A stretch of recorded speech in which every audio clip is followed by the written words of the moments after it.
and stuff, like him and Joe talking, and like all these guys talking, Joey talking, all these guys talking about losing weight. Like it inspired me really. Like I hear like all these guys can do it, I could do it too. That's cool. Maybe one day I'll get inspired to gain weight. I'm on the opposite end of the spectrum, and I think you know what I'm talking about. I just figured it out. You have an uncanny ability to guess things about people. I have Asperger's. I am on the spectrum. Yes. Wow, I like that. There you go. I love it. Damn right. I hate to bring everybody down, but Asperger's, he was a Nazi. I'm not joking about it. He was. They're thinking of. It's not a joke. It's also an awful name for syndrome for a fat kid. Yeah, like Asperger's. I got made fun of a lot. You have what? You probably gave it up because Asperger's have a lot of calories. So. Oh! A thunderous drum roll for himself. You're going to play a lot of mathematics conventions. Because it took me a while. I love that joke. If the digits are single, you weigh too much. It's like Jeff Foxworthy. If your fraction is 1/4, you weigh too much. If you weigh a lot, you weigh too much. Fuck. Oh shit! You dress, and it's an interesting. I guess I'll ask you this question: is everybody with Asperger's a big Star Wars fan? True. Is that a weird question to ask? I actually like Star Trek better. This shirt was just on clearance. Wow! Listen to the Star Trek fans in the room. Was that why you lost weight? Because you knew you wouldn't live long and prosper? Hey! Oh my God!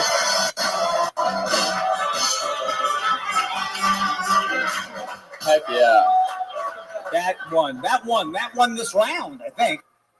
If we're doing it by rounds.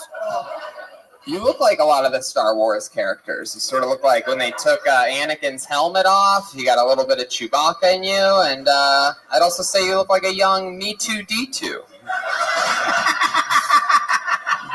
Hey, is that a joke? Fanny pack? No, I wear a fanny pack every day of my life. What's in? Can we play a little game called "What's in Your Fanny Pack"? You guys like that, huh? Here we go. They're coming back. My guess is that it's just filled to the brim with condoms. No. Just in case. Wallet. Wow, look at that. Even your wallet is special. That's just he didn't mean that. He didn't mean that the way He's laughing. He's laughing. For those of you listening to the podcast, I made him laugh with that joke. What is it? I've never seen a wallet. Everything you have is eccentric. I hope you don't have a cigarette in there, young man. Yeah, I have. I may or may not. A Pall Mall, if I'm not mistaken. I may or may not have substances in this bag. I don't know what I got like. Whoa! I'll see you after the show. By the way, yeah. By the way, face the audience, friend. Yeah. Whoa. Okay. All right. Very good advice. I got lots of stuff in here. All right. I got Turns out okie dokie. That was a bad game. Let's move on. I see why you keep it all in the American flag, it's so a that fun bag. no cops will fuck with you. Yeah. Now I get Land it. of the free, Tony. Land I of the love free. that. A lot of merch, right? When he sells those at the shows. You sign the fanny pack? Comedians sell Joe Rogan sells fanny packs on his website. It's not unheard of. You do the math. It's true. Except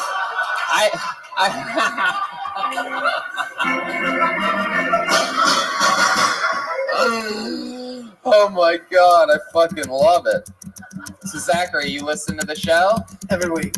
Wow, that's so cool. And this is the third time I've tried to get on. I've tried twice in Los Angeles. Once, I think 2016 or 27, and then once the 5-year. I drove from Michigan all the way across the country.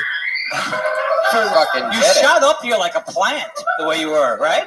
I knew it was getting third time's the charm. I knew there was it's a numbers game too. So many people signed up in LA. Of course, you would know that it's a numbers game. We gotta get payola, right? I happen to have one on my palm. I'm sorry, forget it. Well, Zach, I just want to let you know that do whatever keeps you having fun. Yeah, I'm trying to come out to LA soon. I'm paying my car off this year, and as soon as I don't have a car payment anymore, What do you do for work? right now I clean toilets at a university. You clean toilets at a university? Yeah, like I'm a janitor. Like I clean up. What university? It's in Michigan. It is a university. Community college? No, it's a school. Tony, white people are taking all our jobs.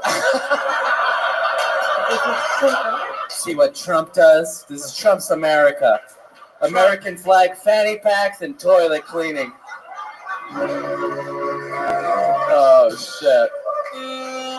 All right, Zachary, I feel like I could spend forever, this entire episode, talking to you, but I got a bucket full of names, and I'm going to keep it moving. But it's a high compliment, sir. For real, you're a hero of mine as well. I saw what's in your fanny pack. I'm pretty sure everything's a high compliment to Yeah. you, Zachary. Rock and roll, buddy. Congratulations. The third time was a charm for Zachary Eversole, everyone. Yeah.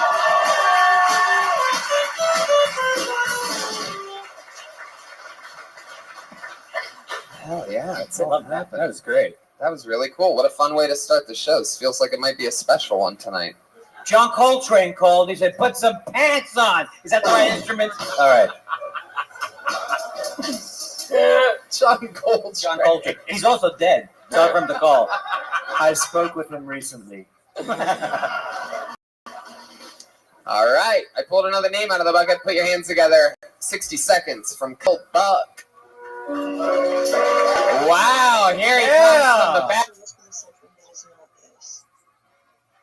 Okay. You take care. This is exciting. I think we have good bucket energies tonight. It's going to be a fun show. How about one more time for the great and powerful Kyle Buck? Yes. Yes. So I've been branching out my social media recently. Done Facebook a while, starting Instagram and Twitter. Hashtags are a challenge. And it got me in some trouble. I saw a friend of mine post a delicious meal, said hashtag food porn. Another friend of mine posted an inspirational quote, said hashtag word porn. It's like, all right, I'll give it a shot. All I did was post pictures of my niece's birthday party with hashtag child porn. Now, I can't use the internet. But if you think they're hard for me, imagine how hard it is for our older age folks. Sitting down on the news with my grandma recently, and she said, they're trying to stop sexual harassment in Hollywood. Maybe Pound Me Too sending a mixed message. Thank you, guys. That's my time. Thank you. Fuck yeah. Kyle Buck. Yes. Hell yeah. I know a guy that lost 180 pounds. I found it. Have you thought about doing edgy material at all? Going into controversial areas? Yeah. That's what I'm going for. Like public planning. Yeah.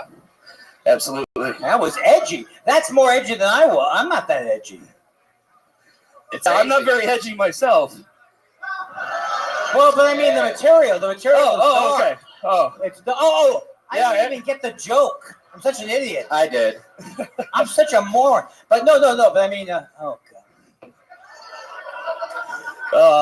Kyle, it was a fun set all around. Thank you very much. I appreciate that. How long you been doing stand-up? About 2.5 years. Oh, Yep. cool. Where at? I run a couple shows up in Anderson. Anderson. Where's that at? About an hour and a half south. Hour and a half south. Yeah, halfway Hour between here and Indy, half basically. South. That's my old hunting grounds. Oh, now. Yeah, I used to play in a bluegrass band, so that's perfect. Really? Yeah. Jeez Louise. You look like you played in more of a blue cheese band. I'm so sorry. That one slipped out. I didn't mean it. I'm sorry. Yeah. That's a dream right there, getting roasted by Jeremiah Watkins. That's pretty Oh, yeah. sweet. Well, You need to elevate your dreams. I don't think that's Absolutely. I don't think that's the first time you've been touched by an angel, Kyle. Oh, I can't come up with this quality of material. So. No, it's good. You're killing Well, it. I'm just doing Jewish asides. Is that okay? Who knew? Kyle, you seem, for those of you listening to the podcast, this is a fucking badass, very aware, in the moment, killing it, gigantic, scary motherfucker. Like, this looks like the guy that they bring in. Like, if there was a video game about bouncers, this would be the final boss that you have to beat in that video game. You get through every bouncer at every bar, like just bouncer fight. He'd be King Fupa.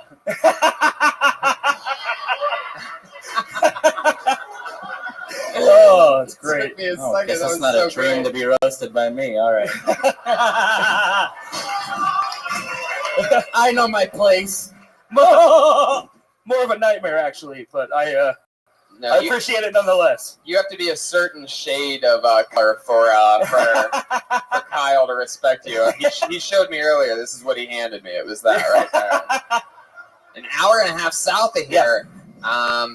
That's fucking scary shit.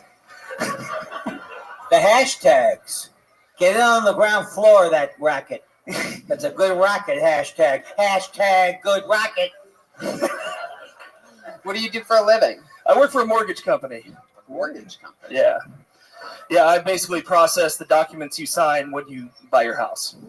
Wow. Yeah. You're like a paperwork guy. Yeah. You wear a suit to work? No, I work in the corporate department, just jeans and a t-shirt. Hell yeah.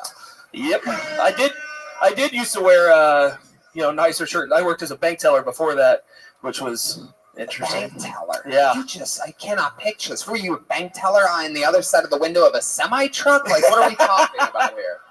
No, the branch I got hired at got robbed a lot. And so they're like, we're gonna bring in the biggest badass bank teller. Go find me the largest, scariest bank teller. We're never getting robbed again. Yeah, that can still do math. Yeah, absolutely. Me and one other guy. There's two big guys in there. And did they ever try to rob it when you were there? I think one guy thought about it. He walked in and I just greeted him, and he just like turned around and walked out. It was weird. You ever try and do material when you were a bank teller? Oh yeah. What is this transferring funds all about? Yeah, Who's the genius rocket scientist who came up with the CD? Something like that. I just provide the structure. And you go back in. Yeah, there were a lot of interesting folks. I actually kept a journal about all the crazy shit that I heard people say, and then I found $5 at some point. You mean like you stole $5 from someone? No, they never. No, as long as you put it back, eventually they never found out. Wow. Yeah. This is not a story for your memoir. You got to really pick it up. You know what I mean? Yeah. So Kyle, what do you do? What do you do for fun when you're not working or doing stand-up? Well, I play music with my friends, and Whoa! What kind of music do you play? Are you Blues Traveler? No, it's the Country Bears. Actually, that's closer. I used to play guitar in a bluegrass band, and so I've, so it's just strictly guitar? You never played any drums? No. My feet don't work well with. I know. Diabetes is a hell of a disease.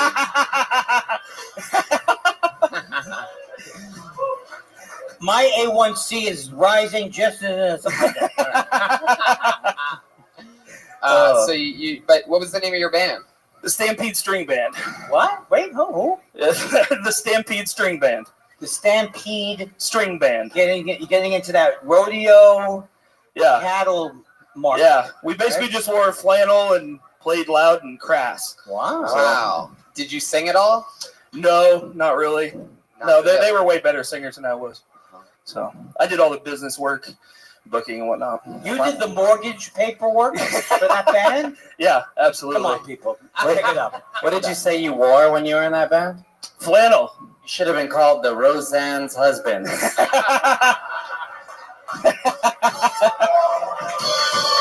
Yes. Don't let him get to you. Kyle, you have a girlfriend? No, I do not. Hell yeah. Yeah. do you assume everyone's straight? Thank you. Like I told you when we last slept together, I swing both ways. Yeah. Andy wants to know if you have a boyfriend. No, I do I not. just wanted to be polite. Well, I appreciate that. Indeed. But if you were a gay man, you'd be a star already in Hollywood. That's Oh, yeah. Touch with that. Or a Yeah, bear. for sure. Yeah. I would never let him eat my angel food cake. Well, Kyle, so much fun. So nice to meet you. Hey, absolutely. Excellent. I love the show, and you guys are just fantastic. And thanks for coming to Fort Wayne. Hell yeah. Appreciate it. There you go. There goes everybody. Kyle Buck, ladies and gentlemen.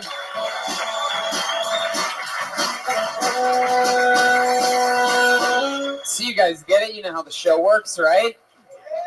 You guys having fun? Shit, I think I see some people from last night out there. Just people following us around the country, guys. Put your hands together for Steve Simpline. Yeah.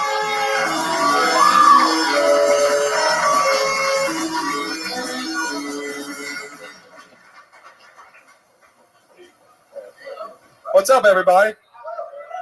Did you guys see that the Women's March went on again this year? Remember the first Women's March? They all wore vagina hats that looked exactly the same. And they were preaching equality. Everybody that's seen more than two vaginas knows that not all vaginas are white. I didn't see one vagina that looked like a bulldog with its tongue hanging out. I didn't see one vagina hat that looked like somebody stepped in a piece of gum. I didn't see one sideways vagina's hat. That's fucking racist. I didn't see one vagina that looked like two Tootsie Rolls smashed together with a pink starburst coming out the middle. I didn't see one vagina that looked like a number 3 from Arby's. That's not fair. Next year, when they have the Women's March, I want to see a more accurate depiction of vaginas. Because I feel like they're setting an unobtainable goal for vaginas, and that's pussy shaming.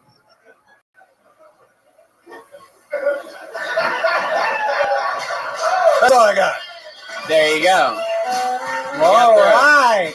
You should do jokes like a Jewish vagina walks into a bar, or an Irish vagina walks into a bar, a priest's vagina walks into a bar. You switch up the structure. Hell yeah. I'm just kidding. I haven't seen all those vaginas. Why are you so obsessed with the vagina? Did you go to any of the marches? Were you there? I saw them on TV. Yeah. Yeah. Me too. Thank you for your support. How long you been doing stand-up, Steve? I've only been doing about 2 years, almost 2 years. Almost 2 years. Where? Here in Fort Wayne? Yeah. This is where you're born and raised? No, I'm from Garrett, Indiana. It's like Garrett. Yeah. It's like the asshole of Indiana. Are all of your metaphors pussy and asshole? Yeah, how long have you been a gynecologist? How much do the people in Gary, Indiana, make fun of you? I've only been there one time. Yeah. I don't know. Everybody in Gary's like, oh, he's from Garrett. That's like our weird cousin. Garretts are always weird cousins. Okie dokie. Just me, I guess. Are you ever going to expand beyond the vagina subject matter? Oh yeah. That's just one taste. Yeah. I don't know why I said that. That's not all I do. Steve, what ethnicity are you? Is that a weird question to ask? No, I just recently found out at a family reunion where my dad that I didn't know for 19 years met his dad that he didn't know for 50 years, and I'm part Cherokee and Irish and black. Wow. I'm all Jew. I couldn't afford the Ancestry.com. I just passed the $25 and they passed a note back to me. You're mostly Jew and stuff. 98% Eastern European. You got some Jew, right? No. Hey, Chabad. No, I'm not. I'm actually not Jewish at all. I'm Italian and German. So At all, like the way you. I'm a German and Italian, so I'm basically whatever the opposite of Jewish is. Right. I think I get that. Yes, alt-right. No. Am I alt right, ladies? Who's with me?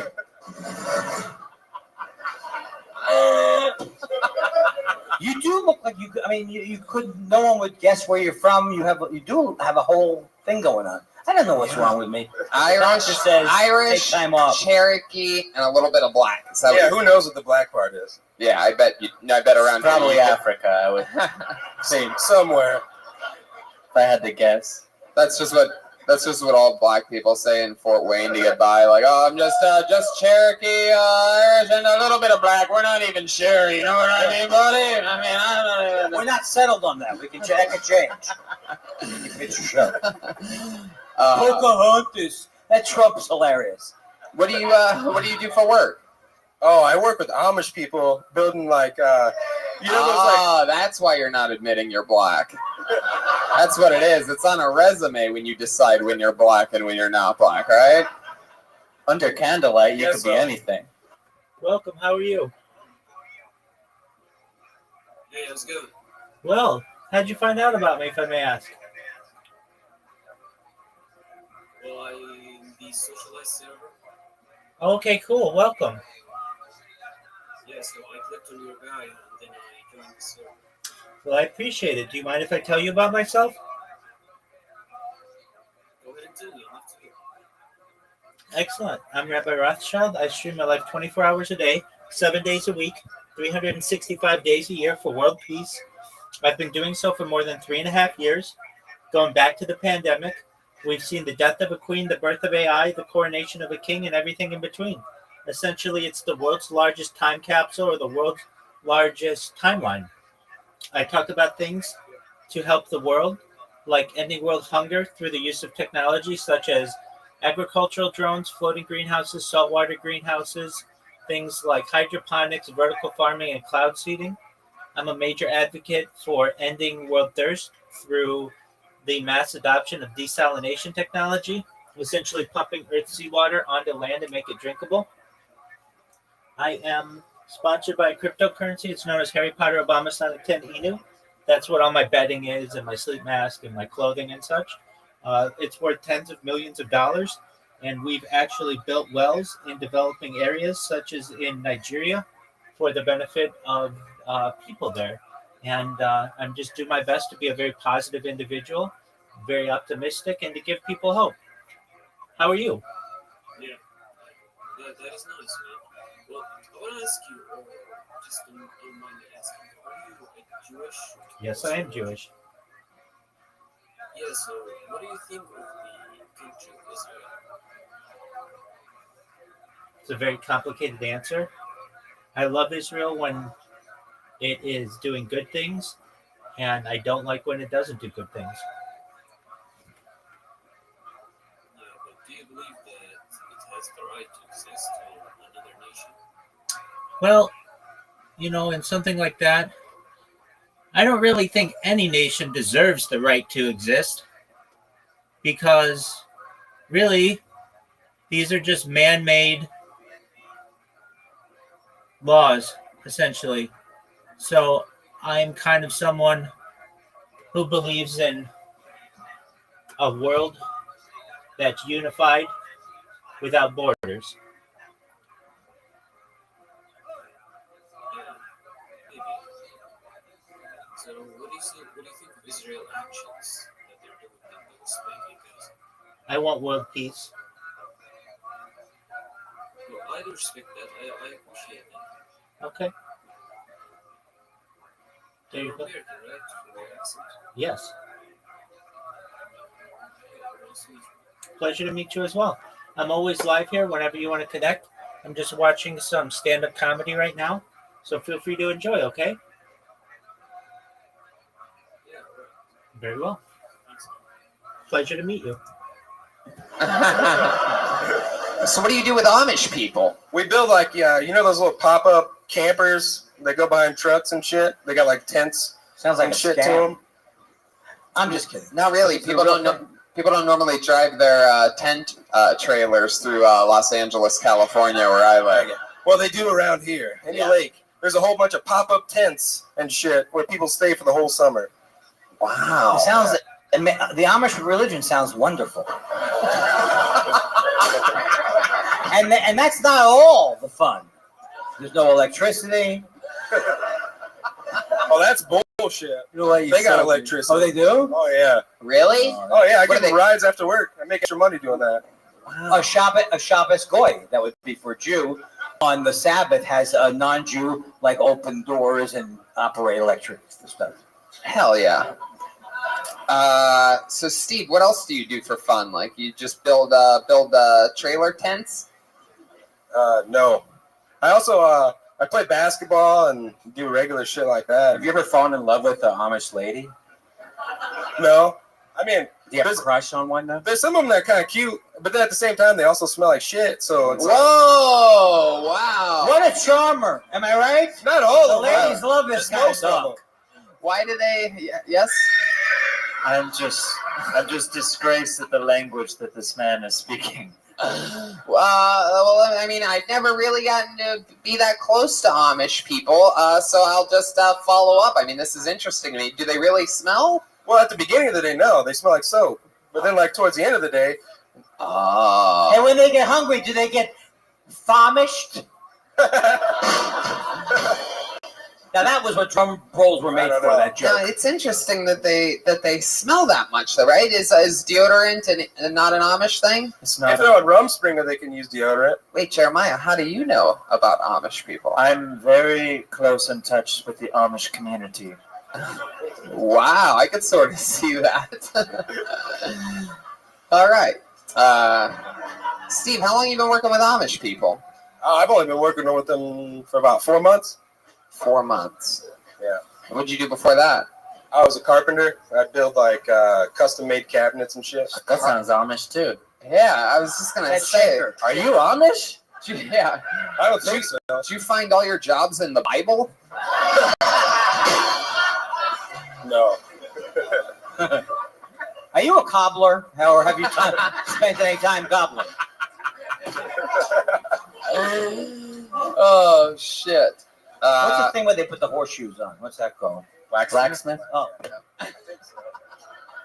He's an it's almost like I set up for blacksmith. another joke. He's an African American smith. That's right.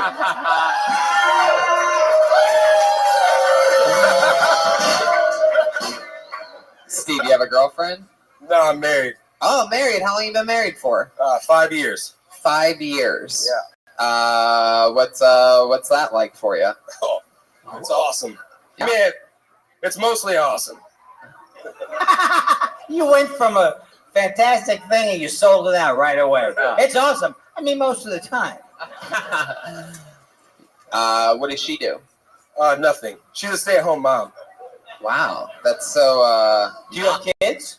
Oh wait, actually, yeah, she's a stay-at-home mom. That's a lot. That's not nothing. Whoa, Jesus! I think it sounds like we're at a town hall meeting all of a sudden. This Everybody town will started never talking. allow dancing. I feel like everybody knows who you are, and they're like, "Yes, he has 4 kids." Blah, blah, blah. How many kids do you have? I only have one. Only one. Yeah. She's a stay-at-home mom. I mean, do you need more kids to be a stay-at-home mom? Come on, people. Hey, women got the vote. Stop complaining, right? Yeah, more like stay on the couch, mom. Get it together. Either make more babies or clock in, lady. Welcome to America. We pay fucking taxes here. We're alt-right comedians now. This is alt-right. Oh my god. So, man, what was it like watching your dad meet his dad? Well, you met your dad all at the same time? What This the shit was fuck fun. is that? And why did Maury Povich not videotape the whole thing? It would have been interesting. He looked at me and he said, "Oh man, I'm nervous." Like, nigga, I met you when I was 19. How Wait, you what think did I he say? felt? What did he say? What? For the first thing you said, you didn't enunciate clearly. Oh, he said, "Oh man, I'm nervous," and I He said, can use How any do word you he think- wants. He's Yeah, allowed yeah, to right. use that word. I just looked it up. I looked it up in the rule book. It says whites don't use that word. If you are black, do whatever you want. Would you agree with that as a general rule? "I don't care who uses it, it's whatever, man." Wait, what? Am I high? I kind of agree with you. You kind of agree with We're like 70%. Okay, so Steve, what? I don't know. I got this is a minefield. Steve, you talked about pussy hats. What's most of your other material about? Just premises, not you don't have to do the joke. Like, what else do you talk about if you were to do a longer set? Being stupid. Yep. Not knowing anything about women. Does that one have to do with coming out with 60 seconds of pussy hat jokes? The being stupid thing? Oh, it's not a callback? Okay, go ahead. What else do you talk about? Working with the Amish people. There's a lot of good shit there. Oh, yeah. There's a lot to work with. Growing up being the only black person where I come from. Right. Where do you come from? I come from Garrett. It's like that's right, Garrett. 20 minutes I that way. forgot that he's from Garrett. So that's a very different. What was it like being the only black guy? What was it like? Yeah, it was kind of weird, but then you get used to it, and then you don't even realize like when somebody's being like offensive, and then somebody who's black that never lived there before comes, and then they're like, "Hey man, that was offensive. You should do something about it." I'm like, "What?" Yeah. White people are so nice. Right? That's what I find in general. All right, Steve, we're gonna keep flying through it. There he goes. Yeah. Steve, Simply. Man, these people are so goddamn interesting. We have so many more names in the bucket. Good bucket work. Yeah, You know, you gotta really dig it in there gotta create sort of like a little its own weather system. Put your hands together for Nathan Evans. Oh, that's a good name. Oh, I thought it was Nathan Evans. Nathan Evans. Nathan Evans is his first time nominated I believe for so. the 60-second trip. Take your time. Is that Nathan back there walking with the beard? Here he comes. Nathan Evans, Make ladies a meal and out of gentlemen. the entrance. I always tell that.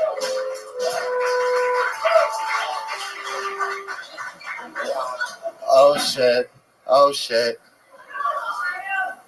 I'm from Ohio. Fuck Indiana.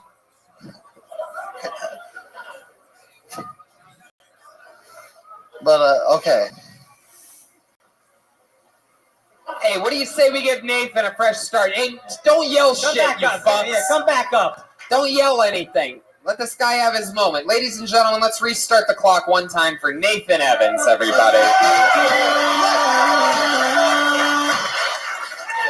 Hey everyone, I'm Nathan. I'm 25 from Ohio. I like to wear hats because I'm balding and I'm embarrassed. Sometimes take it off, but every time feel like we're going to bowling night. Just look at kids' names.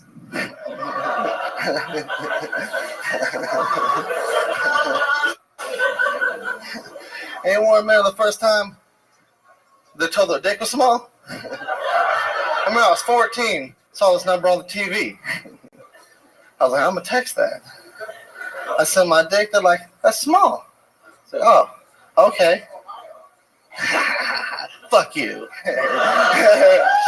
They said my dick was small. I was like, you got a 14-year-old's dick in your phone, motherfucker, you going to jail. That's it. All right. All right, Nathan bailing out after 54 seconds. Fuck yeah. These people are so mad out there that you're from Ohio that they can't even help it. They just keep yelling shit out because they're mad because you're from a state that fucking matters. Thank you. Thank you. Yeah. Yeah. Let that soak in, homeboy. And crazy lady from the beginning. Look at this badass motherfucker. He's been defending us from the White Walkers for years now. And he gets up here, and you're going to fucking heckle about his home state, my home state, Brian Redband's home state, the people that created fucking airplanes. Let's go, Parker. I'm from Yeah, there. they built airplanes so from that there. people like you could get on them and move to a better fucking place. Fuck you. And a great school like Kent State. With only four students were killed. Not bad. You're fucking killing me. Kent State. I've never even heard a Kent State reference in my life. I've been doing That's a comedy more recent over reference for me. 11 years. I usually do Eisenhower references. Oh, fuck, man. I'm like breaking. This is the episode that Andy Kindler broke Tony Hinchcliffe. I've just been trying to not crack up the entire time. Whew. All right, Nathan, look at you, you big fucking... I feel like this is what Louis C.K. looks like now.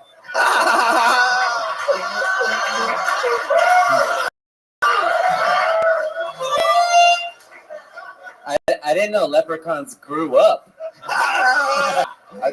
You're a badass motherfucker, Nathan. You seem both super likable and frightening at the same time. It's incredible. It's quite a mishmash. What do you cut down for a living? I work at a grocery store. You work in a what? Grocery store. A grocery store? What the hell do you do? I work the meat and seafood counter. Wow, fuck yeah. Sounds like a dating app. I didn't mean that, whatever it was.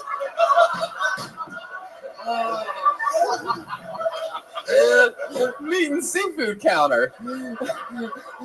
Oh my god. Oh fuck. How long you been doing that for? 3 years this August. 3 years this August. So 20, no, not 23. Yeah. Do you ever joke about your beard? Like, hey, my beard's like red if Santa Claus was... I don't have the joke. Or something like that. I love it. So you used to have a lot of red hair everywhere? Yeah, it's almost turning blonde up, and I'm losing it. So You got a badass look, though, dude. No, you look good. I'd have a lot of Try. swagger if I had your human vessel. I try. I'm stuck with this fucking AIDSy body. Anytime you're upset about your red beard, just think of me. Do you use the word ginger a lot? You don't do that, right? No, that's offensive. You are a gingerbread house, technically. I can explain how. You love bread, you're a ginger, and you're built like a house. Anyway, I love it, though. So you just got fresh off your shift at Circuit City, and you come in, guns a-blazing. Anyway. Did you mean to match your cap, the color of your cap, with the shirt? Because if so, bravo! Bravissimo! Yeah. And if you matched your shirt with your beard, you fucking nailed it again. I wear a lot of red. How long you been doing stand-up? This is my first time ever. Yeah, that's what I thought. We just popped his cherry, and that's crazy, because he looks like a giant fucking cherry. It's very fun. Very nervous. Is this something you've always wanted to do? How old are you? I feel like you could be 12 or 43.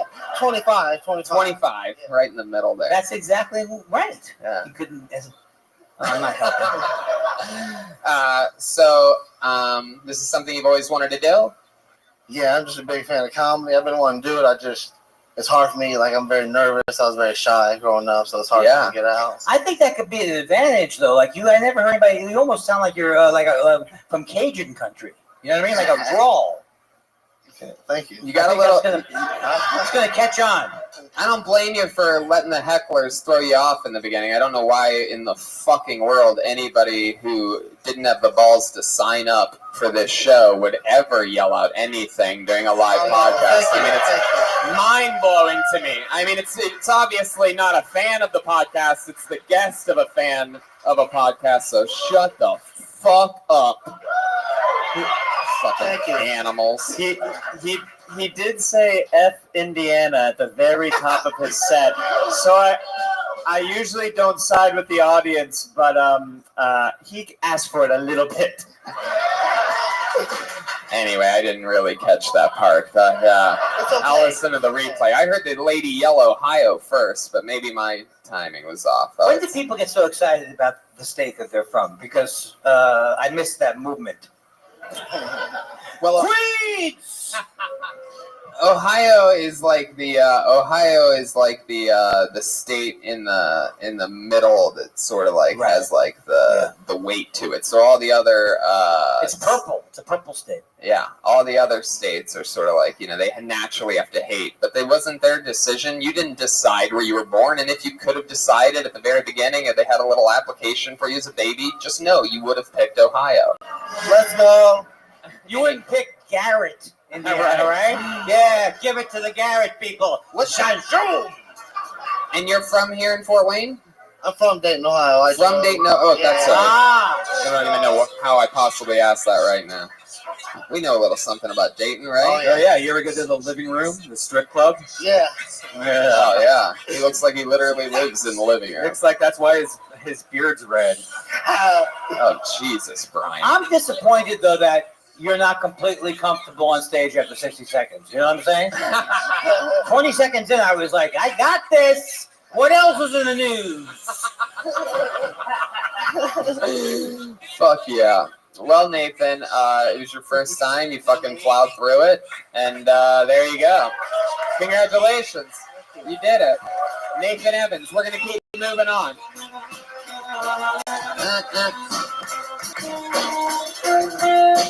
Batman, Batman, Batman, Batman. Wow.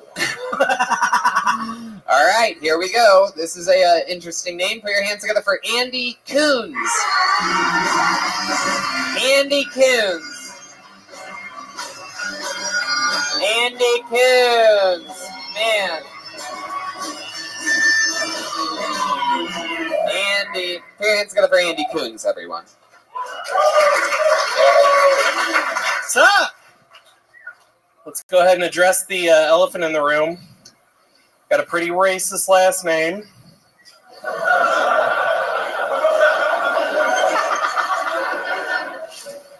I've had a handful of black friends throughout the course of my life, but those friendships never seem to last.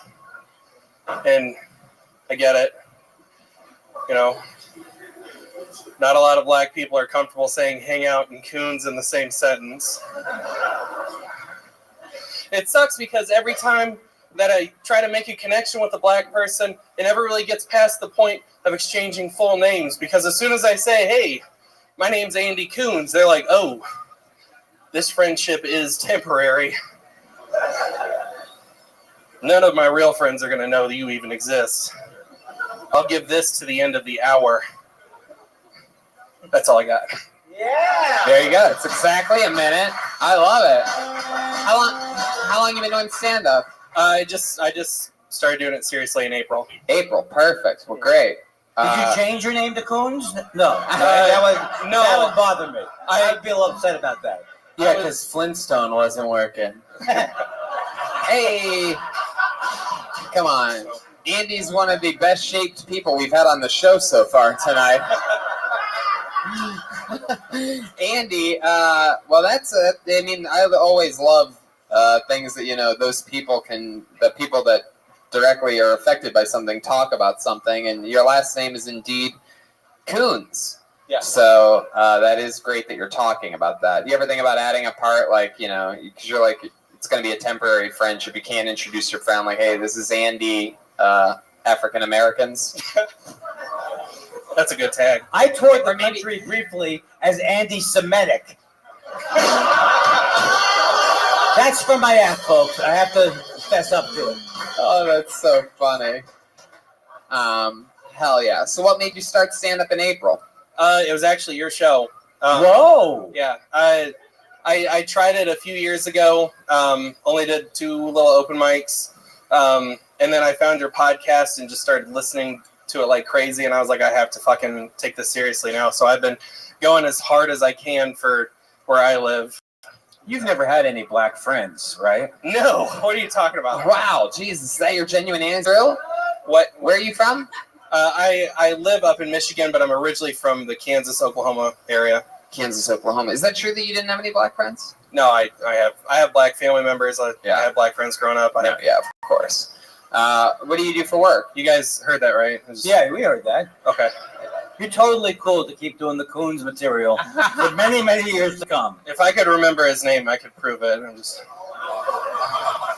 Remember whose name? My black friend. Oh, gotcha. Okay. Oh, he's going for it. Andy, what do you do for work? I deliver medical equipment like oxygen, hospital beds, stuff like that. Oh, Oxycontin? Is that what you said? Oxycontin, yep. Oxycontin, black tar heroin. So. Ooh. I can't shoot. What, did one guy over there take that seriously? I heard one guy go, oh. Andy, don't ask any questions. I'm sorry. Yeah. He doesn't sell black tar heroin unless you give him, a little extra. Right. What do you do for fun when you're not working and doing stand-up? When I'm not doing stand-up? Yeah, what's like a hobby of yours? You seem like the kind of guy that'd be really good at like fucking solitaire or something like that. I don't do fucking anything. That's simply impossible. Okay, I'm married and I have 3 kids. And my job I work crazy long hours, and so I usually get 1 5-minute stand-up spot a week. And so when I thought you were going to say 1 5-minute break per day or something like that. Like, I work really long hours. I get a 5-minute. I get about 5 hours. 5 minutes to spend time with my kids and shower up for the next shift. Right. So some people's lives sound hard. I don't have kids, nothing to worry about. You know what I'm saying? Yeah. Get up at 2 in the afternoon. It's wonderful. How old are your kids? My oldest is 7, my middle is 5, and my youngest is 2. Ooh, that's the perfect spread. Yeah. Right? Yeah. It's a spread. 5 years between that's like my family. 5 years between the oldest and the youngest. Andy, you're putting me out. Not you, me. All right, okay. Have you and your wife lost like the love because of the kids? Have you noticed that? Good question. How do you keep the magic in the bedroom? Sorry. Welcome to Getting your Real wife's with here? Brian Redman. Yeah. A little bit, but that's because our youngest sleeps in our bed with us. Whoa! You could get arrested for that. What a cock block, am I No, right? Brian, you can get arrested for that. I don't think that's how it works with moms and dads. I couldn't even stay in my mother's womb for 9 months, let alone the bed. You try and live inside my mother. You make the nagging. The Yelp reviews are awful. I think you have a very interesting presence, though. You know, you're very vulnerable, and I'm kind of bullshitting that. How old's the kid that sleeps with you? He's 2. He's 2. Does he sleep between you two? Yeah. God, that seems like it's cozy. Is your wife a little bit bigger too? Yeah. Oh, I fucking love to cuddle between you two. We're like 2 I extremely don't blame this 2-year-old. It seems like it's just adorable. You got good air conditioning in the bedroom? Oh, absolutely. Fuck yeah. Central. I'm in, dude. If you have a sleep Cancel my hotel for the night. If you have a sleep number bed, Tell the 3 different numbers, right? Tell the 2-year-old it's sleeping in its fucking crib tonight. I'm still breastfeeding. I think she's my mother. I don't know. I've got the tits for it, but it never worked. So do you have to like escape and do it in the the bathroom or something, or do you have to like put a pillow on the kid, or like? Oh shit. This is not family friendly. So I shouldn't have brought my kids too. Yeah. Do not listen to this while you're falling asleep tonight in bed. Okay.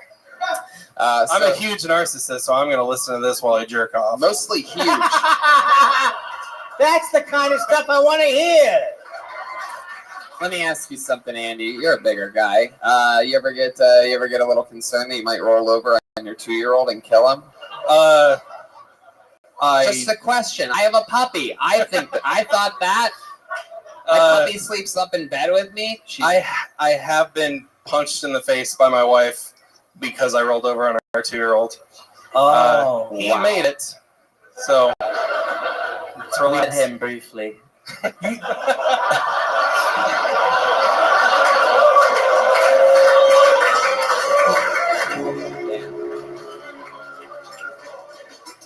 She chose out of all the ways to wake you up to punch you in the face. That sounds like she wanted to do that.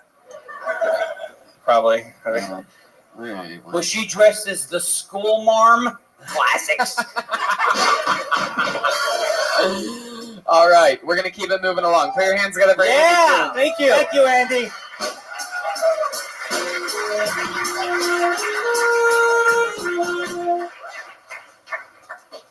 All right, back to the bucket. Nice arrangement.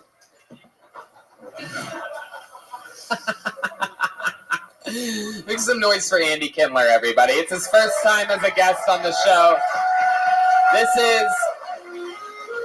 This is a guy that, I mean, we are honored to have on the show. This is like every comedian's favorite comedian, and you guys are very lucky that he's here in your shithole town. I'm serious. No, Serious. Too soon. Inside information for you. Too late. And by the way, I'm from Youngstown, Ohio. I'm complete white trash, just like the rest of you. I'm only busting your balls, so don't get sensitive on it. He wasn't always a glamorous star. I didn't always have my own, podcast with 5 people to back me up. Put your hands together for Anthony Rasick. That name sounds familiar. I feel like this is a familiar name. I don't know how that's possible, but it sounds familiar.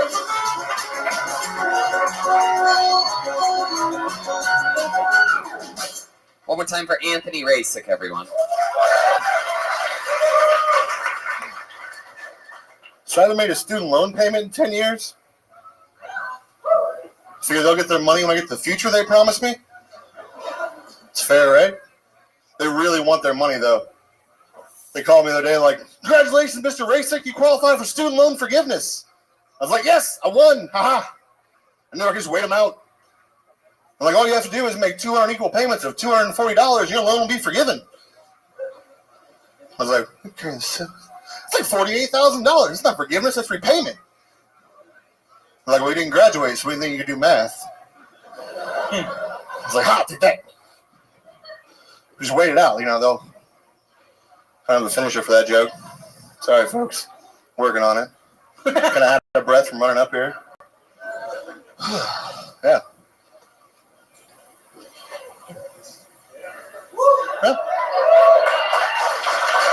Just gonna wait it out. There it is. There's the cat. I guess Anthony waiting for the cat. It's one of my favorite things that people love to do is just pretend like the cat's right around the corner. It's not always there. Sometimes it's 52 seconds, and people are just like, anyway.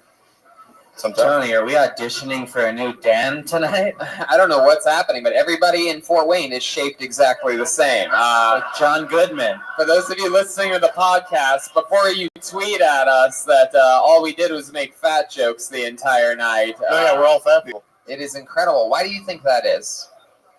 Because the food's really good and it gets really cold in the winter. What's your favorite food? Lots of stuff, man. You like grilled cheese a lot, don't you? It's a weekly sandwich for you, about weekly? No. Oh, okay. No. Anyway. Do you do the chili size or whatever they... What? What's the Ohio thing? Steamboat Springs chili? What is it? Like Skyline? No, you're spaghetti and chili. Is that what you're talking about? I think I was going Skyline. Yeah, Skyline. Joking. Skyline is good. Anthony, how long have you been doing stand-up? About 4 years now. 4 years. Where at? Here? Here in Fort Wayne. Fort Wayne. Here you go, Fort Wayne. Your very own Anthony Rasick. You're born and raised here? No, I'm from Mooresville, Indiana, south of Indianapolis. Oh, okay. What did your mom and dad do for a living? My mom is a safety director. Is a what? Safety director for a construction company. Uh-huh. My dad's works in an Amazon warehouse. Oh, okay. Wow. He's a drunk. Your mom keeps things. It's like a safety thing, right? Huh?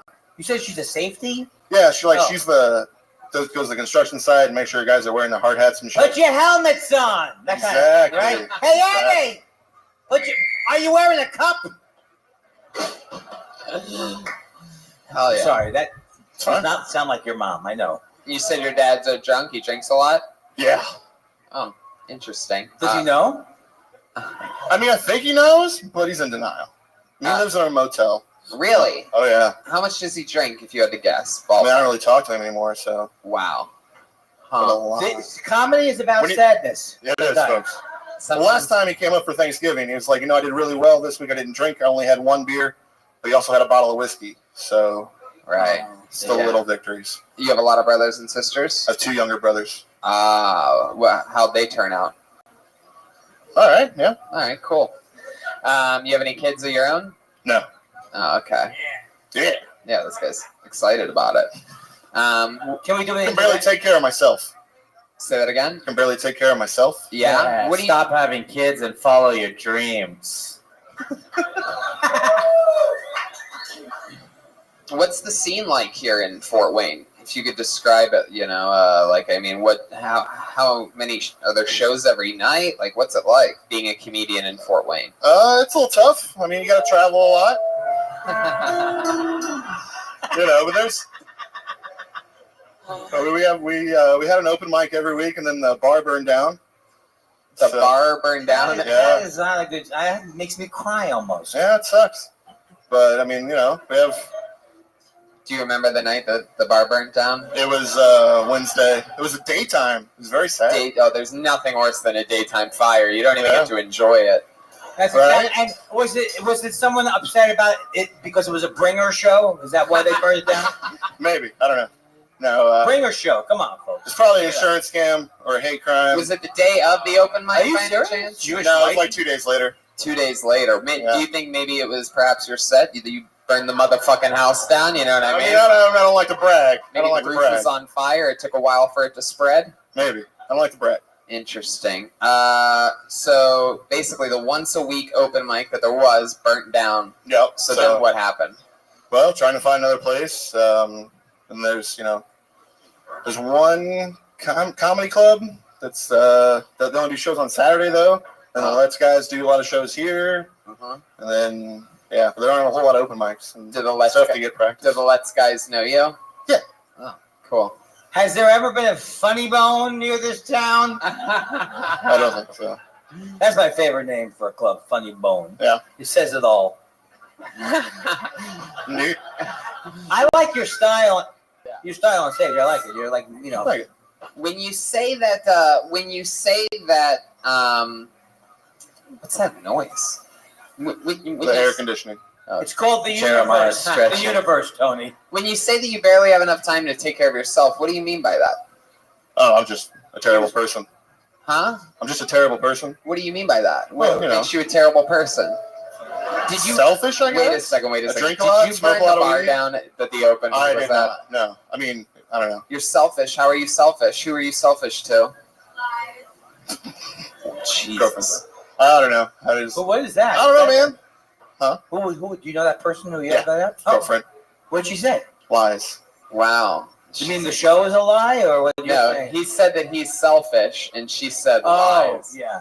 But maybe you don't know what he's being selfish about. Maybe he's talking about his girlfriend on the side or something like that, lady. Don't yell shit out. I had a girlfriend in my pouch once. It's a kangaroo joke. When you say you're selfish, what? I saw two people look at each other. They looked at each other like, what could he possibly be thinking? I'm talking about me, not you. That joke would have killed in Australia. What are you selfish about? I don't know, like time? Like, I don't know. Just think of a lot of your time. Like, I love my nieces. I have 5 nieces. I love spending time with them. But I also love giving them back to their dad and being like, all right, I'm out of here. You don't do that as you leave. Like, all right, it's all yours. You know what? The people who say they're selfish are usually not that selfish because you're aware. Exactly. And if you were really True narcissistic, story. you know, you wouldn't be saying you're saying it's self-deprecating, which I'm a big fan of because I'm stupid. I brought my B game tonight. But Anthony, there must be something else that you're into, right? Nothing else? Nothing else? No other fun facts about Anthony? I make dirt. I run the other comedy festival. Wait, you make dirt? Yeah. What is That's a that? scam if I've ever heard one. Have you been on this show before? Yeah. Yes, years ago. Columbus. Yep. Columbus. Wow, look at that. I remember that. You're the guy that made dirt. Yeah. Man, I got you good back then. Probably. Yeah, I probably. remember I spent minutes on it too. I'm like, what do you mean you make dirt? That sounds like the easiest job ever. There's the dirt. And everybody was going crazy. Yeah, it was great. Now it's almost 5 years later. I'm all old, jaded, and beat up. You know what I mean? Just Yeah. like, oh, you get the dirt. I remember you. Actually, God made dirt, and dirt don't hurt. Hello. What's the, yeah, I guess if we want to listen to the dirt making episode, that's probably, I think, episode 101 or something 130 crazy. or 130? somewhere around there. What's your Come on, you recipe? remember. Of course, I have it on my phone right now. What's your recipe for dirt? How do you? Leaves, grass, and big machine that spins and shreds it, and then bacteria that break it down. Just leaves Water. and grass. How much Well, they're plant bacteria? material. Oh, that makes sense. We Are we take low in- on dirt in general? Is the No, world low? it's. I just say I make dirt because it's fun. I make high nutrient topsoil. It's like compost. Oh, okay. I take Very everything fancy literally. I don't know. You know, Top soil? I'm more of a bottom soil guy. I heard What? that about you. All I right. toured as ZZ Bottom during the 80s. All right, we're going to keep it moving along, Anthony. Thanks a lot, guys. There Thank you you go, so much. Anthony Rasick.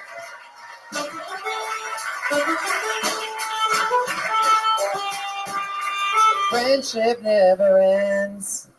All right. I pulled another name out of the bucket. Put your hands together for Corey McAfoose. Corey McAfoose. Here he comes. Here he is. Come on, everybody. He's signed up for tonight. He's live on Kill Tony in Fort Wayne. It's Corey McAfoose. All right. So this is an absolute dream come true. This is my first time on stage. So when I bomb about telling you a story about jerking off, you guys can all understand why. So I came on here tonight to tell you guys a story with no punchlines, but a great story about how my brother's an asshole and I had too much testosterone in middle school. So in 8th grade, everybody gets a picture of the hottest girl in their class, right? And you take it home and you read the back of it and it says, "Oh gosh, you sure are funny." And so you wait for your parents to go to the grocery store and you hop in the shower and, you put it in a respectable spot on the top shelf of the shower, right next to the lotion.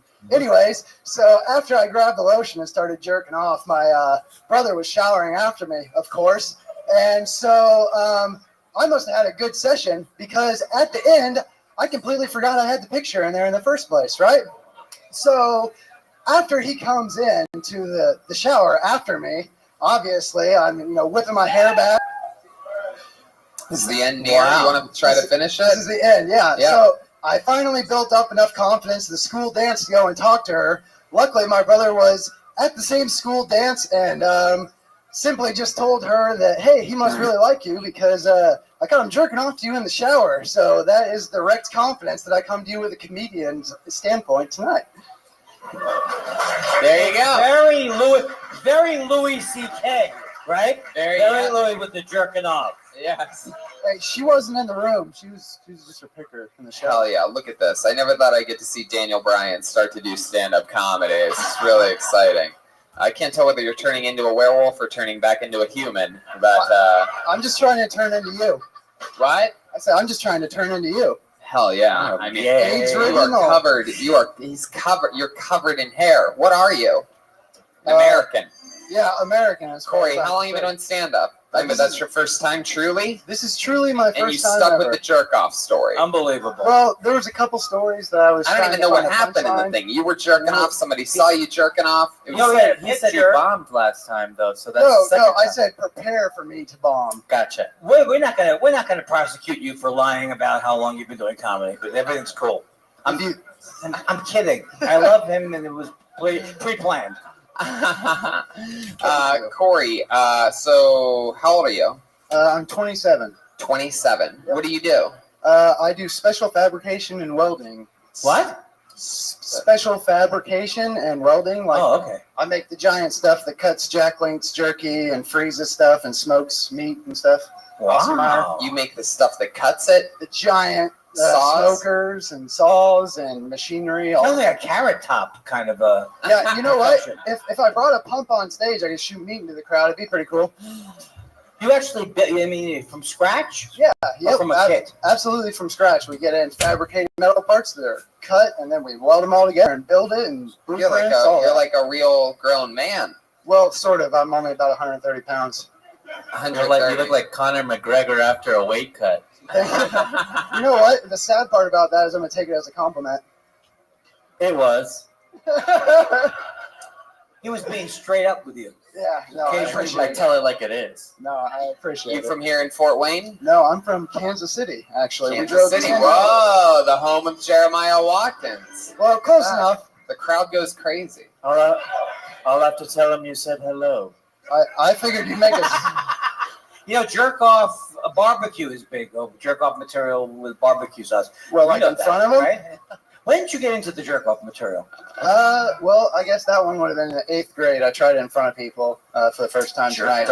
What did you almost? Let me ask you something. Instead of committing to a jerk off story like so many comedians starting out, a fatal mistake tend to do. I mean, it truly is. They just go, you know what? I truly think the jerk off shit's the funniest shit. I'm gonna go with this instead of doing this. Like, what else might you have talked about? Like, when you thought about what your 60 seconds was gonna be, what else was on the subject matter was on the docket there? Well, I was going to try a few punchlines out and stuff like that. A few punchlines?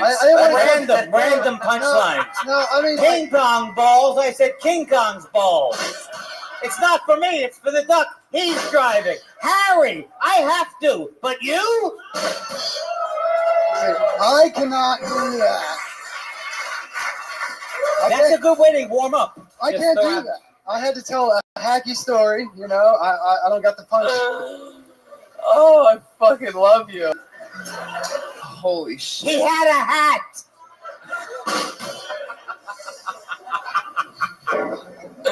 So, what the punchlines that you were going to talk about? What were they going to be about? I guess I just flubbed it up. I had no good stories, and I didn't want to sound hacky. Well, it's not about stories. I'm just talking about what else would you have talked? What subjects? Like, did you have more jerk off stories? No, Did you have I got- to think I got a about lot the of- boomerang? Like, it could be fucking anything, Corey. Okay. It's what might you have talked about tonight had you not told a 69-second long story about jerking off in the All shower? right. I probably would have told a story about the first time I did shrooms, and my buddy had a seizure.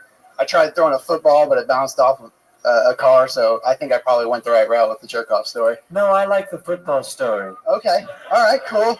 Now, other stories about my dad. He's a crazy guy. If Crazy you ever guy. are you gonna try to do comedy again, or is that something you think you're gonna try again, or? Well, this is more or less just like a super dream to get on stage and talk to you guys and just try it out for the first time. If it went somewhere and I killed, I probably would have pursued a little more. But maybe if it's in town or something. Well, there's a lot of positions opening up in the comedy field. Oh. It's a booming business. You could commercial comedy, industrial comedy. There's so many different ways to make a nice dollar in this business. Oh fuck. Man, well, that's an interesting way to go about it. So you're out there making machinery. What else do you do for fun? Like, what else is there? Any other hobbies? You seem like a guy that doesn't mind getting in a kayak every once in a while. Yeah, no, I mean, you'd actually be right. Me and my amazing girlfriend back there, she actually drove me out here. We got 2 dogs. We like to take them on hikes, you know.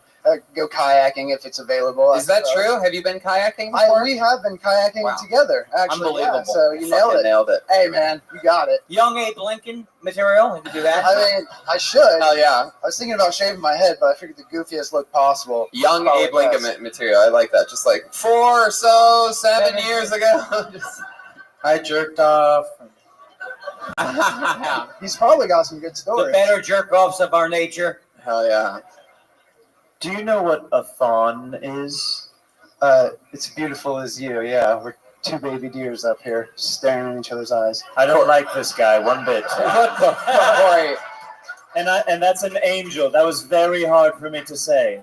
Corey is like if a student that found all the worst improv classes in the world and just sort of tried to roll with everything, but in a weird direction. Yes, and I agree with that. All right, Corey, we're going to keep it moving along. There you go. Hey, Corey Appreciate you McAfee. guys. Here we go.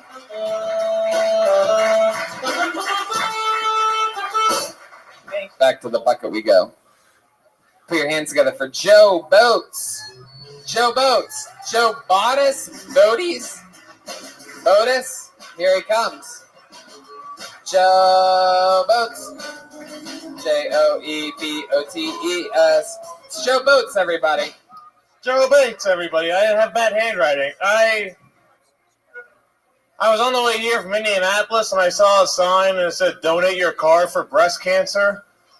That's a pretty bad trade.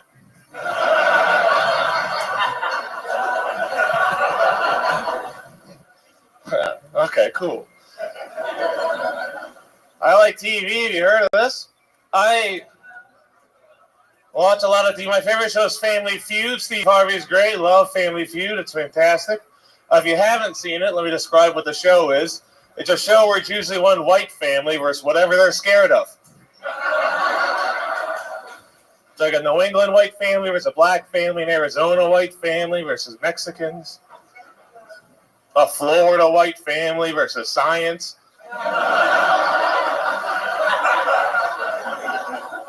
My white family versus showing affection. Don't worry, they're not here, guys. They're never here. All right, thanks. I'm Joe Bates. Sore boat. Hell yeah. There you go. Joe Bates, ladies and gentlemen. Howdy. Hell yeah. That was a great set, man. Thanks, Very man. funny. Appreciate How long you been doing stand-up? Oh, about 7 years now. 7 years. What are Yeah. you doing here in Fort Oh, I started in Houston, Yeah. and then I went to San Jose, and then I went to Indianapolis. I was told you have to go to a bigger city each time, you know? Right. But Really? You didn't. I did not. Oh, that. Oh, Jesus. I You were fucked in up. San Jose. You were so close to San Francisco. You didn't think about going over there, or LA? Yeah, I got laid off from my job, and you can't afford living there. What at job all. did you get laid off at? I was a civil engineer. Wow. So I was working on the BART line, The BART line. the light rail train. They have Oh, there. yeah. Train. Man. Real interesting stuff, I tell you. Well, you went to school to be a civil engineer. yeah. I went to Did you school. like? At one point, were you like, wake up in the morning? I can't wait to get engineering today. I mean, No, I don't think anybody really you does. thought so. You were thinking that as a financial move. Yeah, exactly. you know? You're witness.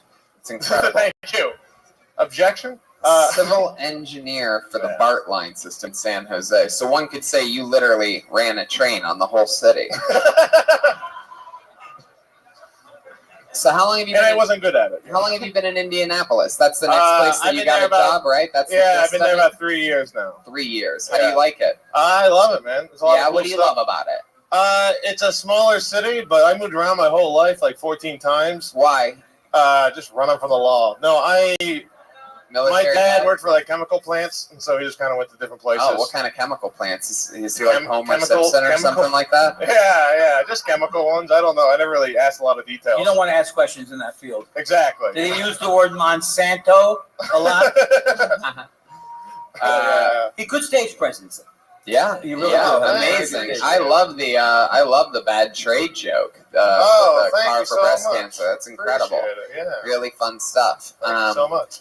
So, do you get a lot of spots in Indianapolis? What's the scene like up there? Well, we're down to one comedy club now. Oh, yeah, Morty's just closed. Yeah, Morty's just closed. It's just Oh crackers. my God! Why didn't you wait till you told me that Morty's was closed? Oh, your weekend. I'm sorry.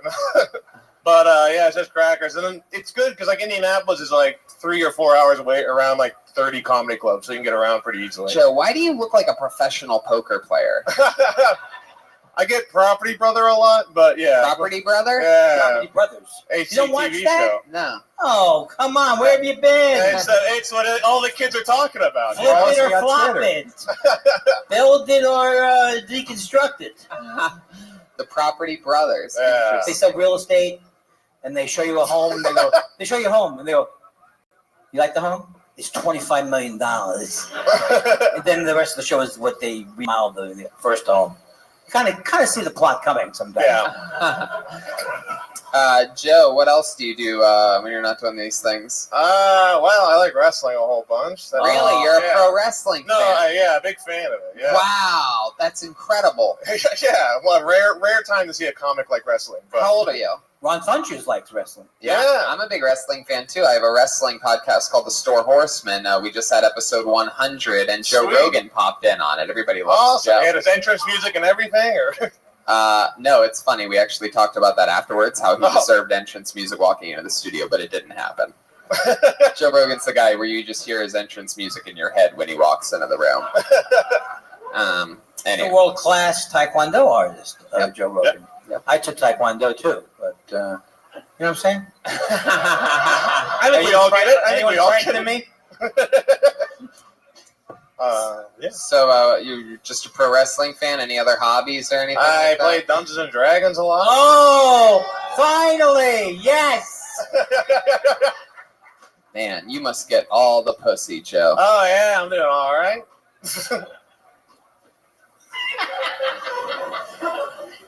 I'd like to see the comedians. Every comedian has turned their back on me tonight. Sorry, turn my back on God. This is one of the smaller stages we've ever been on. So, Did you ever play Shirts and Skins? Dungeons and Dragons.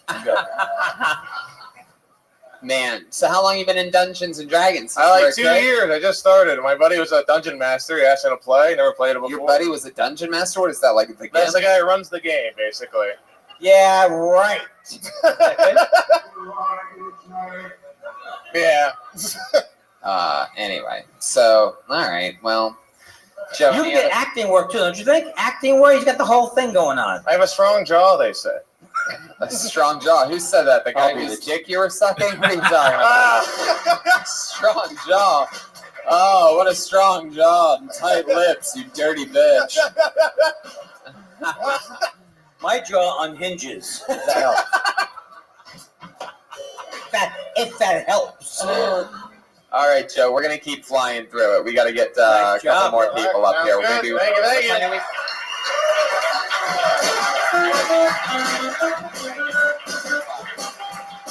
All right, guys, I think we only have time to go to the bucket one more time. Is that okay if we go one more time, huh? Into the bucket. I hope Jay Leno comes out. Hell yeah. Dane Cook. Oh shit! You know what? Actually, I know what we're gonna do. We have to get a couple guys up here who were originally scheduled to be opening for the show that I'm doing later at 8 p.m. on the stand-up show. There was a lot of confusion. They got booked. They were excited, a lot of fun, and unfortunately, I came with this whole crazy crew that's going to go up before me on that stand-up show. So instead of doing a few minutes before me on the stand-up show later, they're going to come do Crush as hard as they can for 60 seconds. So going up first tonight, put your hands together for Brett Hayden, everybody. Come on. Here we go.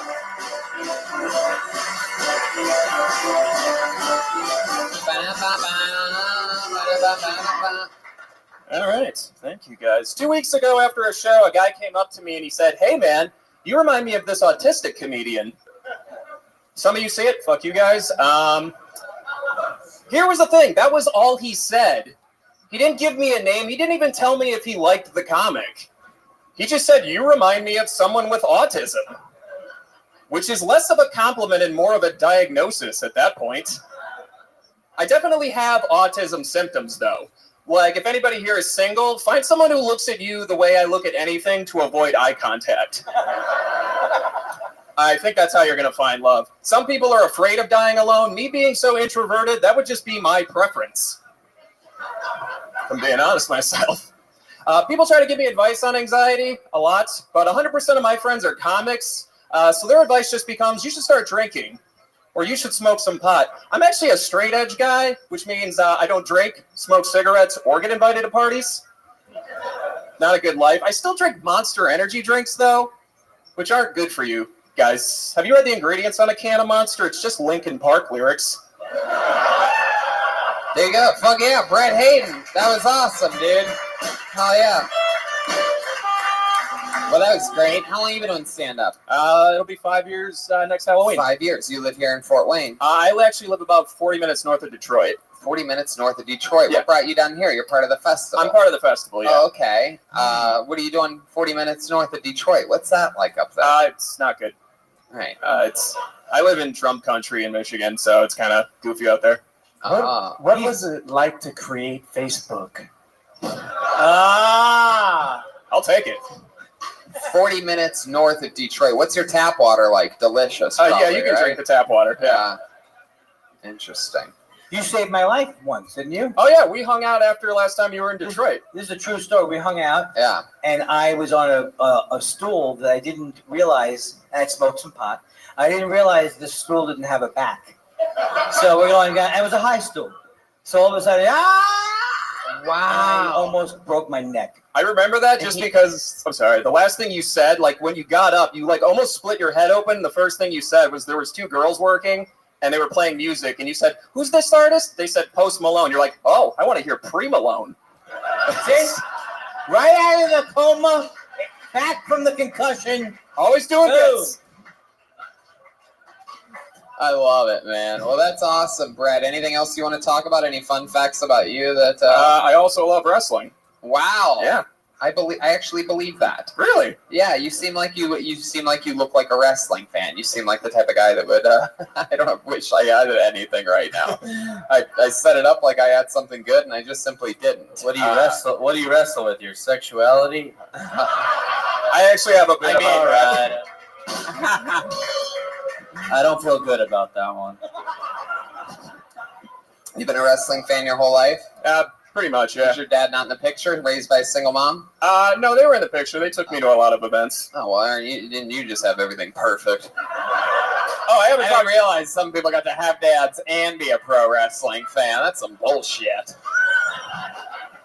I know Chris Jericho. That's all I can say is people I've met. Ooh. That's true. I've been to Jericho.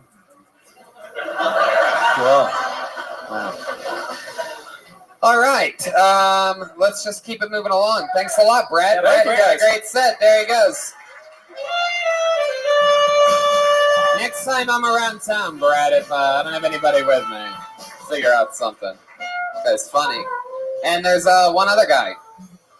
He's also, not only is he at this festival, but I was told he's also going to be at the Motor City Festival that we're doing next month in Michigan. And we're also doing Lansing and Grand Rapids up there. Put your hands together for Kyle Forsyth, everyone. Oh my goodness! Hello, hi, I'm Kyle. I work for. I got a new job recently. I work for a beer company, and I get to try all the new beers. My job title is delivery driver. It's a pretty sweet gig. Don't tell them. It's easy to get a job working for a beer company when you already look like you work for a beer company. I have like the beard of the Unabomber and the face of a Cabbage Patch doll. I get it. It's my look. I have like this big beard, which I have a girlfriend regardless of it. We met on Tinder, so it's totally going to work out. When we met, I asked her where she wanted to go on our first date, and she told me she wanted to go hiking. I was like, that'd be fun, that'd be cool. That'd be like a really sweet way for me to fucking murder you. Why would you ever do that? So my girlfriend's dead now. She's very much alive. She doesn't like that joke either. She's fantastic. I love my girlfriend. I love her to death. That's why she's dead. But I think the cat should be right around the corner, baby. All right. There you go. He's a goddamn professional, Kyle Forsyth. So, the girlfriend, dead or not real to ever begin with? Completely alive and love her to death. Yeah. Wow, how long you been with her? About 2.5 years now. 2.5 years. Yeah. You guys really met on Tinder? We did meet on Tinder. Huh. What was your profile like? What did it say? Honestly, I had a one-liner that my friend Brett gave me that he told me women love, the one you just met, and it was, why are campfire stories never about campfires? That was it. And she's just like, wow, whatever this guy looks like or smells like, I'm in. Yeah. Well, that's awesome. I hope he wears shirts that have cheese on it. If anything ever happens to your wife, this is going to be a dateline, though. Yeah. With all the, they can just go, and he kept doing material. That's of his wife. Yeah, she's not fond of all of the death material. She'd rather I drop it, but I like it. Hell yeah. Kyle, how long have you been doing this? Coming up on 5 years in December. 5 years in December. And you live in Fort Wayne? I live in Metro Detroit. Metro Detroit. Yeah. Wow. Look at that. So that's what they do here. They ship in a bunch of Detroit comedians for the Fort Wayne Festival. We're like, look, we couldn't get New York or LA or Chicago, but Detroit. Festival time. No, I'm kidding. We're from LA. That doesn't even make any sense. So, Kyle, do you always dress like a mustard dispenser? So new thing is that to like take the what's that to do? I like your style. I mean, I keep it condiment related. At least, I try and match the colors with condiments, just red or yellows. You seem like one of the youngest guys with a beard I've ever seen. I'm 24. Wow. Yeah.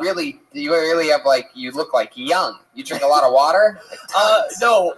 Fucking none at all, almost, actually. I drink way too much soda. You have that weird Bray Wyatt thing going on. It is weird how much facial hair people have out here. Look in the audience. Almost every single person in the audience has facial hair, including the women. It's really...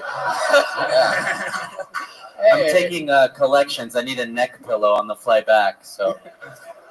Yeah, I'm not a big wrestling fan, but all my comedian friends call me Baby Bray. Yeah, I can certainly see why. That's what I would call you, too, if we ever became friends. What does it say on your shirt there? Artsy Fart. It's a clothing company and design company out of Detroit. Yeah.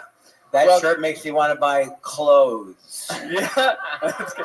Well, Kyle, you were... You were awesome. I'm sorry we couldn't get you on that show, but thanks for coming on this one. You were great, dude. We'll see you around Michigan. Yeah, see you at... I saw him earlier, too. Yeah. All right, we got those two guys up. I know we're going way over time here, but what do you guys say? One more name out of the bucket, huh? How about one more time for Andy Kindler sticking it out in the heat with us, huh? Stick with us. Thank you. Brian. All right, this looks like an interesting name. Your final comedian of the night will go by the name of B-Man Purcell. B-Man Purcell. Oh, Brian. It's Brian. I'm sorry. Brian Purcell. Whoa. No, that's it's a good move though. Come on. All right. Hello and welcome to the roast of Tony Hinchcliffe. Yeah. Tony is the stand-up what Caitlyn Jenner is the stand-up.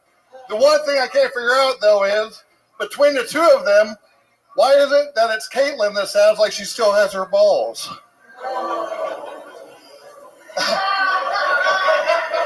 Tony looks like a gay daywalker from Blade, the musical. Tony is actually pretty good at stand-up, which is ironic considering he prefers to bend over. They're hacky, I'm sorry. Tony had a Netflix special out one time called One Shot. He came up with that name because that's what his boyfriend left in him the night before. Oh. How did this happen? Did Tony grow up without ever having a father besides the priest that molested him when he was 11? What Don't worry, he grew up that way. Time's up, bitch. How you living?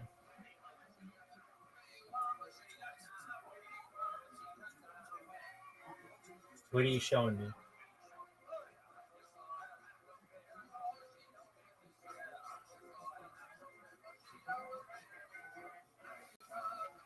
Very cool. Let me tell you something, you bastard. How dare you come up here and insult the throne? You look like Tom Cruise if he got stranded on a cruise. You look like if the coach of the LA Raiders took all his advice from Jerry Sandusky. I deserve it. Big fan. Anyway. Appreciate it. That's what calls. You look like you're going to be buried in a Foot Locker casket. Thank you. You are wearing, everything on you is Under Armour right now. Are you sponsored? You like a high school football coach or something? Am I close on that? You really look like one. You look like you need a clipboard and headphones ASAP. Thank you. Do you have any jokes about people being gay? I think you just did 60 seconds of them right there. Yeah. What's your Under That Armour? was my first time. I had to go with something. Take that, idiot. First time ever. Appreciate it. So this is your first time ever on stage? Yes. And you spent it roasting the host, you asshole. It was either going to be ballsy or extremely stupid, and I think it was a little You've been watching the show for a while? For a very, very long time. Was that after Diners, Drive-Ins, and... My cousin wants to talk to you. She was born in 2006. That's over, right? Yep. She joined? Sure. I mean, I don't know what she called herself.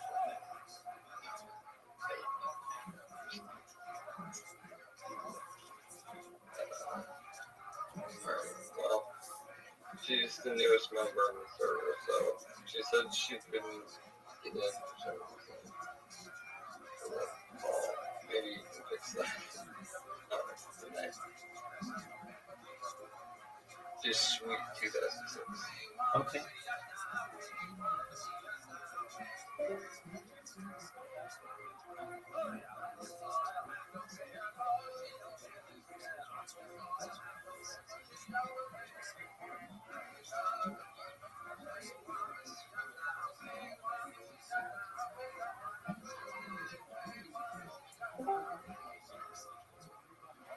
Welcome. Wait. She said she DM'd you on 2 of your accounts. I don't know what she did though. Okay, I see her. I'll DM her back. Okay. was just excited to meet Rothschild. She knows Okay. about the banking. There's no way you actually met this guy. I've been working on this crypto offer for it's 307. I'm going to just go straight. I'm going to get this thing on, dude. Very well. Alright. Well, I still got like a month and a half. The project is getting more and more calculated. So we're going to make everybody trillionaires, like you said. But it's not in a way Certainly. We're going to do it the European 1400s way. Certainly. And I don't want to pop anybody's balloon, at least when it comes to my family. Again, there are 3,000 of us in the United States alone. There are tens of thousands of us in the world.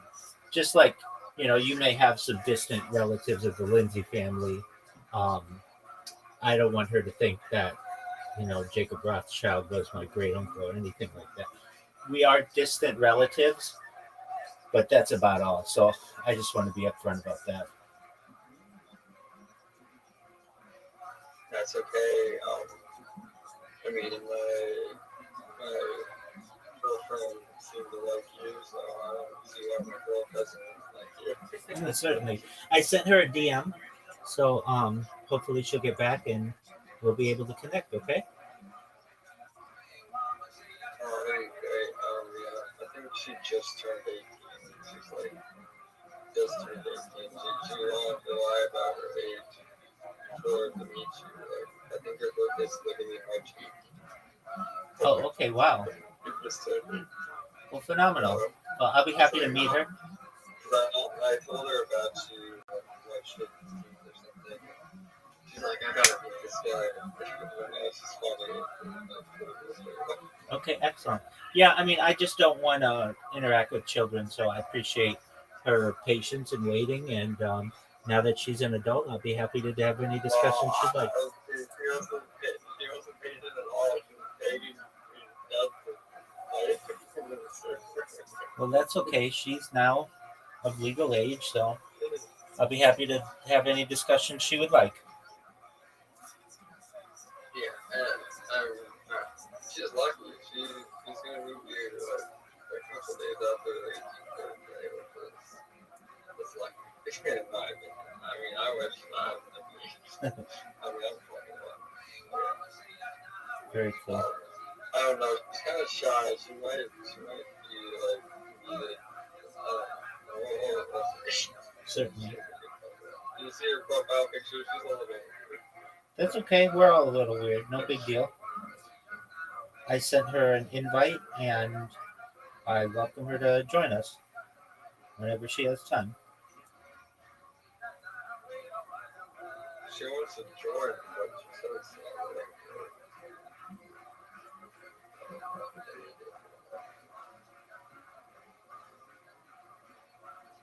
no, I think it's because she's on like an Apple device. No, like 18 plus stuff. Like her parents or something. She's going to have to use her laptop. She needs to stop. Alright. Oh my god, that's stupid. That's stupid for me to do that. Sure. You can, I think. I'm just annoyed that she called me at 3 a.m. She called me at 3 a.m. knowing it was 3 a.m. for me. And she's like, first of all, hot child. No problem. Yeah, I think you can still join with an iOS device. I mean, I'm on an iOS device right now in my hand, and I'm joining. Oh, okay. Well, I think she has like parental controls because she just. Now that could be. Parents are helicopter parents. Sure. You know about that, right? Of course. So she can't join in the 18 plus. She can't join in the websites like. Parents are strict on that. Okay. Which I mean, in a way, it's really good, but in another way, it's like she can't join the channel. That's okay. I sent her a friend request. She got back to me. So I'm texting with her now.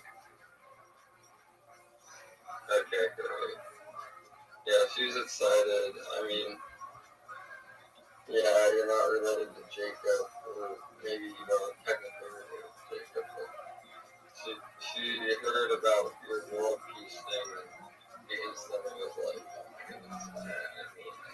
this guy.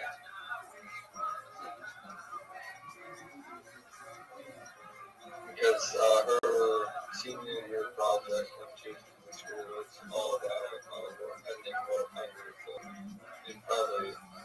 That'd be great. I'd love to talk to her about that. Yeah. And she doesn't want to go to college, which is super weird, but she's super smart. I don't remember why, but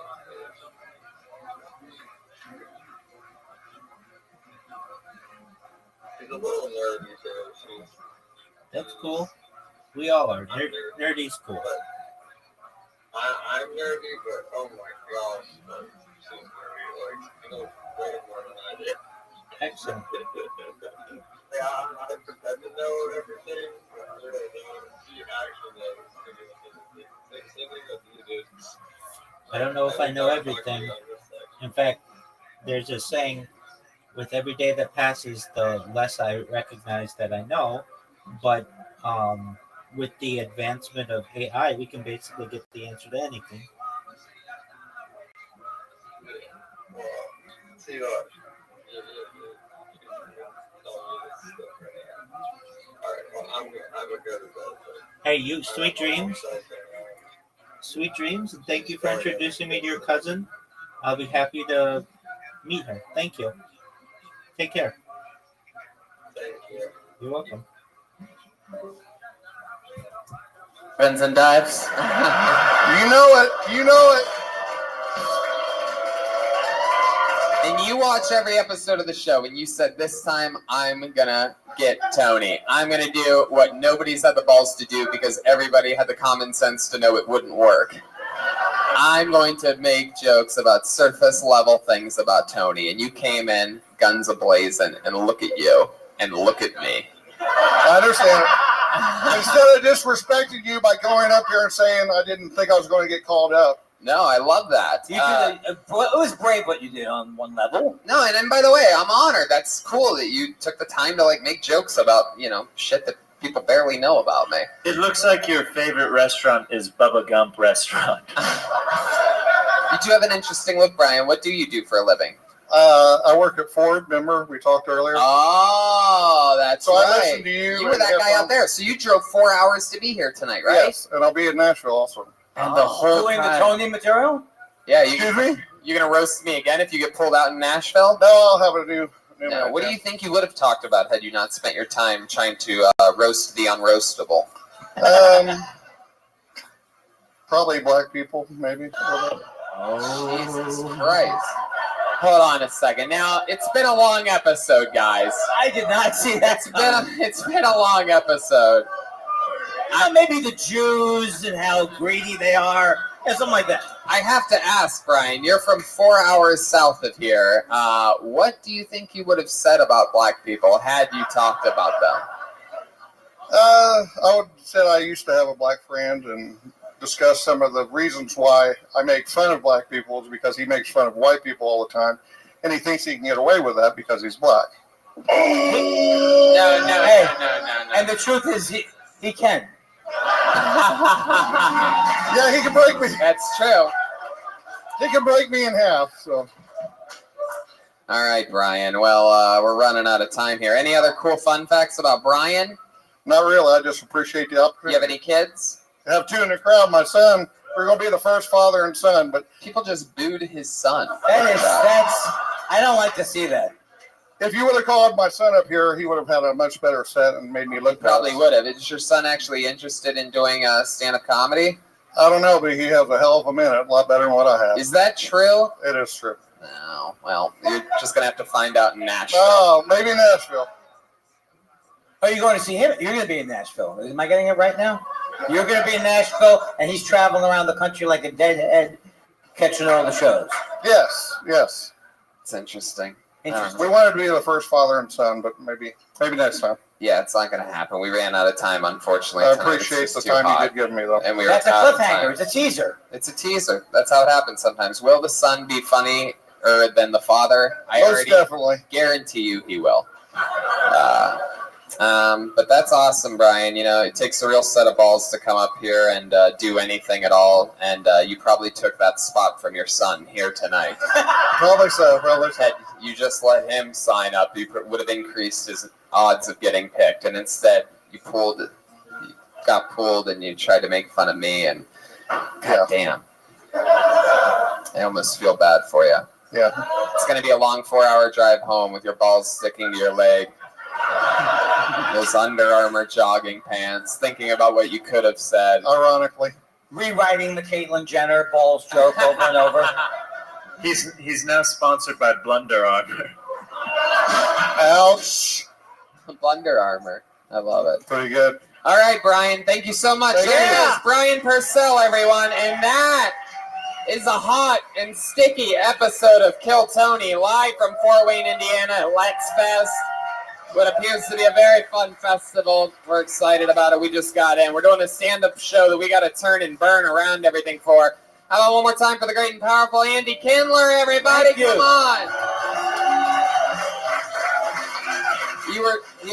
You were so funny that you like fucked me up a little bit, like from laughing too hard. I could barely get my fucking things together sometimes. I have insurance for busted guts, and I love you. I'm sorry that was my last line. Truly an honor to have you on, Andy. Thank you, Thank you. The great Jeremiah Watkins, everybody. Come on. Yeah.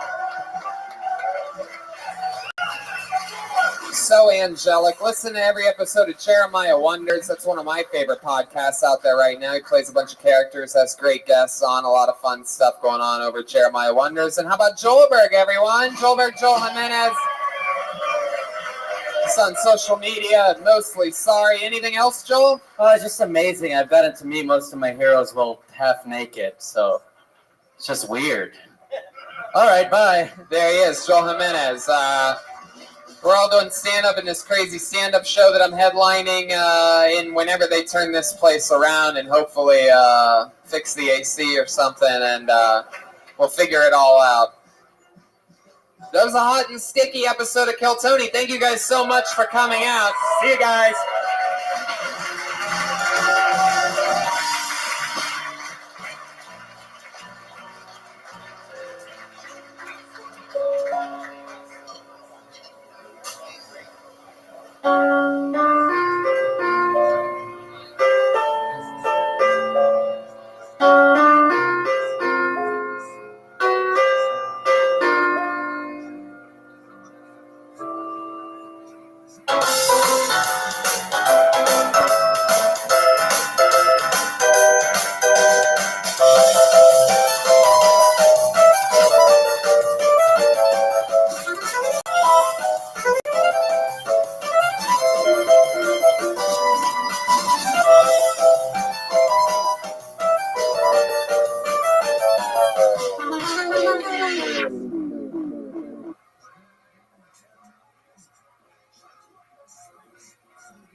Hey, this is Rabbi coming to you live from the world-famous Comedy Store main room for a brand new episode of Kill Tony. Give it up for Tony Handsquare. Wow! Hi, everybody. Look at this packed-ass crowd. Make some noise, everyone. Brian Redband's here. Live on YouTube from the Main room of the Comedy Store, the greatest comedy club on the planet. It's great to be home, good to be back. We just had a crazy long stretch of shows in Cleveland, Cincinnati, Fort Wayne. Thank you to all those amazing cities in the Mideast of America for great shows. We had a lot of fun. I had a crazy plane trip coming home yesterday. Yeah? Our guest is a few minutes away, so I'm stalling.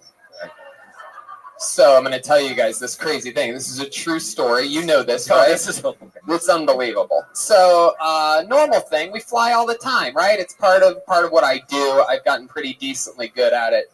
And yesterday I had the front seat of the premium side, not first class, the front of the back, basically, right? Yeah, Row business 7, class. seat A. Now that's a window seat.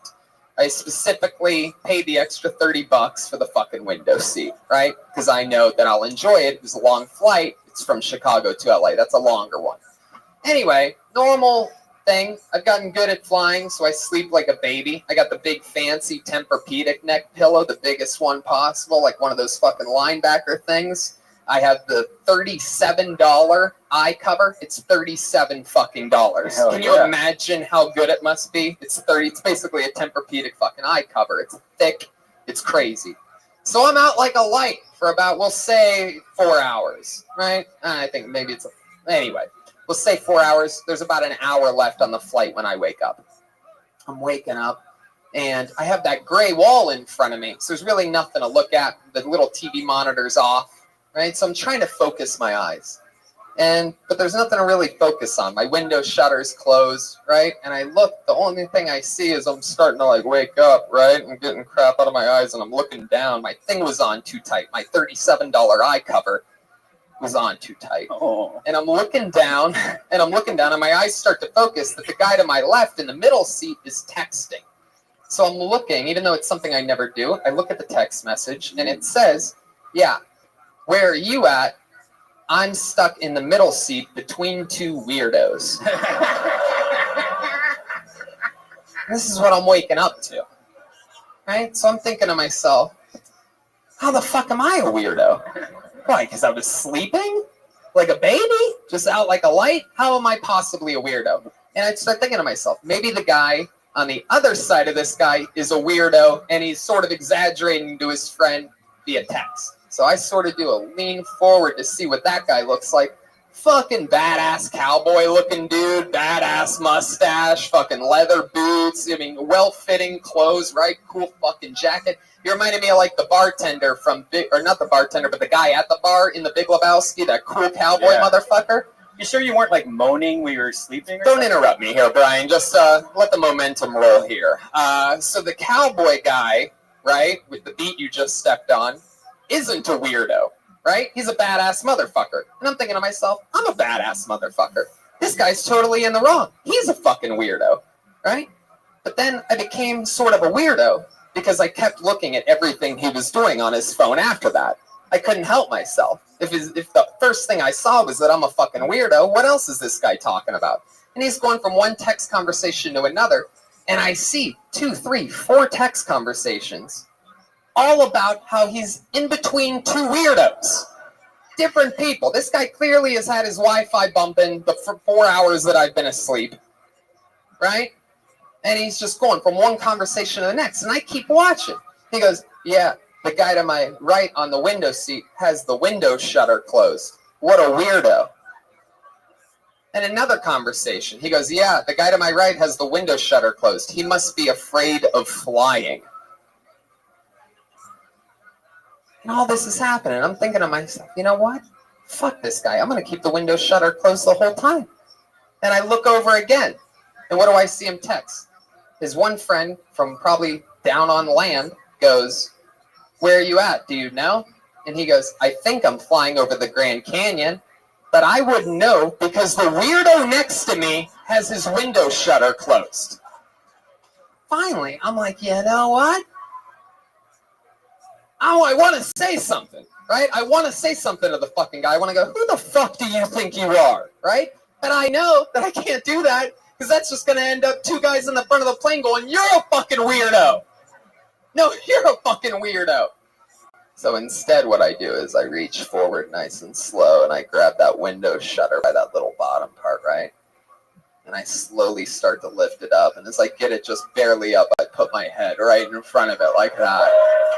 And I'm just leaning out a window like I've never looked outside before in my life. Like a prisoner that just got his first window in years. I'm just fucking filling the window with my head. Not even looking at anything. I know what the fuck all that shit looks like. I fly every fucking weekend. I'm not afraid of flying. So I'm just filling the thing with my head a good 15 seconds. And then what do? Reach my hand back up and I grab the top of that fucking shutter. And I slowly lift my head away and go, like that. Fucking weirdo calling me a weirdo? It's so weird. I always sleep with that thing down. Who fucking keeps it open? I want that sun in my eye the whole time. You got the middle seat, you idiot. Yeah. Don't accept a middle seat. Unless you're not going to be a baby about the window. Windows are closed. There's a bunch of tourists here with the fucking looking out the windows. They're like, why don't you enjoy the process? Ryan J. Ebelt's here. He draws every episode. Look at that. Speaking of windows, always a sunny sight to see, the great Ryan J. Ebelt. And yeah, we just did a whole crazy week on the road, and we're about to do it again this week. We're going to Lexington to do some stand-up, and then we're doing that big rescheduled Kiltony in Nashville this Sunday. That's a big one for us. September 20th, we're in Lansing, Michigan, doing Kiltony and stand-up. Same with Grand Rapids the next day, September 21st. And then the next day, Detroit, Michigan, September 22nd, doing a Kiltony there with our guest Danny Brown and some special surprises. Then the next week, we're in Toronto. I'm doing some stand-up shows and some crazy stuff. That's a big festival. That's JFL Toronto. And then we are doing a Kiltony there on the 28th of September at midnight. That's Friday at midnight. A midnight show. That is going to be fucking chaos. They put us in this beautiful Regal Theater, and we're going to burn the bitch down. October 3rd through the 6th, I'm doing stand-up in Chicago. And then November 9th, we're at Venus de Milo in Swansea. I think I'm saying that right, Massachusetts, outside of Boston, between Boston and Providence. Smack dab right in the middle. So, you know, we had a lot of people driving from a lot of different places. 4 hours shows. Yeah. That was great. So, yeah, good luck. And then November 13th, we're in San Antonio doing Kiltony and a stand-up show. The 14th in Austin, the 15th in Houston, and the 16th in Fort Worth. That's all in November. That's a 4-day stretch. Actually, it's a 5-day stretch because we have 5 days in Fort Worth. Damn, we sold this motherfucker out tonight. Give yourselves a hands for being an amazing audience. We packed this bitch. We did it. All right.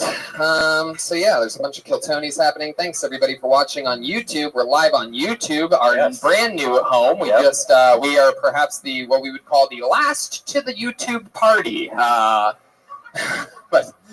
But here we are. We have finally arrived. A lot of people were wondering, where's Kiltony going to end up? Netflix? Comedy Central? YouTube. We're on YouTube, everyone. We did it. Breaking new ground. Took 5 years to sign our deal with YouTube. Our Cleveland, Cincinnati, and Fort Wayne shows will be uploaded to YouTube this week also. So if you want 3 extra episodes, check it out, youtube.com/Kiltony. And be sure to check out Roast Battle on Comedy Central on Tuesday nights at 10. In a couple weeks, there's going to be a special treat for all you Kiltony fans out there, as I will be taking on the undefeated, undisputed, defending Roast Battle champion, Mike Lawrence. We'll see how that goes. Fingers crossed. It's going to be one of the toughest things I've ever done. Luckily, I've written for the last 6 or 7 Comedy Central roasts, and I was built for that shit. So we'll see what happens. Maybe we should bring the band up first. What do you think? You guys like bands? How many of you are fans of this show? All right, then you guys know what's up. Every single week, these guys commit to different characters, and I never know what they're going to be. They actually, for the first time ever, slid the sliding doors in their special green room closed. I think they were up to something for a while back there, and I'm really excited to see what they do. They are unbelievably great, just killed it on the road, and here they are. They're the best damn band in the land. They're the Kiltony Band. Jeremiah Watkins, Joel Jimenez, and Chroma Chris. Come on, guys, you gotta make some noise. Oh my God. It's Street Fighter. Wow! This is incredible. Holy shit. Street Fighter. Wow. Great. Perhaps some of the most committed characters I've ever seen. Wow. I just tore my ACL, Tony. Wow. We have the methed out Karate Kid. And fuck yeah, Chroma Chris has gone full lesbo for this one. And then we have what is it? Someone that drowned trying to swim here from Mexico? Blanca. Oh, Blanca. That's it's Blanca? Is it Blanca? Yeah. It is Blanca, Tony. Hell yeah. Well, man, I'm excited to see how much fun we have here with the Street Fighters. This should be... Jesus. I never really played that much Street Fighter, but I guess you guys will remind me of what I forgot Well, about. Ryu usually has more muscles than that, but... And Red Band is on a keto diet.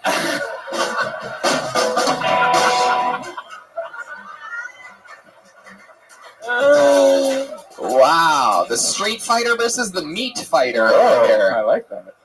Pure keto over here. So I don't know. Maybe we should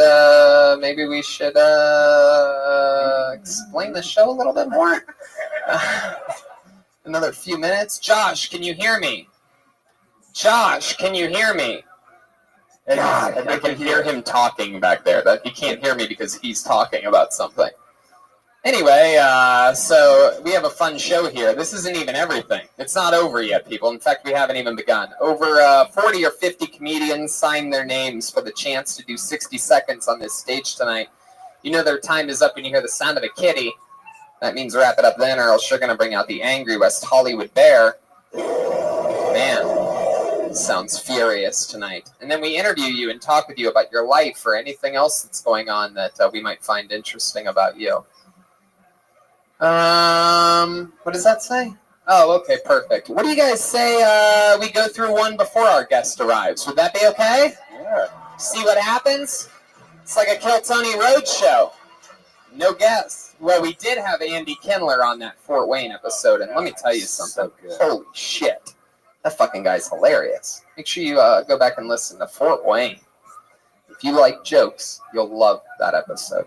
All right, you guys ready to start this thing? I pulled a name out of the fucking bucket. It's about to go down. Put your hands together for an uninterrupted 60 seconds from Tatenda Mudzi. Tatenda. That name sounds familiar.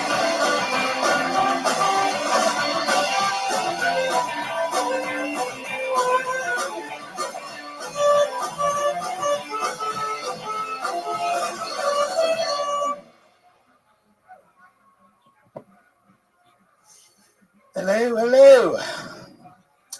How's it going? I'm from Zimbabwe. Coming to LA, I didn't realize how behind the times we are in my country. Like things that are still big in the 90s, like they were big in the 90s here, are huge over there. Like people in Zimbabwe love Jean-Claude Van Damme. You know, they're still doing like the double punch. They love Jean-Claude Van Damme, right? So things that were big in the 90s here are still big over there, like AIDS, for example. We used to be big here, not so much, still big where I'm from. Like it's, you know, the thing about AIDS that pisses me off, it's like it's the reason why Zimbabwe will never have like its own superhero or like an action star, because the diseases are more important than the people. You know, like if we were to have an Avengers, it'd be like Captain AIDS, like Iron Deficiency Man, the Incredible HIV, Black Widow, whose husband was killed by Captain AIDS. Jesus, I feel like you were just going to keep naming superheroes. Tatenda Mabudzi.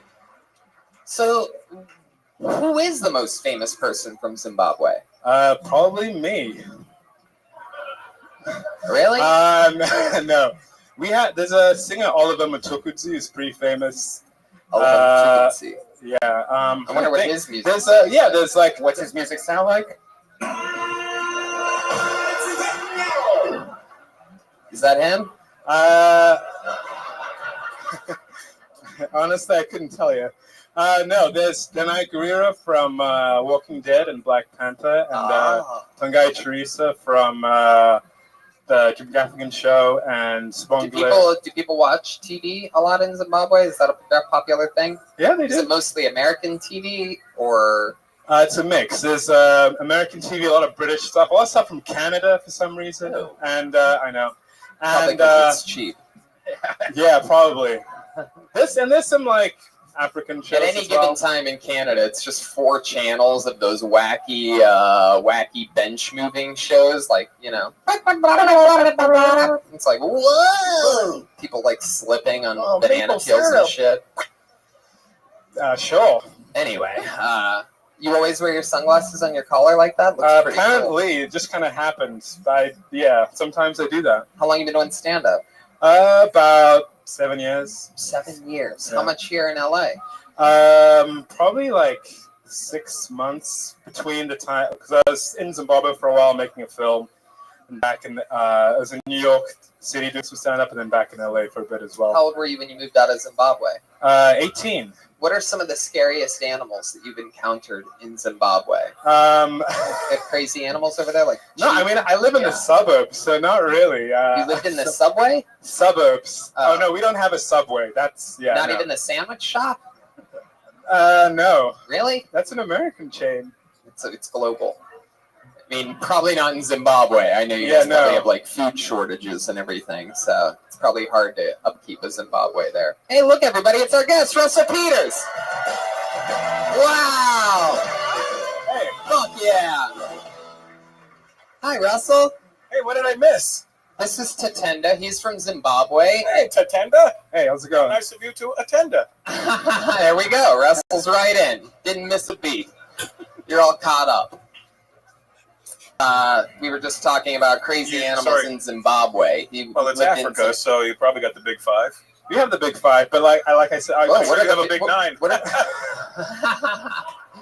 What's the big 5? Is that like a basketball team or something? It's like a lion, elephant, giraffe, rhino, buffalo, I think. No, not buffalo. Look, sure I you're grew up African? I grew up in the suburbs. And though. Crips. What are the suburbs of Zimbabwe like compared to the city? The suburbs are South Africa, Mozambique. Pretty accurate, actually. They look actually a lot like LA. We have jacaranda trees, the trees with the purple leaves, flowers. Same kind of trees. We don't call them that here. Huh. We call them. You probably call them purple blossoms or whatever. Yeah. Yeah. Even your trees are darker than ours. I guess so. I mean, I did go on a safari once in South Africa, and we saw these like really white, like albino lions. Basically, there's like a whole compound of them. What were they doing? Ruling over the darker ones? No, just like actually, they were just like running Imposing around. their will, their lion religions. Running free while the darker ones were in cages. No, actually, when you go in there, you enter the cage as well. Like it's a big compound. I too have They're gone living on one of well. those in South Africa. Which one did you go to? I think it's called It's by Lesedi, I think. I can't remember Is the it name near of it. Joburg, Cape Town, Durban? Outside of Joburg. Outside Joburg. Like Joburg? Wait, what? Oh, I forgot the green guy. Weren't you on the show last week in Whiteface? Yeah, it took a chance. We remember. Yeah. I was just ignoring it, giving you a fresh shot. That's how nice of a guy I am. Trying to erase the memories of that bomb fest that was just last week. I'm sad I missed his set. Well, was it no good? This one was good, but last week he did something in whiteface. He took 2 surgical masks and put them on his face. Experiment, It was definitely an experiment. You're much likable being yourself. Anyway, Tatenda, we're going to move on quickly because Russell just got here and I want to have a little restart, have him see somebody fresh. So there he goes, Tatenda Mabudzi. Up last week, very lucky guy. This guy's been on like 3 times in 4 or 5 weeks. Russell, welcome to the show. Hi, Tony. Russell Peters is here, everyone. No, we love it. Whatever it takes to get you, buddy. Glad you're back. It's been a while. And the band is Street Fighter tonight. I don't know if you noticed. I noticed that. You ever play the game Street Fighter? Of course, that's Ryu, right? And that's what was the other guy's name? Luke. That's Ellen DeGeneres. That's correct. That's 90s Ellen DeGeneres. Yeah. Ken. And that's Blanca. Hey, yeah, Russell got it. I love it. You guys ready to keep this thing moving along? You get it, right? Uninterrupted 60 seconds, and then we talk to you afterwards. Anything can happen. Put your hands together for Brandon Jordan. Here we go. I'm not seeing movement. Oh, no. Oh, he's over here. Hey, here he is, Brandon Jordan. What's up, y'all? My name's Brandon Jordan from Detroit, Michigan. Anybody been to Detroit before? Why did y'all go? I can't wait to get out of Detroit, man. Since I was a little kid, I always wanted to move to LA. Been a Laker fan all my life. You know, Nick Van Exel, Elton Campbell, Eddie Jones, you know, them days. Moved to LA. I've been here 6 months, man. And LA is some bullshit. I already got $1,500 in parking tickets. Got my car towed twice. And I stay in a 350 square foot studio apartment for $1,200 a month with a roommate. I didn't realize how much of a king I was in Detroit. In Detroit, I had a 2-bedroom apartment, wood floors, washer and dryer for $300 a month. Even the girl across the hall would let me hit sometimes when her boyfriend went to work. All right, I'm Brandon. Hell yeah, Brandon Jordan. Damn, here, step up to the mic. So, Brandon, that's all true? Yeah, that's all true. And Brandon, what time did you finish your shift at Shake Shoes? 5 o'clock. Because you're still wearing your work shirt. Brandon, $1,200 for a studio apartment with the roommate? You guys splitting rent? Yep. That's why you have a roommate. Tony, he said 1,200. Oh. 1,200. It's different. Yeah. It's slightly more manageable than 100. What do you do for a living, Brandon? I'm a manager at Chic Shoes. Wait a second. You really do that? Is that a joke? He's wearing his fucking shirt, right? Oh, I didn't realize you were allowed to wear. Look at the back of the shirt. I didn't realize they were allowed to wear sweatpants at that place. I love that place. That's a good store. I've never been there. I am a manager at Kicking Ass, and yes, I work full time. Finish him. Different video game, jerk. My bad. Brandon, how long you been working at the shoe place? Almost 4 years. Almost 4 years, and you transferred from the Detroit location to LA. Well, no, actually, I started working in Detroit, and at Shake Shoes. Actually, yeah, Chic Shoes, and after a while, they transferred me, so I didn't move to a couple different cities. That's how I ended up in LA. The store I managed in Texas closed down, and they moved me out here. Wait, Texas closed down, but Detroit didn't? Yeah, Detroit closed down too. Okay, but I yeah, left that makes Detroit before they closed it down. Okay. Mm-hmm. That's how I met. That's where I met you. How'd you meet me? At down in Fort Worth. Oh, okay. Oh, all right. Yep. And what part of Detroit you from? East Side, 7 Mile Orion. You familiar with 7 Mile and Gratiot? Yes, I am. I used to go shopping there at G7 Menswear. Oh, okay. You know that spot? Yeah, I know. It's run by the Koreans. They have fake everything. Yeah, fake everything. Yeah. Before I had money, I bought that shit. What would you do for fun in Detroit that you can't do here? Dodge bullets. Unless you could do that here. You can do that here too. Unless you go to Compton, you know. But in Detroit, casinos. Real, the Motown casino. We got real casinos in Detroit. Yeah. Well, I mean, you can go to Windsor and get the real ones too. Yeah, that's true. But and you can also drink. It's none in LA. So. What would you play at the casinos? Roulette. Wow. That's my game right there. Would you play the same numbers every time, or Yep. would you? Same numbers. What are the numbers? 7, 21, 5, 20, 14. That's almost all the numbers. Yep. 7 and 21 are two of my top 5 favorites. Anyway, so Brandon, now that you're here in LA, you've been doing more stand-up? Yeah, I've been doing more stand-up. Right, a lot of open mics. Open mics, some shows too. You making friends with other comedians? Yeah, I had some friends before I moved out here too, so that made the transition easy. Okay. How far along the transition are you? You still have the goatee. Yeah. And I could tell since you're wearing sweatpants, you have a dick and balls. All right, Brandon. What else? Is that true that you used to have sex with the chick across the hall? Yeah, sure. Wow. How's the game with the ladies been going since you moved out? It started off. She called me one day. She was like, "Hey, what you doing?" I'm like, "Nothing. You want to eat some pussy?" I was like, "I ain't got shit else to do, so let's go." Wow. Did you ask her what was for dessert? You want to eat some pussy? What you got for dessert?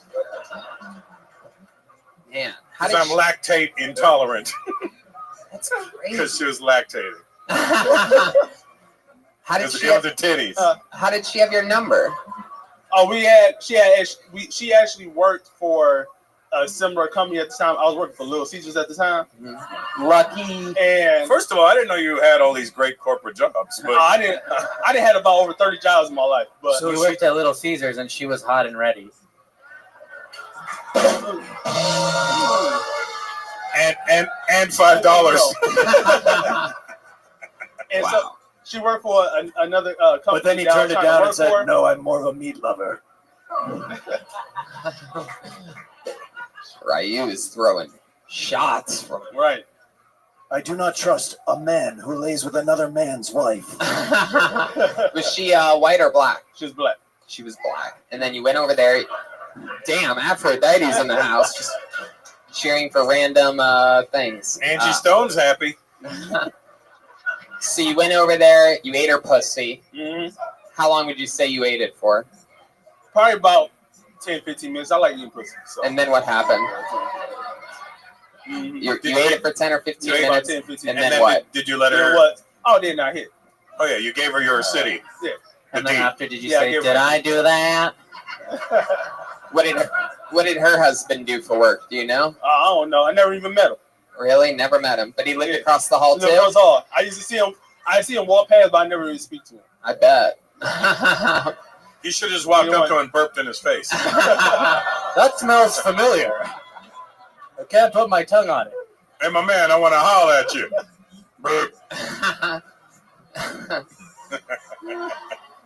Man, that's crazy. What did she do? She worked at Little Caesars with you? No, she worked at another company that I was trying to work for because I was trying to leave Little Caesars, and that's how we ended up changing numbers. Domino's. So she was trying to help me out. Damn. No. Well, I love it, man. Fun times. Welcome to LA. It's a hard road coming from Detroit to here, and I'm glad that everything's working out for you. We met him here for the first time. That's Brandon Jordan, everybody. There he goes. He's on The Original Comedy. The Original Comedy, but it's just the letter. So if you spell it out, it's Original Comedy. Not Aboriginal. No. It's actually at Aboriginal. Yeah. The Original, the letter B. And Tatenda is at TA1ODA. And your next comedian goes by the name of Mark Walker. Mark Walker. Let's see, movement tonight. Mark Walker? Oh. I don't see anyone coming towards us. No. Get out of here. Well. Why don't you look at that? It's last time this young lady was on this show, she absolutely destroyed. She had her best set ever on this show. I don't want to raise the expectations too much. She is a legend here on Kill Tony. 62 fucking years old. She shows up every week. You know her. You love her. It's Aphrodite!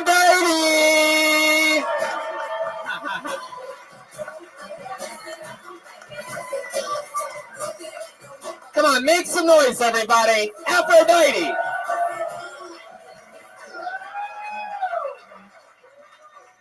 How y'all doing? Right now, I'm hornier than the Catholic priest. I'm hornier than the Catholic priest. It's been months now. I see these good-looking black men, you know, the ones that about some that our sisters would like to date. They said they only date white women. Giving all that black dick to white women. You know, brothers get successful. They want some of that Ku Klux Klan pussy. Oh, yeah. They want some of that Emmett Till, get your black ass killed pussy. Oh, yeah. I just want to tell the brothers PCA announcement when that white cop pull your black ass over, you better tell him you driving Miss Daisy. You better tell him you're a motherfucking Uber driver. Because he find out you fucking that white woman, your ass is going to get laid out. Damn. Aphrodite. Aren't you just the most special goddamn thing in the world? How long has it been since you started stand-up?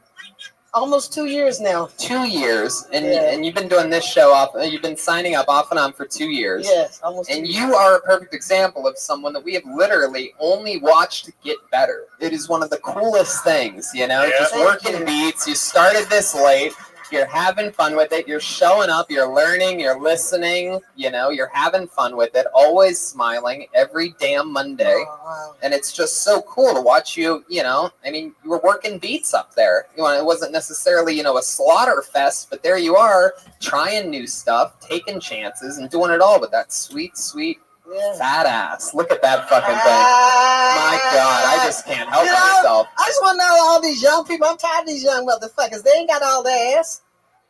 No, you're damn right. What's her name? Lonce, Nicki Minaj, they ain't got all the ass. No. Yeah, this is real ass. This ain't no, you know, that's that cornbread and Earl ass. That's that cornbread and Earl ass. You know what I'm saying? That fucking thing is unbelievable. Ryu is completely erect right now. For those of you listening to the podcast, his dick has a red ribbon tied at the top of it. I just Hadoukened my pants. You know, I just don't believe you have to look like an old person just because you're in your 60s. You know what I'm saying? Hell no. You have one of the youngest spirits. I feel like a lot of people try to come up here and pretend to be wiser and older than they are, and then there's you just fucking ass backwards. Literally, the ass is actually in the right place. And figuratively. Yeah, thanks to my grandmother, she had that astronomical ass. Okay. Oh shit, I see what you did there. Yeah. So your grandma had a fat ass too. Oh, my huh? daddy's mom, she had no breasts, but she had that big Jedi booty. Wow. Jedi. Jedi booty. You a know, Star when Wars the ass jets out and come back in. Oh. And you got top and bottom. So Yeah. you're good. Oh, this is my mama up here. Well, hello, Mom. Yeah, 82. She's 86 and she got bigger titties than the women with the implants and shit. Aphrodite, how long has McDonald's been dressing you? Somebody said you were going to say that if I got on tonight. You better catch Somebody up. said that. Just by looking at you, I know what you like on your hot dog. Oh, yeah. Mostly relish. I'm about to get me some, though. The muscle man's back. Wow. Yeah. Oh, Jedi ass is it's weird that your grandma had a Jedi ass because you have the Darth Vader helmet. Oh, yeah. Yeah. So do I. Talk about dark. I told you. Oh, no. And I'm selling afros to white people, $29.95. Okay. Hell yeah. Yeah. Everything else in life been good? Oh, what do you do? What do you fantastic. do on the other days? I see you every Monday night. You always make a point to say hello. You're always positive and fun. And what does Tuesday through Sunday look like for Aphrodite? Well, I have different things to do. Yeah. I've done some other mics as well. Yeah, what about other than mics and other than music? We know that you sing. What Yeah, else though? Shows are coming up. Yeah. We know. But I'm talking about other stuff. Okay. Like what stuff other than art? Like what else? What do you like to do when you're just Well, chilling? I'm really an artist at heart. I like to write. I have a second book I'm working on. I think you're missing the question here. Okay, tell me Other again. than anything that has to do with art or plugging anything. Okay. What else do you do? You like to watch TV? Well, no, actually, I don't watch TV. I study ancient Egypt history. I love studying history. How do you do that? You read books? I go get books from the library, and I look at a lot of documentaries. I love everything about ancient Egypt. Aliens, all that kind of stuff. It's cool. Well, hold on. Sounds like I'm you're an watching the alien, History okay? Channel. Yeah, the Anunnakis, all Have you ever heard that of a stuff. show called Ancient Aliens? Oh, I'll watch anything if you refer me to it. I love reading. No, don't watch it. It's dumb. Yeah. It's, That's why I spend a lot of time reading, watching stuff. I go out. I like to observe people. It helps me with material and writing songs, everything. I like real people. you What's know. a cool fun fact that you've learned about ancient Egypt that you could share with us? That. By the way, I know for a fact that the pyramids are wondering how your ass was built. It was actually astronomical, okay? Aphrodite, you already did that joke. Okay. Well, you made me go there, okay? But anyway, what I like about the ancient Egyptians, some of the smartest people that ever was on the planet. A lot of people, unfortunately, are racist. They don't want to know that black people came here first. Sorry. But it's true. And we came from aliens. That's how we built the fucking pyramids. Seriously. Well, our kitchen staff came from Seriously. illegal aliens. Go look up the Anunnakis. This is some cool shit, y'all. Everybody's black anyway, so it's Did no you problem. say the anal Nakis? The Anunnakis, Annunaki. Anal Nakis, all right. Anunnakis, motherfucker. Well, that Sphinx. Man, They cool though. They cool. Aphrodite, that is so cool. So we learned something here tonight. Yeah. You had a fun set. You're smiling. you. You had fun again. I Yes. absolutely love your passion for this show. I It's love you, Tony. You are my best teacher. You really are. Look You at that. really are. There you go. Yes. And congratulations. And I love everybody here. You guys don't know. It means so much to be in my 60s. Okay, Aphrodite. I love you too. You're the best. And my ass loves you too. Oh, shit. In that case. Congratulations on your mom's Nefertiti. Yes, no steppers, no feelings. This is Greece made. Greece. All right, Aphrodite. There she goes. Thank 62 you. years old. The great Aphrodite, everybody. She's on Twitter at Aphrodite Love. That's spelled AFRODYETELOVE. That's fun, right? People of all shapes and sizes. I would like to hit her sphincter. Really, Jeremiah? All right, this young lady's been on before. It was very funny. Put your hands together for Rachel Wolfson.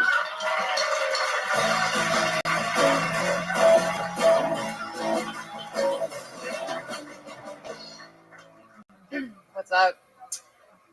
I was a big tomboy growing up. Now they call it transgender.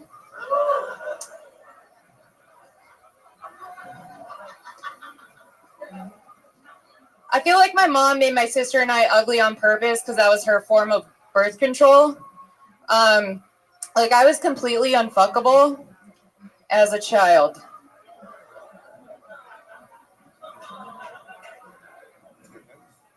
I had a mullet. Sometimes I wonder. No one wants to fuck a kid with a mullet. Let's be honest. Like no one. But like sometimes I wonder if they would have tried. Like if someone would have tried to fuck me because my mom's a judge. She put O.J. Simpson in prison. So basically, O.J. Simpson got sent to prison by the same woman who sent me to my room. But we got out. There you go.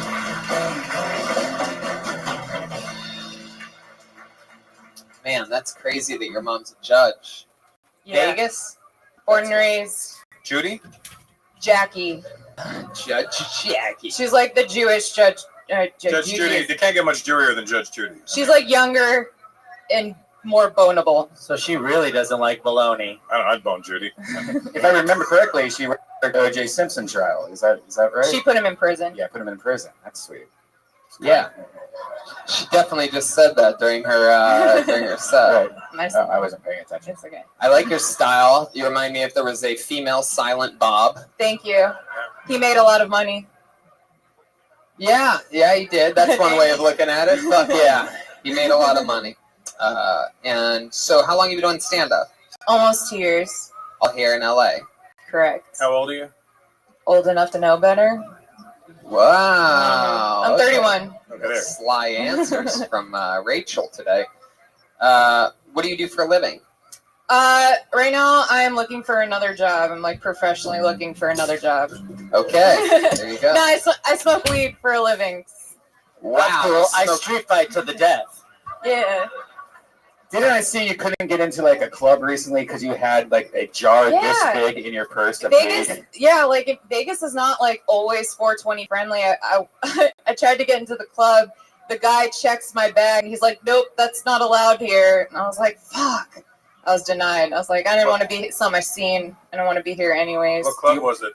It was they just opened up a new club at the top of the Palms. Mm-hmm. It's called Apex Social Club. But you can't be bringing that much weed and be social. No, they're like, no weed, just all the other drugs. I was like, you're a racist against weed. Do you always travel with that much weed though? Don't you ever just carry a joint? I forgot. I had a giant jar, didn't take it out, thought Wait, maybe how they big were is cool. this jar? It was like up to half the water bottle filled with weed. So it was big enough. I pictured a fucking Costco mayo. No, it was a mason jar. It was like a jar you get at like fucking world's best furniture. I don't know. So what type of job are you looking for? Something that will pay me during the day so I can do this at night. So when you say something that'll pay you during the day, like what type of job are you looking for? I mean, I prefer to keep my clothes Like, is that on. what you Google when you're looking for employment? I'm like, something jobs during day where I to can pay keep for nighttime. my clothes on and still. Yeah, I mean, the good strippers don't work in the day, so you don't have to Yeah, worry for about sure. that. You're right. But like, they do have day strippers. No, they do, but it's like a day shift. I mean, it's. You're right.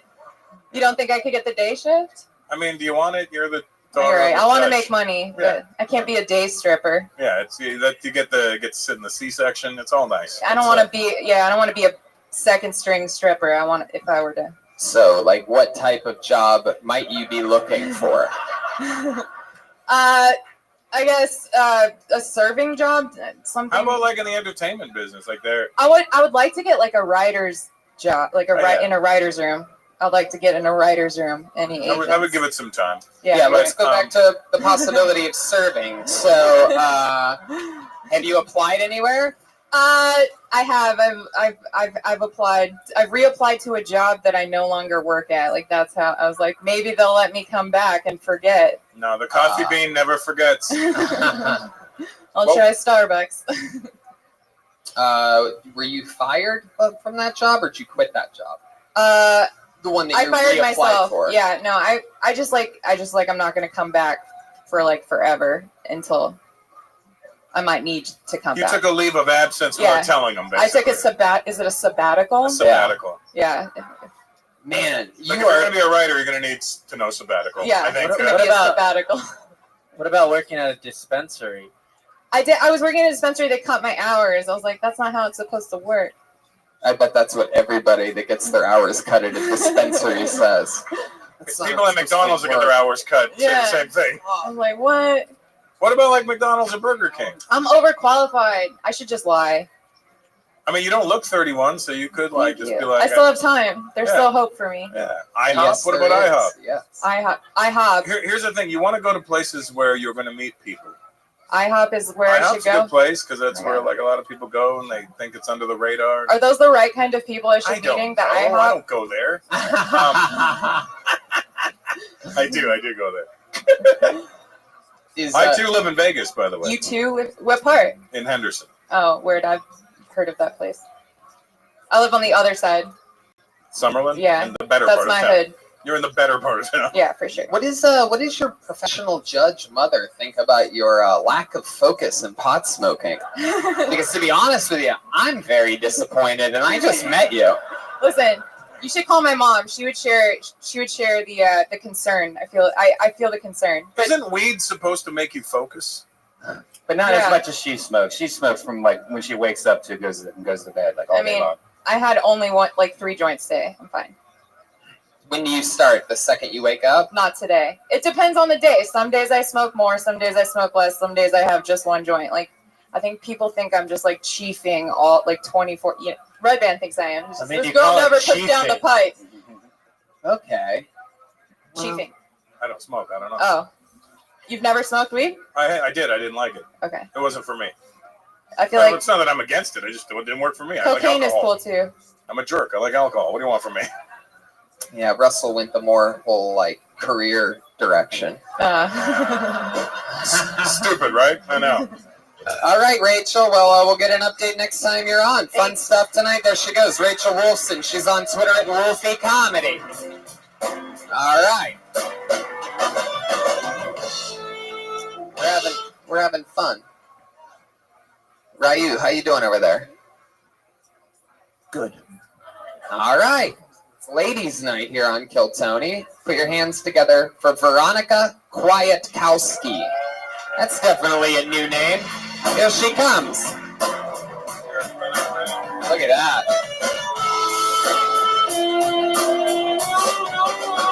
pretty sure it's her first time on Keltoni. Put it together for Veronica Kwiatkowski. Hello.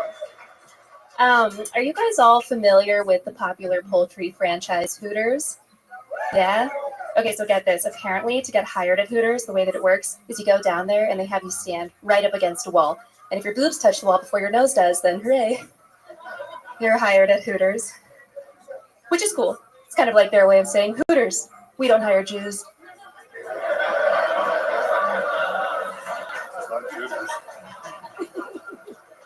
I don't work at Hooters. I work in an office.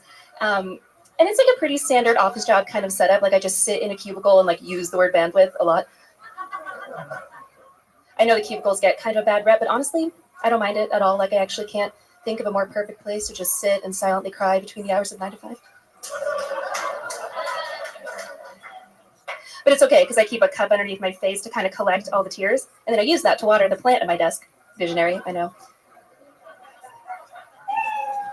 I love them. Oh, okay. There you go. Veronica Kwiatkowski.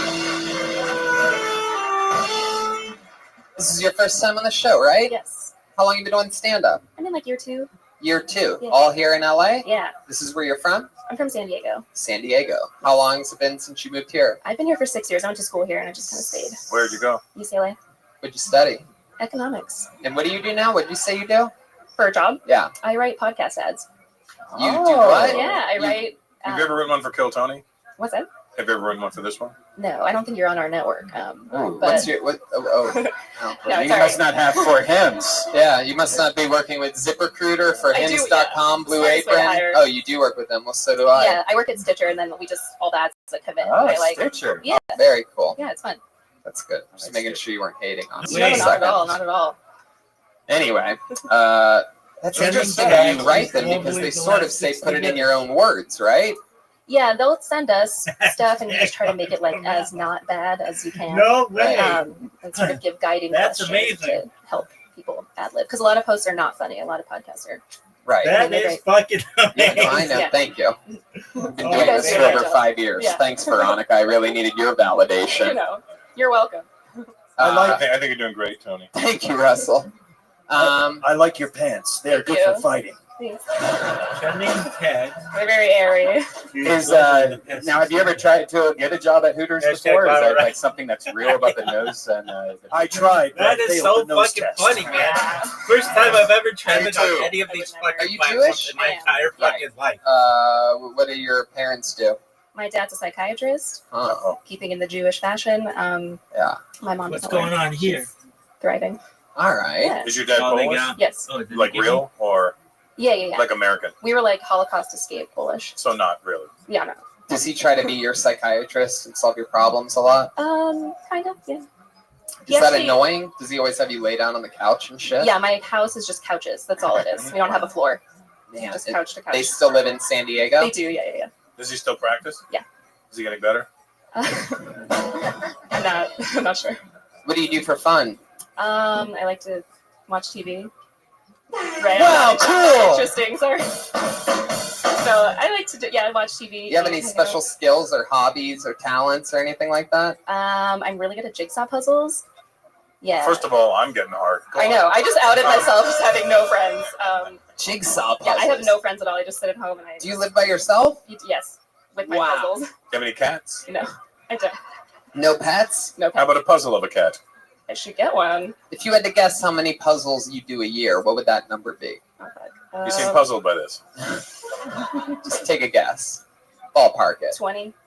Wow, I'm a big 20 puzzler. puzzles a Yeah. year. When's the last time you have a boyfriend? No. How long has it been since you had a boyfriend? Like 9 months. 9 months. Still picking up the pieces? Yes. Putting them back together. Yeah. What happened in your relationship? Like, why'd you guys break up? He was like, all you do is puzzles and you don't pay attention to me. No, seriously, why'd you guys break up? It just wasn't right. It just wasn't working. What did you do for work? He works in music. Oh, Like That what do you mean is he works so in music? fucking funny. Like a radio DJ or like a club DJ? Like a real DJ or I think so. I push don't know. I play? don't really listen to music. You don't listen to music? Not his music. I was like, What was he playing? like the. Oots, oots, Yeah, oots? yeah. Okay. Ah. I prefer silence and puzzles. Wow. I mean, your last name's Kwiatkowski. I mean, Exactly, yeah. That is incredible. Puzzles was your second thing to TV. Yeah, I feel like I made myself like super I uncomfortable. think Like, what you she guys does are is really no, you're an attractive woman. Thank you. But Just a boring intro. but there's a difference between attractive and sexy. But I mean, you're attractive. I mean, like like you walk in, you go, oh, it's a very attractive woman. What do you do? Puzzles and TV. Oh, here. Just Yeah. like I know. I'm aware. It's okay. But that doesn't mean you can't fix it. I mean, you know. It's true. Put the puzzle down. Maybe if they hire me at Hooters, I'll gain some status. No, we don't. You don't need to be slutty. You just. What's If you're smarter than that, we can see what's something wild about you? We know that you like to watch TV, do puzzles. What's something that we'd be surprised about? Like I mean, you got to have something. I know a lot of. I met a few. You know, in my days here in LA, I've hung out with a couple Jewish girls that seem innocent and sweet, and it turns out there's a fucking wild side, right? What's something like that for Do you? you think there is that? Just before you answer this. This is my wild thing for people, but here it's not exciting, so I don't know. So, She's the kind of girl you marry. Yeah, No. yeah. She seems like a great person.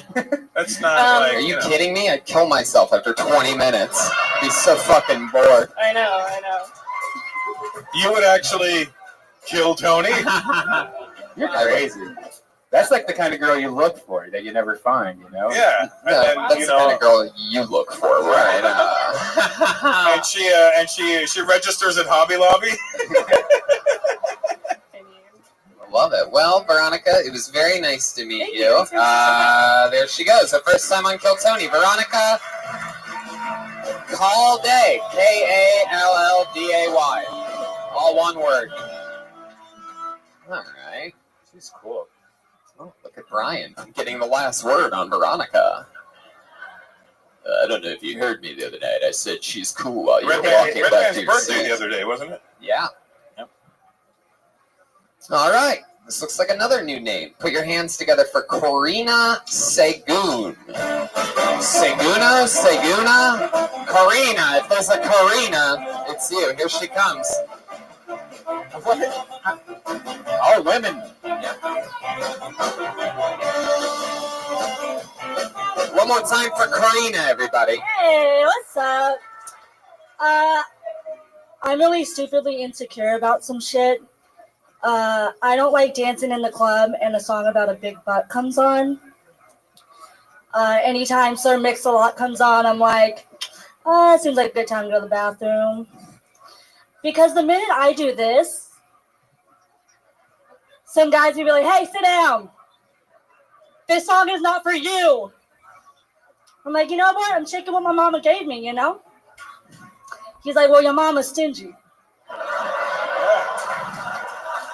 Well, her mama was stingy, and I'm going to just keep going. Because it's like that song, when you're happy and you know it, comes on, you clap even though you're still miserable. That's me. I just shake my ass even though I ain't got it. That's all I got. Oh my God. So nervous. You got it. That's a minute. Hi, Corina. Hi. This is your first time on the This is show. my first time. Look at you. You're just adorable. How old are you? I look 12, but I'm 28. Wow. Yeah. 28. You have braces. I know, it's killer. And glasses. You better brace yourself for this interview. It's helping my dating life. Hell yeah. 28 years old with braces. I think that's when the orthodontist recommends it, right? Yeah. Hell yeah. Yeah. How much longer you got the braces for? 6 more months. Wow. You must be excited. So excited. You're gonna have an unveiling party? Yeah. There's gonna be a selfie post for sure on Instagram. Little quinceañera or something like that. That's next year. Yeah. 2 years, so we're I got a slow clap. Yeah, this is the first time Joel's been here at the same time as Jolena. This is interesting. I didn't realize. Anyway, Corina, how long have you been on stand-up? Since the end of May. Since the this end year. of May. I guess I'll do the math on this. 2 months. There you 2-ish go. months. Hell yeah. Where are you from? I'm originally born in Long Beach, but I live in Inland Empire, Claremont. I have faced many foe in Long Beach. LBC. We're pretty tough out there. I have an ex-wife from Upland, so I know all about that area. So be careful. So what made you want to start doing stand-up at 28?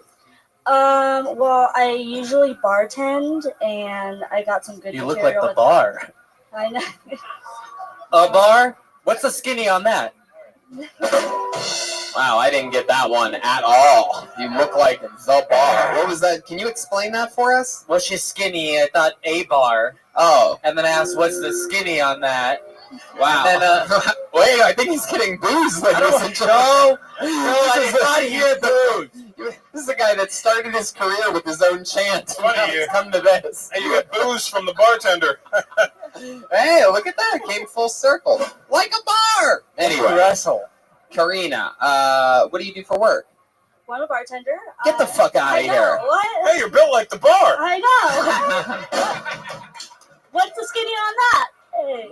What do you ID yourself? Yeah, good one, Tony. Oh, thanks, Joel. Hey, is this the rest of the show? Good one. Hey, Joel, two guys walk into a Karina. Ouch. That's good. I like that one. Ryu? You are all bringing dishonor to your family. Karina, you are unbelievably funny for only doing this 2 months. Well, I mean, I've been funny my whole life, but I decided to make it known for everybody else, you know? Are you enjoying your short journey so far? I love it. I fell in love with it. I did my first open mic in May, and I told myself if I didn't like it, then at least I can say I did it, and I just fell in love with it. Fell in So love. I've been going hard, like 3 What are your 4 nights a week. short-term goals? Like, what's the years you've given yourself a short-term goal? Like, when I started, I said I'll give myself 7 years. And here we are 30 years later, and I'm fucked. I told myself by the end of summer I wanted 10 minutes. And I have about 8 minutes, and I'm getting there. I would like to be booked on like a show on a weekend night and not like a Wednesday night. Not at a yet, bar. not yet, not yet. Don't rush. Yeah. Okay. There's no rush. Have you thought about IHOP? Yeah. I mean, I don't go there. But So the bar you work at is at the Inland Empire. Is it like a corporate chain or a dive bar? It's a Chili's. Whoa! Is that considered a bar? Queso dip. Presidentes. What was that? Is that considered a bar? Chili's Bar and Grill. I know, but I don't ever hear, yo, you want to hit the bar? Yeah. Chili's? We got good happy hour. You know, $5 Presidentes. You can come see me. Damn. Yeah. Do you free pour at all? We're not allowed to. Really? Jiggers. Yeah. What is it? It's like a jigger. Whoa. No, it's jiggas. You can't say that. Listen, if a Jewish person hangs on black people, that's not what you call them. It's the little thing you have to measure it out. Depending on if my regulars come in, my hand's heavy because like my arms are so small, so the bottle's heavy. Gotcha. Yeah. I see what you did there. I would break you in half. Literally. You have a boyfriend, Karina? I do. How long you been with him? Like 7 months. 7 months. Ish. Where'd you meet him at? We met on a dating app. Oh yeah, what was the app? Bumble. Bumble. Yeah. So you guys fucked the first night. No, I was really good. I waited 2 weeks. Wow. I'm Yeah. really proud. I'm so proud. 2 weeks for a Latina girl is like 8 years for a normal human. I'm not Latina at all. You're not Latina at all? No. Oh, I misread this. What are you? Half Sri Lankan and Filipino. Sri Lankan and Filipino. Yeah. So your parents met in the Middle East? No, they met in New York. In New York. Okay. Your dad worked in the kitchen. Your mom was a server. Pretty much. There you go. They made a bartender. Yes, they knew. 2 weeks. I have never met a nun in person. Karina, what does he do? He's What's the also boyfriend do? a stand-up comedian. Whoa! has he Wait been a doing second. it? Hold I on. know. Hold on a second He's here. here. How long has he been doing stand-up? For like 2-3 years. Oh my God! He's a And vet. So you, I will What? break him in Veteran. half. He's a vet. Has he been on the show before? No, this is both our first times here. was he up tonight? Yes. I hope so. I hope he Oh, took his he's name. in the bucket. He was Aphrodite. So let's get this straight. You've been with him 7 months. You've been doing stand-up 2 months. So you met him. You went to one of his shows. You saw what he was doing, and you're like, "I'm funnier than this motherfucker." Absolutely. That's exactly what His happened. best material is me. Wow. Damn. Look at this. That's interesting. It's funny. It took you 2 weeks to open for him.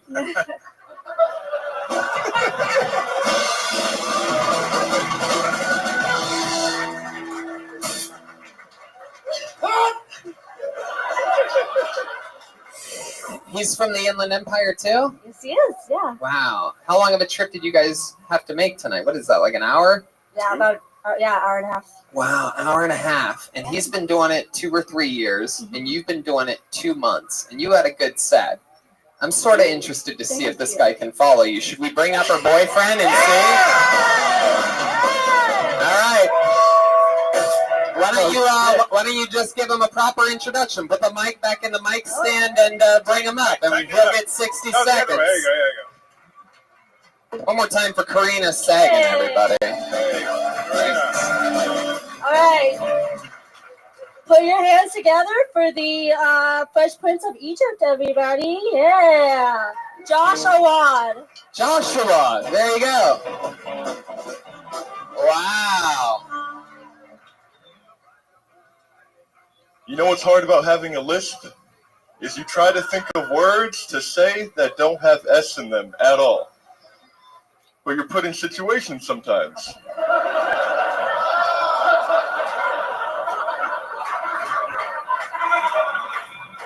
That wasn't the joke.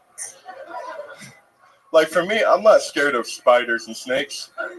I'm more scared of saying spiders and snakes. I try to think of synonyms for things.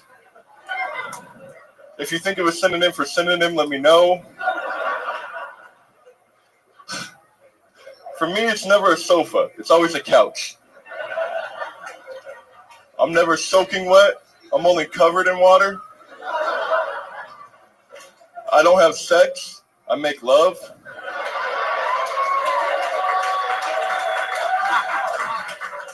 I'm kidding. I fuck. Thank you guys. Fuck yeah. Joshua, stay there. That was fucking awesome, Joshua. Good set. Thank you. That did not turn out how I thought it was going to. Yeah, that was amazing. You fucking brought the heat. You buried that bitch. Thank you. You're like 2 months. No fucking way I'm letting this happen. You think I'm gonna let a piece of pussy get in my way?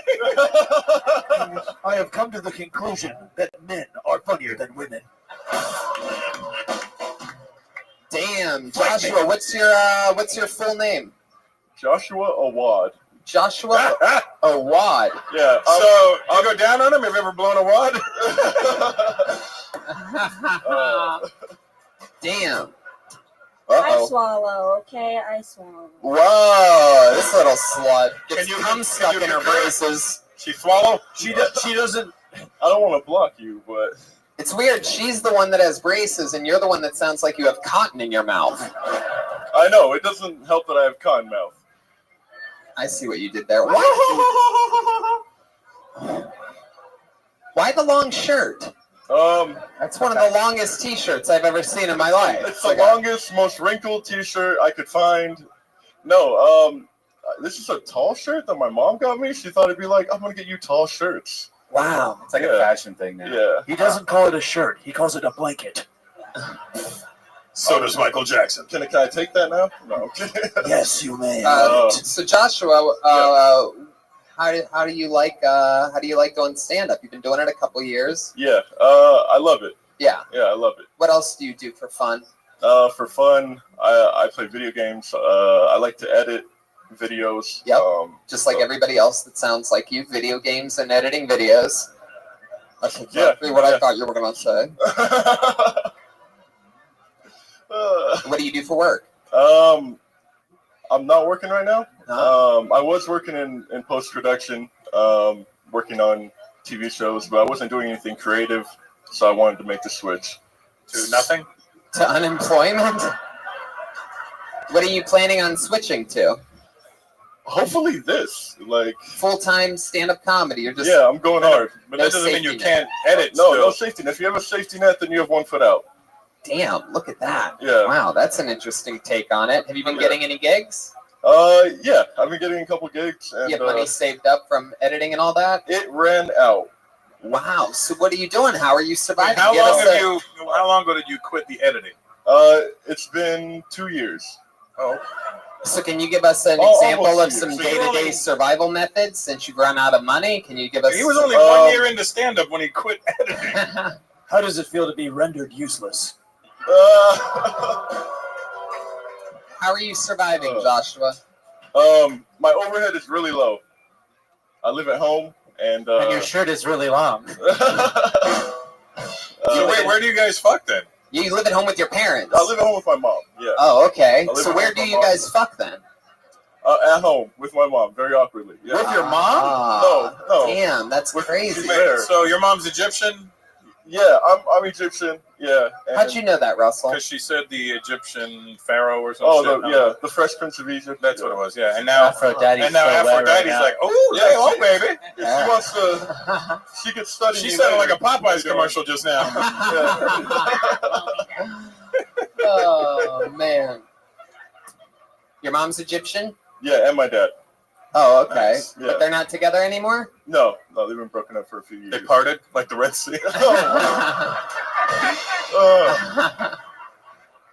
Are you in? You accepted it, or are you in denial? Hey! If this was at midnight, I'd give you all the points. Damn. What did they break up over? Camel. Cigarettes. They. I don't know. Yeah, I was grown by then, so it didn't Right. really affect me as much as if I was How grown. old are you, Josh? I'm 28. Okay. Are you guys the same age? Yeah. That's nice. Yeah. Wow. Would you say you're in love, you two? Yes. I did not hesitate. She waited for your response to answer, to be honest with you. Are you in love? I'm in love, yeah. I didn't know her voice could get higher. Uh-oh, she likes him more than he likes her. You gotta do it. Wow. Look at that. Like, that was the saddest thing I've ever seen. She really tried to do it. And that's literally coming from a monster. She literally Pharaoh. couldn't make her hands clap. Yeah. Even her butt goes inland. All right. Well, I mean, that was really awesome. That was a fun thing where I was expecting the girl that's been doing it for 2 months to be funnier than the guy that's been doing it for a couple years. But Joshua Awad, on your first time here on Kiltony, you fucking crushed. Thank you for doing it. You guys are one of my favorite young couples in all of comedy, all the way from the Inland Empire. Karina Segun and Joshua Awad, everybody, come on.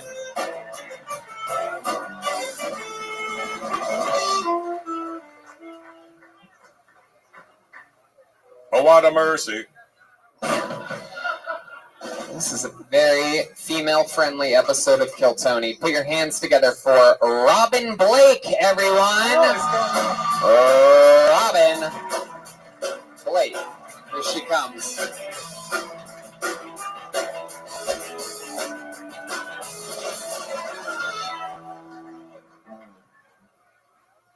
Hey, make some noise if you're happy.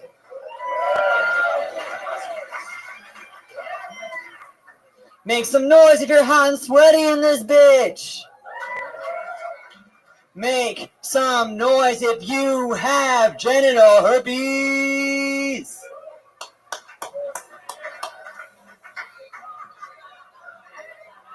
I've had a lot of unprotected sex. I did not get one STD.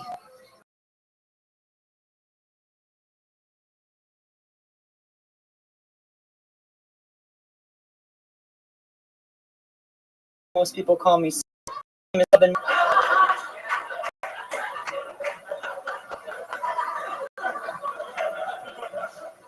My best friend told me, he said, Robin,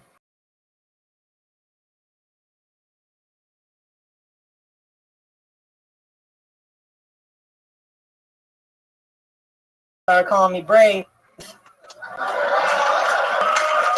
Damn. Robin, this is your first time on the show, right? Your microphone, Robin, right there. Grab that microphone. Fuck yeah. We know you like tucking things that look like microphones away, but let's just keep it.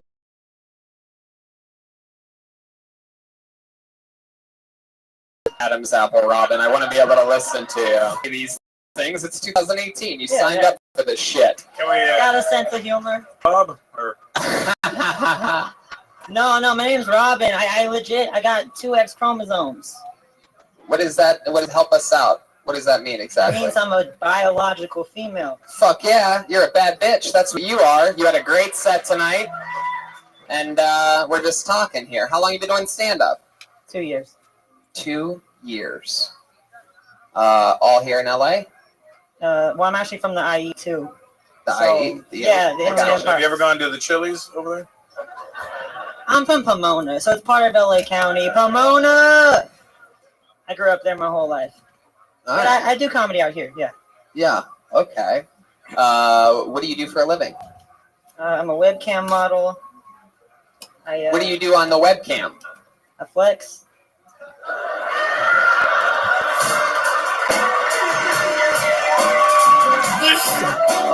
What are you doing? What's happening? Oh shit, she's flexing.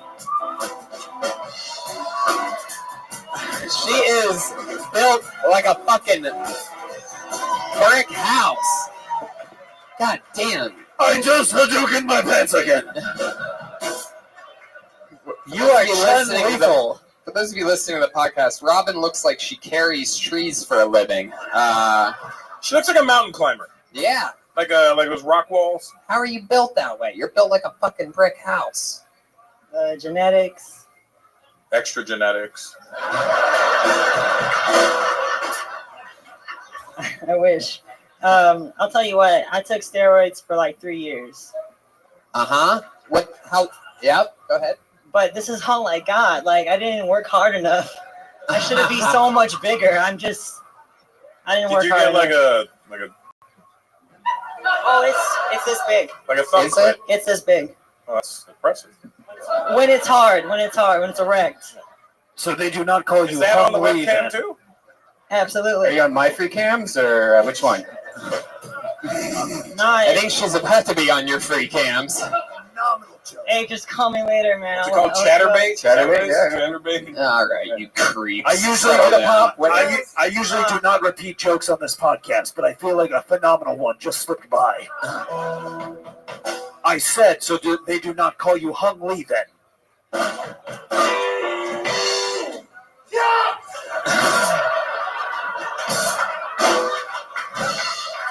Jeremiah Watkins just killed himself. So, Robin, what are you into? You took steroids for a few years. Did you take steroids in bodybuild or just take steroids? I bodybuild. I used to. I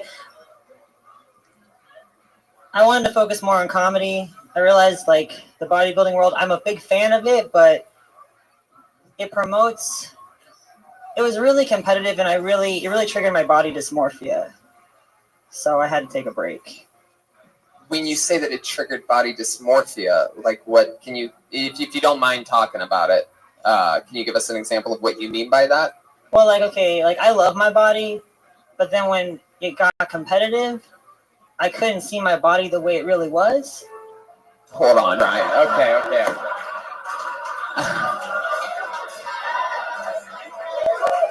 I knew that was coming. I know. I listened to this. Keep show. going though. I'm interested to hear your actual answer here. This is a very interesting. Don't interrupt me. You know. Let's see. I'm a personal trainer too. I've done everything. I've driven for Lyft. I'm about to become a security guard. I don't know. Like when it comes to like bodybuilding, it's just that. I mean, like, I like being athletic. I think what happened was I didn't like the pageantry of it. Right. But I like the performance aspect. But you're limited as a woman because you don't get a lot of time to pose. Yeah, you didn't like the gay shit. Oh my God! I have no idea what is happening. Perhaps No, she's a woman. She didn't like perhaps the man. paint is going through his She didn't skin and like- he's having an allergic reaction or something. A little too. What is that greenhouse paint he put on? What is happening with Joelberg? Remember, he is a monster. That wasn't me that said that. He's shooting a bunch of blancs tonight. So, Robin, you into boys, girls? What's your story? You just beat the shit out of dudes? Like, what do you do? Women. I like women. Hell yeah. I got a crush on Cassandra. Oh, damn. Yeah. How could you not? So do I. Look at her. Amazing. I will fight you if you agree to the terms. Oh, shit. Jeremiah, be careful. Be careful. All right. She might. Nope. He's kidding. He's just a jokester. This is how all my friends get hurt. Last time Jeremiah took a chance like that, it was on a skateboard covered in pads.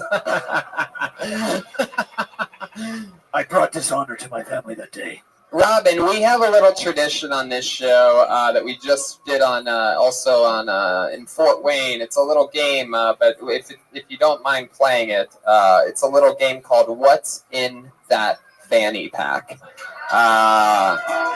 You don't have to pull out everything, but if you just want to show us something that it's almost like show and tell. You basically get to pick what you think might be the most interesting thing out of fanny packs. We only do this with fanny packs, not purses. I bet my this is called what's. Whoa! This is gonna be interesting. Is that a McChicken? It's a McChicken sandwich. Whoa!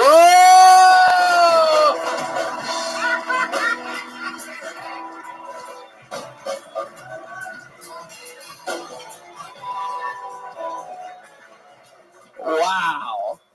A fucking chicken sandwich. Hell yeah, Ryu's going crazy. Is that half a chicken sandwich? Have you ate half of that already? Like a quarter, I ate like Oh. Damn!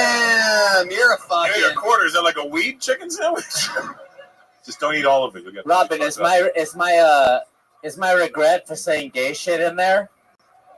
Dude, you and I are cool. We're friends. That's right. I love you. All right.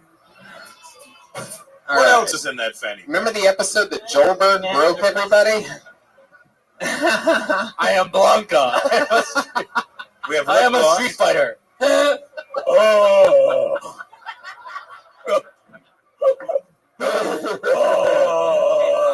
Jesus Christ. The whole house of cards is crumbling.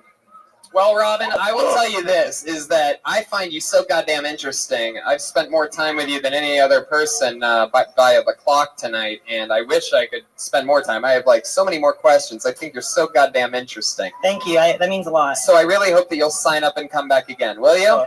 We're friends. She'll be For around. the first time on Kill Tony, Robin Blake, ladies and gentlemen, another person all the way from the Inland Empire. Hell yeah.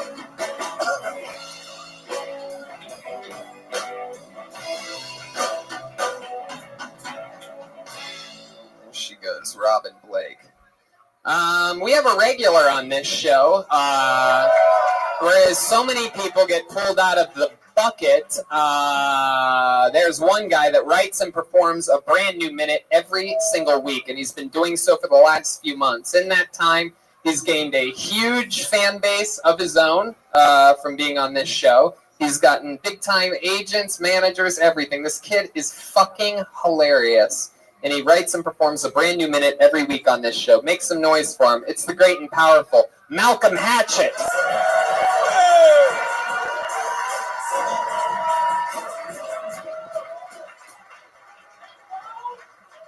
Lay down. Hell yeah. What's up, y'all? Man, I rode a roller coaster for the first time. It took me 24 years to ride a roller coaster. I ain't a bitch no more because I rode a roller coaster. That shit was scary, though. I don't know about y'all, but when I get scared to do shit, I just tell random people around I love them. When I was getting on the roller coaster, a lady was helping me strap her. I was like, excuse me, miss. I don't know you like that, but I love you. She like, I'm married. I was like, I love that nigga too. Could you call him just in case I don't make it back? And then the ride took off, and that's when I called on God. I was like, Lord, if you stop this shit, I go to church every Sunday. And you know when a ride dip, you supposed to scream, but ain't shit come out my mouth. It was like, and then it started to spin. This dude was like, who's sucking dick? Keep going. Yes, finish it. Hold on. Wait. And then the ride went back to...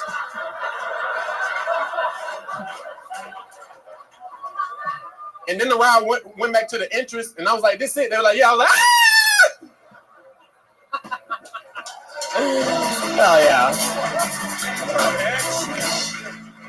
Fuck yeah, you did it again, Malcolm. That's true. You've been riding roller coasters? I rode one in Vegas. I tried to break it down to a minute. Which one, though? The shit about New York. It's a big one, man. That's your first roller coaster? Hell yeah. Wow. And my last. Yeah, it was cool, though. It was straight, man. Man, that's a lot of fun. Did you do that? You didn't do that zip line thing? Hell no. I mean, I'll probably do the zip line maybe one day. I done one back home, but you can like touch the grass when you go across. Yeah, you were doing you were doing gigs at the Laugh Factory in Vegas or the Comedy Cellar? Where were you? Laugh Factory. Yeah.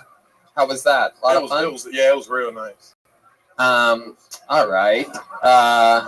Very, very, a lot of noise coming from that main room, green room tonight. That's a first. What the fuck? You need my belt? It's taken years for idiots to ruin that one for me. Who is it back there? Enemies. I mean, it's unbelievable. Who has the fucking balls? Man, someone's getting reamed after tonight's show. That's going to be exciting to keep an eye on. I'm going to send Robin Blake in to beat their ass in a second. She is doing security. Hell yeah. So, Malcolm, how's everything else going? What else is going on in life? You're fucking taking over. You're still living in your car, right? Yeah, I've been with my friends. I've been in the car too. Yep. Hey, you know what's crazy? Yeah. I went to the doctor to see if I was a diabetic, and I ain't a diabetic. So he said keep eating sugar. No, he didn't say that. He did not say that. No, he did. He did. Why did you think you were diabetic? Because I ate a lot of sugar. My dad, he died from diabetes, so I was just trying to go get checked. So you were just trying to see if you could push it along? Like, did they tell you, you could be diabetic? Nah, he said you're good. Dog, go get some candy. You know? He did not say go get some candy. No, he did not. You're lying to me because you know that I care about you, and I told you that you've been eating too much candy. And now you're lying to me on the show about the doctor prescribing you fucking candy. He was like, I don't see what the problem is. Go eat some sugar. He did not say go eat some suger, Malcolm. You're lying. We're live streaming around the globe right now. I'm going to go back and I'm going to record them, put it on Snapchat, and tag you. I swear to God, you better. I'm an Aries. Aries don't lie. Record it. You have a nice lawsuit in the future that you can get a lot of money from. Yeah, almost there. I love sugar. Yeah, I've been chilling, man, you know. I love it, man. I love it. Have you done any remodeling in the car? Oh, I got a newer car since last time. Look at you. Instead of getting an apartment, you got another car. Yeah. But remodels, yeah, my floor mats, they say welcome now. Nice. They misspelled Malcolm. Damn, Malcolm, I fucking love it, man. It's so much fun. You know, we were just in Montreal, and Jeremiah crushed it on New Faces, and I was thinking about you, and I was thinking about how it's funny how it took them years longer than it should have to get Jeremiah in there, and I'm just so excited for the just like I was with him. I'm so excited for the world and all those silly idiots that run show business to find you and watch you explode like I think it's going to be. The same thing with Haddish. We were just talking about this earlier where it's like, she was on this show so many goddamn times, just part of the family. And, once you're gone, you're gone. Once you're that big, you're that big. She doesn't return calls anymore. Have you met her yet? Have you met Haddish yet? I came here a year ago in April for a showcase, and she hosted for me. But she was high, so she don't remember me. But I met her, but she don't remember. She will, maybe. Yeah, probably. I during the I don't think I've ever told you this, but during the 5-year anniversary for this show, in the couple weeks leading up to it, I had Joe Rogan and Don Irera booked, and I was putting together in my head some cool things for the show, what else I could do, and I hit up Tiffany, one of our close old friends, right? Like it was, me, her, and Red Band.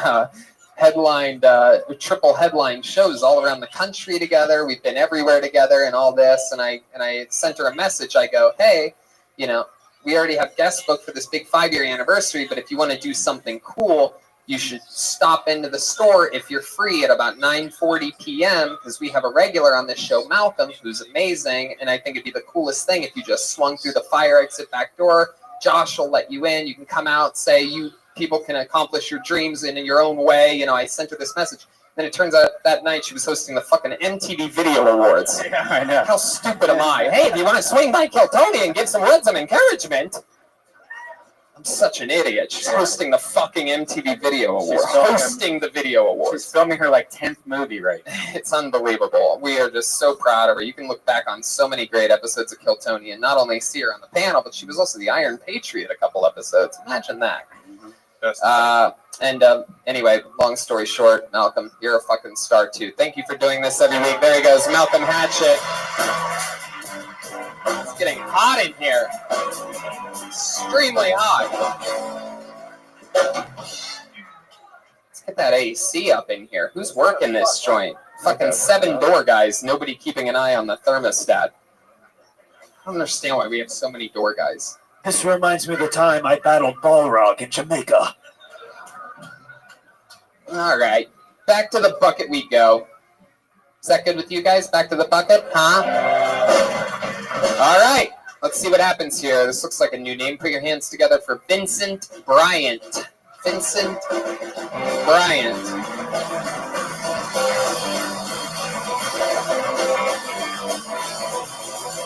People are walking other directions. No blacklist, dude. Wow. Jeez Louise. Vincent missed a spot. Is that Carrie? Hi, make some noise for Carrie, everybody. One of the coolest bartenders at the Comedy Store.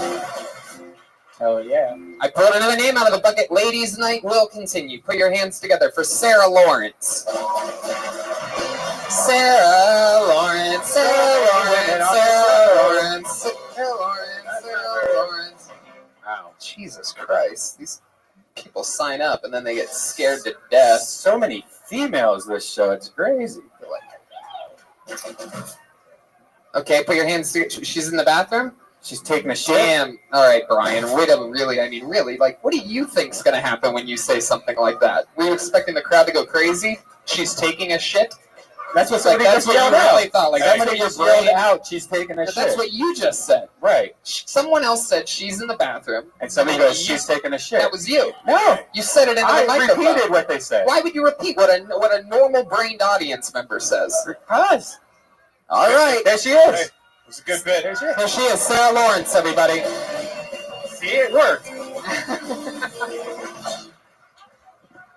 You guys ever have sex with somebody without a condom and then freak out that you got an STD, so you go and get an STD check, and then before you get the results of the STD check back, you have sex with somebody else without a condom, and then it turns out you definitely gave them the thing that you thought that you had? I'm just asking for a friend. It's not. Everything's fine. I cut my hair like this. I got an undercut. And I was in the toilet. That's one. All my American friends are like, "Oh, girl, I love it. It's so edgy. That's so you. It's so fierce. I love it." All my Australian friends are like, "Hey, Sarah, why'd you cut your hair like a fucking lesbo?" I used to play professional basketball. I know what you guys are thinking. Since when did they start calling women's basketball professional? I actually broke my pelvis. It's ended my career. Here's the move. Okay, focus. So I went to do a crossover, and I fucked 3 black guys.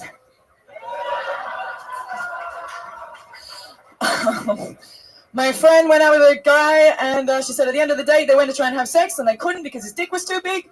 And I was like, what is this number? Sarah Lawrence.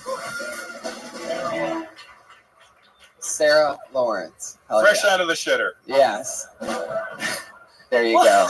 What happened? I had... You all right, Sarah? No, it was... I barely flushed the toilet. I washed my hands, though. Sorry. This is the...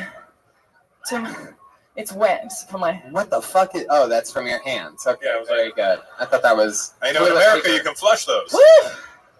Thanks, Isabella, for coming to get me. Wow. So Sarah Lawrence, you just performed comedy, out of breath, and very fast. I've never heard a female auctioneer perform stand-up before. That was some interesting stuff. Is it true that you used to be a professional basketball player? Yes. Really? Yeah. In Australia. Yeah. I fractured my pubic bone I'm listening. So. What did you fracture it on? Okay, so I did do a crossover, and then I pulled all my adductor, and then it we were doing like a training camp, and I didn't want to be a pussy and stop because they were like, your pussy stopped you. hey.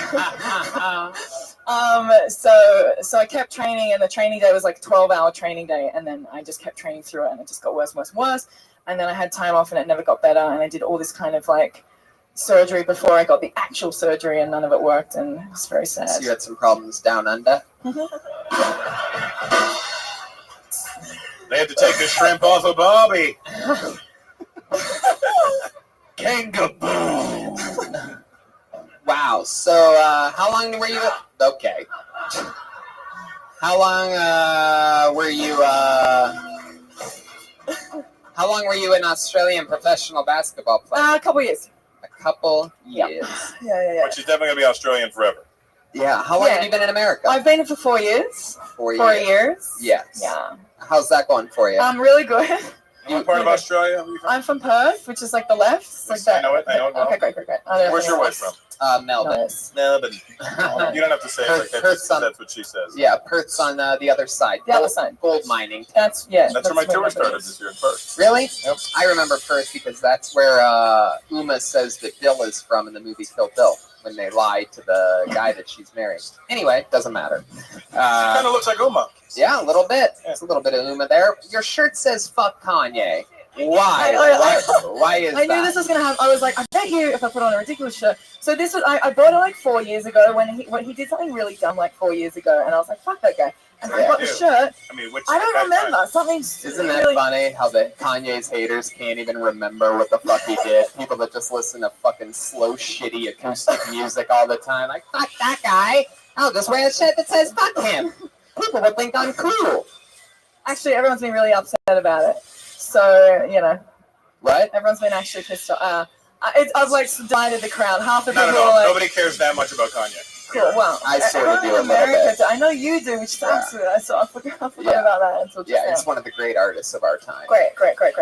Cool. If you want to take a shot at her, make fun of Men at Work or something.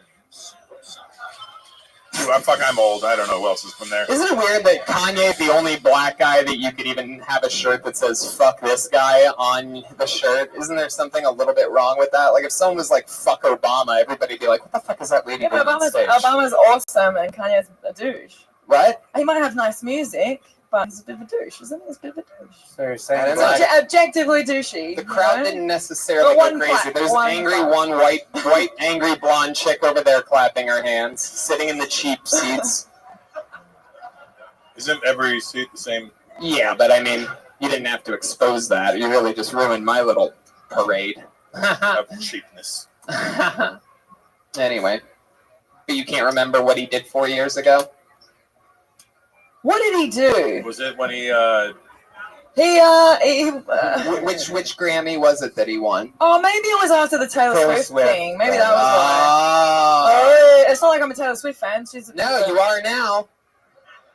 By proxy. Happy Taylor Swift fan. You want to take sides in music? Looks like you picked the fucking Taylor Swift side, you loser. That's worse. Yeah, well now I mean, you kind of look more Taylor Swifty than you do Kanye. Do I? Yeah. I regret I mean, every decision physically, I've ever Of made. course, Kanye would break your pubic bone if he had a chance, but anyway.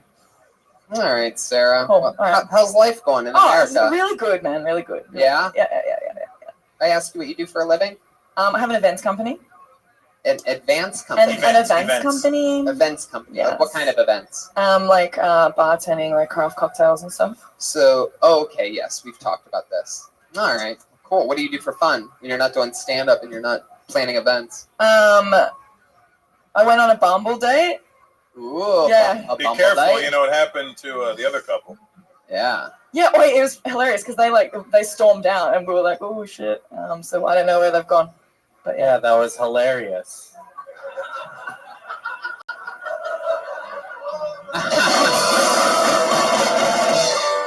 So your Bumble date, how did that go down? What was that like? Where did you go? Really good. So it's my first time and it was his first time and we met up and everything's good. Oh, You shag, as they say. We did shag. Yeah, we shagged. Yeah. Wow. Not on the first night. What kind of an Australian girl are you? You didn't fuck on the first night. Well, I'm a period, so I couldn't do it, you know. Ah. So it's just handy, so it makes it look like I'm. Was your fancy, asshole you know. bleeding? Am I right? Hey! Periods are never an issue for Ryu. His knuckles are red. Fuck yeah. Cool. If you took the wig off, you'd see you guys have the same haircut. So Yeah. you'd be a magical couple. All right, Sarah, we're going to keep moving along. There she goes, Sarah Lawrence. What do you guys say? Keep it going? Go back to the bucket one more time? What do you guys think? All right. You guys seem like you're down for it. Here we go. Let's see what happens, shall we? Round and round we go. Where the bucket stops. Put your hands together for Avery Hutto. Avery Hutto.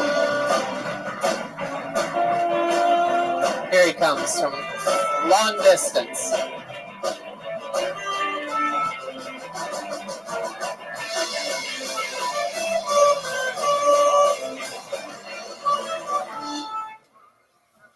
I think the first deer to grow antlers was Insecure.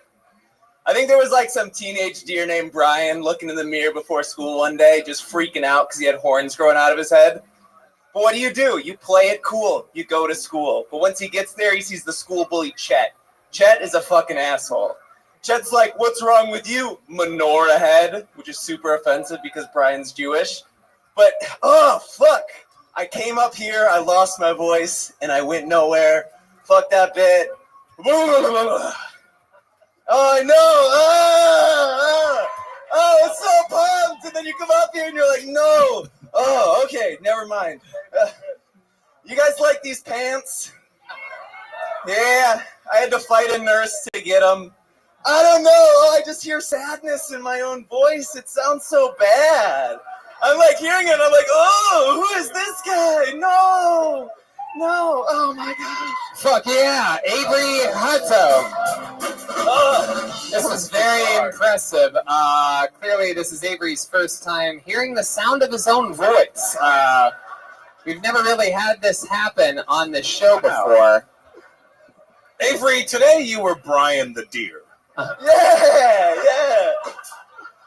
You didn't like the deer bit. I thought you were performing one of the funniest children's books I had ever heard in my life. It's one where it works half the time and people really get into it and they're paying attention. Where's this? Yeah, when you say half the time. I want to go to that gig too. I want to play that. No, it works, but sometimes the crowd looks at me like I'm crazy and I hear like the in my voice and I just couldn't keep it going. I just lost it, man. They look at you a little doughy-eyed. Yeah, and I'm like, oh no, this is not good. Wow. Today, you lost the battle within. Avery, how long have you been doing stand-up? About 2 years. 2 years. How old are you? I'm 24. 24. Yep. Do you grow facial hair at all? I do not. I shaved today, but I got nothing going on. I will fight you if you agree to the terms. Avery, you from LA? No, I'm from Detroit. Detroit. Yep. Wow. Do you know what's his name? Yeah. Jordan? No, I think they're from two different neighborhoods. No. Yeah. No way. I'm from Detroit, unless you're from Detroit, and then I'm from the Livonia. suburbs. There Yeah, you go. exactly. You've been there. You know how it is. Nitty, he's not my friend Frank Nitty. He's very Detroit. He's here.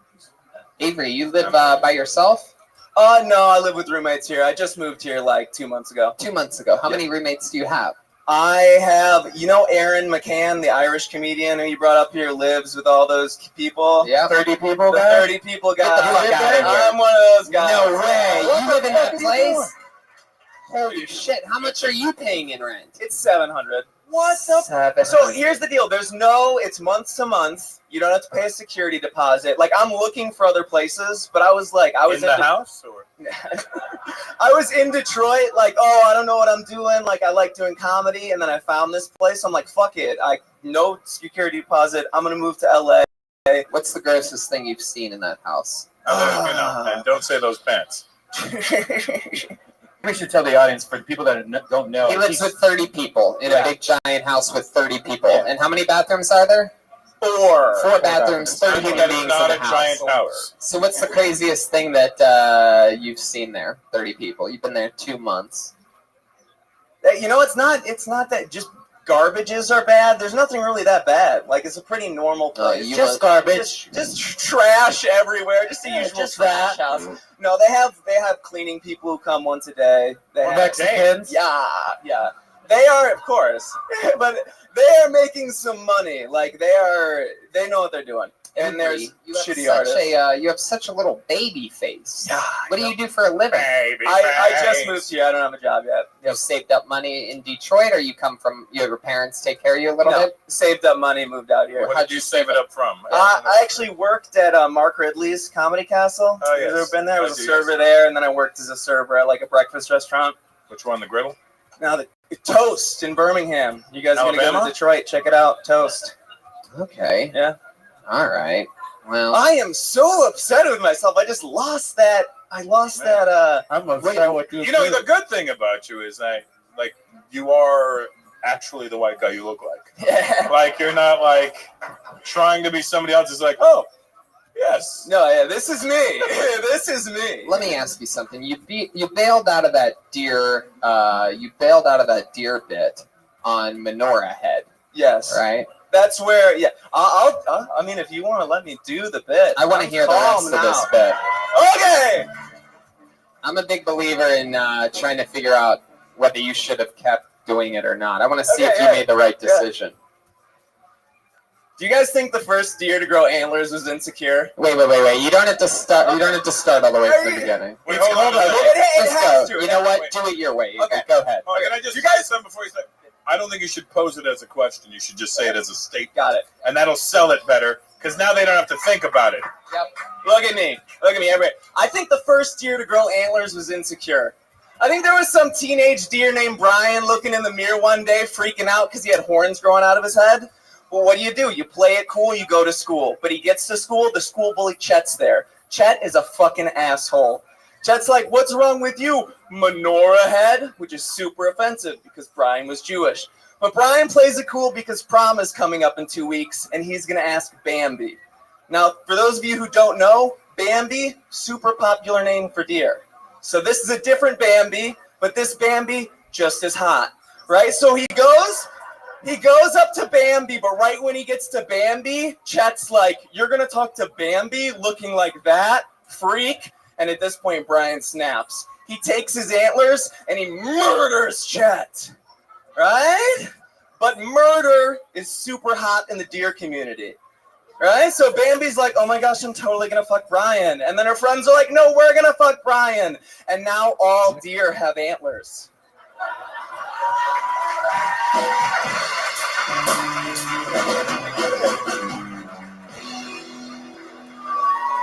By the way, I'd hate to say it, but I was motherfucking right. I knew there was something in that deer bit. I'm like, yeah, it had to be because it's just too weird at the beginning and you bailed out. And by the way, I used to do that shit all the time. When I was first starting stand-up, man, and it took me fucking, a hard, regular, every fucking night, a couple of years to really learn to stay in the goddamn pocket. Now that bit's clearly probably longer than a minute anyway. Yeah. But now we all are growing antlers. You gotta, one of the hardest things to do in this art form is to stay in the pocket and just stick, just the quarterbacks that wait and wait and wait until the last second and still throw it right before they get fucking smashed are the people that win championships. You can't panic when the first couple parts of a thing don't work because you were just coming around the corner. Yeah. And it had life, and it's a silly fucking thing. And Russell's advice, by the way, that the question thing never works. Right. Yeah, just get right to it. And that's universal for every bit ever. There's no reason to ever ask a question for any of the comedians. So just know that. I love that one idiot lady just laughed. Like, that's a joke he just said. She'll fail her entire life. Not listening to the great advice, just giving away for free. The audience hates us. The second we walk out, they fucking hate you. Okay. Like, that's just what we feel. We walk out and we go, they fucking hate me. And now you ask them a question, like, this asshole just asked me a question. I don't even fucking like it. Yeah. So, and when you did it, you had everybody. And you know what? I see a good, career. You're young. If they ever do a flashback of when the Louis C.K. story. Fuck, I was gonna say, who's the guy from Just him Ballers? jerking off with a smaller dick, just. If Rob Corddry ever needs somebody to play his flashback. Oh yeah, that's better. Yeah. There you go. Cool. There you go. Avery Hutto, everybody. His first guys. time on Kill Tony. I think we all learn something every episode on this show. He's on Twitter at Avery_Hutto. Ryan, just wait 1 second. We normally don't do silly things on this show, but I want to do something special because this guy never really gets the credit he deserves. A couple days ago, Brian Redband celebrated a birthday, everybody, and we have a little special thing that we made for you. Happy birthday to you. Look, it's keto brownies from Cassandra Cass, everyone. Day, dear Redband. Happy birthday to you. It's a keto cake. Brian Redband. Aphrodite. With balloons, which she probably pulled out of her ass. And Cassandra Cass made you a cake. And much like Cassandra, I'm guessing that doesn't have nuts either. She dropped the cake, everybody. Just goes to show you, there's still a little man in there. She dropped the fucking cake. Thank you, guys. And that's episode Blibbity Blob of Kill Tony. We did it. Happy birthday, Brian Redband. We love you. Ryan Shea drew tonight's episode. The great Russell Peters. Do you have any dates coming up you want to plug or anything like that? Actually, Tony, I do. I'm playing the Forest Hills Stadium in Queens, New York, August 18th. Queens, It's where they New do York. the U.S. Open, and I need you there because it's 12,000 seats. Hell yeah. For those of you listening to the stream in New York, tell your friends Russell Peters coming to Queens. Look at that drawing from Ryan J. Belt, special Street Fighter edition. How about you make some noise for the great Jeremiah Watkins, everybody? Jeremiah Wonders is out. It's one of my favorite new podcasts. We just did The Fighter and the Kid together today. What else, Jeremiah? Follow me on social media at Jeremiah's Stand Up. Reagan and Watkins will be headlining the Rec Room on the 15th at Huntington Beach and the 26th in Valley Bar in Phoenix. Bring some friends. Chroma Chris was here tonight, ladies and gentlemen. Silent but deadly. Chris, what'd you think about tonight's episode? Tony wins. Knockout. Perfect. I don't know how Okay, very good. Play the game. Now you know why he doesn't talk that much, folks. Follow him on social media at Chroma Chris. Joelberg.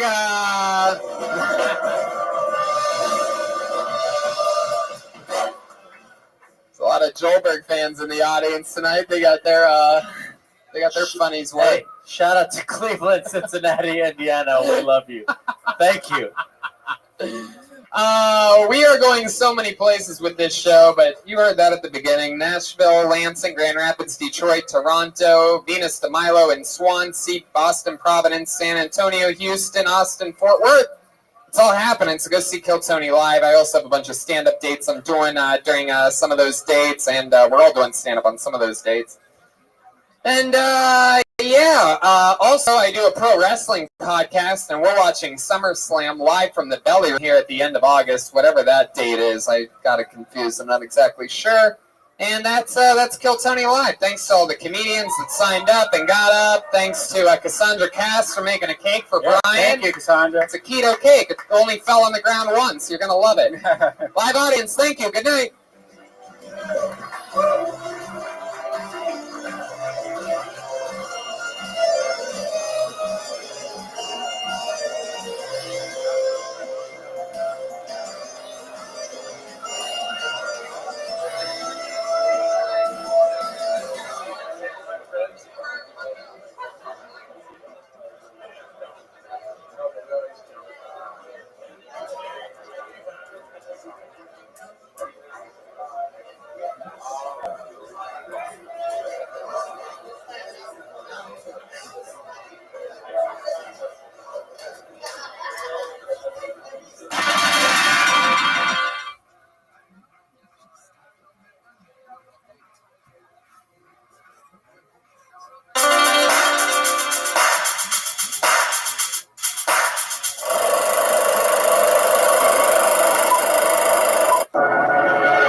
Zany's Comedy Club in Nashville, Tennessee for a brand new episode of Kill Tony. Give it up for Tony Hinchcliffe.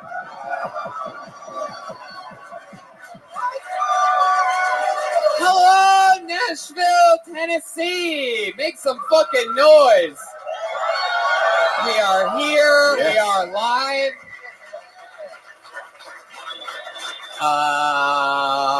This is Kill Tony live from fucking Nashville, Tennessee. I'm so pumped about this. Brian Redban is here, everybody. What is up, guys? We're excited to be back here. We did a Kill Tony here once before with Nashville's own, the late, great Ralphie May. And I'm sure he's with us in spirit tonight. We love him, and it was a crazy loss and fun time. So the last time I was at this club was a little less than a year ago. I had one night here during that Monster Energy tour, and Ralphie May actually opened up for me, and he proceeded to do it by killing as hard as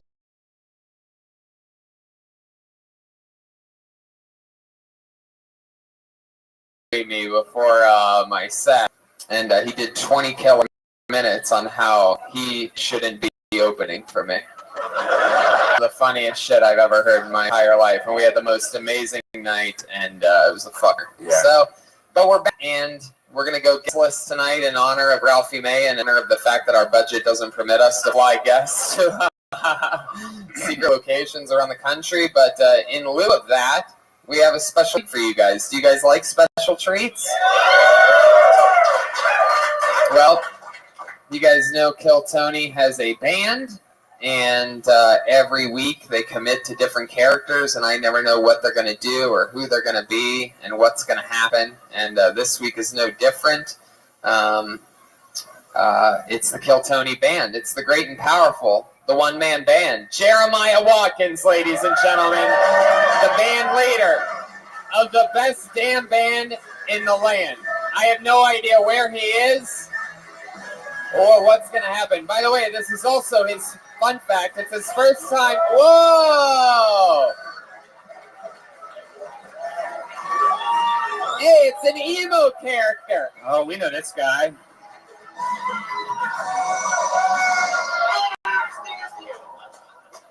Oh, what's wrong? You look a little pouty. It's the emo character, everybody. Jeremiah Watkins. How you doing tonight, buddy? My name's Darwin. Oh, all right, Darwin. Well, welcome to Nashville. Someone told me earlier that it's your first time ever at Zany's in Nashville. You guys excited to meet Darwin tonight? These people all seem happy to meet you, and they want to include you in a fun thing. It's a trap. All right, the emo character, an interesting choice for Nashville, I'd say, but perhaps he's going to introduce to these people what an emo character is. I don't think they really have those kinds of people around here, so it's probably going to be very educational. Yeah, I got bullied a lot by these kind of people. Oh, well, I'm so excited that this emo is going to be joining us throughout the entire show. We're all going to have a lot of fun. I have a bucket filled with people's names. Some of them from here in Nashville. Some of them I know for a fact are from places like Cincinnati and Fort Wayne because we've seen them around lately. Because they're drivable distances. How many of you drove quite a ways to get here tonight? See that? So you people get it. It's cool. You know what the fuck's up. And you probably know how the show works. If I pull someone's name out of the bucket, they get 60 seconds uninterrupted on this stage. Try to make us laugh, hopefully. You know your 60 seconds is up when you hear the sound of a kitten.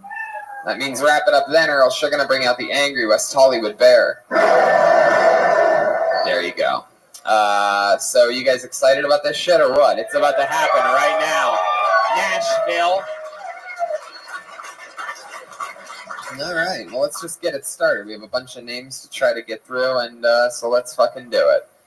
Your first comedian going up tonight, doing an uninterrupted 60 seconds, goes by the name of Rabbi.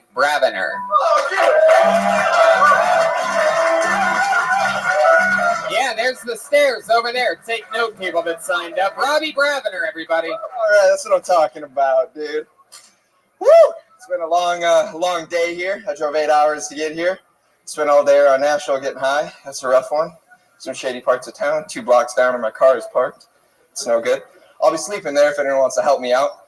I'm probably going to get pretty black out here and then go sleep in the car over there, so a little backup would be nice. The other night, this girl said to me in bed during pillow talk, which should be the most intimate time between a partner, she started the conversation with, "I'm not anti-Semitic, but..." And I was like, ooh, that's not going anywhere good. That was 2 weeks ago. We're going steady now, so wish me luck on that. I think I found the right one for me, but we'll move on. She also smokes cigarettes, which is really hot, because I figure a girl who smokes cigarettes is willing to roll the die with cancer a couple times a day, so she'll roll the die with me at least once or twice, so might be able to nail that. And that's a minute right there. 2 seconds, all right. Well, it happens. It happens to you, obviously. That's the funny thing. You probably know better. You seem like a guy that's listened to the show before, right? Every fucking episode, there's always people that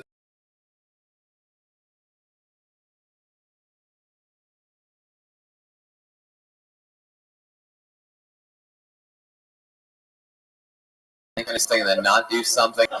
That's the whole thing I got going on for me, man. I mean, geez, sometimes I just have to really spell it out. Did you have fun up there, Robbie? Up here? Where else would you think we were talking about? A lot of places, man. I don't know. I almost threw up there for a second, to be dead honest, but I'm riding it out, and now I feel pretty good. There's the answer. Yeah. How long have you been doing stand-up? About a year ago, I did it like 20 times, and then I moved, and I've done it once in the past year, so not much. About a year ago, you did it 20 times, and once in the past year. Yeah. Was the 20 times all in a row? Was it 20 minutes? It was 20 times in one night. No, it was like over the course of a month or so. Are we talking about stand-up or slitting my wrists? I feel you right now. What made you start to stop doing it? I just moved to a place that doesn't have any like open mics. Where'd you move to?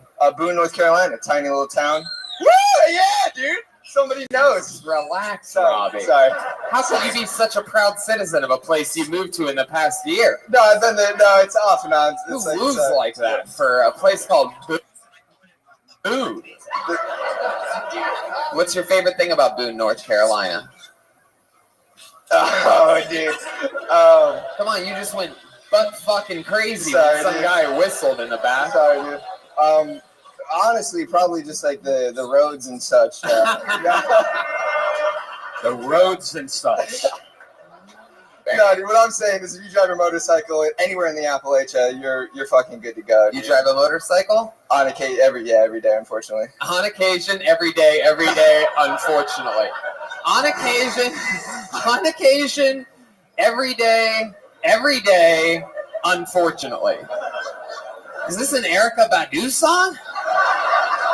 I think I might be too young for that reference. I love that you actually tried to answer that question. Is it an Erykah Badu song? I don't understand. Do you eat crayons or anything like that? Or good question. No. Good question. No. It wasn't. That's. I agree. It wasn't a good question. Sometimes I wonder. Robbie, what do you do for a living? I'm a printing press operator at a candy factory. I make the wrappers to candies. The candy factory? Yes, sir. What time period are you from? I work at the printing press in the candy factory, right next to the locomotive station. Used to deliver the newspapers. And then I said, why am I delivering these newspapers when I could be printing them myself? So I got a printing press. Next thing you know, Willy Wonka walks out. Want a job, kid? I do. No, I'm not asking you if you want a job. My bad. That was Willy Wonka at the end of that. Anybody just see me have to turn this guy down for a job that I didn't even fucking offer him? Holy shit. Can you refer me to a barber for a good bloodletting? Emo kid wants to go back in time too. Are you single? Yes. Yes. But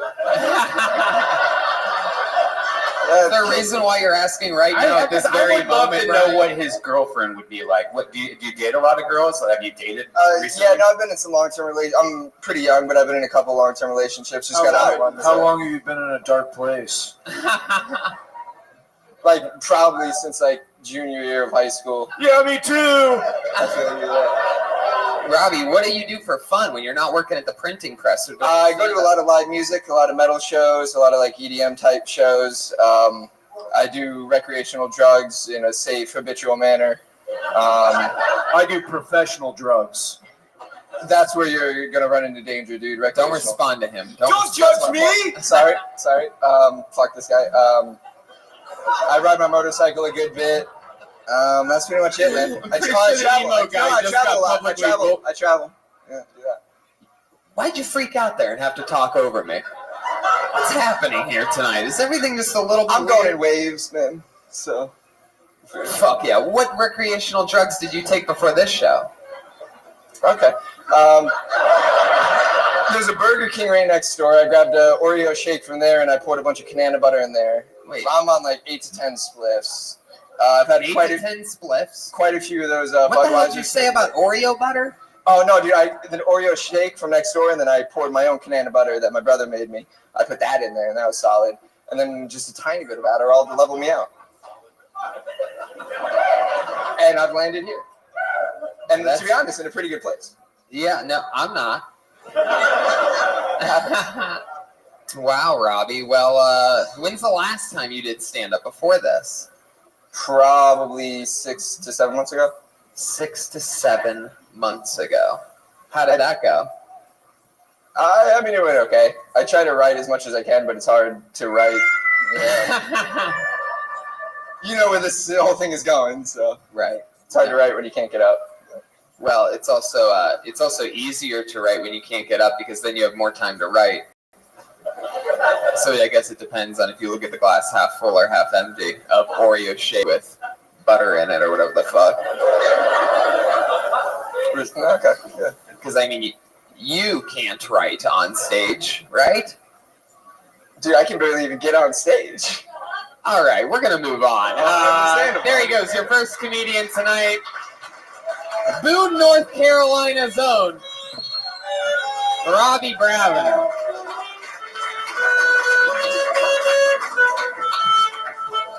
Very interesting show so far.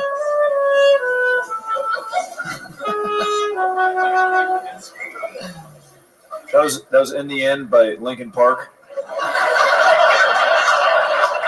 Yeah, I learned a new song for this, Tony. And in the end, it doesn't even matter. It doesn't! I pulled another name out of the bucket. Put your hands together for Jimmy Tabor.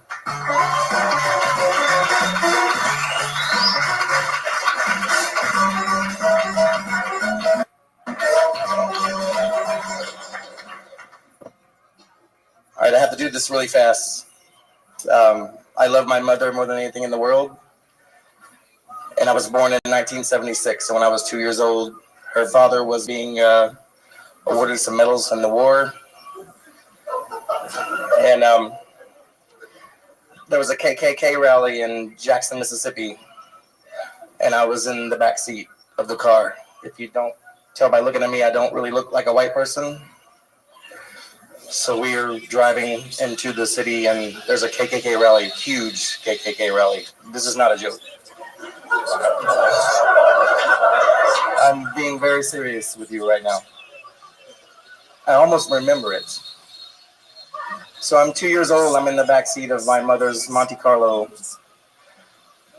and we're driving into the city, and there's this sheriff. He's like, "Ma'am, where are you going with this kid?" And my mother is very, very, very Southern. Keep going forever and ever. Are you sure? All right. And like I said, my mother is very Southern.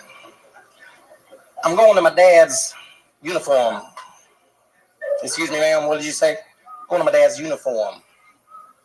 All right, well, there's a rally up here about 2 blocks away, and that little boy is not white, and there's a lot of white sheets running up and down the streets up there. So if you could please take him another route, or do you know where you are? I'm confused. Okay, I'm gonna jump in. Very good. Now, who's the You boy? know what? You can- Aren't you the boy? I am the no, boy. Don't argue with me. I'm on your side, buddy. I'm trying to find out what the fuck you're talking about right now exactly. Yes, emo boy. I'm the baby Hold on. boy. Nope. I'm the little dark complected boy in the back seat. Just a white relax. woman with blue Breathe, eyes breathe, and blonde breathe. hair. Start breathing and less talking. Ready? Emo. Can I just say that was the weirdest one-woman play I've ever seen? Yes, you can. So do you want me to carry on or just get off the stage? Why wouldn't you just wait for me to tell you what the fuck I want you to do? Let's just Alright. wait a second. Okay, so we're still in the story. You're the little boy, or are we not supposed to know that yet? Am I messing up your ending? I'm the little boy. Okay. Wait, what? Do you also see dead people? There's so many twists here. So Jimmy, you're the little boy. You're in the back seat. You're in your mom's Monte Carlo, but your dad's driving. My father was dead at this point. Oh, okay. So your mom's driving the Monte Carlo. I can relate. Your mom's driving the Monte Carlo into the Klan rally, like going Exactly. to. And the police officer is like, "Listen, Wait, she got don't pulled take that over. child through here." She got pulled over, or she got stopped. We got stopped on the way into the Right, and but your mom was taking you there so that you could what? Protest? No, black people or whatever. I mean, no. Isn't that what Klan people do? My mother's father, my grandfather, was getting awarded that day. He was a captain in the Navy for 24 years. Oh. We happened to That's how they be award going them? to that ceremony on that road. Oh. And my little dark complected ass was in the back seat, and the cop said, "You You can't think take you're this dark child through here." complected? I guess you are. I guess according to the rest of this audience, you're basically a black guy. I'm dark on the inside. I told you we should have done this, Bubba. What was that thing you just said? Nothing. I said nothing. No, it definitely wasn't nothing. I mean, we could play it back for you. I'll just. What were you gonna say? Huh? But no, I was sighing out loud. I'm sorry. Why did you tell us this story at a 1-minute joke show? Because that's where I was going with it. I was gonna try to do it really fast, and I just. But what was the timing. final? What was going to be the big thing at the end? The big like ta-da! The twist. Here was the twist of the Hold story. on, When my mother gets upset and pissed off. Wait. Emo boy. The twist is he's still racist.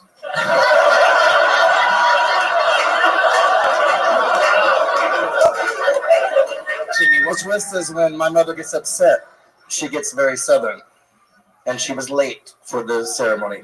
Right, and she was mad. And then when she gets upset, this is what she said. "Listen, I gotta get my ass to this goddamn ceremony right now. I don't know what the fuck you want me to do. You say it's 2 miles out the way, that's fine. I don't give a shit." And the police officer is like, "Jesus, this woman has blonde hair and blue eyes. And she's talking to me like she's about to beat my ass. I'll put the little son of a bitch in the trunk if that's what you want me to do. I need to go. My daddy's about to get his ceremony, and I need to go." Are you just And you know what telling he said? more of the story until you hit a funny part?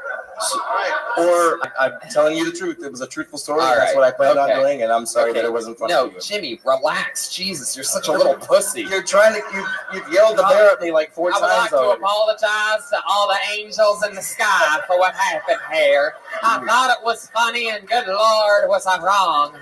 I swear on my mammy's grandmammy that I would just tried my best. My mom would beat the shit out of this guy right now. She would fuck him up. She would fuck you up right now. Dude. Oh, your mammy's grandmammy? Whatever, dude. This Trump baby needs to chill out.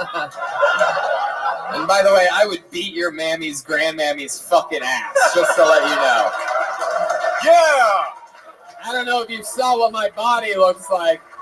Go check out the Weight Gain Challenge 2017. Check my bod out on those weigh-ins, dude. Jimmy, have you ever done stand-up comedy before? No, sir. And you still haven't. Very good. Thank you. What do you do for work? By the way, she put me in the trunk, and he agreed, and we went on through. I called it! Trunk baby! Jimmy, Trump baby, not Jimmy, Trump baby. Jimmy, stick with me. Stop pretending like you're about to just walk off whenever the fuck you want. Listen, to me. Jesus, this guy's a badass. You can still leave it in the mic stand, like it doesn't go. No, I like to back. hold it like Scott Whelan. I like to keep that chemo thing that he does back there. He makes You're Robert nothing Smith. like me! He makes Robert Smith look like Brian Gumbel. Jimmy, you are bombing so hard right now. Stick with me. Don't Stick bring- with what I'm trying to do. It's my Don't job. bring me into your bomb, dude. Jimmy, so what do you do for a living? Nothing. What did you used to do? I used to be a musician. Oh yeah, really? Is that really true? For a living? Yes, you were a you're musician? exactly right. Were you in a I band? used to be a professional musician. Yes. You were in a band? Several. What was the name of the last band you were in? Let's see. Several. For God knows. I can't place that right now. Any band? Any band you've ever been in? No. I used to open up for Stevie Ray Vaughan back when I was about 17. That got a woo. Thank you. I appreciate that. Jimmy, I'm going to move on from you. I'm going to keep the show Thank you, moving sir. along. There he goes, Jimmy Tabor. Just some guy, doesn't really remember much of his past. First time ever on stage. Told I guess that's an interesting story. Could use some editing. Lots and lots of editing, perhaps. So like a 4-minute long story with That's one of those ones where you pull out a handkerchief and dot your forehead and go, Lord have mercy. You know, that's. But there you go. I mean, he gave it a shot. I don't know. You listen to the fan? Or you listen to the show? You a fan of the show? Let me put it all together that way. Not anymore. Fuck yeah, I like that. Thank you, Jimmy. He actually said something funny. Not anymore. Maybe that's the secret to your success, Jimmy. Maybe you're a sit-down comedian. Maybe you're best from the audience. You just bombed up here for 6 minutes, then you get down to your seat, you say one funny thing. All right, you know what? You're bombing again. There he goes. All right, I pulled another name out of the bucket. You guys ready to keep this thing moving? All right, put your hands together for Matt Taylor. Anything can happen, as you've seen so far tonight. This is a truly random bucket of names. Could be you. Y'all ever been so broke, even homeless people try to avoid you? Yeah. I was sitting in traffic on the way down here, and as soon as I made eye contact with one, he just looked away, rolled up his window, and locked his door. Yeah. The weird part was, though, he didn't even have a car. Yeah. He just had a random car door. But either way, I get it, buddy. The thing is, like, I don't even want to be super rich. I just want to be wealthy enough that when I finish pumping gas, I don't feel the need to shake it all out at the end, you know? Every drop counts. Yeah. I don't know. I don't want to be that rich. You know, like, rich people don't do that. They just fill up all the way, then drive off into the sunset. Meanwhile, I'm at the counter like, let me get 38 cents on pump 12. All right. Hell yeah. Matt Taylor. So far tonight, a lot of a new kind of comedy I haven't seen much of called sad comedy. This is a new alt movement clearly starting here in Nashville, where it mostly just sort of makes you sad afterwards. Yeah. A lot of comedy that we've seen in the past makes you happy, makes you laugh. Well, this is a new form. We're cutting edge right here live in Nashville. Anyway, I love that you're dressed like an 80s fanny pack. It's adorable. Really incredible. Yeah. I mean, you are ready to go to like some weird beach or maybe a river or something like that and really Miami Vice it up. I bought it because it looks like the carpet at a skate center. So I thought Well, that was there you cool. go. Yeah. There's always something to woo about. Emo? He looks like one of the people that got bullied on Saved by the Bell. Really is. I think I've seen that pattern on your shirt before. I think on the lady that used to cut my mom's hairs, like barber apron. Is that a fucking term? That's like barber apron print. That's old jams. Yeah. How long you been in stand-up, Matt? About 6. Zoot, I've been waiting on you. I have stuff to tell you.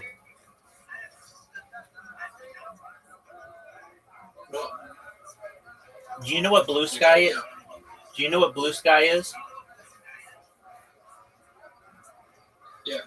I'm the number 3, or Bible Rabbi is the number 3 trending hashtag on the entire platform right now. That's great for the 10 users who use Blue Sky. Fuck you, man. That's what they said in Harry Potter Obama Sonic Tanino. Dude, there are a lot of people in there, man. I'm going to be honest with you. They're already people are already tweeting about me. There are a lot of people. The people in Blue Sky, yeah. 3 people have tweeted about me already in the last 4 hours. You mean Twitter's on Twitter? Whatever. Twitter's not even Twitter. Whatever. You know what the fuck I mean, dude. Posted. Yeah, they blue skied me.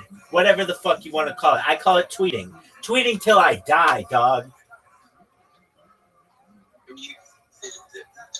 Tweeting doesn't exist anymore. Yeah, it does. It's people are tweeting on Blue Sky. Where do you think that little birdie went? It's in the sky. They call it tweeting. X sucks. Is Blue Sky owned by Jack? Is Jack's Lucy in Blue Sky? Yeah. X sucks. You know what? Yeah, I think I would have strange Right. enough stars. Right. You know what? Do you know why Twitter? Do you know why Twitter sucks? Because it's not Blue Sky. No. I'm not saying Blue Sky's that great either. But do you know why Twitter sucks? No, that's not a reason. No, they ban people too easily. And they don't give your account back. Exactly. I got hacked on Twitter and I didn't get my account back. There you go. Yeah, you're 100% right, Zoot. Their customer service is nearly. Oh yeah. Facebook is. Well, you're 100% in agreement with you on both of them. I don't understand why these companies don't recognize that they have billions of users. Basically, they need at least a pretty big team to be able to handle that. They want AI to do it all, and it's like 15 people who actually are there. They're just overwhelmed with work, and what they need is 1,000 people or so, a big team that just actually listens and reads people's complaints and such. I had a Twitter premium account, whatever Twitter, whatever you want to call it, the blue check one, and that got banned. And so once they did that to me, I just declared war on them, and I created 2,000. Well, at this point, 3,000 accounts.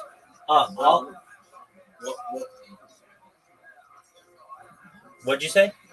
What is Blue Sky? It's essentially Twitter. It's just a lot cleaner. But you can direct message on it. You can do everything you can on Twitter, except it doesn't have grok, it doesn't have spaces, and it doesn't have communities. But it does have, it's so much cleaner. I mean, frankly, there's no advertising on it, or at least I haven't seen any advertising on it. And I don't know if there's GIFs on it. So that might be something that they need to add. But I don't really care about that. All I care about is people paying attention to what I do. And here's am I wrong? Okay, why is that verification something to catch? On Twitter? Blue Sky. It's not hard. I've already done 11 of them today. Well, maybe not 11, but 6 of them at least. Oh, is that why?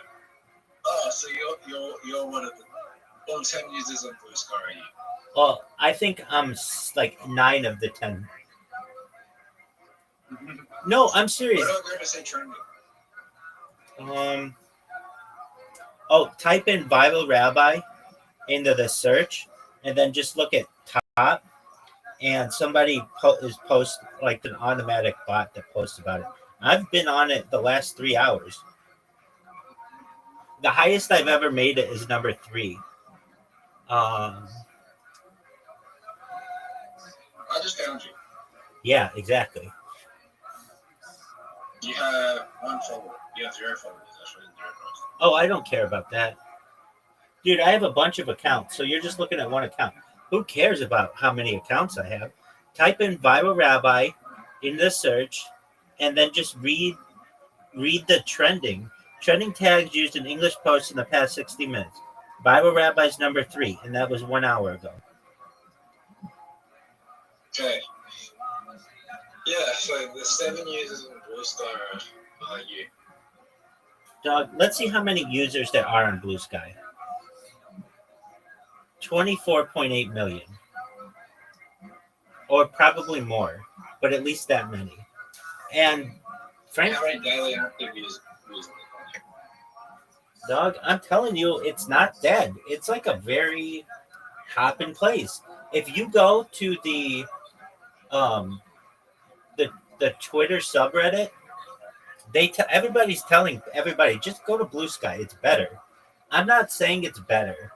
It doesn't have as many features, but look, am I wrong? This is your average Twitter feed. You click on something, I don't care what it is. It's usually something violent, and anybody can say, oh, well, that's just because of how your algorithm is focused on you. No, I've created over 3,000 accounts. They're all the same. It's all the same bullshit of like staged videos from the internet. They're staged, or they're like some like really short GIF. But you look at the comments, and the comments are like, check out my OnlyFans. Check out my, like, do you see anything strange about this picture? It's just like a girl's cleavage. And then it'll be like an ad, and then it'll be like a couple real comments. But then there are all kinds of comments that are not related at all. Let me ask you something. Can any of these people that own Blue Sky pay me a mini GoFundMe? Yeah, you're looking at one of them. Are you ready to lose 5 games in a row? I'm going to win 10 games in a row. Zoot, I'm telling you right now, I'm going to beat you 5 games in a row. And you're not even going to tie me any of the games. You might, but you definitely won't win straight up. You haven't won a straight up game in since the other night you did because I was falling asleep. Oh, hold on, I made a mistake. Quit this game. Just let it be. I have to send you another one. I played with 4 people in here yesterday, like earlier today, and I have not played so badly in a long time. When you play with 4 people, it's not. I don't want to say it's not fun, but it takes too long for people to go. It's like go, and then I ended up not wanting. Like I ended up not hitting the ball when I was supposed to. It's just 2 people. It's a lot faster. Now look how amazing the shot is, Zoot. Do you see how amazing that shot was? Even with stuff in my way. Oh, what a bad shot. Dog. Now, I could take a big risk right now. Oh, no.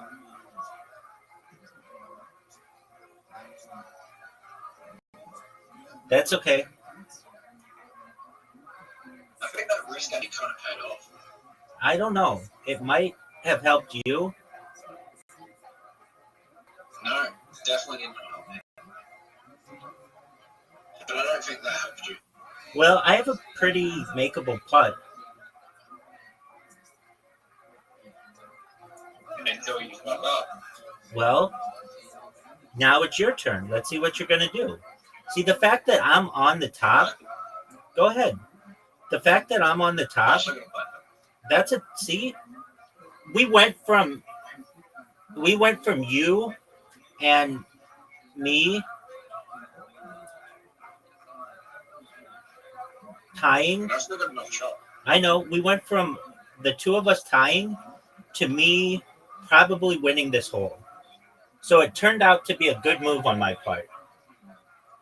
Although dirty and just flat out dickish, it allowed me to take the lead. And that's all that matters to me at this point. I'm number 3 on the trending of Blue Sky. Everybody makes fun of Blue Sky, but you watch. Everybody will be on Blue Sky someday, And it'll be like, hey, remember when you were making fun of Blue Sky? Like TikTok. Everybody made fun of TikTok until it started to overtake Instagram, and now nobody makes fun of it. Blue Sky is not taking over. Oh, yeah, it is. Yeah, it is, because Twitter sucks. Here's why Twitter sucks.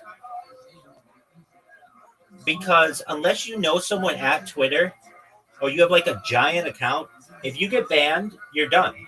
It's over. Harry Potter Obama Sonic Teninu never tweeted anything that was anything controversial to cryptocurrency. Gotten its account banned twice. Ask anybody, why did it get banned? No reason. They have no idea. Like, when they're banning things just randomly, it's a bad platform. And frankly, it will eventually.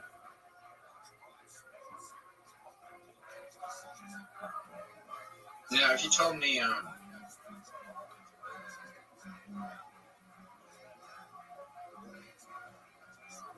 do you know what party.com is, or party?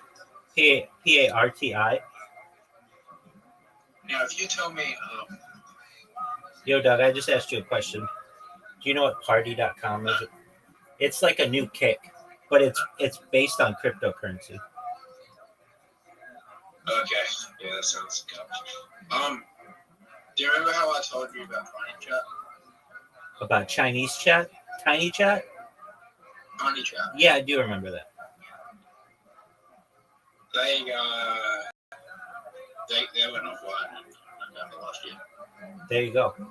It's expensive to have these. You know, the person who's in here right now, she is like the nicest person in the world. She's so sweet. When you play a game against her, she will root for you to win. She's so nice. She just wants everybody to have a good time, and she's just really nice. Anyway, she told me, she said, hey, I see that you have No Live, like you're advertising for it in your server. Do you know that went offline? And I was like, no, I didn't. And it did. Like, basically, these things go offline because they're really expensive to run. Rate my shot on a scale of 0 to 10.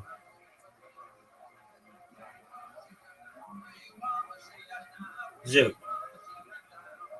Oh, that's a good shot, dude. There was a time when Tiny Chat was one of the biggest websites in the world. Okay. The same thing happened to MySpace, basically. Oh, you got fucked, dude. MySpace never went. Yeah, but you can't make a new account.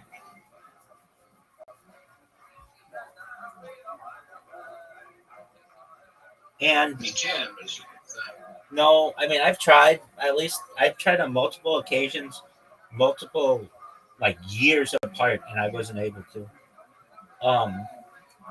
This is like my worst hole, and you're pretty good at it.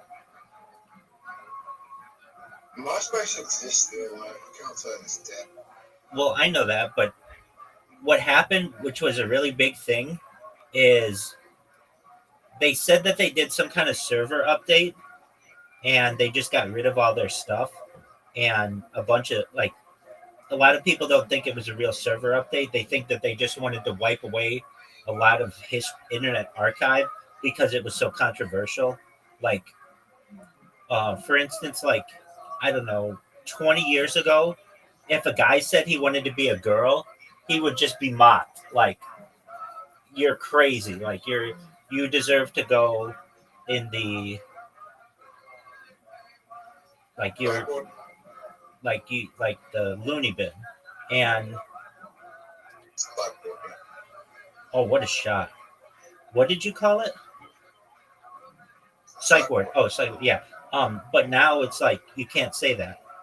And people would have taken that data and been like, look how far we've come. So they just said, oh, we lost it all in the date, when in reality they don't. It was by Rupert Murdoch's News Corp, and basically they just got rid of all data. Oh yeah, because they love to push the LGBTQ narrative. Do they? I know that's like an Australian thing. News Corp, or Rupert Murdoch. Yeah. Yeah, they love to make everyone gay and buy trans in Australia. Well, are you being serious?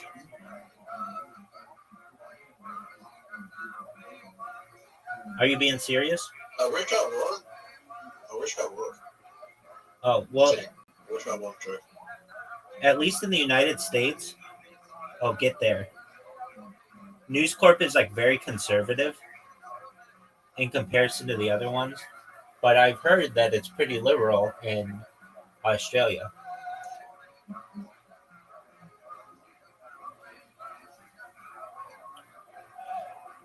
Well, that's not the only reason. Like, here's a perfect example, an even better. Here's an even better example.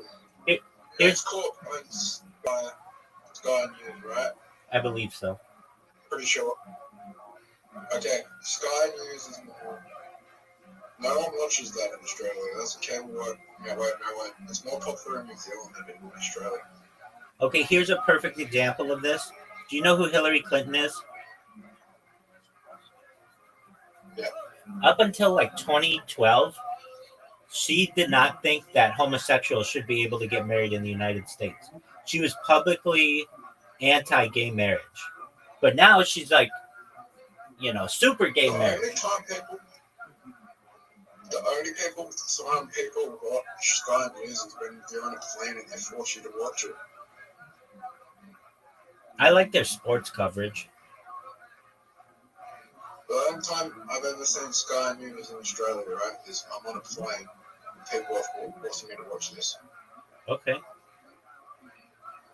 And I don't think it's Australia. I mean, the only time I really watched it, I watched I didn't know you then, but the Women's World Cup took place in Australia and New Zealand, like in 2020, in 2020, I want to say it was 2023. Who owns Fox? Rupert Murdoch. Yeah, he owns Fox down in Australia as well. It's News Which is the Corp. biggest cable network. Oh, dude, I just got fucked.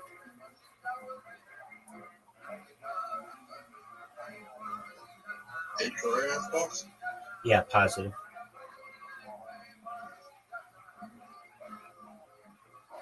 Oh, Zoot, you've got a chance to tie me.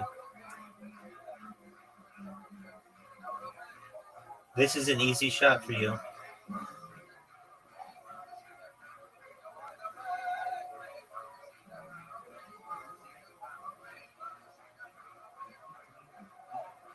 Did you see that I'm the number 3 trending thing on Blue Sky?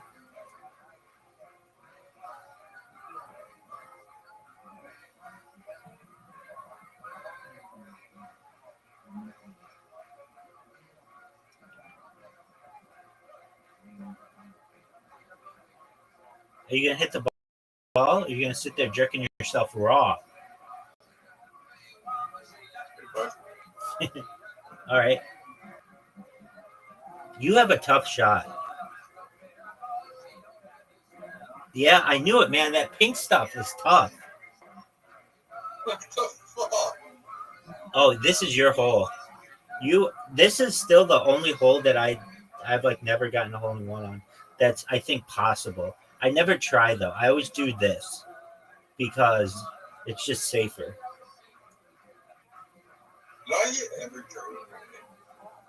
Yeah, you did. I remember you hit all 3.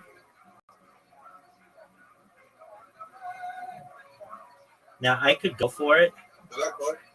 No. I'm going to go for it. I always just barely miss it, which is kind of a dumb move for me to do. I have a feeling Rabbi will got to get it in this year. You're not going to get it in. And you and I both know that. You're in the water. You might get it in the water. All right, what's your favorite TV channel? Probably ESPN. What's that? I love sports. That's bullshit. Yeah. What about outside of sports? Do you mean like I have? There's nothing to do, and I have to watch the same channel all the time? Like, are you talking like desert island scenario? Yeah. I And NBA, like, what is it? Like, you go like PBS, NBA. PBS is kind of like, I mean, it's public broadcasting, but the reason why it has like it has some really good stuff on it, but it then has some garbage on it. If I had to probably, I don't watch TV. Probably the last time I watched TV was like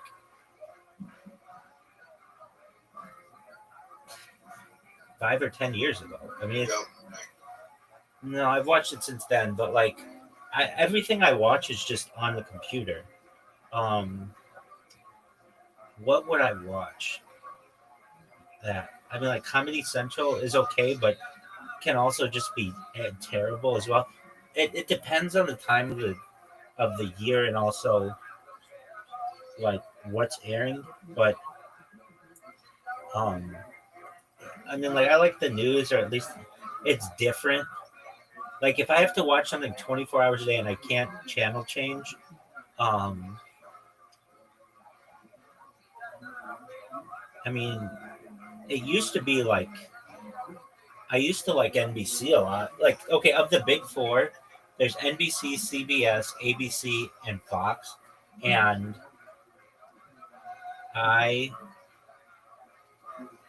of those four, I like, and I have in the past liked NBC the most. But that's just because they have like the Olympics and like sports that are important to the United States. And they had like Seinfeld and they had Friends and some other important shows. Of those, the ones that I don't like, of those four, one of them that's very popular is CBS. I just have never gotten really into a CBS show. Probably like they had Everybody Loves Raymond, which is probably a big show that they had. But boy, to watch like one channel without a break is I mean, like it's definitely for me probably ESPN. Even though that gets boring to me, they'll change it up or whatever. I mean, I guess like HBO is cool, but like if like they're not showing on HBO something that is neat, like that's of interest to you, you still on that hole have never scored.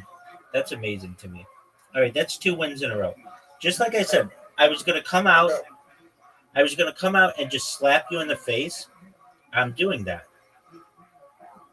I'm gonna win this one. Zoot, Squid Game. What's the name of this hole, Zoot? Yes, sir. You're right.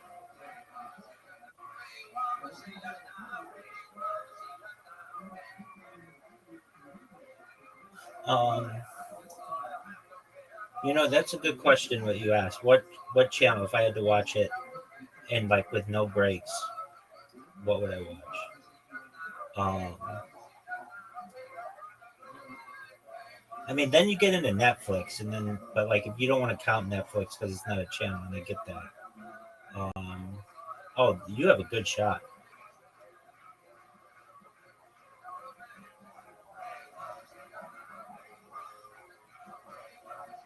You're going to take the lead right here. Oh, you barely made that shot. Okay, so what would I watch?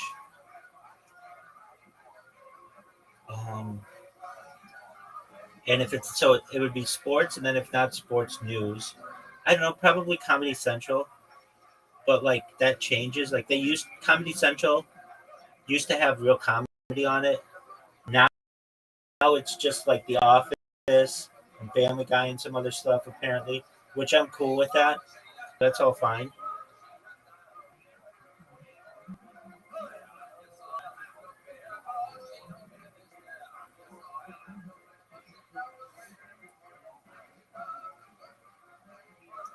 Really, television to me is just so bad. Like it's not. Dude, you're gonna take the lead if I don't hit the best shot of my life right here. Oh, and I did. Oh man. That was actually one of the best shots I could have ever had. Oh, and you made a comeback. But nevertheless, I hit a huge shot and basically got a stroke back.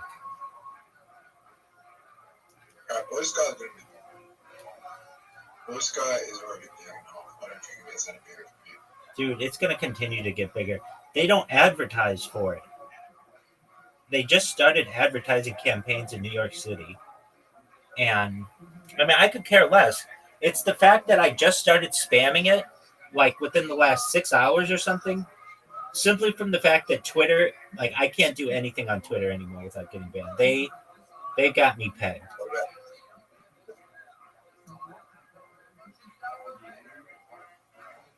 I think Jack Dawson's already been successful on Twitter.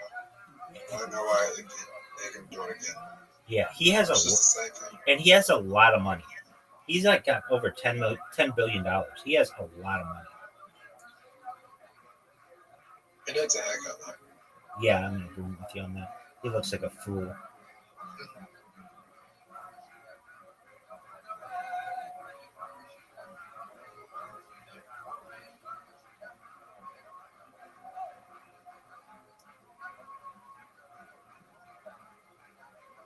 I think the billionaire I like, I don't know if it's a billionaire though. I think Tom from MySpace is the best billionaire, but I'm not sure if he's a billionaire. I think he's just 100 million. Tom from MySpace, who sold it and then just basically did his own thing. Yeah. 500 million? Yeah, something like that. I mean, $500 million is easy to double. Oh man, did I barely miss that shot. It's a lot easier to double 500 million than it is to double $500. Exactly. All right, Zoot.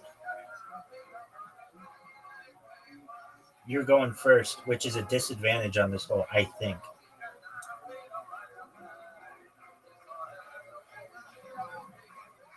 Guess what? I'm trending on Blue Sky. That's amazing.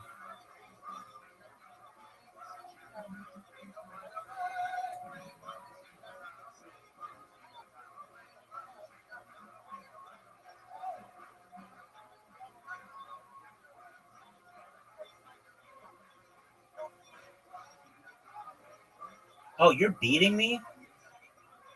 Oh, that means I need to do well in this hole.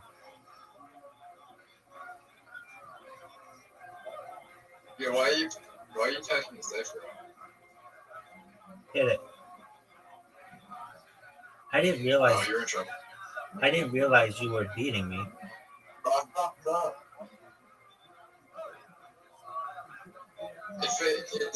If it is where you are right now,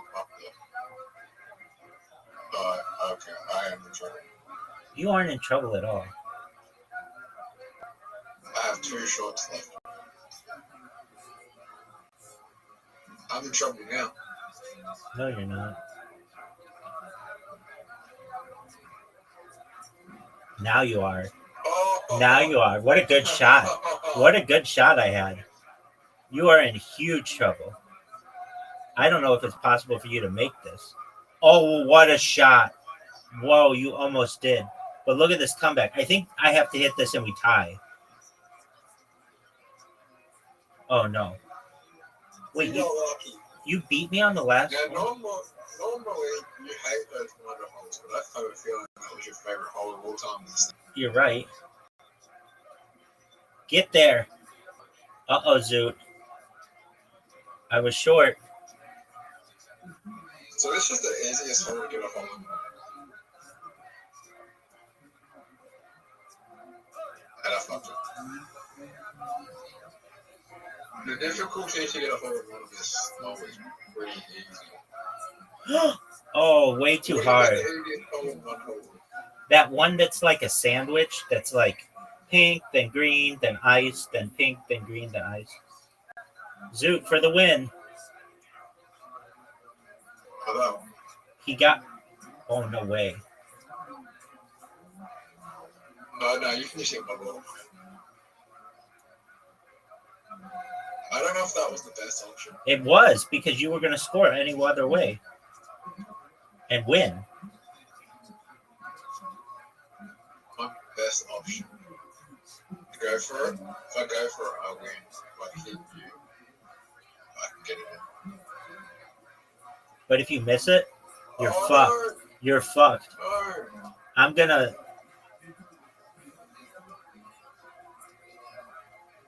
You have to hit this shot. It's an easy shot, though. Easy shot. Short. Boo. All right. So I've won 3 games in a row. You didn't win 100 games in a row. You know it. You're not number 3 trending on Blue Sky right now. I'm number 4 trending on Blue Sky. Okay. Well, that's not number 3. Are you happy with your shot? Are you happy with that shot? Zoot, that's a phenomenal shot. It's a major advantage, I think, to go first on this hole.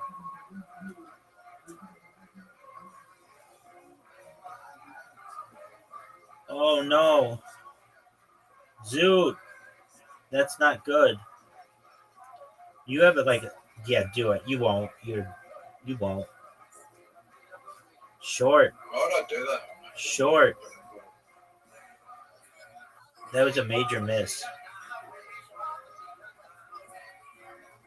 Look at that shot. How'd you like that shot, Zoot? You're going to give that a 10. I would as well. That was a phenomenal shot, if I do say so myself. Oh, man. Especially... You ready for a 10 out of 10 shot? Yeah, especially because your ball was in the way. That is a 10. That's a 7. That's a good shot.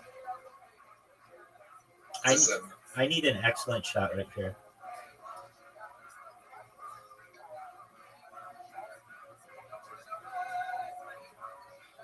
You know what I'll give you a shot? What? I'm about a 6. I can maybe make that shot. It's not a 6. It's a 7.5.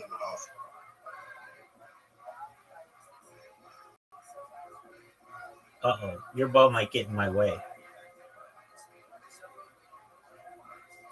You're gambling.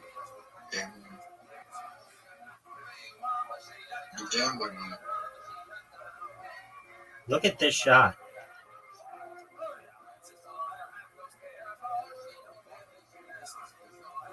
Big miss. You could have just taken the lead, but instead you tied me.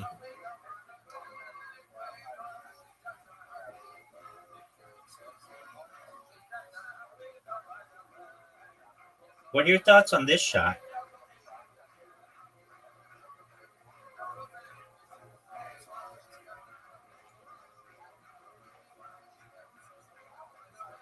Oh, dude, are you serious? Are you serious? Zoot, you'll be able to take the lead on me here. It means like I have to make it.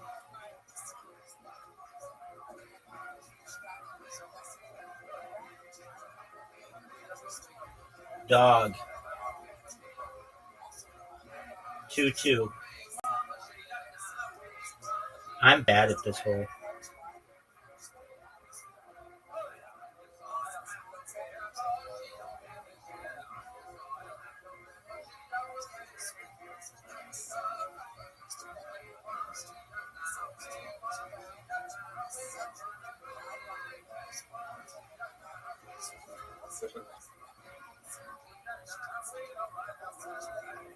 Are you ready? Yep.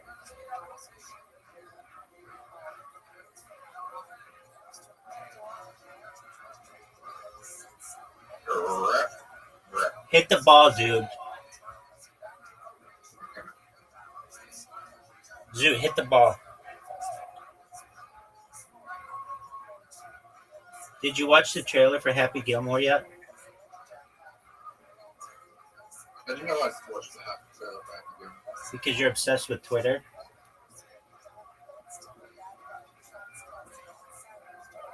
I watched it on YouTube, but okay. Okay, but whatever. You're obsessed with that stuff. Anyway, I watched it as well. What did you think of it?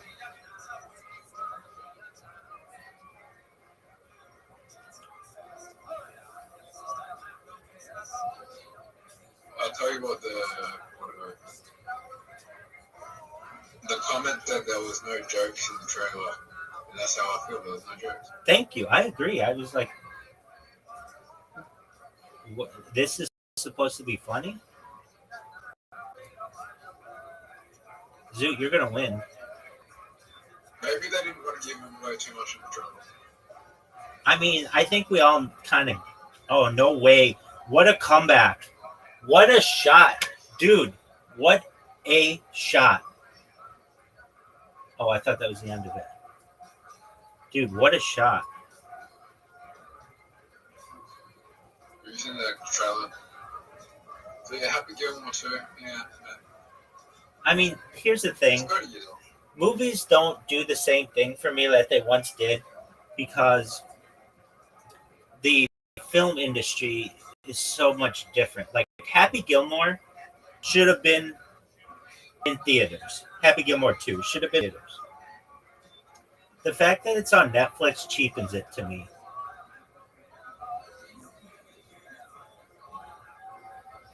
Back this on Netflix? Yeah, it cheapens it. It makes it like a made-for-TV movie to me. But I know that Adam Sandler did some kind of deal with Netflix a bunch of years ago to just do his movies, basically. And I think one of the stipulations was that Happy Gilmore 2 would come out on it. They're gonna make a lot of money, bro. You know what is coming out on Netflix in April? Stranger Things 2? What? No, Kill Tony. You know the show that I like always watch that Riser and I always talk about? Yeah. Well, it's coming out on. They're going to do 3 events on Netflix, and then if it's successful, it's going to go to Netflix full time. How does that make you feel? I think they deserve it, so I'm okay with that. It's a really good show. I mean, if you like comedy, it's where comedy's at. It has done more for comedy than perhaps any other. No, maybe like Last Comic Standing was really big for comedy, and like HBO was really big, but like it's probably the biggest thing to happen to comedy aside from Joe Rogan building the comedy mothership, which is related to it in the last 15 years. Wouldn't Saturday Night Live be the number one thing for comedy? You know, that's more for sketch comedy, which is different, not necessarily stand-up comedy. Yeah, but yeah, I guess. But yeah, if on Saturday Night Live, you made it as a comedian. Agreed. I'm in agreement with you. But that's improv, or what, that's different type of comedy. That's not improv. It's scripted. Yeah, you're right, but it's like a improv, like, dude, I fucked you. It's like an improv like setting. You're right, it's not improv. It is scripted, but still. Dude, you just helped me. Actually, I got a show for you to watch. This is the show if you're an Australian comedian and you made it. It's called Thank God You're Here. It's an improv comedy sketch. If you are good, if you get on there, you made it as a comedian. There's also raw comedy as well. What are your thoughts? Man. Dude, also a rock comedy, and there's You just water bumped me. but if you're on Tech What You Hear, which is like a what's that show? Oh, what a shot. Thank you for the water bump. You just gave me a Who's the one in there anyway? yeah. Yeah, it's like that. I think I've seen that. Didn't they have an Australian version of it?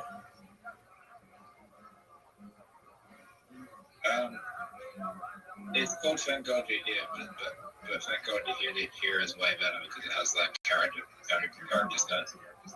Okay. It has sets that they actually have that.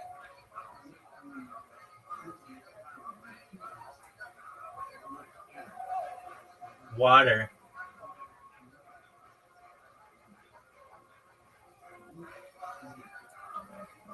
Don't miss it. Dog. You're playing pretty well, Zoot. Zoot, did you know I'm the number 3 trending hashtag on the second biggest text sharing platform in the world?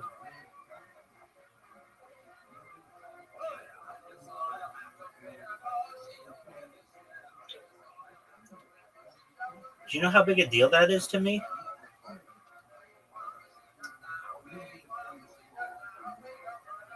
It makes me wonder if I actually ever was trending on Twitter and they just suppressed me.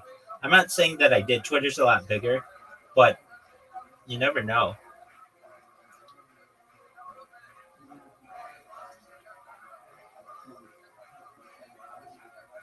You just made a mistake, dude. Now, you ready for this shot? That's one of the greatest shots you're ever going to see. Zoot, look at my ball. And look at where your ball is. Oh, we're tied, though. Hey, why'd you start going on the left side? I was just going. Okay, well, don't put your ball in the hole, whatever you do. Fortunately, you did not.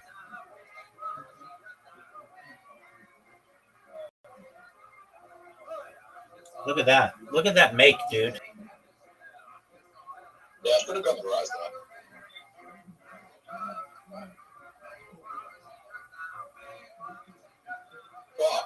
This is.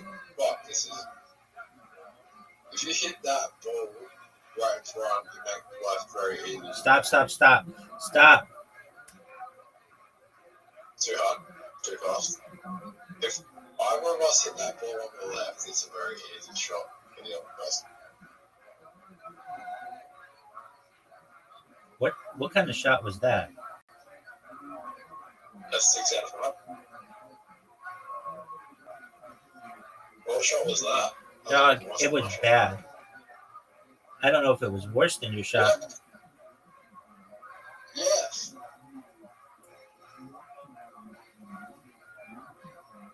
Now I'm just going to make it. Dude, I can't believe I missed. Don't mess up, Zoot.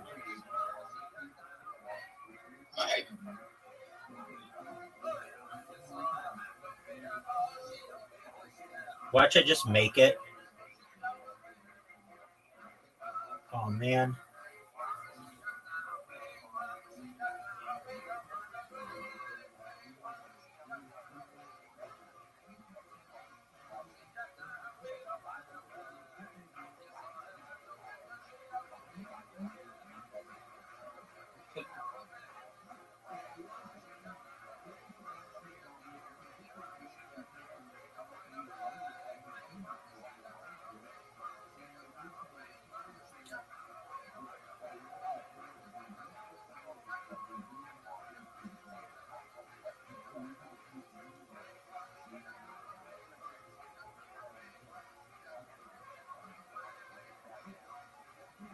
Look at that shot.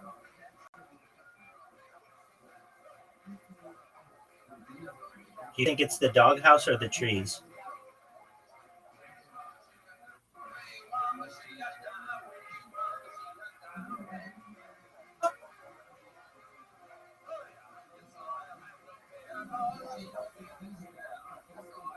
Doghouse or the tree zoo? Yes. You just helped me. You just gave me the win. Was that 5 wins in a row? Yeah, I know, but I won 5 in a row. Champion, dog. I'm the best there's ever been. I'm the number 3 trending hashtag on Blue Sky. I am so. You're the number 1 trending hashtag on Twitter.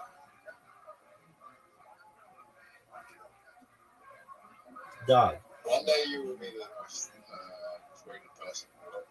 Perhaps. Everybody's saying, who's this? Oh, thanks, buddy.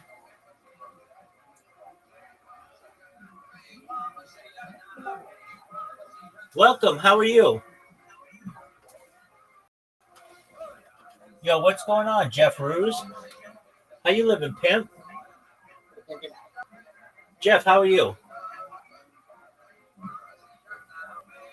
Hope you're doing excellent. How'd you find out about me?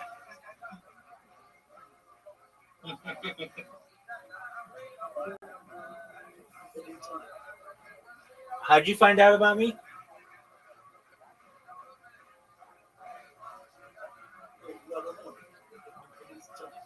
No, I'm not a moderator.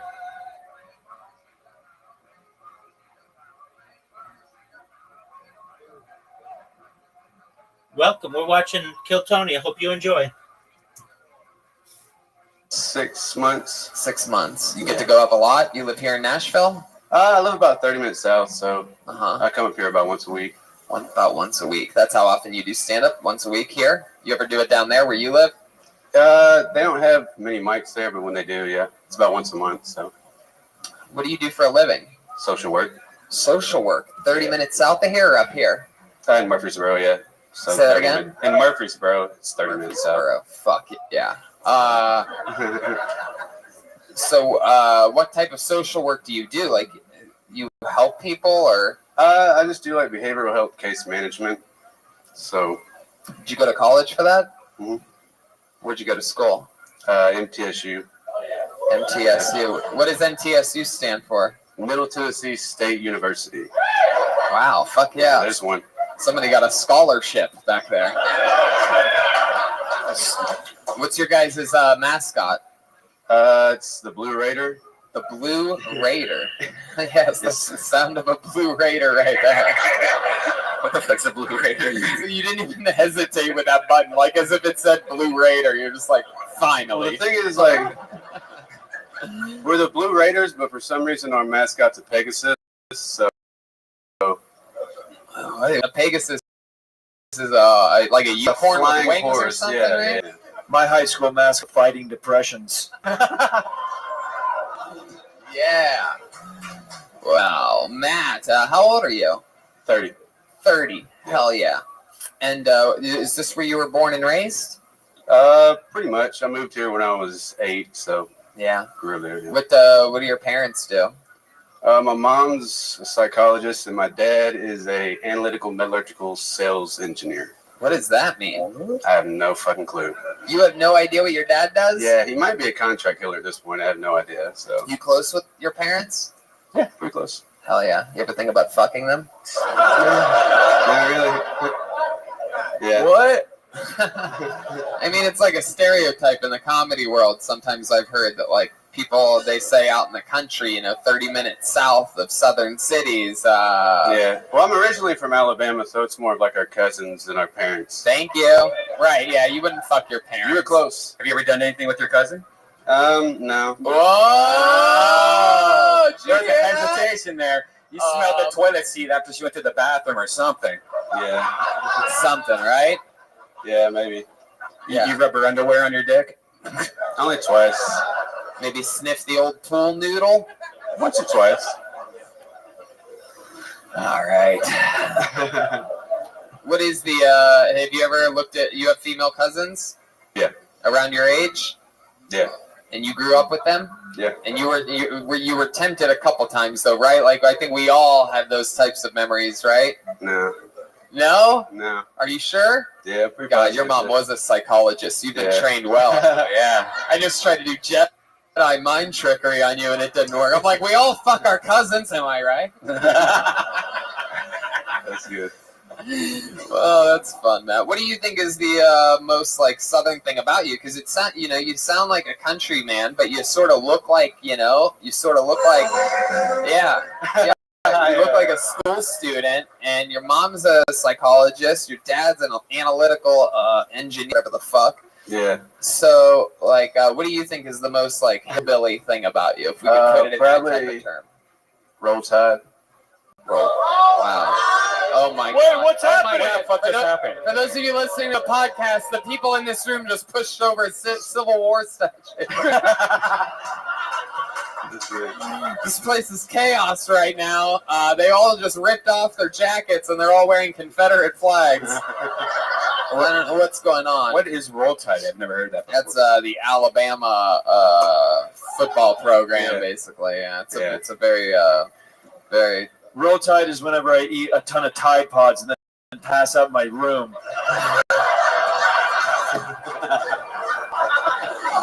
That's what Tide means to me. Wow. Matt, what's something that scares you? Surprisingly, probably stand up. And stand up, like something more interesting than that, like fog on a mirror or human interaction. Yeah. Like dolls, but you have to come up with your own clowns, answer. To be real. What'd you say? I only like clowns. Wow, really? Yeah. Interesting. Has that been since you were a child? Yeah, it's been for a while. Probably the movie It, I guess. Seeing it a little too young. Boring as fuck. Sorry. No, I'm kidding, Matt. You're not that bad. You have it all together, though. I'm trying to figure out, like, what's something crazy about you that you wouldn't want these people to know, but that's honestly something weird about you. Something weird about me? Yeah. I'm well. How are like you? You chew your toenails What or up, something dog? like that? No, I mean, I masturbate with the lights on. I know. all the I time. stream my life. Wait, what? Yeah. With the lights on? You like to look at it? See, that's Yeah, I like to see what's going on down First of all, let me tell you something. Next time you do stand-up, that's your new opening line.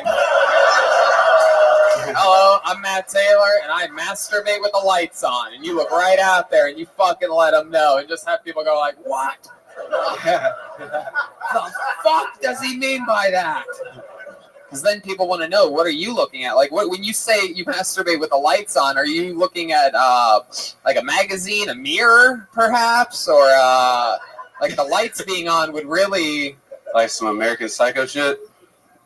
Anyway, so like, what are you looking at physically when you're masturbating? Like a laptop or an iPad or a phone or your imagination? Yeah, probably You just corner stare. of the spank bank. Wait, what? Spank bank. Well, I mean, that's two different. I mean, what's the answer? You go to your imagination? Yeah, sometimes. Really? Yeah, play the highlight reel. Damn, that's so hard to fucking do. Like your cousin on top of you, just right in your face. Yeah. What was the last category of porn that you watched? What was it?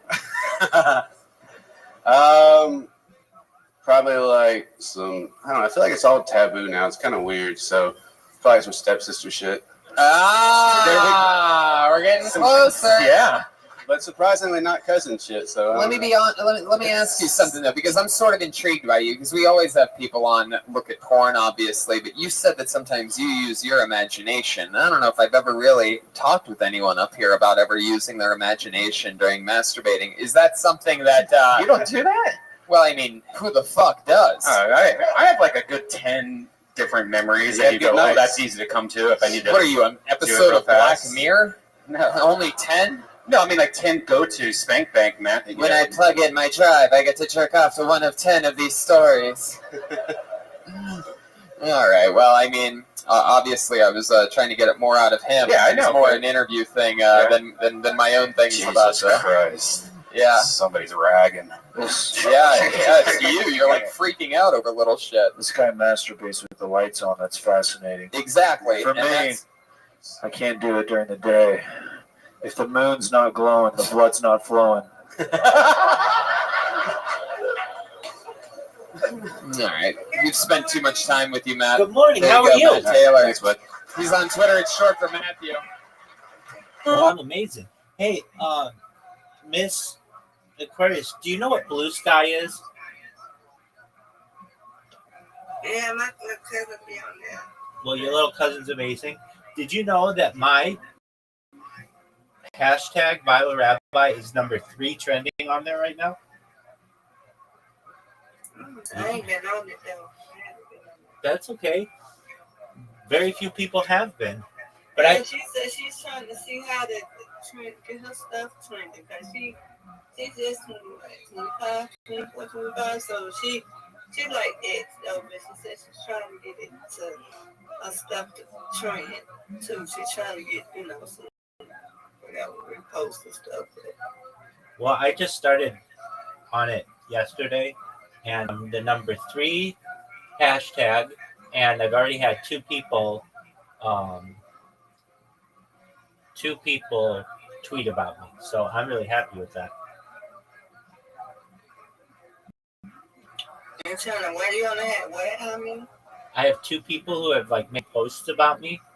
So I'm really happy with that. I only started when since we've been bowling last night. So that's pretty good. How'd you sleep? I slept good. I slept good. Excellent. You're such a nice person. Have you always been that nice? Yeah. Good. Good on you. You have an absolutely beautiful soul. I love it. You're amazing. So you're gonna take a shower and make breakfast and go to work? Yeah, I gotta do all that. That's all right. You're an amazing person. And I'm glad that we were able to start our days together. And I hope we'll be able to end our days together when we play each other in bowling tonight and do all kinds of other fun stuff. Okay. All right. Well, I hope you have a Later. wonderful... See you later. All right. Have a wonderful day, Miss Aquarius. We love you. You take care. All right, you too. Bye. That's Miss Aquarius, everybody. What a nice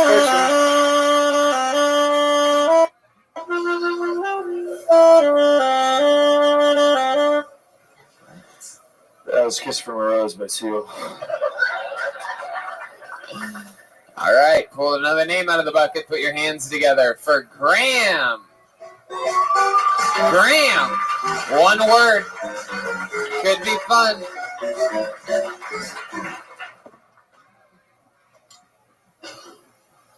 All right, so I've never considered myself a gambling man, but I have had a girlfriend.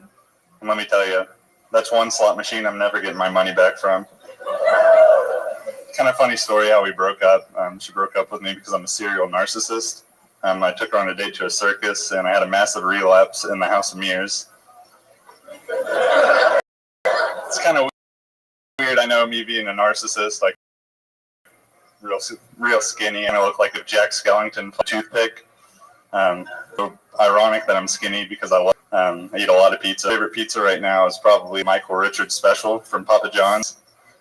It's an all-white pizza, Alfredo base, mozzarella and provolone on top, and black olives on the side. And by on the side, I mean in the fucking trash can where they belong, upside down with a fork up their ass. And don't even get me started on the Louis C.K. special. It's basically the same thing, but without the black olives. All right. There you go, Graham. Fuck yeah, have a seat if you'd like. Here, slide. First of all, stand your ass up. Put that stool back there. All right. Stay there just like that. If you want, you know what? If you want, in fact, I want you to sit down. Take the stool, push it closer to the curtain. No, that way. All the way, as far as you can go. Yeah, just like that. Sit there just like that. All right. First of all, Graham, you look like a really nice guy that's actually a really bad guy. But you're putting on like a disguise to be like likable and sweet tonight, and you're not fooling me. Per usual, you're not far off. Is that true? You're a douchebag? I've been told that, yeah. Fuck yeah. What's one of the douchiest things you've done lately? Called a girl a slot machine.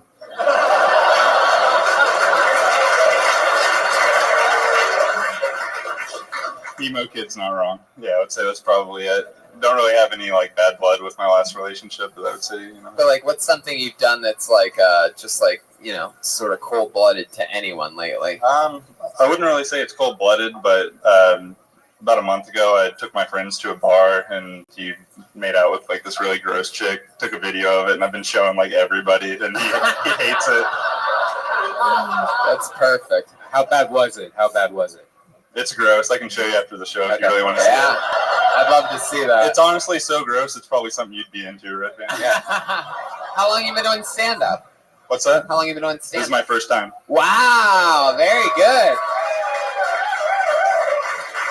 Funniest of the night so far. Fucking first time for Graham. I even have a good note for you. In your Papa John's bit, you make it about Michael Richards for no reason, when you could make it about the actual Papa John's guy. The Papa John's guy recently just got fired for supposedly saying it, you know. Exactly, and Michael Richards obviously did what he did, so it's sort of merging the two. Something current. I don't think you need it. I think it undates it, and you instead of it being this joke from when Michael Richards was racist like a decade ago or something crazy, all of a sudden it's an amazing joke that looks like you've written it in the past week by making it about the Papa John's guy. Well, that's why I said Papa John's. If I would have said Domino's or something like that, then maybe it would be outdated. But since I said Papa John's, No, you still need the Michael Richards part. My girlfriend was 12 when that happened. You know, like she's not going to know that's that. That's what I'm saying, and that happens sometimes when you're writing a bit. Is you write it one way about one thing, and then you realize like, oh shit, this thing's right in front of me, and it's a whole different bit now,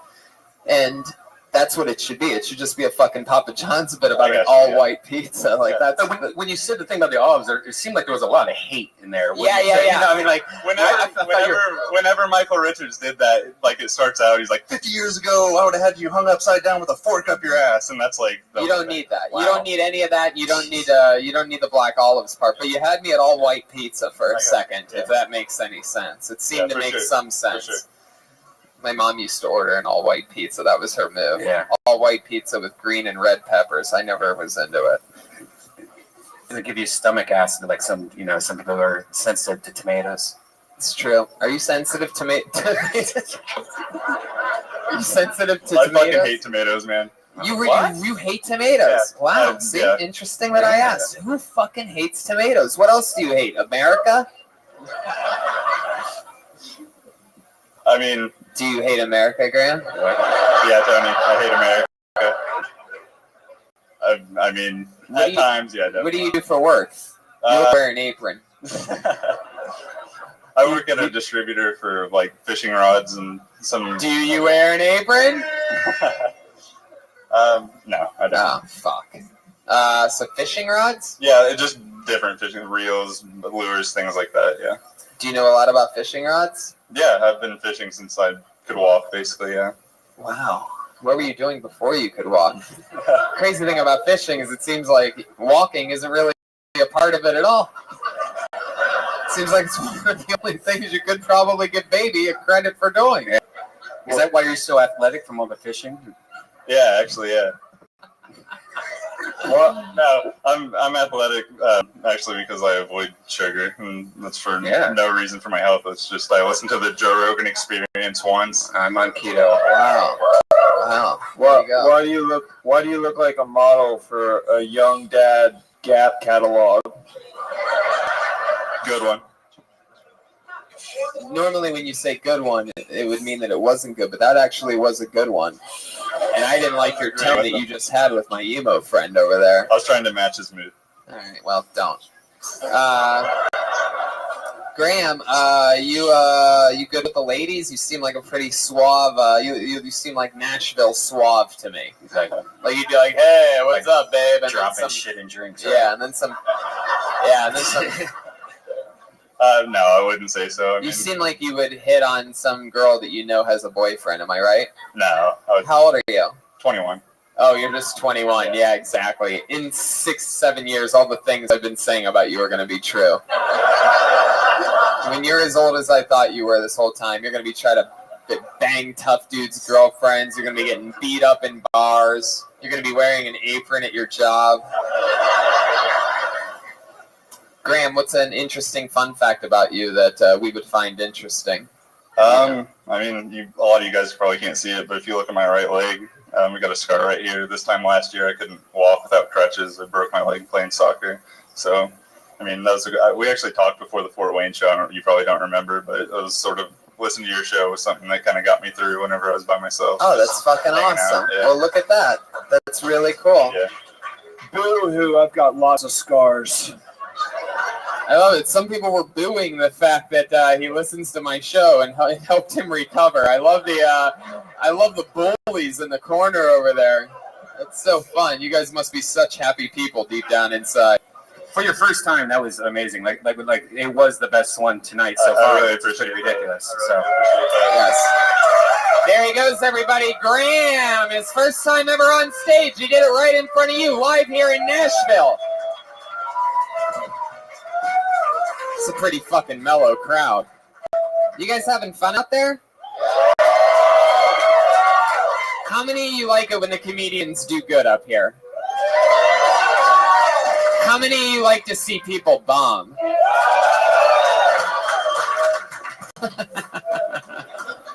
It's a fun show. All right, I pulled another name out of the bucket. Put your hands together for Sam C. Sam C. What's going on, guys? I'm 6'9", 330 pounds. So I've never seen an old person my size. So let's get this out of the way because I could die at any moment. But anyhow, it's kind of fucked up dehumanizing be a human rhinoceros. I could have a heart attack on stage, and by about noon tomorrow, my mom would say, well, he was a big boy. And no one would really be surprised. But hey, fuck, I'm up here aging like a Great Dane. Shit, once I stop being useful, y'all gonna take me out back and shoot me between the eyes like Seabiscuit. That's all right, though. I kind of expect it. It's not the worst thing being 6'9". I'm uncomfortable now, so I'm gonna move this stool. But it's not the worst thing being 6'9". You know, I only get freaky girls. I haven't seen the unpierced nipple since I was in the 10th grade. But I think that. Fuck yeah. Sam C, ladies and gentlemen. Holy shit. That was ups and downs. Emo. Why do I feel like his last words are going to be, hold the door, hold the door? That was incredible. You know, Tony, Jeremiah's character, the emo character, is actually making a lot of sense tonight. Everyone's fucking sad as fuck out here. Like, what the hell happened? I like this guy. I've never gotten to see, like, you're very, like, pro wrestler-esque. This I is got incredible. confused for one at SmackDown. What? I got confused for one at SmackDown. I bet. You're like Baum Strowman. That's for three nerds in the crowd. That's one of them right there. Look how happy that guy is right there. Fuck yeah, you got that one. Still real to me, damn it. Sam, what the fuck are you? I do a lot. I do like artist development. So I'm what? Nice. It's Nashville, so it's a real thing. But artist development. So I do like pictures, video, help brands, run a couple social media accounts for people. He asked what you were. Yeah, no, that makes sense too. I'll take anything, any of your answers. You an athlete of any kind? Oh, I used to play rugby, but I'm not. You used to play rugby? Yeah. Holy fucking shit. Yeah. How bad would that suck to be on that other team, right? Like, coach, I'm not feeling so good.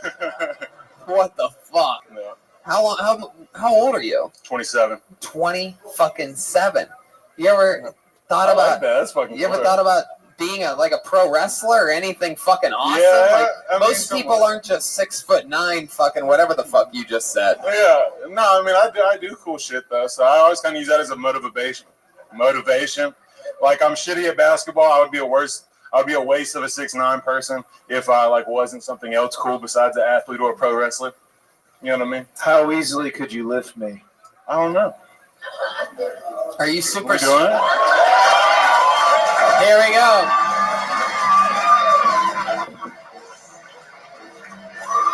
Wow! Watch out! There's a speaker up there. Fuck yeah! He lifted Jeremiah up with great ease. And for those of you listening to the podcast, Jeremiah is a fat fuck. Yeah. So it's incredible. It's like 400 pounds. Yeah. That's the highest I've ever felt.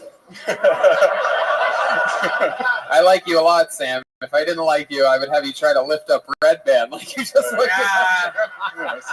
Now try to lift you. Hey, well, I gotta be real. Now. I gotta be real. I've got a buddy that would stab me in my sleep if I didn't try to convince y'all to have him up here. He put me on this podcast like 2 weeks ago, told me to listen to it. You're going to get stabbed in your sleep. Right, anyway. Worth a shot. Fuck yeah. Thank So, you have a girlfriend? No. You seem like you'd be into like shorter chicks, right? Yeah. Guys like you are always like, it's always like some like 4'5" little fucking. My brother's 6'7", his wife's 4'11". Wow. Whoa, he's into lift and carry. Jesus. Your brother's 6'7"? You guys have any sisters? No, just two That'd be hilarious if you had a sister who was like 7'2". Yeah. Fuck. What does your brother do? He's works for Deloitte. He's smart and rich. Works for what? Deloitte. He's an investment consultant. Damn. Yeah. One's a federal lawyer. One's an investment consultant. And I just like bombed a good 45 seconds to stand up and then had a good joke at the end. No, you did it. That was great. Is the other one? Is the other one giant too? No, he's 6'3". Wow. He's only 6'3". Is he the oldest one? He's the oldest one. He's the oldest one. Oldest and the God, smallest. that really fuck He with is him. tiny. He's a tiny man. Emo Jeremiah. What does your mom's vagina look like? Jesus. I got limits, man. You mean all gravel lips? I bet your mom's vagina looks like an Outback Steakhouse bloomin' onion. Oh. You ever see one of those? Just fucking. Have you ever seen your mom's vagina? Oh, that sounds like a yes to me. I mean, I was He's born. Like, I didn't ask if you ate your mom's vagina. Jesus. My God, Sam. How the fuck do you maintain that type of size? Like, what's a fucking meal look like for a guy like you? You just don't stop. You just kind of eat all day. Wow. It's like grazing, kind of. You know? And it's an excuse to eat all the time because, like, yeah, you get big, when you do, like, the, well, I don't know, in the South, you got, like, potlucks at church. They'll throw the big man portions on there just for being big. You stack the plate. It's a nice thing. Take that eating discipline to pussy, and then you'll have a girlfriend. There you go. Wow. So you're single? Yeah. You been going on dates at all? I've been I was a tour manager for a good while, so just got off the road doing that. Hell yeah, that was probably fun, right? Do I know? Whose tour were you managing? A band called Muskin Bloodline. Oh, Hell okay. yeah. They're like That a was modern fun. day She's a blues fan. traveler, they say, right? Do I know? Nothing. So there was a lot of ladies out there on the road. Mm-hmm. You took some of them back to your hotel room or something like that? I mean, treated them like fleshlights. Jesus. What the fuck? He's here for it, man. He's here for it. Did you do it with the lights on? Jesus. Have you ever crushed a girl on top of her? Like, I think crush is when it's a skinny dude and a fat girl, right? Sorry, a large woman. I don't know. I mean, anyway, you ever crush a girl before? You got to be careful. I've had phobia of it. Just being, you know what I'm saying? Hey, sorry, but when you're a big dude, you hurt people on accident, scare people. If I bought you a midget prostitute, would you fuck her? He's not. You guys want to close the show later in a crazy way? No. Does anybody know any midget hookers out here in Nashville? This will be a kill Tony first. Tinkle lives out here, right? Tinkle? I don't know what My you're roommate's talking actually a midget hooker. It's kind of weird. What? He's like, no, I'm just fucking. Yeah. You went for that, though. Hell yeah. I'm down. It's a dream. So you like doing this artist management thing? It's fun. Yeah, I love it. Really? Yeah. I like the creative stuff. I like to write. Do that whole thing. And you get to work with like a company, or is it just We've got one. It's an independent thing. Like they're not signed yet, so we do. I like help out with videos. It's weird that I get paid for it, but yeah, help out with music videos, write treatments, all that whole thing. Wow, that Good is times. really interesting. Man, that's fun. What else about you, Sam? What are you afraid of? You seem like you. If crabs could fly, like beach crabs, if they could fly. Crowds? Be specific. Well, you asked him, so I thought about it, and that's always been something for me. I used to live at the beach, and small things that can still like fuck up your day scare me. Horses, I don't like horses. You know, when I see people that are bigger than me, it fucks up my day because I don't normally. Wow. I can relate. My greatest fear is if bats could walk. There you go. It's the same thing. Same. All right, Sam. Well, it was nice to meet you, dude. There you go. Sam C, everybody. We're moving along. There's a lot of names in this bucket. One more time for Sam C, everyone. Man, my friend would stab me in my sleep. He's afraid of his friend. Put your hands together for Nick Bush. Here we go. 60 seconds uninterrupted for Nick Bush. All right, keep it going for me. Keep it going for me. I'm a college professor. I am. That's the right amount of applause because it's just community college. It's just community college. Like, I teach English, so basically reading, writing, and plagiarism studies. That's basically what I focus on there. Had to do it. Come to class late one time. Hair messed up, makeup messed up. She's like, I don't have my paper. I was sick all weekend. So you were sick? What's with that X on your hand with the marker if you were so sick? She's like, oh, this is where the doctor gave me a shot because I went to the hospital. It's creative writing class, so I gave her an A. What can I do? And it's community college. She gets a B for showing up. That's just the rule. That's just... I'm on summer break. I'm enjoying it. I'm getting a check from my job not to come to work. So I'm getting a check. I'm like a cop in trouble for racism. That's basically what's going on right now. Can we stop acting like suspended with pay is a punishment? It's just a vacation where you got to pretend to be sad. And you can't post pics online. It's... All right. Did you have a...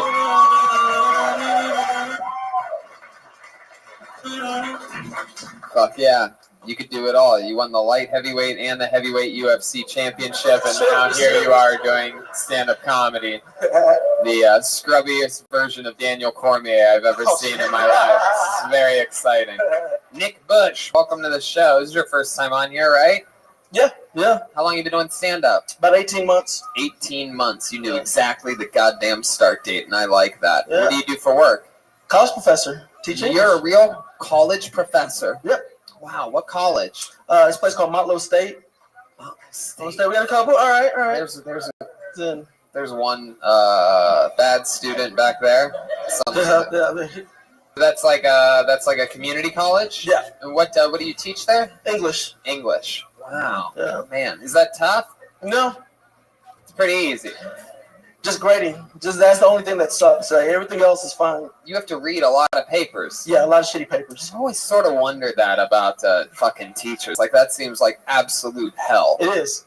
How do you get through that? Are there certain things that you do that, a lot of drinking. No, you just read them as fast as you can. Just read them as fast as you can. There's no... Right. Yeah. And then how long have you been doing that for?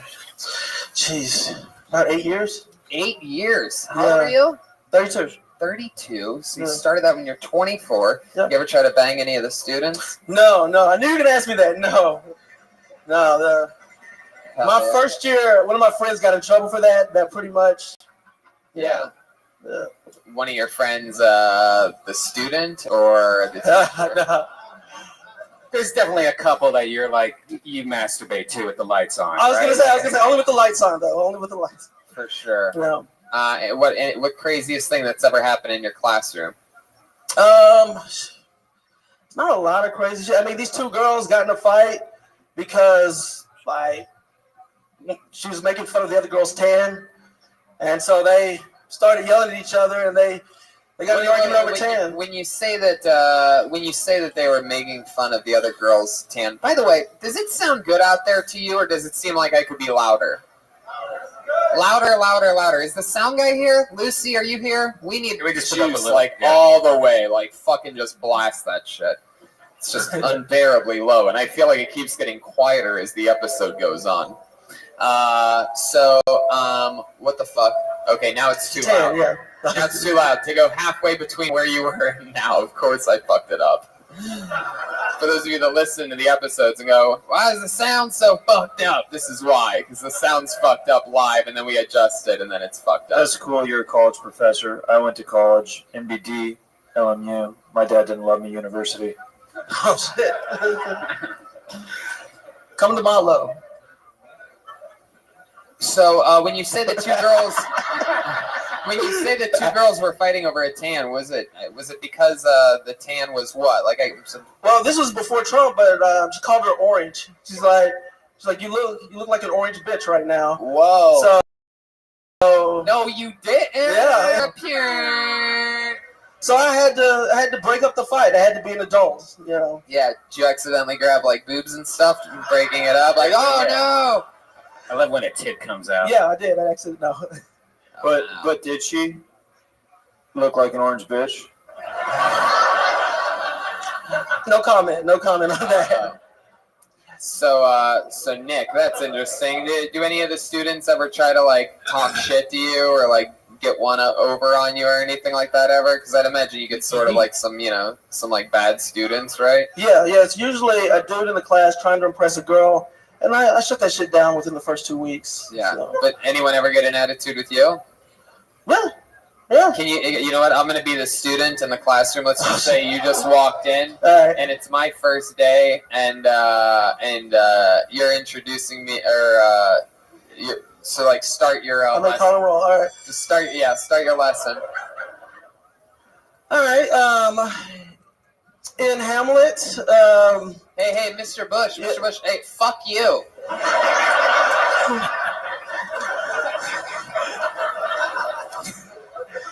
Wait a minute. That is not.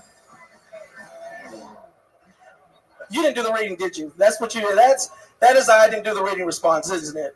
God damn it, you got me, Mr. Bush. You know what? I'm gonna put myself in detention. Hey, go sit next to the orange bitch in the back of the classroom. Oh shit. Emo Jeremiah. Hey, Mr. Bush, I'm gonna kill myself. What are you gonna do about it? I'll give you enough space to do so. I mean, I don't want to get in your way or anything. I mean, I'm here to help you be successful, regardless of what that is. Here's the gun. Help me do it. Oh, shit. Help me do it. No, I can't do it. I love you too much, emo boy. My name's Darwin. I want to see you become emo man. I do. That's. All right. So funny. Good job, Nick Bush. You fucking Number did it. 3. You've been doing stand-up for 18 months, all here in Nashville? The motherfucker well, guy who's trending at number 3. You're a show in Birmingham and a couple of Kentucky. You were born and raised here? Yeah. Yeah, what's your favorite thing about Nashville? The weather. The pimp of the pimps. What are you talking about? It's humid as fuck out there. Listen to that angry meteorologist over there. Motherfucking Rothschild. What about the weather do you like?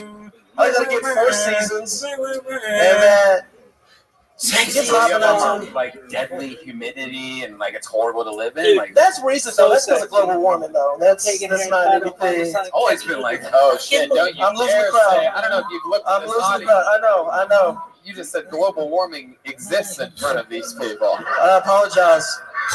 As if they didn't have enough reasons to hate you already, Nick. Global warming and world tide, they don't go together. That's turn it up in the headphones. There we go. Turn it up in the headphones. Okay, well, fun times up here, Nick. It was fun talking to you. A real grown college professor and a comedian coming up right here in Nashville. Nick Bush, everybody. Turn it up in the headphones. Turn it up in the headphones. Those are Jurassic Park feeders. Number 3 trending. How fun. Shut the fuck up. You ladies need to shut up. I'm so sick of hearing this little fucking gaggle of geese over here. You guys aren't cute. You're not chimey. I get it. You're Nashville hot, but you're nothing to me. Shut up. Quiet. It's very important. My dad told me that every day growing up. I pulled another name out of the bucket. Put your hands together for Tim Shavley. Tim Shavley. Shanty? Shavely? Could be anything. I know it's on this fucking guy again. Sit down. Oh, that's weird. You're blacklisted. Somebody just got fucking Nashville blacklisted. How does that even happen? Someone chickened out. That's what happened there. Someone right now's balls are sweating. Alright, this should be interesting. Just one word. Put your hands together for Jimmy. It's Jimmy. Jimmy _ Hacha on Twitter. Here comes Jimmy. I believe this is Jimmy. The slowest walker in the world. Jimmy, everybody.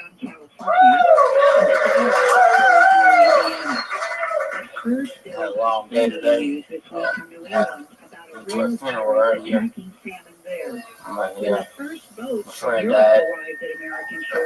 He owed me $45. I'm not gonna get that back. Shout out to all the women that like to lick booty. I like that. I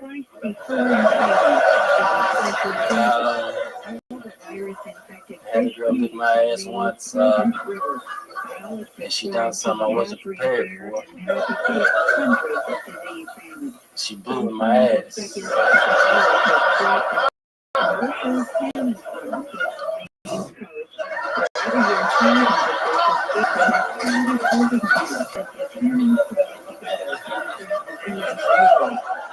Not 40.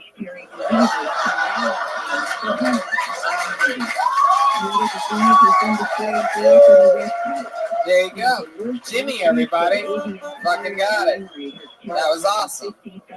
Nice to meet you, Jimmy. Nice to meet you. How long have you been doing stand-up? First time. Get the fuck out of here. No way. Oh, shit. You're going to be a monster, dude. How old are you? 30. What? 30. 30, and you're just starting now. That's incredible. Wow. What made you want to start now? I listen to podcasts every week. I just want to try it. So, God damn, that is so fucking cool. You listen to this podcast every week, and you always wanted to try it. That is amazing. You got Chappelle down, like exactly like the vibe of Chappelle, just sitting down there, like it's pretty amazing. That's your first time. You seem very comfortable on stage. I love that. I love that. You know, nobody really is, by the way. When people look comfortable, that's something that's learned. You know, you got to remember that even if it was Chappelle, even Chappelle every night has to go up with his reputation on the line. You know, with that, having to follow all the work that he's done, with people's expectations being, you know, like the second season of his sketch show, which is, you know, so that never ends from. You know, from your first time all the way through. It's just appearing comfortable, and you already have that down, I think, is what Brian was saying. And, you know, Jimmy, that's fucking very impressive. You live here in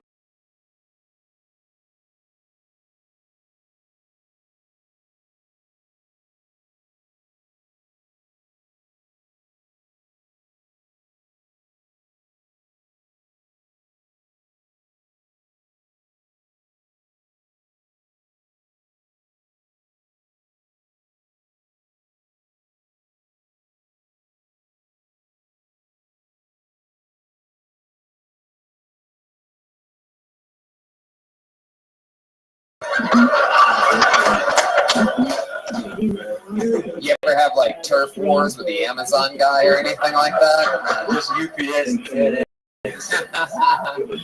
Fuck those guys, right? You're a goddamn American hero.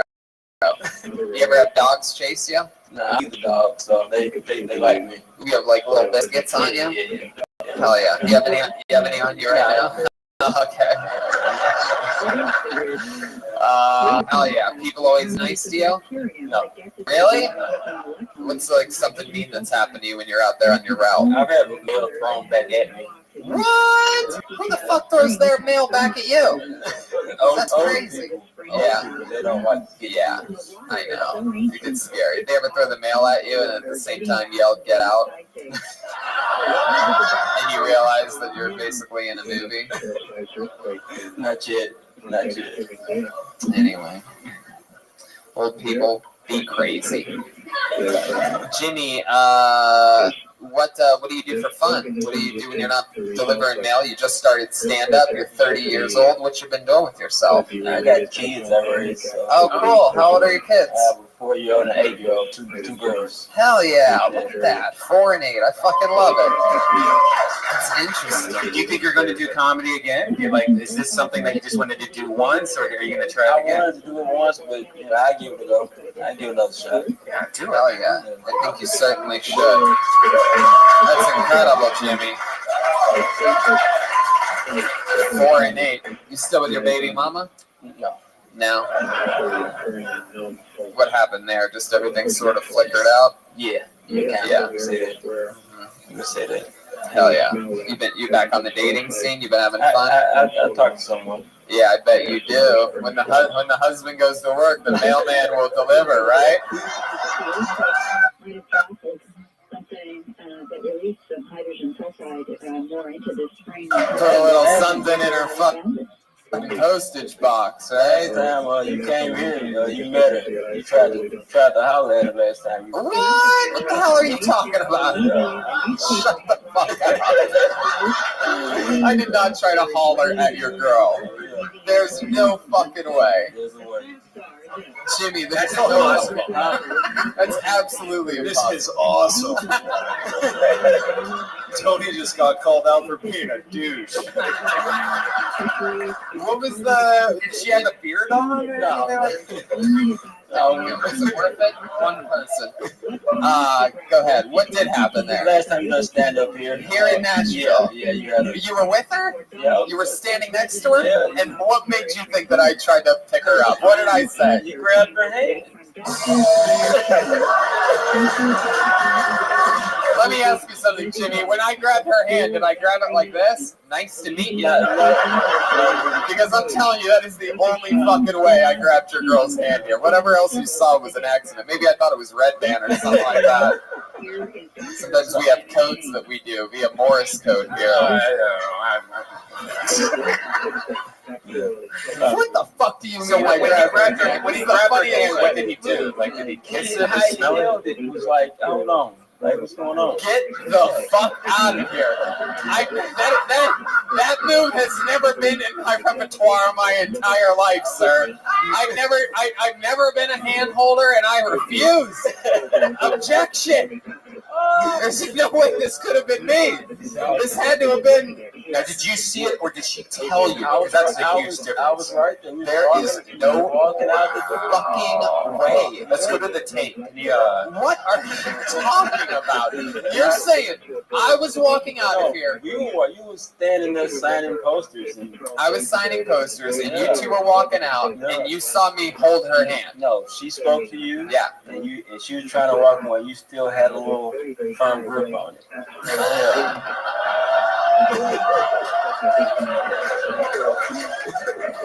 You are hilarious. I'm gonna have to. No fucking I way. believe him. Why would he make this shit up? Because I wouldn't just. Oh, you're not going anywhere.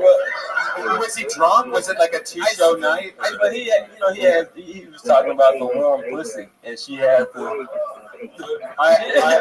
Listen, let me tell you. If I held her hand for longer, it's specifically because I was finishing talking about something or something like that. I have to agree with Tony on this one. The darker the girl, the better the world. All right. And I mean that physically, literally, and mentally.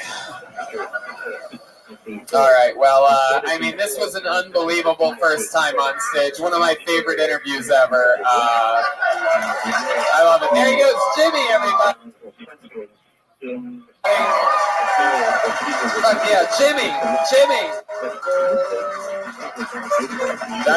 That might have been one of the most funniest things I've heard in a long time. Yes, one of the most funniest things. Do you think that really happened? For real? Like, what do you think you were doing?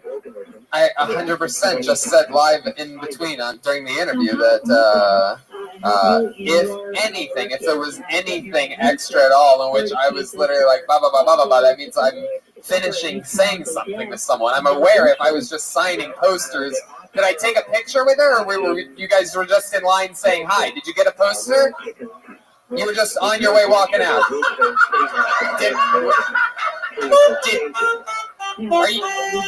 So stay woke. So let me get this right. So let me get this right. You're telling me that you're just on there taking pictures of people over there, signing posters, right? This is your story. And then you, Jeremiah, fucking relax for a second. I'm already trying to yell across the goddamn room to the guy. And your story. Your butter chocolate cake with Kool-Aid.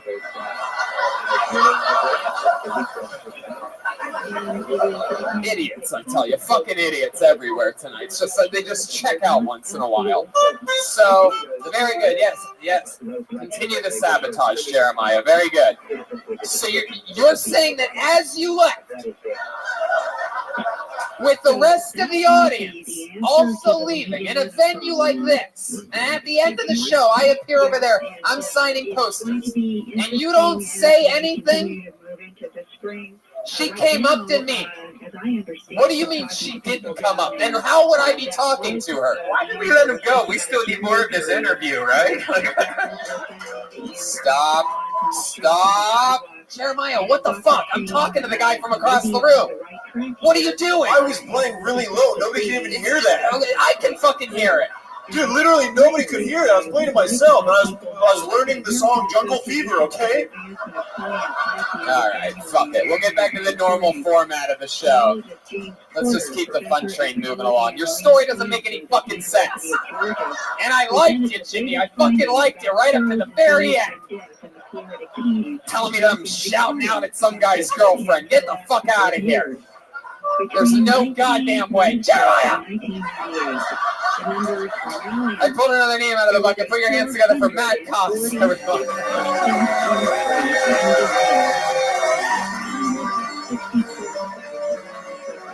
he comes. One of these guys is Matt Cox.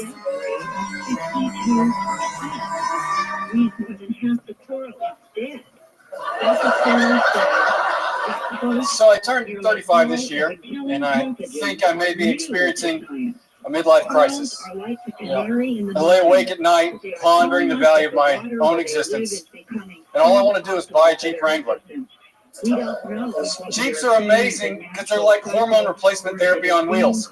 Like you get in, take it for a spin, start out bald and fat. When you get out, you got a ponytail and an erection that may last more than 4 hours. But I feel like a midlife crisis is kind of a white guy thing, you know? Women, black guys, Latinos, you have a decent job, good friends, good family. What more could you need? Like, you never hear about an Asian guy leaving his engineering job to go try to eat a hot dog at every Major League Baseball stadium in America so that he can blog about it. But if your white friend tells you that's what he's going to do, it's like, yes, bro, what have you been waiting for? Fuck yeah, Matt Cox. This is your first time on stage? On stage? No, 2 weeks ago was my first time. 2 weeks ago. Fuck yeah, you're still all wound up around the mic stand there. You're on the old short. That's how I like to do it. That's how I knew I did. It's a dead giveaway. Anyway, Matt, that's awesome. So you started 2 weeks ago? Yeah. Were you prepping for this? Did you know that we were coming here? No, Or you just randomly started? No, I just randomly started. I did an open mic 2 weeks ago. And then I saw your show name on the marquee at Zany's. And then I was like, I think I know I've heard of that. So then I hear you. Then I hear you on The Fighter and the Kid. And I was like, that's the show that's coming to Zany's. So I just listened to your podcast, listened to like 8 hours in the last 3 days.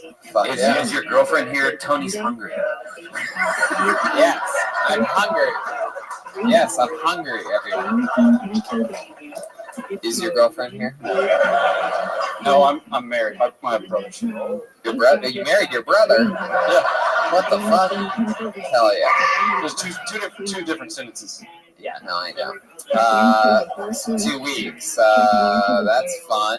You've been wearing the same shirt for those 2 weeks, right? You can't really. I guess it's more my seat. You can tell how wrinkled it is. It looks like you had it in a condom before the show or something. It's at the bottom of the clean clothes pile. Hell yeah. How old are you? 35. 35. How long have you been married for? 12 years. Damn, 12 years. You have kids? 4 kids. 4 kids. Oh my god. Have you heard of pulling out? That's some real fucking. Only got 4. You're like a real southern a Christian guy, right? You guys go to church on Sundays? No, not anymore. That used to be that guy. Yeah. What happened? Wait, why'd you stop going to church? How much time you got? Why'd you stop going to church? You just start to question things and you don't have all the answers, so. By the way, if you're wondering who started that applause break, it's the guy Bump going up first. So, really following in the foot where there was one set of footprints, it's because there is no God. So I lead the Church of Baby Wolves. Would you like to join our congregation? Sounds cool. Try it. You have 2 boys, 2 girls. That's it. How'd you guess? It was just a random guess. Yeah. It seems like you would dress them the same and shit, and they're all you guys are all weird blonde hair, blue eyed, the same. Yeah, boys have blonde hair, blue eyes. The girls have dark eyes, dark hair. Wow. You guys are like the white trash Lannisters. Matt, what do you do for work? Marketing. What? Marketing. What are you marketing for? We do. I don't want to get you in trouble, so if it's a big company or something like that. No, it's a small company. We do audio video production stuff. Oh, okay. Yeah. Well, that's fun. What do you like to do for fun when you leave the kids at home and the wife and the everything that you have, your favorite little grill and lawnmower and your perfect little life with your 2-car garage and the little fucking flower pot thing that you keep your front door key underneath, right? It's a turtle. You son of a bitch. Hey, lady, do I need to remind you to shut the fuck up? Your opinion means less than nothing. You're annoying. It's all about me. So annoying. And your boo during the other guys, with the other comedians setup was horrible. All girls with extended labias act like that. Yeah, exactly. No, it's true. No, don't try to over-exaggerate it. We know it's just true. Big Lips Johnson over here. Yep. She got to put lotion on them every day because they get dry. Matt, you ever been with a girl with giant labias like that girl sitting right there on the edge? Negative. Even after your wife had 4 kids, everything stayed in like that, huh? Didn't all come untucked? All right. Matt, how do you keep things fun in the bedroom with you and the lady after 12 years of marriage? What's your secret? D'Angelo. Michael. Wow. Didn't see that one coming. Really? What? Like the music? The music. Yeah, you put that on and she's ready to go, huh? Right. D'Angelo? Wow, that's interesting. Are you into cup holding? No. All right. Well, do you know what that is? Do you ever use the blood of the innocent as lube? The what? Do you ever use the blood of the innocent as lube? No. Well, maybe you should think about it. I will. I'll write that down. All right, man. Well, you seem interesting, but I'm right. You have that perfect little setup. What do you have? A bedroom each for the girls and a bedroom for the boys. That's it. And you and your wife and another one. Yeah. And you have a little. You don't have your own tool shed, but you have a little area in the garage with your stuff, like Dad's stuff. Like a shelf. Yeah. Yeah. The toolbox on it. Yeah. What else? What else do you have? You have like one of those green egg grills. I was just about to say that. Yeah, that's what I. Yeah. Is that true? Yeah. Are you fucking serious? Yeah. Are you fucking with me? You've been reading my mail for the last 15 minutes, so. Well, I'm friends with the mailman. Right. So you just threw that shit. All right, Matt. Well, we're just gonna keep it moving along. That was a lot of fun. You just started 2 weeks ago, and you're in it, dude. You're in the game. Matt Cox. Let's keep flying through. We have so many people. You guys having fun out there?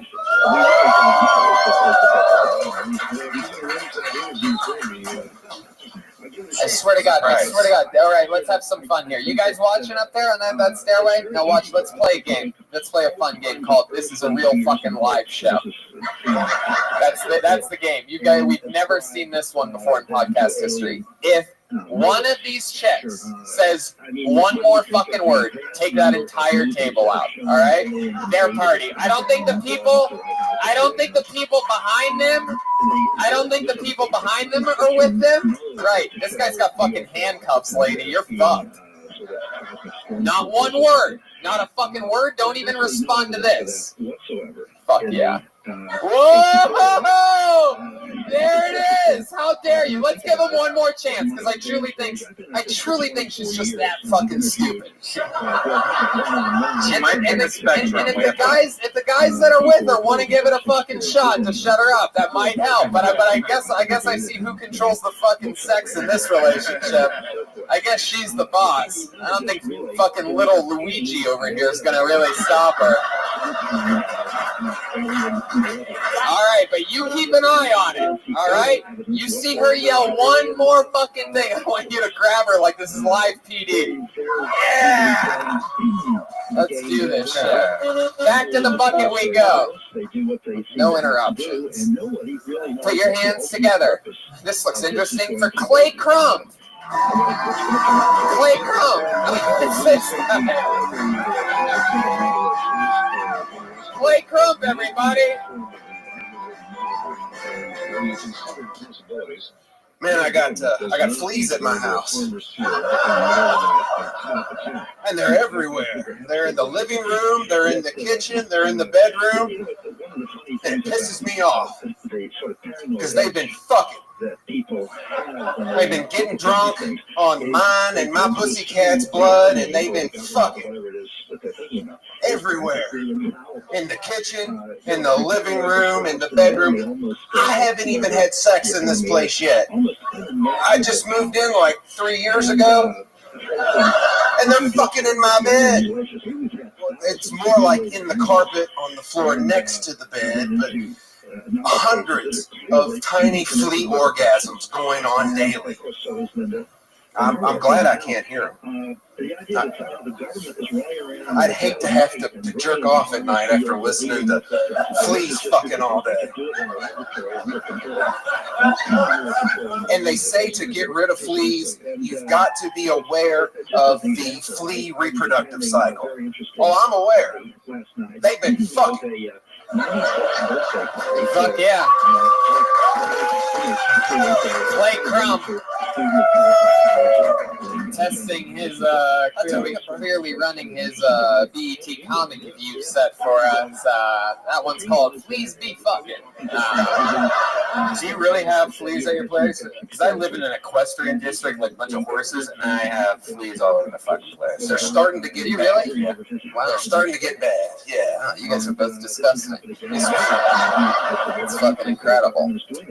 Clay, we met you on what was that? Last week we were in Cincinnati. So you drove all the way here from Cincinnati. I am a diehard Kill Tony fan. Fuck yeah! Look at that. See that? For all you haters out there, look at our fans. Leonard Skinner dropouts. Look like you survived the plane crash. Fuck yeah. So Clay, we met you in Cincinnati. That was a good set there, if I remember correctly. Fuck yeah, right? All the way through.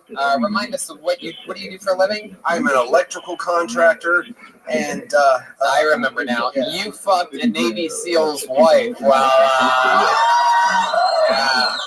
That was me. Yes. Sir. Yeah. Wow, look at that. I think some people have already listened to that episode. This is the guy, by the way, if you're wondering what the opposite of an American hero looks like. Watch out. Watch out. This is the guy that funked in Navy SEALs. Any Navy SEAls out there? Any form? No, I don't think that's what the Navy SEAls do, Brian. I don't think they do bad Al Pacino impressions. All right. Well, how's life been since last week? No, we saw him last night. Life has been great. This past week has been phenomenal. There you go. You guys missed a hell of a set of shows in Lexington with these three. Yeah, he was also in Lexington last night, and you were also in. He was watching us. He was also, I believe, through our windows. Yes, Yeah. exactly. It's better than bars. That's what they usually keep. Bracelet. Anyway. Do you have a bracelet? Did you drive here today from Lexington? Or I don't exist, I guess. Wait, what? I didn't realize that was a real No, it's question. fine. Can I give you a hug? No. Did you drive here from Lexington today? I did. It was really hard. Was that you behind me in the rearview mirror in the Jeepers Creepers van? You don't have to answer that. Fuck yeah. All right, Clay. Wait, go ahead. Do you have a knife in your pocket? I do, but you're safe. It's No. I want to kill myself right now. No, don't give it to him. Clay, take that off him. Clay. He's a cutter. No. Oh, you cut me first, and I'll cut you. Cut my wrist and black my eyes. Cut my wrist and black my eyes. Do I will father see tonight? Because you killed me. You know you do. You kill me well. For those of you listening to the podcast, he was cutting himself while singing. Fuck yeah. And we met you last week, Clay. We know your story. Go fuck some Navy SEAL's wife, why don't you? I will. We're gonna keep flying through the bucket. There he goes. Clay Crump with another funny set. Whole different 60 seconds.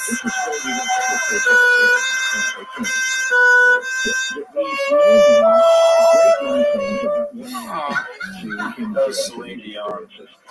That was the theme of Titanic if it was being played while it was sinking. Oh, look, he's smiling. Yeah, I know. All right, pull another name out. Put your hands together for Corey Parrish.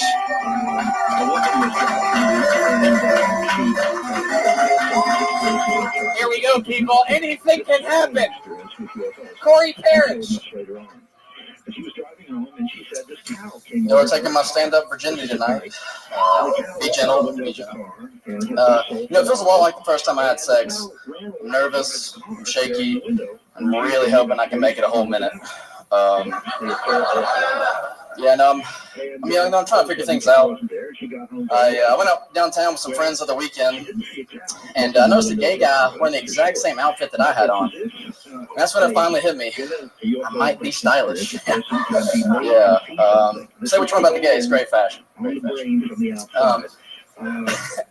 No, I'm kind of messed up. I think it's because I went to Catholic school growing up, and third grade's tough, you know. You start learning about multiplication tables. Well, the school I went to was also the first year you started to sign up to be an altar boy and sign up to be a Boy Scout. So all in 1 year, you learn you multiply your chances of being molested by 2. Thank God I transferred to public school.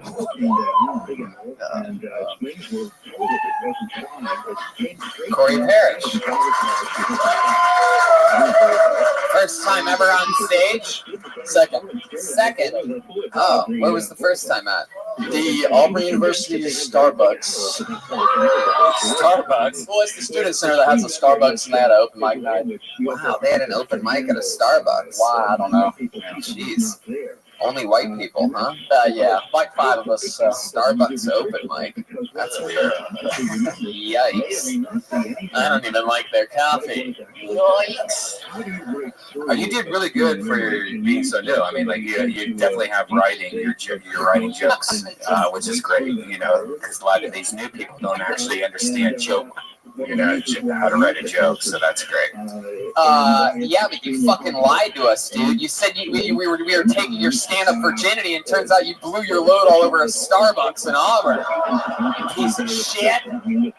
How long has it been since you graduated from the junior police force? May. Is that really true? Just in May, yeah. Wait a second. Not the junior police force. The police force? No. Oh, fuck. Auburn. Oh, Auburn. What'd you graduate in? Geology? What are you going to do with that? I'm pretty sure. That's a great question. Pretty sure they've already, like, drawn all the maps and shit. You know what I mean? That's geography. You know what I mean, Nashville? Hey, that's geography. But do you know that's the map shit? That's geography. No, I know. That's why I was. Yes, I know. Thank you, Corey. You fuck. Jesus. So what are you gonna do with that? I don't know. I'm living back home, waiting tables right now while I figure things. I might go to grad school. I don't really want to do that. Where are you waiting tables at? An Italian restaurant, and just right north of Birmingham, Alabama, called Coleman. Don't cheer for that. It's a terrible place. Bunch of liars out there, a bunch of fucking dorks that just move for anything. Stick that inside. Why don't you work at Hard Rock Cafe? Good question. It's a good idea. All right. I'll take it. Corey, why are you? Why are you looking at me like that? How old are you? 23. 23. Is stand-up something you've always wanted to do? Is this a recent thing that all of a sudden last? Well, it's like, I'm graduating, so if I bomb, then I'll never have to see anybody on campus again. So I just said, fuck it, and I did it. Yeah. Hell yeah. Now you live with your parents. What do they do? My mom's a retired teacher, and my dad works for AT&T. He works from home. He doesn't really do anything. No, I know. I once had AT&T. I did. It's fucking shit. It sucks. It sucks. Wow. Man. It discounts for us, though. You know, free Sunday tickets. So. You have brothers and sisters? One brother, one sister. Older, younger? I'm the oldest. There's one. He'll be a senior in high school, and my older sister will be 9 in September. Right. So they all live at home too. Do what? They all. Yeah. Right. It sucks. Damn. Yes, that does suck. That's fucking horribly. You ever hang out with chicks or anything like that? Go out on dates? Yeah, a couple. You ever bring anybody back to your parents' house? No, I just actually moved all my stuff out of Auburn like a week or two ago. So that was like one last two because I knew I've been living at home for a while. Do you have like a special room at your parents' place, like the basement or something cool? Like, come on, guys, let me live in the shed for this summer. It's a small house. No, there's no privacy. It sucks. Wow. How small is it? 3 bedroom, 2 bath. You sharing a bedroom with your brother? Wow. Damn. After living in college for 3 years off at Auburn, I got to share a bedroom. I'm trying to get out of there. Damn. What are you gonna do, dude? I have no idea, honestly. I don't know. I had a buddy who just got back from New Zealand. He was picking kiwis. I might just go fucking do that for a couple months. Who fucking knows? Hey, I don't know. I fucking agree with that. The kiwi business is big. Yeah, it's booming. It really is. I'm Airbnb-ing the bottom of a well, so hit me up.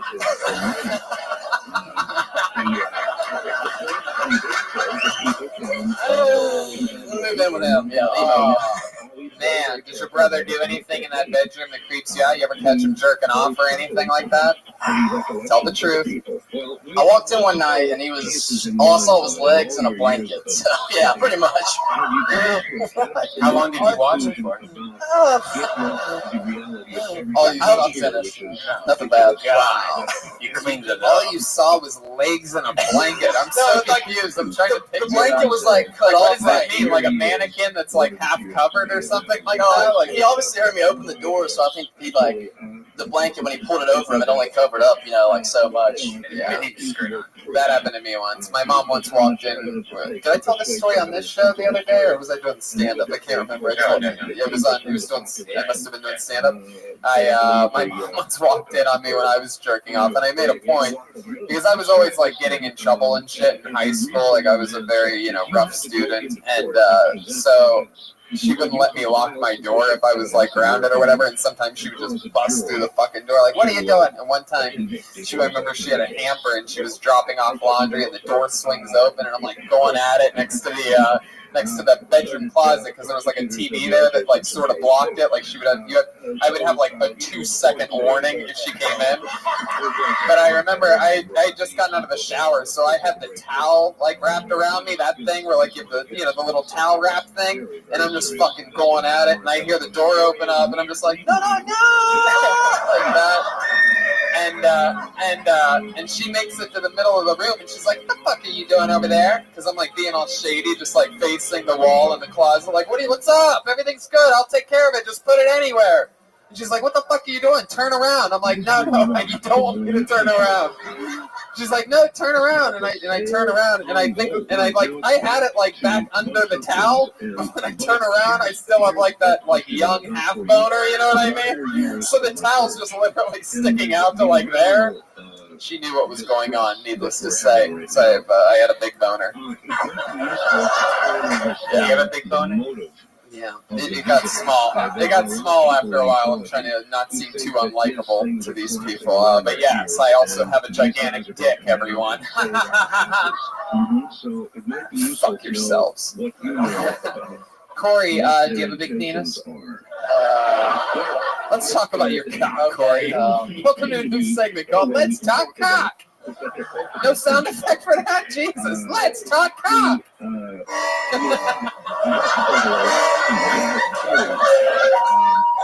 Oh, you had it. Evacuates the one, dude. Corey, if you could describe your penis in one word, what would that word be? Is this a family feud question? Might be. We'll see if it's the number one answer. Polish? Polish? Survey says. Polish sausage. I've no fucking idea. Wow. Do you like your penis, Corey? I'm satisfied with it, yes. It's probably not like the 6'9" guy, but Wait, say that again? You said size-wise? I'm satisfied with it. Oh, satisfied with it. All right, well, I guess cock talk never really went anywhere. Some segments never really take off, you know? Who would have thought the Mexican drum-off would have happened more than once, you know? But things fucking happen. Anyway, this was another episode of Cock Talk. All right, Corey, we're going to keep it moving along. Corey Parrish, everybody. What do you think? What do we got here? Jesus.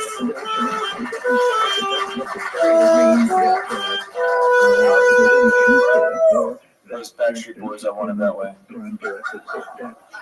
What do you guys think? Should we go to the bucket one more time?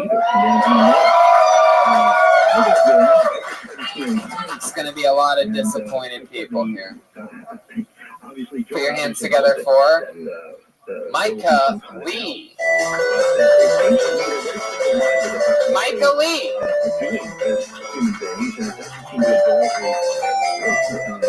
Here he comes.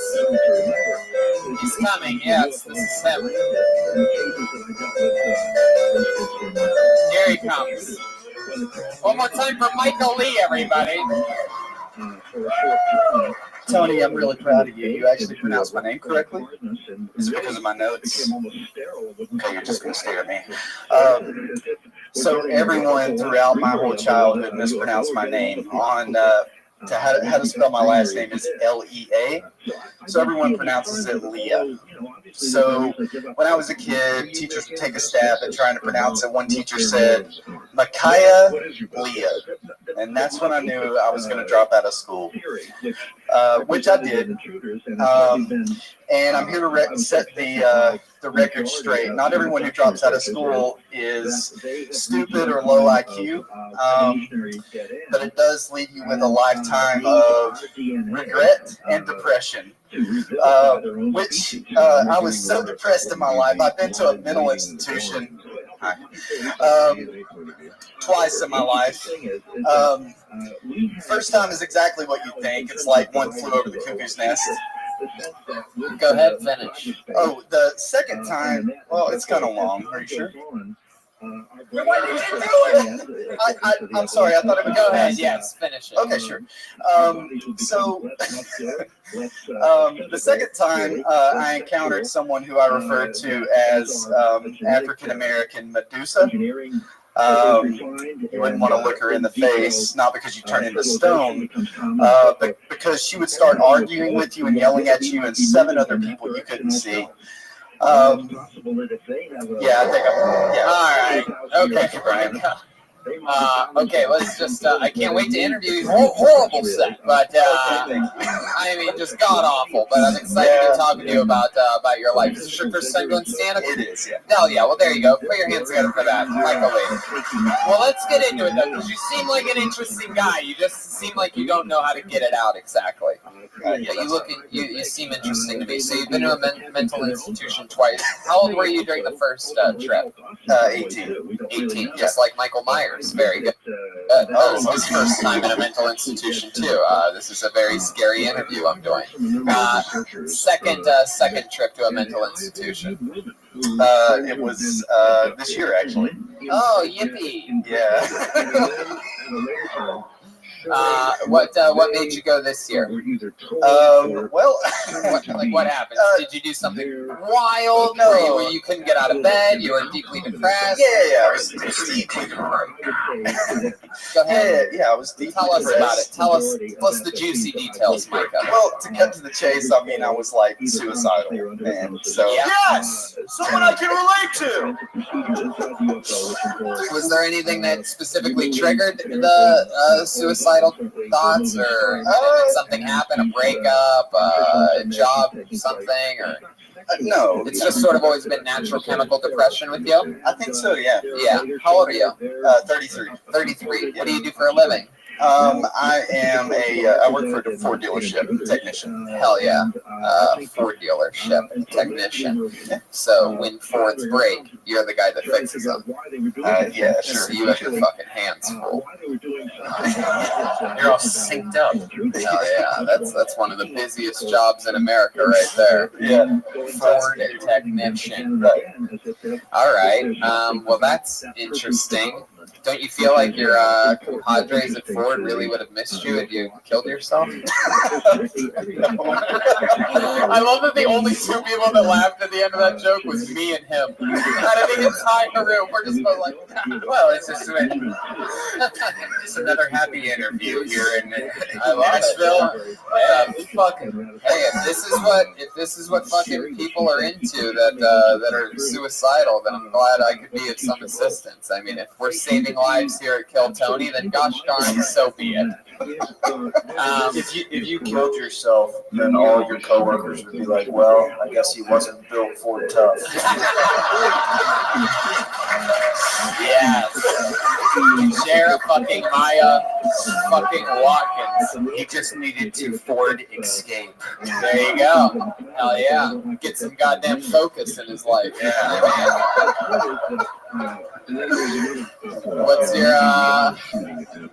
your sign? You a Taurus? Yeah. Are you really?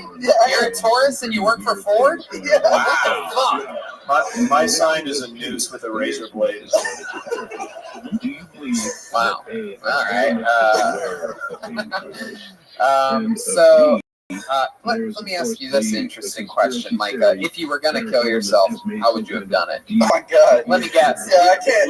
Let me guess. You seem like a pill guy to me. No. No? Well, how do you think you would have done it? I don't think it's like a cop. Like my whole family was back there. Oh shit! All right. Well, we don't want to scare them. Hi, everybody. Everything's good. Anybody?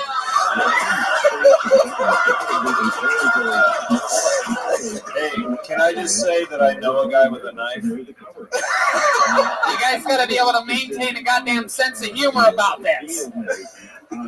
You know what? They seem like stiffs back there, Micah. Give him back the rest of his pants, please. And you know what? You're surprised that he's depressed. You're the ones that named him Micah. You made him live in goddamn Nashville. You think the guys at the Ford company are nice? Hey, Micah, grab the wrench, you bitch. Am I right? Is that what a day at work looks like? Yeah, pretty much. You look like the Mythbuster that killed the other Mythbusters. You seem like you could replace both of those guys at once. You ever bust any myths, Micah?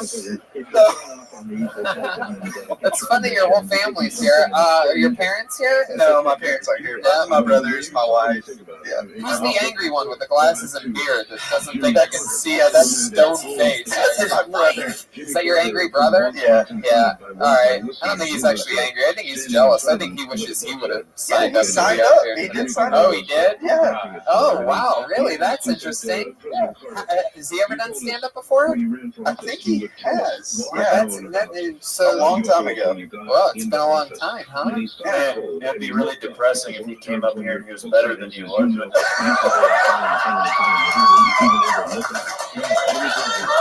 Just unbelievable.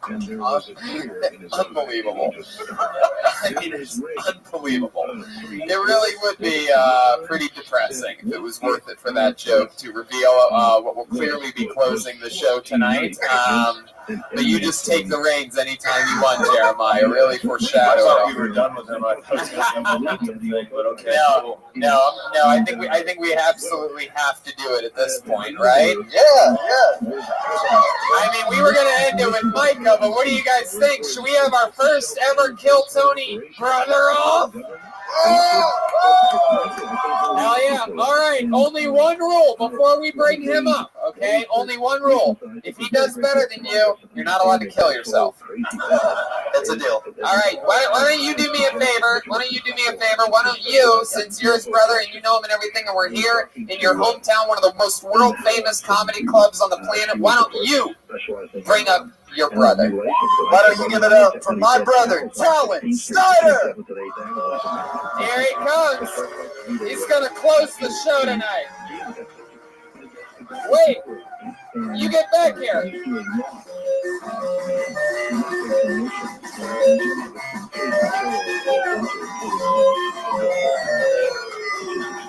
Here he is, Talon Snyder, everybody. Yeah, you're a dick. So, there's that. Fuck Airbnb, man. I got stabbed because of an Airbnb in Atlanta during a music festival, and they had all these crazy rules, like, don't walk in the hallway only in your underwear. Don't put your nuts on your neighbor's door handles. That was an actual rule because they caught somebody doing it. So I let that go, and the next day we go to the festival, and it's just getting wild. This guy walks up real crazy, and he goes, yo, I got Oxy for 30. And I was like, shit, tight. You know, I'm looking to get high, but that fits in my budget. So, of course, I fall into his car in the projects. And as he's reaching in the floorboard for this pill, I see a knife in his waistband. And I'm like, oh, shit. I forgot to grab $30 out of the ATM to pay this dude. And so part of me is like, you know, should I run? And the other part's like, mama didn't raise no bitch. So I did the only thing I could do in that moment. Crept up on him real slow, and I got to his feet in his car, and I put my nuts on his door handle. Wow, look at that. What's your name? Talon? Talon. T-A-L-L-O-N. T-A-L-L-O-N. T-A-L-L-O-N. Yeah, our parents got fucked up names for us. Logan's back there. Talon, Logan, Micah. They pot smokers, your parents? If they are, I know my dad is. Oh, yeah. I'm not going to say I smoked with him, but I've seen him do it. So. Whoa, you're not going to say you've smoked with him. Uh-oh, I think you're going to make Micah a little depressed over there. It turns out he's never gotten to smoke with Dad. You said that you all have weird names. Micah and Logan are pretty normal. You're named after an eagle's fist. Yeah.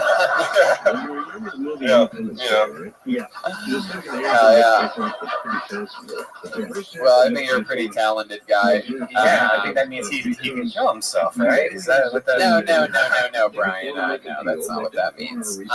Talon. So, when's the last time you did stand-up? It was probably about 9 years ago. I went to I was in the military, and I went to open mic. Oh, really? What branch of the military? Air Force. Fuck yeah, goddamn American hero up there to close the show tonight. Hell yeah, I love that. What do you do in the Air Force? Military intelligence. Damn, look at you. You ever go overseas? Jeez, you're struggling. Is that something that You know you did. Yeah, okay. Yeah. Fuck up some I don't think I'm supposed to disclose that. So. Hell yeah. Wow. You like your brother a lot? Yeah, he's awesome. Fuck yeah. Kick-ass dude. That is the correct answer in this situation. Do you think your dad's always loved you two equally? If we had the same dad, yeah. Oh, you guys have different dads? Yeah. By the way, now that I've seen you both, you look more like the Mythbusters than before. It's sort of crazy that I already threw in that joke. I think I'm the balding one, so that's cool. You guys are two of the ZZ Top Young Rising comedians in the world. What does your dad do? He's a lot manager for like a car dealership. Fuck yeah. Yeah. And what do you do now that you're out of the Air Force? I'm a project manager for Dell. Oh, wow. For Dell? Dell. Like, Dell. Yeah. The Sorry, computers. I'm from Dell. I thought he said Dale. Like I'm from Dale Earnhardt. I work for Dale, you know, he's down the street, do a bunch of shit. I just bring him containers and briefcases, whatever he needs. Are you like a real tough guy? You're like a Tennessee tough guy? What's the toughest thing about you? I don't know. Come on, there's got to be something. You do like chin-ups every day or something weird? I do kickboxing. Wow, really? I like that. Yeah. All right. You ever walk in on your brother jerking off? Which one? No. Which one do you like better? How high? Which one, jerking off or just jerking? Oh, okay. How high can you kick? That's a great question. Yeah, we're not putting two of these. How high can you kick? Can you give us a little example of how high you can kick? I think Darwin here is going to test his theory. There he goes. Go higher, higher, higher. Come on, I want to see this fucker. I'm gonna bust my ass. This is it. One last kick. If you hit this, we can end it. Fuck yeah! This is. Oh, here goes Jeremiah. Wait a second. Whoa!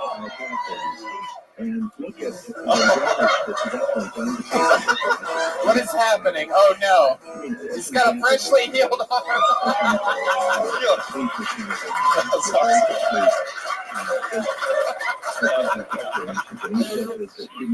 I've been training in the darkness for years.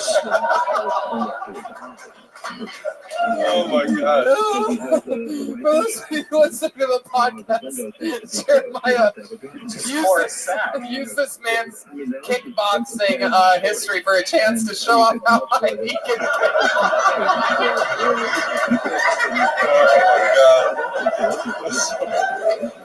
It might be the funniest thing I've ever seen in my life. After this guy, you made him kick so high, and then he holds him, and he puts up the hold on 1 second finger, and makes it hold out his hand for him. Jeremiah can kick very high for you podcast listeners. For those of you that don't watch the podcast, he made a point to show us. Oh, fuck. All right. Micah, why don't you step back up here for a second? Micah, what did you think of your brother's stand-up comedy here tonight? I thought it was really good. Hell yeah. And what did you think of his kicking power? It was high. Hell yeah. But what did you think of Jeremiah's? That was impressive. You're damn motherfucking right. Wow, so that's as loud as the sound could have been here tonight. Micah and Talon, take care of each other, love each other. The first ever brother-off in Kill Tony history ends in a double victory. Micah, everything happened here tonight in Nashville. Did you guys have fun? How about one more time for the great and powerful Jeremiah Watkins, everybody? Motherfucking Darwood. Make sure you check out everything he does. His new podcast, Jeremiah Wonders, is hilarious. He plays different characters in that, and he joins us on every episode of Kill Tony. And Brian motherfucking Redband, huh? Hey guys, good seeing you. So much fun tonight. To all the people that got up, congratulations and kudos to you. And to those of you that didn't, I apologize. Did we get a lady up here? We didn't, huh? It's too late for that, right? We promise you we will be back in Nashville very soon. We love you. Thank you. Okay, guys. Take care of each other. Bye-bye.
The books, they can get them around with pictures. Obviously, we're sort of dipping in and out of a vast subject. Obviously, in my opinion, the most important subject that any human being could be talking about right now, actually.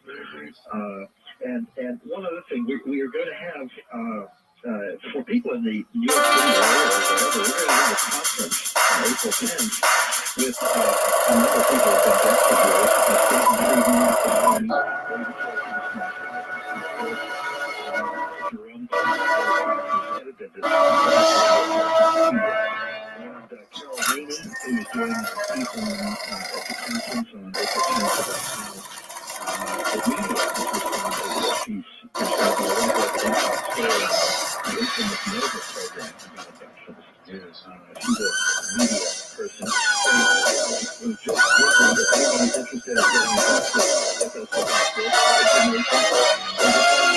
Hey, this is Rabbi coming live from the world famous Comedy Store main room for a brand new episode of Kill Tony. Get up for Tony Hinchcliffe.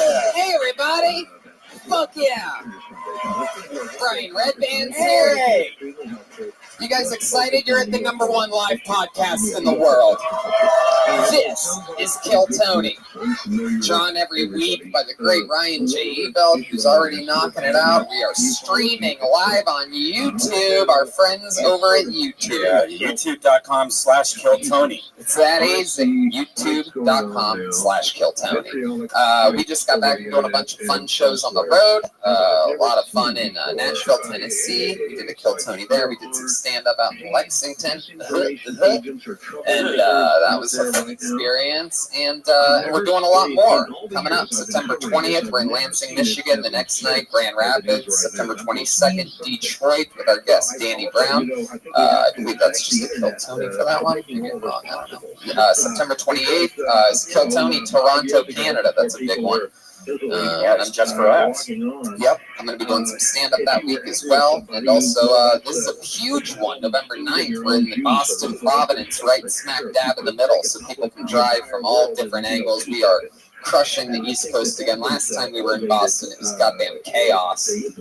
Oversold hundreds and hundreds of tickets and just basically filled the fucking gymnasium. So it'll be fun to see what we do this time. November 13th, San Antonio. November 14th, Austin, Texas. The 15th, Houston. November 16th and 17th, Fort Worth, Texas. I'm not sure which date's the Kill Tony. I believe it's the 17th. Stand-up all around that, including that night. I'm doing stand-up all by myself October 3rd through 6th in Chicago at Zanies. And, yes. All right. Cool. We might have an announcement soon. Huge announcement. Huge announcement. I can almost guarantee that it will be next week. It is so hard for me not to announce it, but I will say this. This is what I will say. Is October 12th, you might want to mark it off. October 12th. A little insider information. And it's not here in Los Angeles either. But you're still going to want to mark it off your calendar. Because you might want to make the trip to find out next week. So here we are. I'm excited about life. Let's just jump right into it, shall we? You guys ready for this? It's Kill Tony live from the Comedy Store. The world famous. Every single week I have one of my funniest friends on the show. This week is no different. I fucking love this guy. He's one of our favorite guests. He's been on a couple times, and you know him from The Fighter and The Kid. So many great things below the belt. Ladies and gentlemen, one of the best, the great and powerful Brendan Schaub, everybody. Come on. Hell yeah.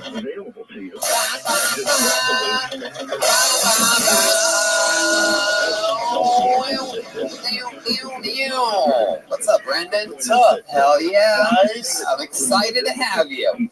One of my favorite top young rising comedians in the world. Thanks, man. And also a former UFC fighter. Correct. You're so silly, but sometimes I forget that you're like a fucking monster. CT's a motherfucker. It's fun. We have it's a lot of crazy shit happening in that fight world with the podcast Fighter and the Kid. What's going on with what's your pick for McGregor Khabib? We're just gonna break it down. Let's do I'm a Conor Dick Rider. You guys know this. If you ever see me, I'm a Conor Dick Rider. Yeah. I think he gets it done, man. Yeah. It's gonna be interesting to see. Have you heard about that YouTube star that wants to fight Connor? I forget his name. What the fuck is that? Logan, right? Yeah. Logan Paul or something like that. It doesn't matter what his name is. Remember when the Rock used to do that? He's smart. He's brilliant. He's doing it just to gain traction for his fight. Yeah. You know that motherfucker? They had more views on their press conference than Mayweather and McGregor did. These two YouTube stars. They're smart little bastards. He used to be a wrestler, though, so he might have some legitimacy to it, I guess. I guess. They had more views than Mayweather and McGregor. God, that is YouTubers. I'm literally going to kill myself. I know. I thought about it too. That is incredible. I thought about it. But let's have a show instead. Every week we have a band on this show.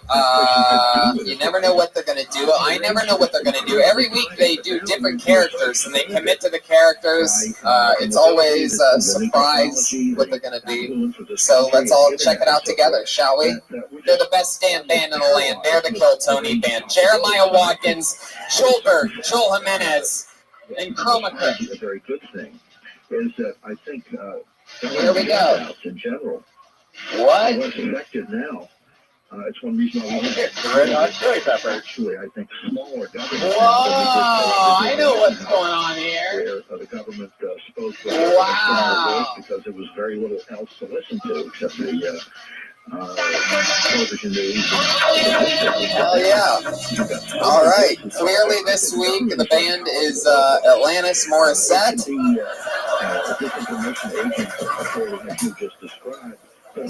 And for some reason Joelberg looks like a caramel macchiato. Is that what you guys are? Am I correct? We're the Red Hot Chili Peppers, baby. I had a feeling. They are the Red Hot Chili Peppers. This is interesting. This is a very specific. It's a very tough one to ever guess. If you guess Red Hot Chili Peppers, you just won $11 million. Congratulations. I mean, this is incredible. Sometimes After they win that money, they have to give it away. Oh, wow. Give it away now. All right, maybe I was wrong. Maybe the Red Hot Chili Peppers is a good choice. Fuck yes. Well, let's have some fucking fun with the Chili Peppers, Brendan Schaub. I have a bucket full of comedians' names. They all signed up for the chance to get 60 seconds on this stage, and then we interview them about anything in the world. You know your 60 seconds is up when you hear the sound of a kitten. That means wrap it up then, or else you're going to bring out the angry West Hollywood bear. It's furious tonight. Yeah, exactly. That thing will fucking get you. Even Brendan looks a little scared of that bear. Yes, there's the sheep of truth. All right. Let's just do it, shall we? It's Kill Tony live. Everything's about to happen right now. 60 seconds, uninterrupted. Damn, are there a lot of names in this bucket? Okay. Heavy stack of names. All right, put your hands together for your first comedian tonight. Paige Rios, everyone. An uninterrupted 60 seconds from the farthest possible area. And you want to send it You can set it to applause. I was a person that signed up for this show. I would always sign up and I would always sit all the way over there. Because those are the people that always get pulled out. Put your hands together one more time for Paige Rios. Right now. What's up, guys? Some guy was flirting with me the other day. He was like complimenting me, telling me like, "Oh, you're so beautiful," and like, then he was just like, "Yeah, like I love how your body is like so bolted." And I was like, I don't know what the fuck bolted means, but I was assuming it's a compliment. I don't know. I've never been like compared to a garden shed at Lowe's before, but thank you, I guess. I'm going through a breakup right now, you guys. Thank you so much. Very brave for talking about it up here. Yeah, but like the weirdest shit, it's weird. Like the weirdest shit gets me sad. I was at a comedy show the other day, and some comedian was talking about giving blowjobs, and I just like started to tear up a little bit. Like, fuck, man, miss sucking dick. Oh my god, it's so hard. I don't like sucking strangers' dicks. All right, guys, that's all I have for you. I thought that would be a minute. Thank you. There you go. To the Nailed it. Hey. There you go, right up to that thing. Hi, Paige. It's your first time on the show, right? This is my first time. Heck yeah. How long have you been on stand-up? About 8 months now. 8 months. Is that true? Did you recently go through a breakup? Not so recently. It's been like a year, but I like that joke, so. Is it true to you? Do you really miss sucking dicks? I miss sucking his dick, but you know. Oh, his dick. On to bigger and better dicks, I guess. I'm not mad at the outfit. I like the outfit. It is a cool outfit. I dig it. Thank you. Yeah. So you've been single for a year? Yes, I have. Interesting. You've been trying to go on dates? No, not really. Not gonna date. Are you on any apps like Tinder, Grindr? I was for like a couple seconds, but those are bullshit. I hate those things. So they're like weird. I don't know. Why? What's so weird about them? I don't know. Just like strangers on the internet. That's fucking weird.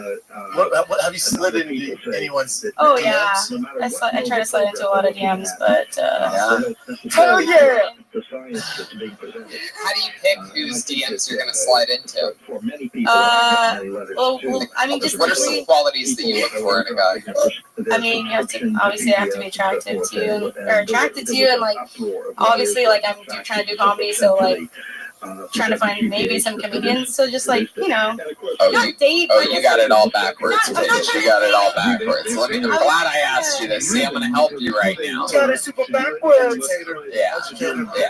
What you don't want to do, it's a lose-lose situation with a comedian. Either you're funnier than him, or he's funnier than you. And let me tell you something, he's probably gonna be funnier than you. And it's really gonna bother you. You're not gonna like it.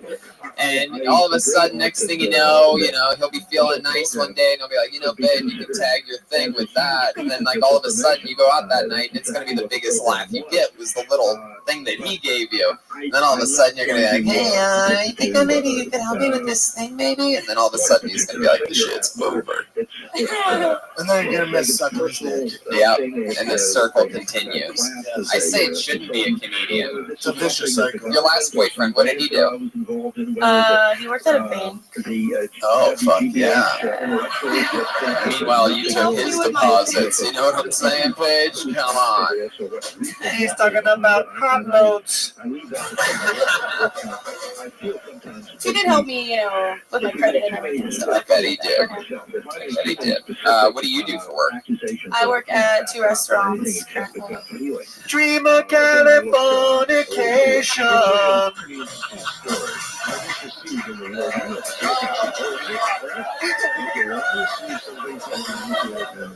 You from LA, Paige? Technically, yes, Covina, so LA County. 40 minutes from here. Hell yeah. Your parents are both Mexican?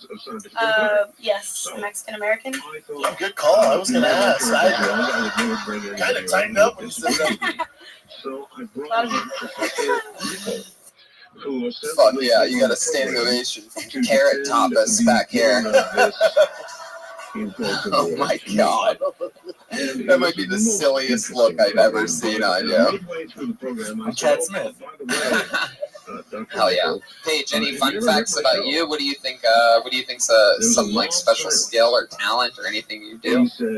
Actually, no. What would we be interested, like a book of fun facts about Paige Rios came out, what would be the one? Sucking dick. I'm really good, yeah, I'm really good at sucking dick. No. Is that true? You said, oh no, afterwards. You're like, I'm really good at sucking dick. No.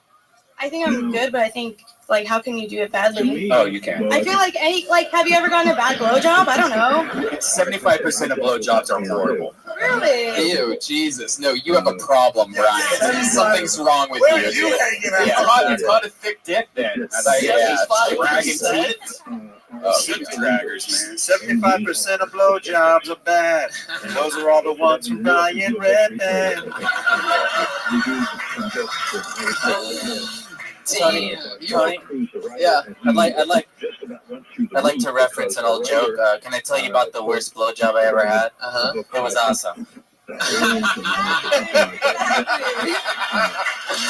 Fucking love Joelberg. It's not my joke, but it's a good Classic though. Alright, Paige. Well, other than sucking dick, any other things that you like to do for fun when you're not working in 2 restaurants or doing stand-up? I like to go to concerts. I really love music. What kind of music do you like? I like a lot of different types of music. I mostly like hip hop. I like jazz. I like a lot of different shit. Yeah. So. Skip it about food, did it up, did it about our bill for John.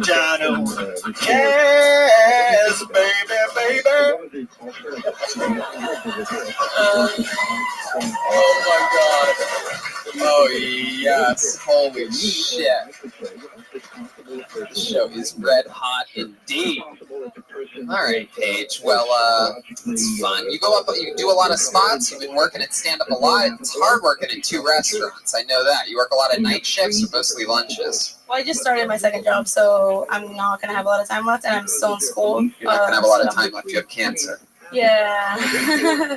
I think, You do? I don't know. I just thought that was a joke, so I laughed. I didn't really get it. But then you said yeah afterwards, like you actually had cancer. I'd feel really bad if I don't have cancer. I don't have. Well, there you go. She doesn't have cancer. It's her first time on the show. Paige Rios. There she goes. She doesn't have cancer. Make some noise. Fuck yeah. Welcome to another episode of She Doesn't Have Cancer. Cancer free. That might be a question I just start asking people randomly when we need to lighten up the mood. Are you cancer free? Yes? Fuck yeah. She's friendly though, you know? Yeah. For sure. Little sensitive papaya. Papaya? Is that racist? Yeah, it really is. Is it really? I don't know. Are papayas even Mexican?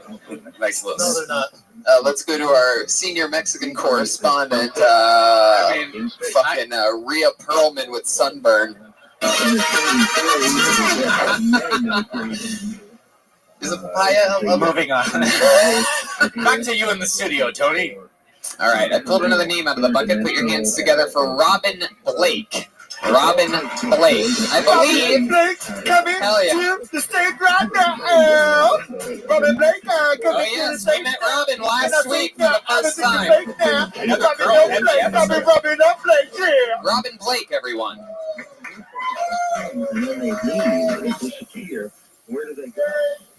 I know what you guys are thinking. I don't know what bathroom I'm supposed to be in either.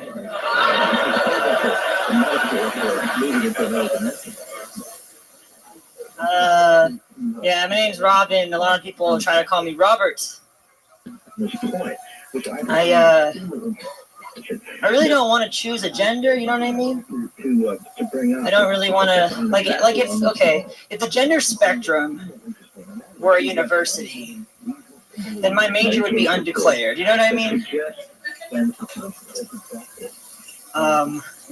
I used to be bisexual, and it was really confusing. It's like half of me was gay, half of me was straight, and when I'd see a beautiful woman, I would, like the straight side of me, the gay side, oh, sorry, I'll finish this up. The gay side of me would be like, I want to fuck her. But the straight side of me would be like, fuck her. Fuck yeah, there you go. There's some. I don't know. I don't know. I feel like it was an inside joke the whole time between these two.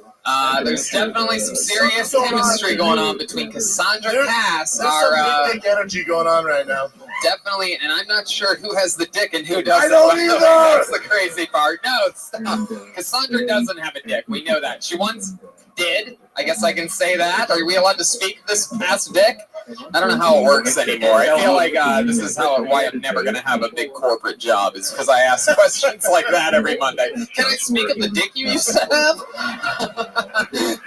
Tony Hinchcliffe fired from new NBC job immediately. Fired after he was hired. It was only 2 hours. Cares about dick size. Can we talk about the dick? No. And Robin, you don't have a dick. Am I correct? Never had a dick. I've never had a dick. There you go. Never had a dick. So there you go. But let me get this right. We met you last week. Born a female, but got into the bodybuilding business. Took some testosterone. Jacked up to crush your opponents, right? Put a little crush the weights, right? Yeah, you also crush the weights. Yeah, you just don't take steroids and get big. I see what you're trying to say, Brendan. Clearly, you've been accused of being on steroids as well. I mean, Tony, the steroids don't do everything now. Come on, give us some credit. No, I'm saying, Lord. Hopefully, he's a bodybuilder. He's crushing weights. I feel like USADA's gonna come in right now and test you for no reason. I fucking wish. Fuck yeah, Robin. How long has it been since you took some steroids? About a year. About a year. Do you have any questions for her steroid use? See, if you were doing steroids, you'd store it in that fanny pack. That's usually where they do it. Yeah, no, that's true. That's an old pro wrestling thing. Yeah, yeah. Is that leather? Yeah. I knew it. Yeah. Yeah. Did you used to keep your steroids in there when you would carry them around, a fanny pack? No, my ex-boyfriend used to just shoot me in the butt. Damn, was your ex-boyfriend a bodybuilder too? He was he was a trainer. Oh wow, and he was your trainer. Wait, he used to shoot you in the butt, but where did he put the steroids?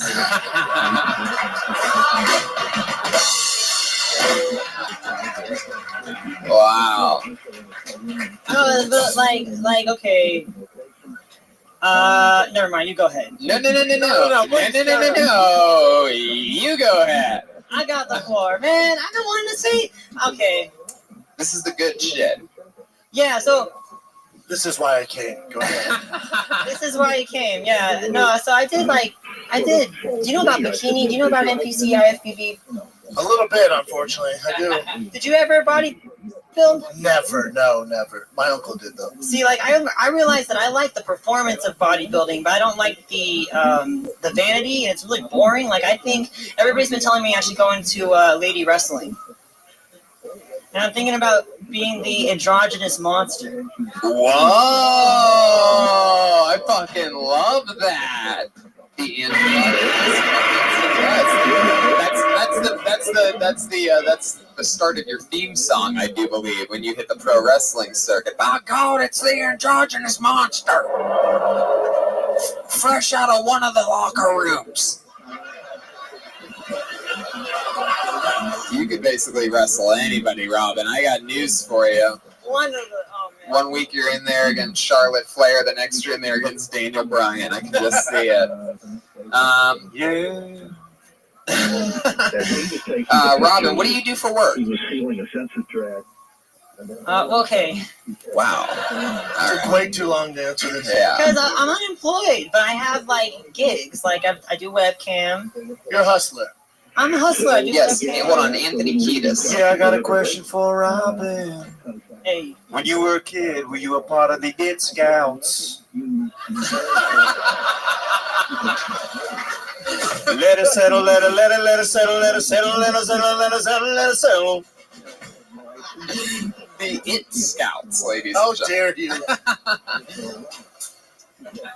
So, Robin, let me ask you a question. If we tuned into one of your webcam shows, can you give us a little example of what that would look like? You sure? Yes, I'm sure. Are you beating babies during them? I don't understand. What am I allowed to do? Well, we serve food here, so. What do you mean?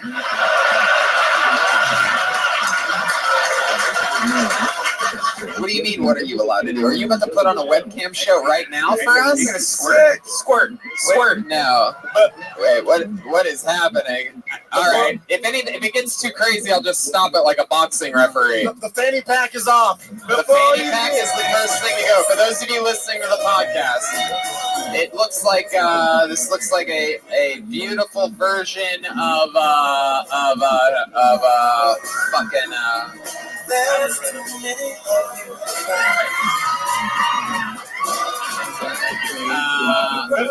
Before you go any farther, we gotta get Tony some lotion. Holy shit. You know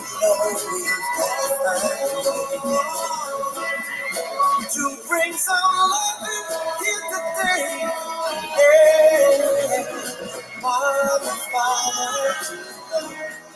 We don't need. I mean, I don't even know what to really. I mean, this is just incredible. Shake. Look at that. This is like. I almost said that takes some balls to do that. Yeah, it almost does. She has an incredible body, and in shape. For all you podcast listeners out there who are not watching this video, Tony just raised the table with his boner. Yes, everybody knows this is exactly what I'm into. Style. Is fucking, serial killer faces with hot female built bodies. I love a chick that looks like she eats people's corpses. That's what I'm into. I'm into people that look like they're part of bombing plots. Tony, I just built a body in my pants. Tony, Tony. Yes. Did you read the live stream on YouTube? No. Like almost like every other comment was like Tanya Hinchcliffe. Yeah. Is that Tony? No, yeah. I don't know if you know anything about YouTube commenters, but they are less than nothing to everybody. They are anybody who has that kind of time and hateful energy. I think they're great. Yeah. Like you could ever win them back. All right, what are we doing here? Robin, we have spent a lot of time with you. You are one entertaining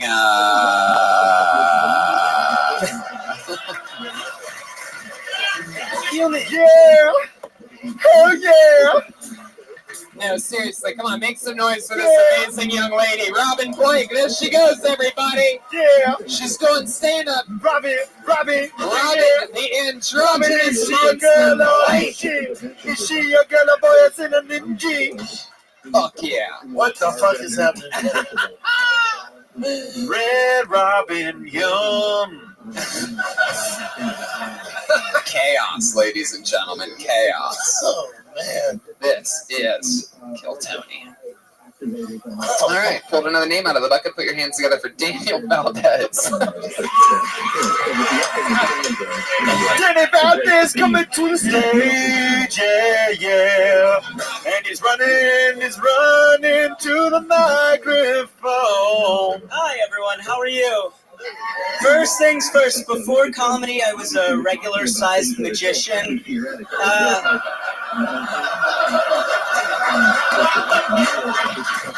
But then I did the trick where I cut myself in half and never found the bottom half.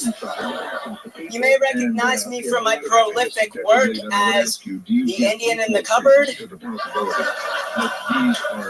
It's hard when you're this small to really live a fulfilled life or reach the top shelf. You have about 3 choices. You can do comedy, you can be R2-D2, or you can kill yourself. I did try that third one. I tried to hang myself, not to kill myself, but to make myself taller, elongate the spine. It didn't work out, but, thank you guys.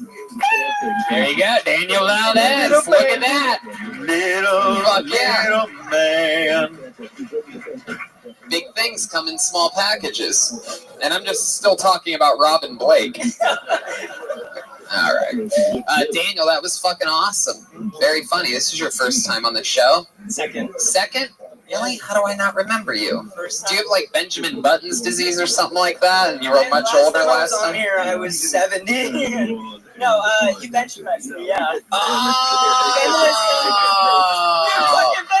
No, this is your first time on Kill Tony. You were on Kill Jeremiah. Wow, yes. The dark ages of Kill Tony. #1 live podcast in the world. Hell yeah, I bench pressed you. You had a fun set that night too, if I remember correctly, right? It didn't go as well. Right. It's just like the energy of the crowd. Right. Yeah, you got For work? the crowd's fun. I'm an usher. I'm an usher at the Pantages. Yeah. I could see why that would be a good job for you. Yeah. You don't block many people's views while seating people. Not like many people running around there. Hell yeah. You ever play usher when you're making love to a woman? Oh, yeah. Which way should I insert it, madam? Do you have a ticket? This guy's a little fucking joke goblin. Yeah. You have a girlfriend? Yeah, I do. You do? She's shorter Just than a little bit. She's short too? Yeah, Wait. she's 10, but she's Oh, God, you son of a bitch. Shut up! It's killing it!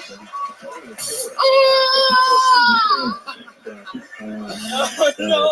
There he is. Hell yeah, dude. So is she a comedian too? No. She's funny. She could be. What does she do? She's an usher with me, but she likes to act. We both like that. Was it love at first sight? Like you just saw each other both short, like fuck. Yeah. You just saw I each was like, other. there's not many options out here. He's like, you're the first person I made eye contact with when I I'm done. How long you been with her, Daniel? It's been like 2.5 years. Longest relationship. Wow. Hell yeah. You're not even going to have to get down on one knee.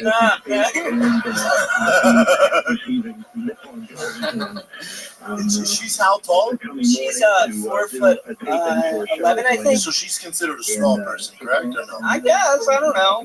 For giants like yourself, yes. Yeah. And you guys sleep together in the same race car bed? Yeah.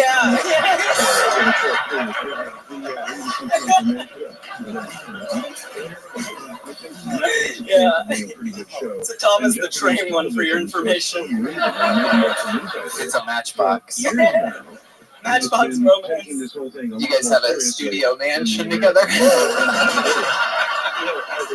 Yeah, we live with my aunts. Oh fuck, man! God damn it! How do you reach shit? Like what? How do you? What's it like when you're refilling the ice tray for the freezer? You're just like, whoa! Oh, the fucking smoking window! Oh, it's a struggle every time. God damn. You ever play basketball against kids and shit? Yeah. You ever just go shave the beard and like, oh, we all have an equal chance out here. I'm a fucking 6th grader too, pal. Sorry. I know I just crossed you over like I'm 40 fucking years old, but he looks like Freddy Krueger Jr. He looks like what hides under Freddy Krueger's bed. Wow, Daniel, that is so fun. How long have you been doing stand-up? I mean, when I was on Kill Jeremiah, that was my first time in LA since I was 10. Since you were 10, which was a couple weeks ago. Now 11. And how long ago was that? That was like 12 years ago. How much do you weigh? I don't know. I last I checked, I was like 95, but I'm starting to like try and gain weight, and I'm cautiously optimistic.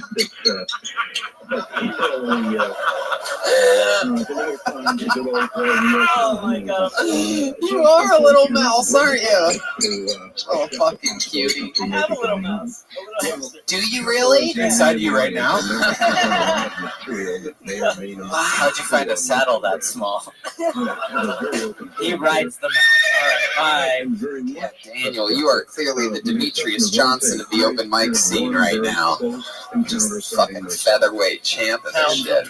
Yeah, pound. You literally, by the way, you literally pound for pound could be one of the funniest people in the world.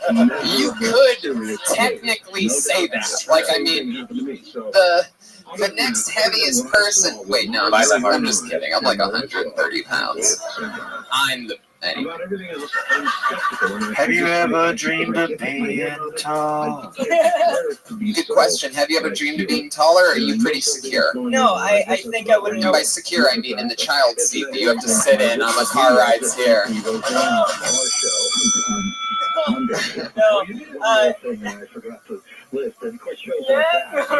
Wait a second. Anthony Kiedis, for some reason, is hunched over. Keep the microphone in your hand, Daniel. No, just so you can see. You're going to be the first person ever interviewed on another man's shoulders on this show. For those of you listening to the podcast, we're on the main stage of the Comedy Store. The lights are going crazy. Anthony Kiedis has taken. And here we are, the start of the White Trash Derby. Can we get Robin Blake back up here to live with them both?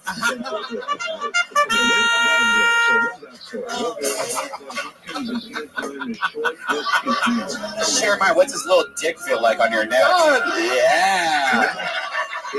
What does it feel like? He's packing that heat. Yeah, I'm wondering that, because big things come in small packages, right? Are you? That's true. If you could give us describe your penis. So this is actually a segment that we had for the first time ever last night in Nashville. This is called Cock Talk. Welcome to another episode of Cock Talk, where I ask a comedian what their penis is like. Just began last night in Nashville. You're only the second person to ever get asked this question. Describe that dick. I bet it's girthy. If my cock could talk, it wouldn't even know the words mama. What? Well, luckily we didn't ask if your cock could talk, Daniel. What's your dick like? Is it like a Crayola crayon, a number 2 pencil? Is it like a bit lighter? It's like Red Bull can. You know when you like accidentally break the Crayola crayon?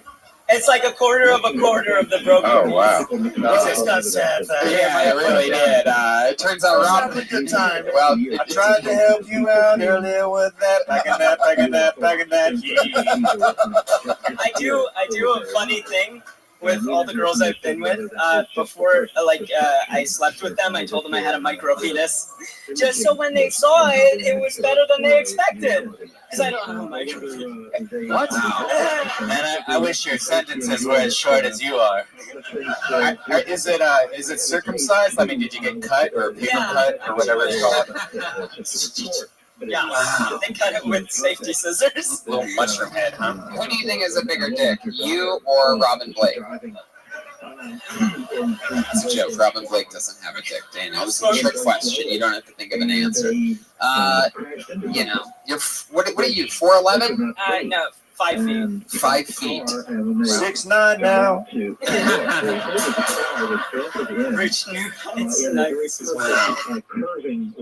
Well, I'll tell you this, Daniel. It seems to me like you really get it. It seems like you're very aware, present, that you write jokes about yourself that only you can do. And I think you fucking killed it here tonight. And I loved this interview portion of you.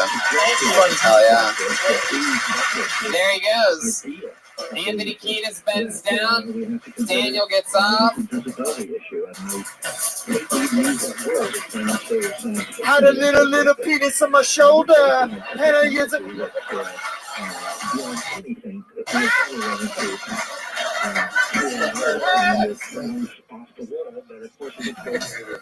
Make some noise for Jeremiah fucking Watkins in the house. Anthony Kiedis.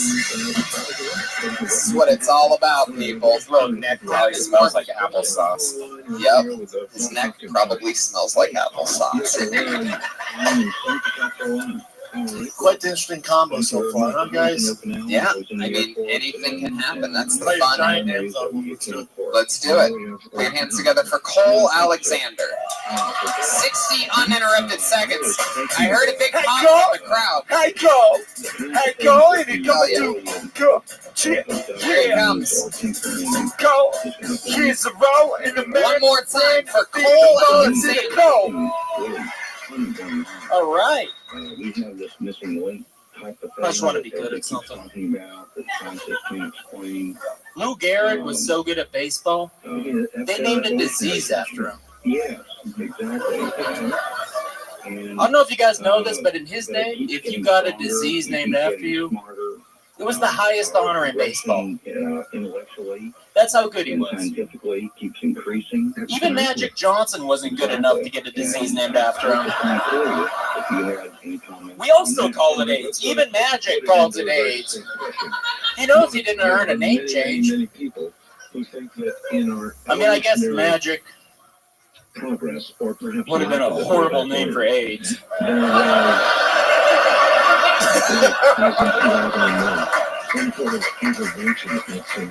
Can't prevent that disease in high school sex ed. Hey kids, new STD out there. You got to wear condoms now. Sex is gonna be worse. It's called magic. Finish it, yeah. You know, the thing none of you believe is real. Thank you. Fuck yeah. Cole Alexander. White dude killed it. This white dude killed it. Yep. Coming in hot. Coming in super hot. We went from a little baby midget to this little Brock Lesnar looking dude. I mean, this is incredible. This is a special UFC episode with Brendan Schaub. I love this. This is below the Kill Tony or something like that. I love it. Cool. I'm gonna guess you've been doing this 2 or 3 years? 5 months. 5 months.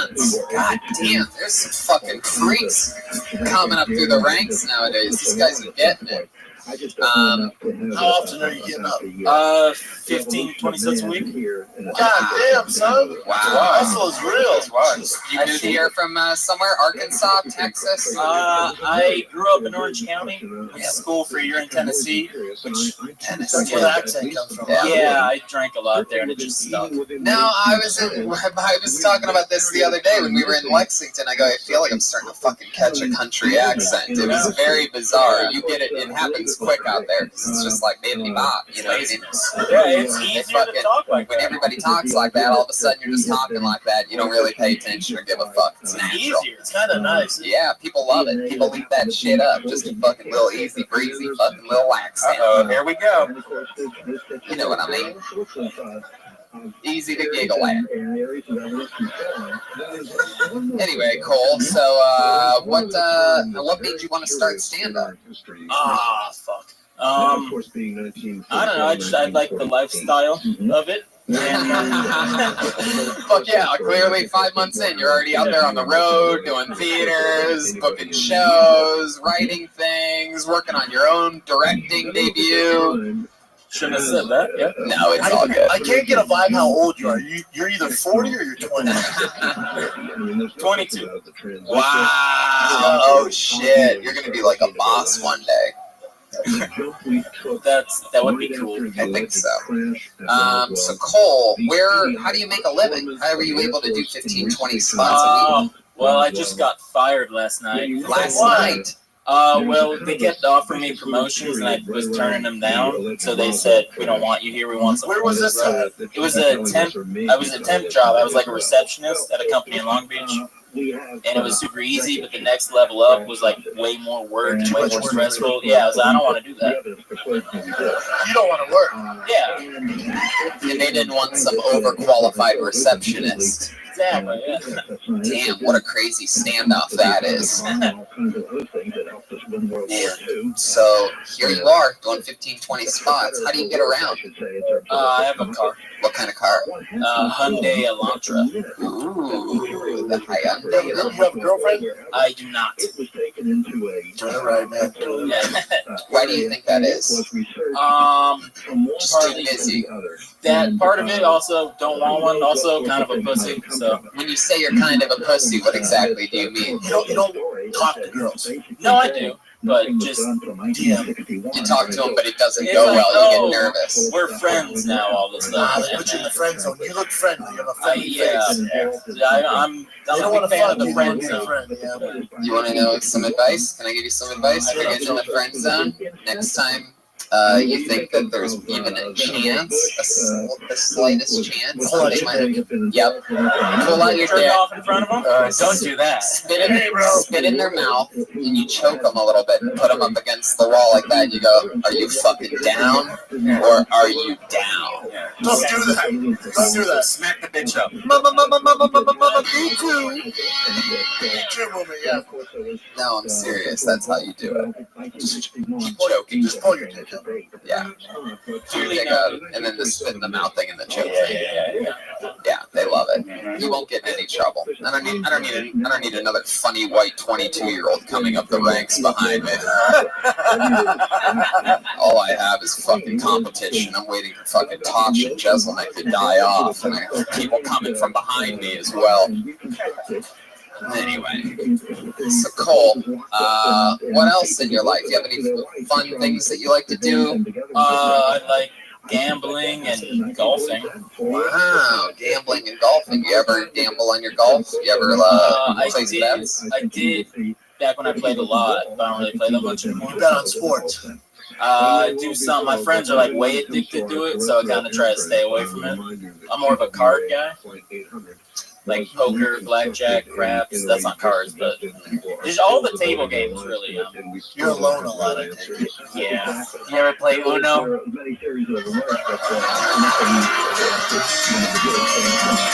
Most you ever lost in a poker game? I lost all my savings one night. Oh shit! Take us through it. How does that start? So first of all, don't be shy. How much did you have saved? Well, it was like I had $3,000 saved up when I turned 21. Yeah. And then started going to Vegas a lot. And then one night I lost $1,000 playing poker. Is this the plot of Rounders? I wish, because I'd win in the end. But no, yeah. So it was late. I was supposed to go to a party, and then my friends bailed on me, so I went to the casino, and I just kept going back to the ATM. Oh no! You went back $2,000 worth. So you lost $1,000. I lost $2,000 going into it over a few months span, and then $1,000 that night. Oh, $1,000 in one night. I caught my tire showing up too. Let's say that. Oh shit! That's how it happens. Were you ever able to pull out of it? No. Man. Do you remember what you ate that night? No, thank God I don't, because I want to eat it again. Wow, it got even sadder than sad. At one point, it was comedically sad. Then it got super sad. Hey man, have you tried heroin? You know who he looks like? Him. He looked like Drew Carey. Yep, Drew Carey without the glasses. And a fun fact, by the way, that I learned, do you know this? Drew Carey doesn't need his glasses. Yep, it's all an act. Yep, it's always been an act. And Steve Martin has a wig. What else you got? Is that true? That's true. He did it when he was young. He did it silver. Wow. Any other brain busters you do? Wow, I've never heard that before in my life. I know. What a jerk. You look like Drew Carey, though. It's a good thing. I've that before, but thank you. Yeah, it's a good thing. I mean, he's not slinging your dick, but it's a good thing. You look like a human Bob's Burgers character.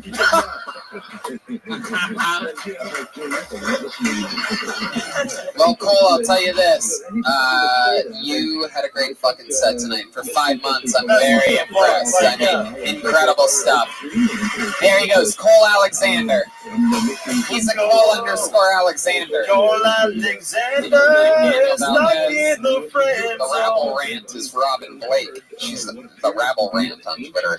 An underscore peed it for Patriots. Drew Carey coming hot. It is. He's like Drew Carey if instead of giving away money, he lost money at the casino. Vast sums of it. All right, put your hands together for Rachel D. from SF. Little D. Rachel D. from SF. In parentheses. Rachel D. Right to the right now. Coming in hot in a scene in a fight now. Hey, coming to the mic right now in the right now. All right. I have a 14-year-old. I should have copyrighted 16 and pregnant when I had a chance. Right? No, my 14-year-old is 6'2", right? I don't even know how I made that. It took all 14 years to put all the pieces back together. Woo! Being a parent is a lot like being on parole, you know? You gotta find your escape. No, so I mean, I'm a good mom. You know, I make sure that, he brushes his teeth. I put him to bed. I don't leave until the Ambien has taken effect. Yeah. Because I can't put him in the dryer anymore. Dryer's a good place. It's got a door, it's warm. It comes with a ride, right? Nah, I'm not a monster. I had a softener sheet, No, but now he's 14, right? He's a bit ungrateful. He's a teenager, right? So I have to remind him that he's lucky. He's lucky that 3 was just one too many abortions. Fuck yeah, Rachel D. Too many abortions. Look at this. This is a MILF if I've ever seen one before, right? A mom I'd like to forget.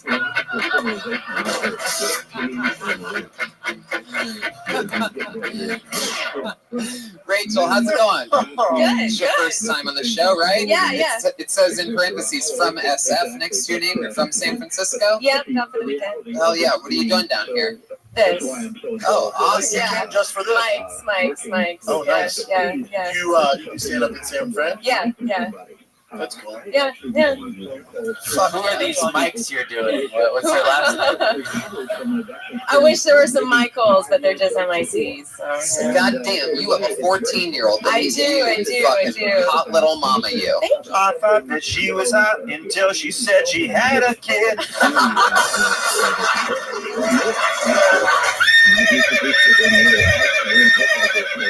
What?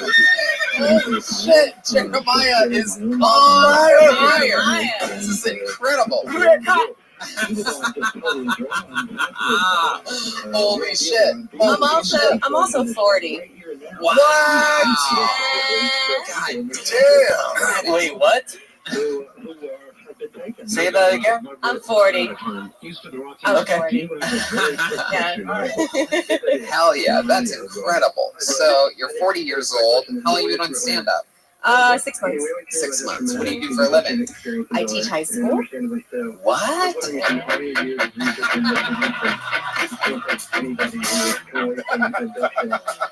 God damn. Are you fucking kidding me? What class do you teach? I teach history and English. Oh, shit. Oh my God. Wow. That is the hottest fucking shit ever. Yeah. No, I mean, I got asked to prom by a couple of my students, so I was worried I was gonna lose my job. You got asked out by a couple of your students? Yeah, to prom. And you didn't go because they were black?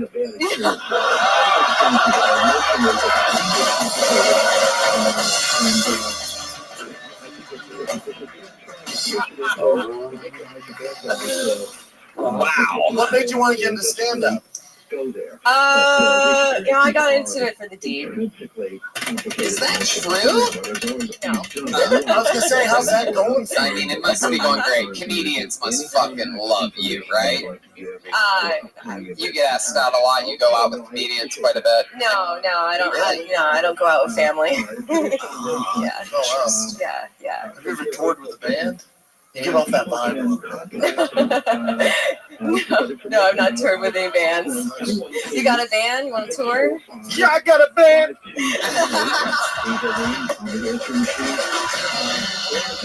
Oh, no, I'm attractive? Hell yeah. Oh, shit. You look like if Katie Holmes stayed in Scientology. Rachel, I like your tattoo. That's interesting. So clearly keeping the 14-year-old wasn't the only bad decision that you've made. No. I want to give it to the teacher. It is hilarious to me that you've had a couple students you said ask you to prom. Yeah. And that's just incredible. No, I got a pep rally with a poster and shit. Wow. Yeah. No. Because they wanted me to get fired. But yeah. Oh, that was the plan. Are you a tough teacher? Yeah. Really? Okay. Tempted?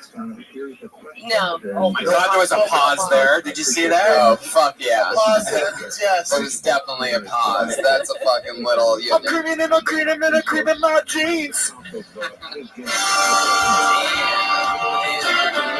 So was it the quarterback, the linebacker? Who was it? You know what? Let's change the subject here a little bit. You said that you're a tough teacher, right? You're tough on the students. So every once in a while, when we have a teacher on, I like to do a thing because I used to go really hard on teachers, especially substitute teachers, especially teachers that were tough on students. I used to try to break them mentally. So let's do a thing. So you're the teacher. You pretend like you're going to start a lesson, and it's my first day in your classroom. Go ahead, Rachel D. It's Mrs. D, everybody. Mrs. D. Miss. Sure, Miss D. Miss. Right, of course. That's way harder. All right. So you just walked in, the bell just rang in the classroom, and it's all about to start. Go ahead. I honestly have to stop you right there because I'm on disability leave right now because this all gives me anxiety. Like, I don't work anymore. Way to break the improv scene. All right, sorry. Clearly, you're UCB black belt. No, class started. School started today, right? Are you guys have? Rachel, you're overthinking this. You pretend like you're a fucking teacher. Here you go. I'll pretend I'm a teacher. Here we go. All right. Okay. Here we go. Hey, Miss D, fuck you. No, I've had 6th graders say that shit. So what would you say to me if I was a student? I was like, hey, fuck you. I was like, yeah, and? You weren't sent to the principal? No, you can't send kids to the principal. Why? Because you can't win them over if you're sending them away. You know? That's why you're a teacher. No, you can't. No. Oh, yeah. I just send them away. What is Dangerous Minds your favorite movie? I have one more question for you, Rachel. Will you go to prom with me? How many naked photos of yourself do you have on your phone right now? Oh, yes. Great question. None? Did you just back it up today, or what? Great, man. All right, Rachel. Well, it was so nice to meet you. Congratulations. You drove all the way from San Francisco and you got on. Kill Tony. Rachel D. Fun times. Hot for teacher every day. Yeah, definitely. Hot for teacher every single way. I had no hot teachers growing up. Mine was fucking Warlock. Oh, absolutely. Alright, August. Really? Hell yeah. Oh. One of my teachers fucked two of my friends. God, Yeah, was she I hot? mean, she was, and she never got caught. God, it never happens to the good guys, you know? She's actually here tonight. No one hit on me ever. Ever. Maybe you think you had it rough. Brian hasn't liked 75% of the blowjobs that he's had.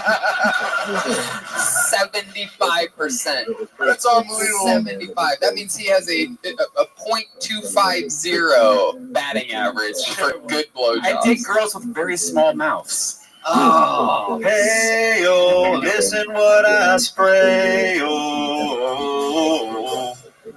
You guys having fun out there? Back to the bucket. This looks like a newer name. Put your hands together for Alex Garcia. Here he comes. Hey, okay, Alex, yeah. Righty. So the other day I found out that the underground rap Christian community has their own subcultures. I'm sure everybody's familiar with the dab. Like when they're on the dance floor, they just hit the straight up. Yeah. So I'm fat and I shit myself all the time. So I guess you could say I have a self-defecating sense of humor. The other day I was at the bar with my friend and we were an hour into the conversation. It was good. It was pretty serious. And he goes, "Hey, dude, can I be honest with you for a second?" I was like, "Yeah, what the fuck? We've been talking for an hour. Have you been full of shit for the past 50 minutes? After this second, are you just going to go right back to your bullshit?" Or like when people say, "Oh, can I talk to you as a friend?" Yeah, what the fuck? Would you usually talk to me as my fucking enemy? So, I was dating this girl and she told me, "You have to promise not to be mad." You can go ahead, finish it. Okay, forget it then. Alex Shut up, Garcia. just like the first joke, didn't like the others. Like the first joke, didn't like the others. Well, I thought the rest of it would be a minute, so then I just went into one of my 2-minute bits. That makes sense. Yeah, totally. Well, I have observational like humor. Like not really much of it is just like really quick punches. Yeah, exactly, something like that, or just like I'd say things that like I recognize in day-to-day stuff that I just noticed. Relax, Alex. No one even asked you what type of comedian you think you are. Alright, you're answering questions that you want us to ask that we ain't asking, brother. What's your dick look like? No, I'm kidding.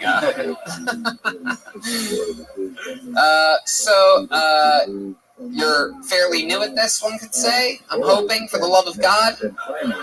I've been doing it for a little bit, like around a year. Around a year.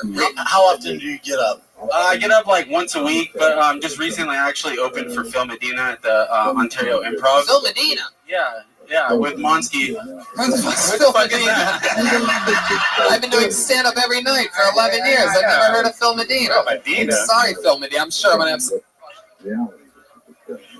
Clearly, Phil Medina controls the power to my microphone. It was sold out. I'm actually giving him a shout out right now to Comic Phil Medina. Thank you for having me. Shut the fuck up! You want to give Phil Medina shout outs, you do it on your own fucking podcast. You got some balls, though. You think I built this goddamn empire to help Phil Medina?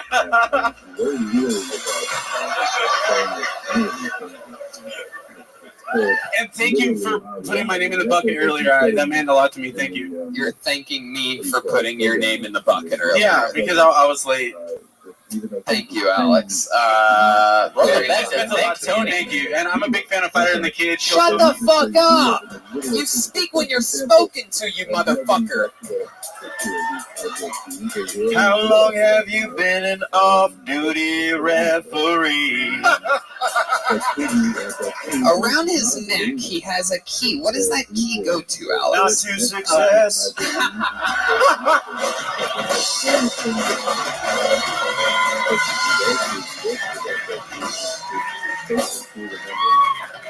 This is the greatest show in the world. It really is. I got it at my friend's wedding. It's a bottle opener. It's a bottle opener. Oh, you drink a lot? Oh, yeah, kind of. Where do you live? You told me earlier when you were rambling to me that you live far away. Yeah, I live in Glendora Hills. Glendora Hills, how far away is that? It's like probably 45 miles away. 45 miles away. You hold the mic like a rapper. What's going on there? Yeah, you do. You hold your mic like Fred Durst or something like that. I'm sorry. Oh, no, don't try to be funny. Alex, you are deep level bombing right now. I just want to let you know. This is what the worst people do. They answer questions that weren't asked. They plug shit that doesn't need to be plugged. I just wish he wasn't so nice. He's a nice guy. He is. He really is a nice dude. I'm like, what's your key? He's like, it's a bottle opener. Alex, what do you do for a living? I'm manager of a Marriott. Manager at a Marriott. And by Marriott, he means Foot Locker. How long you been working at a Marriott? 5 months. It's a relatively new position. What'd you do? I was a before that? restaurant consultant before. Restaurant consultant before, like a bar rescue guy? No, I just someone hired me because I was a manager of Benihana's in the city industry. Oh, I love Benihana. Yeah, for a couple of years I did that. I was at Ontario, Benihana. Benihana seems like it'd be a tough place to manage because it's pretty much just like badass samurai dudes. Like they say, you think that with the training program to become one of those tip-on chefs is really not that hard. It takes like a month or two. I knew it. You think that's easy? You should try opening for Phil Medina.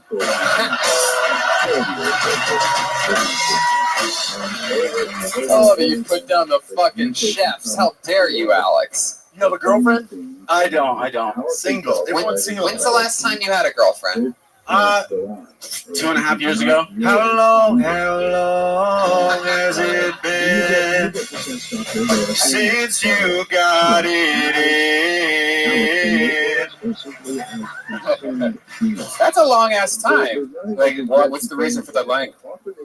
Work, mostly work, but I got cheated on like 3 times in a row. I was just like, I'm gonna stay single for a minute. Damn, let's talk about this. Finally, we found something fucking interesting about you. Hell yeah.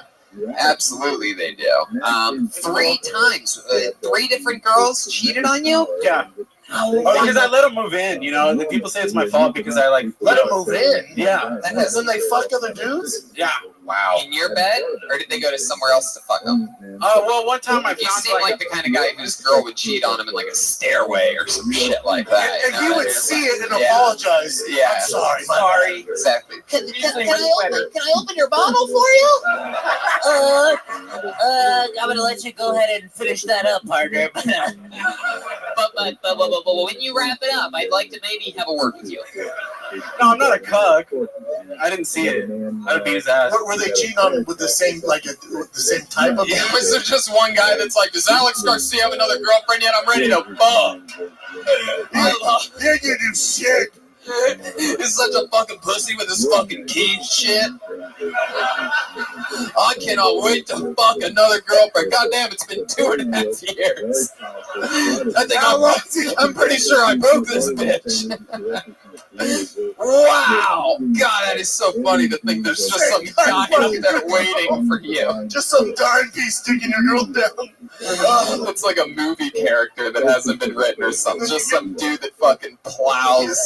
He just waits for it in the dark and you give him a discount at Benihana's.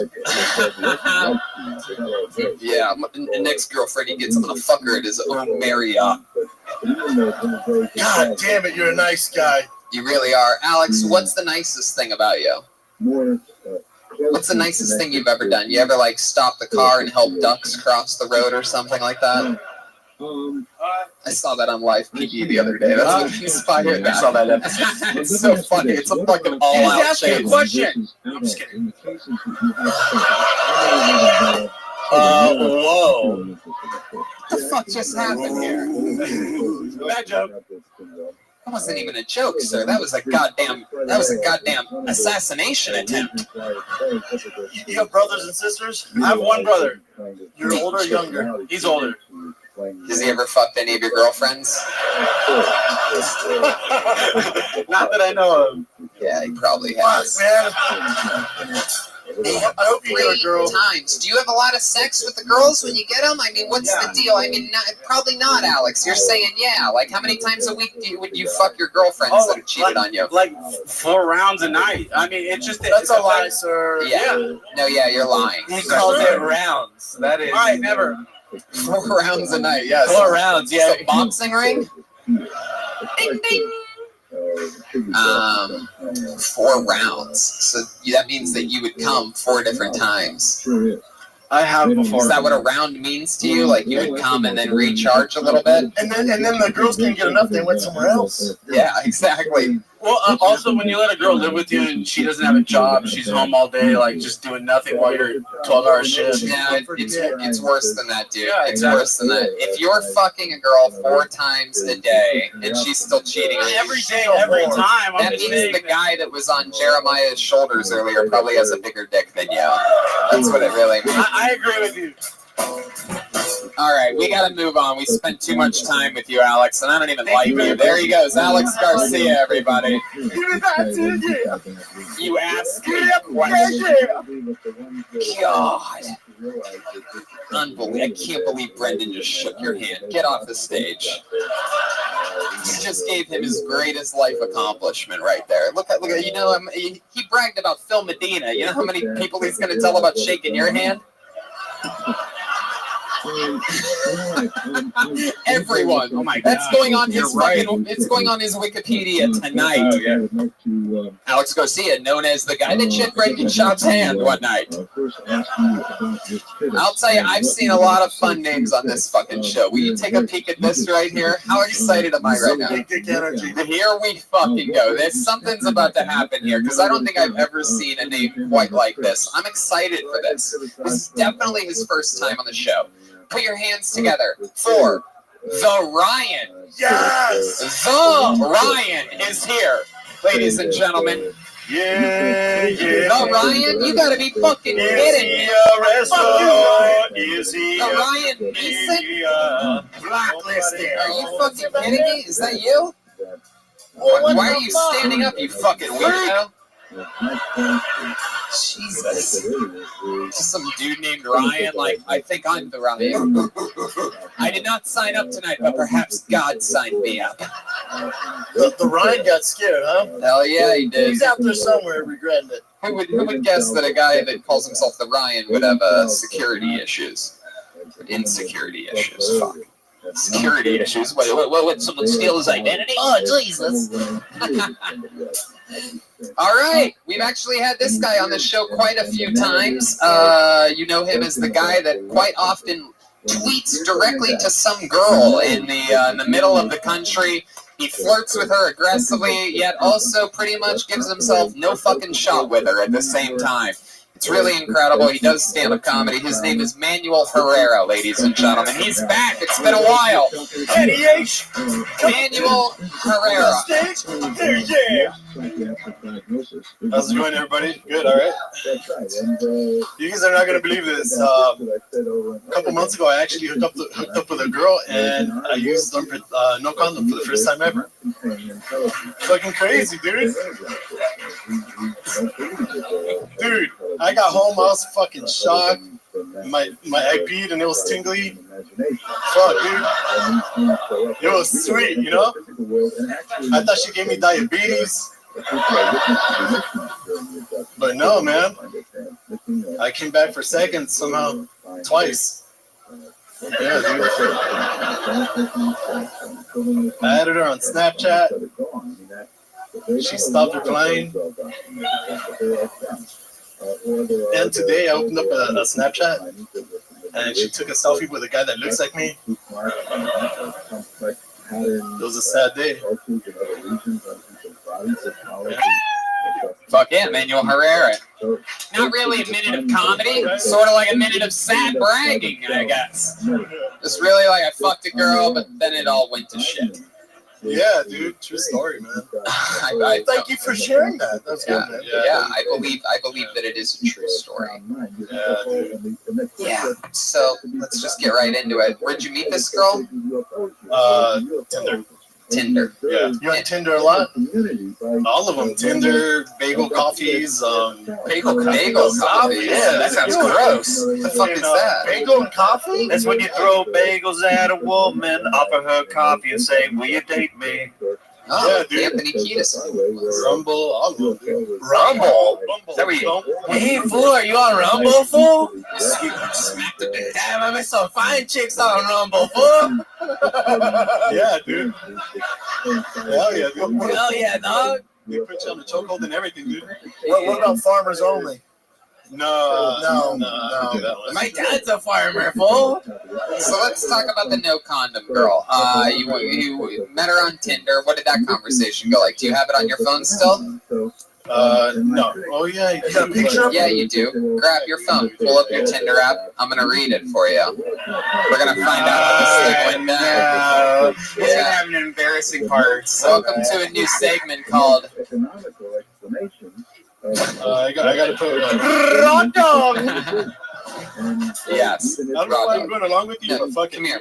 Bring it over here, Manuel. No fucking deleting shit. Get your ass over here now. He's deleting shit like Get over here. Get over here. You heard me shaking, ladies and gentlemen. Give me this. Stop. What are you doing? Let me see. I'm so into Which one is it? H or F or D? Oh shit. I say B. Oh shit. God damn. Oh shit. This is great. Oh, yeah. All right. So you matched on. Yeah. Okay. Welcome to Raw dog in it. fucking Tinder. What am I doing? A lot of emojis. So here we go. It starts there with you. You matched on B on April 3rd, 18th. You said, "Hey there, B," and then you sent a GIF of a doll saying, "Hey there." It's Ken from Toy Story. Yeah, and it worked. She responded with, "Hey there," and then you said 7:29 a.m. A little early, brother. Hey, dude. A little early, dude. You woke up rock hard in the morning. We've all been there, bro. But even this is a little aggressive. Yeah. This is super aggressive. Right. We've all been there where you wake up fucking horny as fuck. That's like 10:30, 11, 12. You could be like, that's when you could send like, "Are you doing anything today? You're going to be around the neighborhood?" You know, something like that. You don't go, "Good morning." How was your Easter April Fool's Day? Yeah, what the fuck? Dude, I don't remember. It was good. Hung out with the fam, threw eggs at each other. She put the whole shebang. How was yours? You said. You put hung out with the fam, but the nephews were the ones egg hunting, girl. I just helped make them. You know what I'm saying? They had fun. Wow. And she said, sounds like y'all had fun. How's your morning treating you? I'm just happy work isn't too busy. Yeah, how's yours, girl? Haha, mine's good. Mine is all right. Just getting it started, actually. LOL. I work from home today, so no need for me to get all pretty. LOL. This bitch laughs at herself a lot.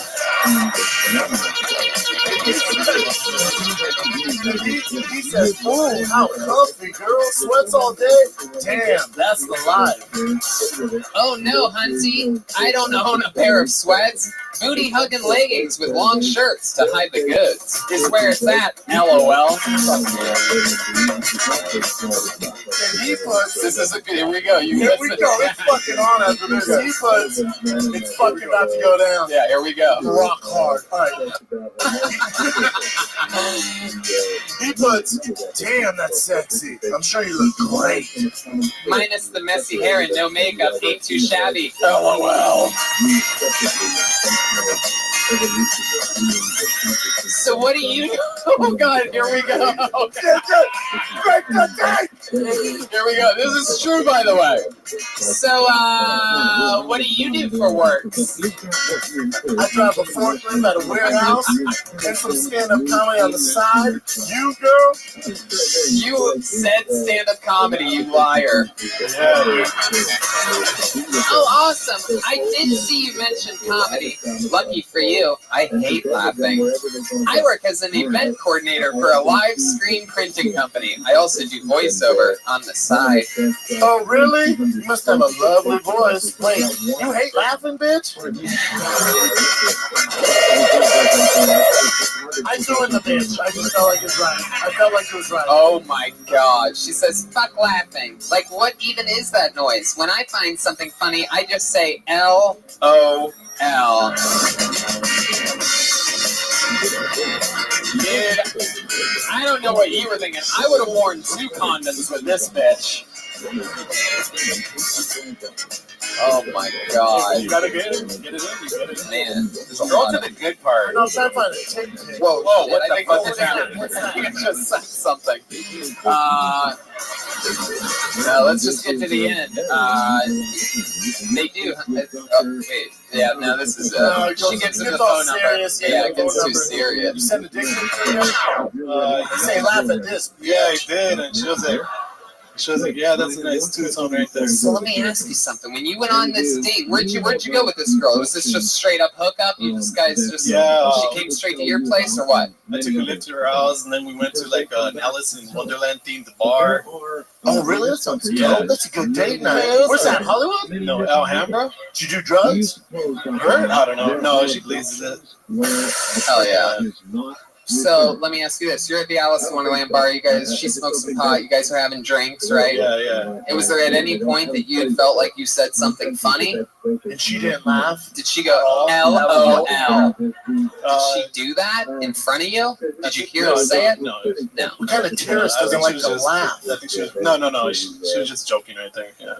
How did it start? Did you put your hand on her knee? Did you start spitting on her Yeah, did you just go for it or what? You look like an aggressive dude. Fuck. Yeah, you seem like the kind of guy that would actually do the advice that I jokingly gave the guy earlier. Like, oh, Tony, dude, you got me in trouble. They spit in the girl's mouth and did the choke thing. I got arrested, dude. Like, no, Manuel, I was kidding. Catch a case, sir. So your pee tingled. Oh, right. But I think it's because I was so self-conscious about the fact that I finally did unprotected sex. First time, huh? Yeah. Hot dog! Yeah, dude. And that was all after the Alice in Wonderland thing, right? Yeah. I don't trust this lady. She's trying to get pregnant. Hell yeah. What ethnicity is she? I think Italian. I mean, was her hair on the back? German, maybe? I'm not too sure. Yeah. I didn't catch that right now. All right. Well, good for you, bro. I mean, at least you got laid. The dude before you hasn't gotten laid in 2.5 years. Yeah, can you send her his way? Where's that man at? Yeah, send her. Yeah, he's trying to get his dick sucked. You should try Rumble, fool. I'll give him some tips, I guess, Yeah, what tips would you give a guy? Well, when a girl says I have a boyfriend, just say, oh, that's all right. He can keep you busy when you're not with me. Wow, look at that. Yeah. Scumbag. Yeah, you really are. You're a bad person. No, I'm a nice guy. There's a weird energy like he'll hit a bitch, right? Am I right, guys? Weird?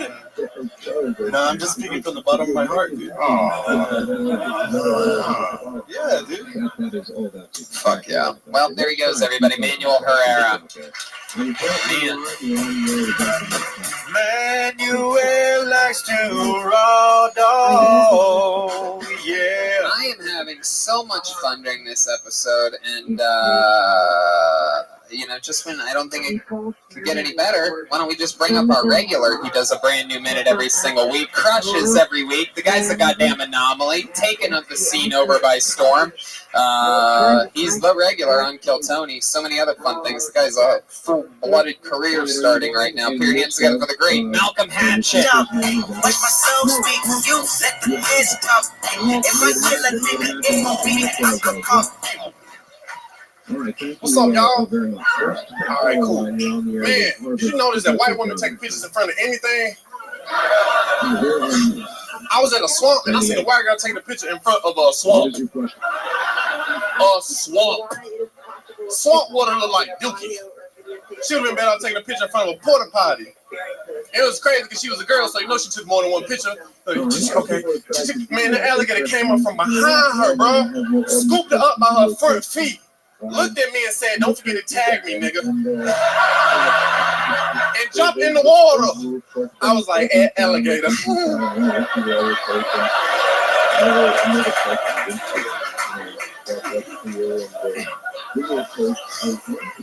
Being funny easy. Writing is the hardest part. You ever write a joke and the girl say, "Come get some pussy"? Man, fuck that pen. Fuck yeah, there you go. 57 seconds of Malcolm Hatchet. Lay down. Hell yeah, that was awesome. Welcome back. It's been a while, right? What has it been, a week? Yeah, 7 days. Fuck yeah, what's happened since the last time I saw you? Shit. None. Yeah. Doing shows and shit. Oh yeah. You getting up a lot? Yeah. Nice, man. Trying. Hell yeah. It's been a while. Yeah. So life's good. What's going on? There must be something going on in the past week. 7 days in LA. Oh, I heard there's somebody stealing your shirts and selling them online or something like that. Tripping out. I don't know who did it. Really? Yeah. Wow. That's cool though. They was thinking about me. Where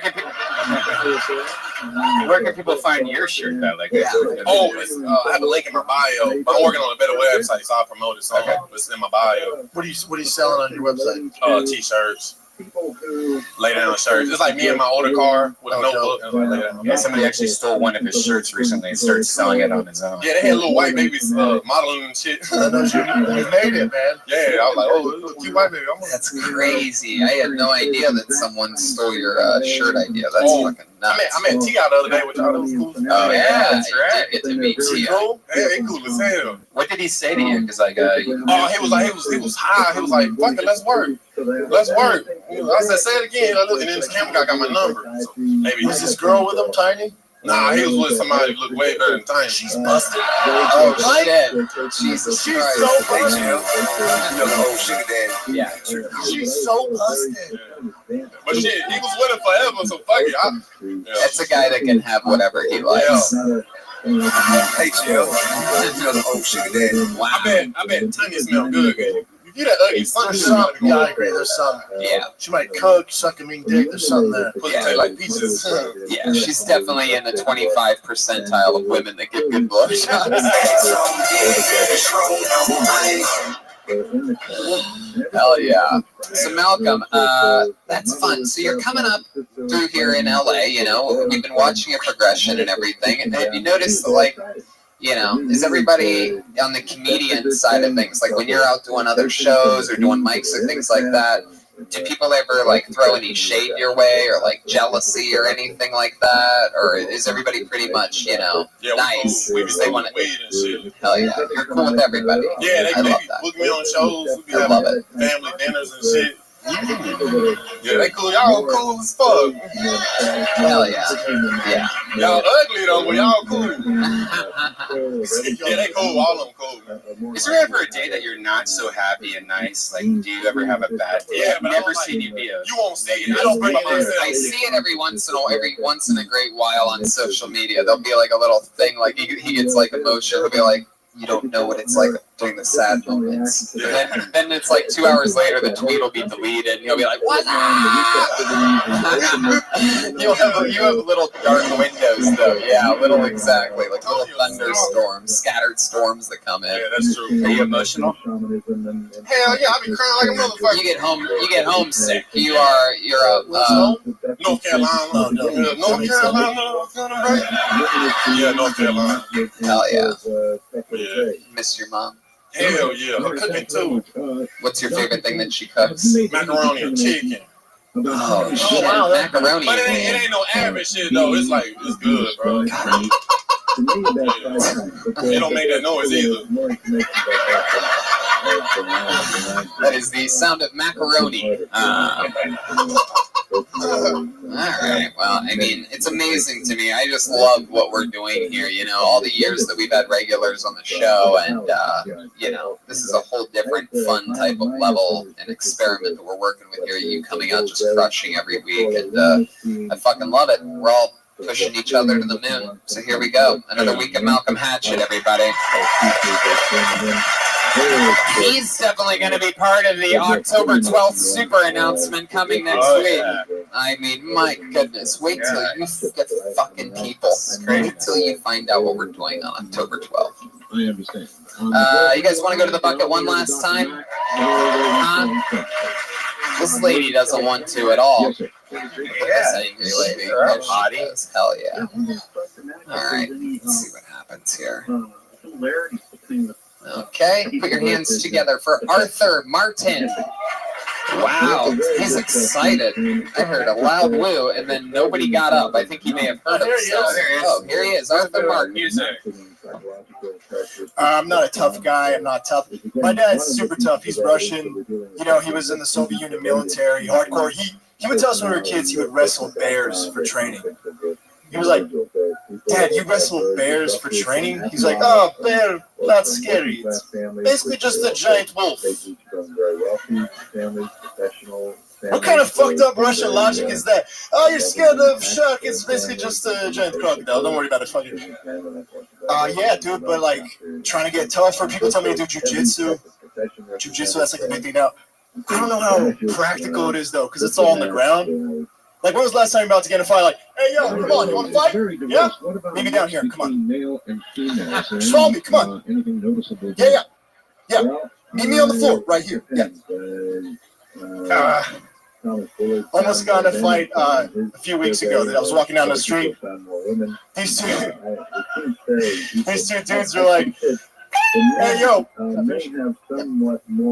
tell me why I shouldn't whip your ass right now. Tell me why I shouldn't whip your ass right now. Like, I've been threatened before, but I've never had to audition for my safety. You know what I mean? There you go. Arthur Martin. You had all the performance energy of a guy named Arthur Martin. So, Arthur, let's just jump right into it. How long have you been on stand-up? Like 2 years. 2 years. All here in Los Angeles? Yeah, I'm from LA, from Burbank. What? I'm from Burbank, yeah. Wow, born and raised? Yeah. Wow, that's fucking crazy. You were born at that creepy hospital over there and everything? St. Joe's? Yep. No. He has a Johnny Manziel vibe, huh? Very much so. He's like Johnny Manziel if he couldn't throw football or do comedy. No, I'm kidding. I mean, actually, I'm not kidding. I sort of mean it. So that's fun. 2 years, all here in LA, Burbank, born and raised. What do you do for work? I go to college. I'm at UCLA. How old are you? 21. Wow. Okay. Now it's starting to make sense. What are you studying at UCLA? Poli-sci. Poli-sci. Huh. So sometimes you're working. All right, forget it. Yeah, exactly. I'm going to do a bad Pauly Shore joke, and I stop myself. Do it. That's the lady from the Carlos Mencia Joe Rogan video. Do it. He does it better. So Arthur, wow, you're 21. Yep. You're pretty built. You do sports or something like that? Yeah, I used to play water polo and swim. I'm actually a lifeguard, but not at the beach, just like at pools and stuff. Wow, you're a lifeguard. Yeah. Really?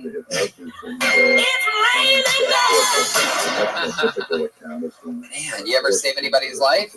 Not like, it's more like preventing stuff. All right, this is kind of fucked up, but I'll tell you. Like, last week, I was lifeguarding this party for special needs kids. Oh, shit. A lot of rescues. Wait a second, what? What in the world is happening? And why does he have such a big bush? Is that wait a second. Okay, let's just catch up the podcast listeners.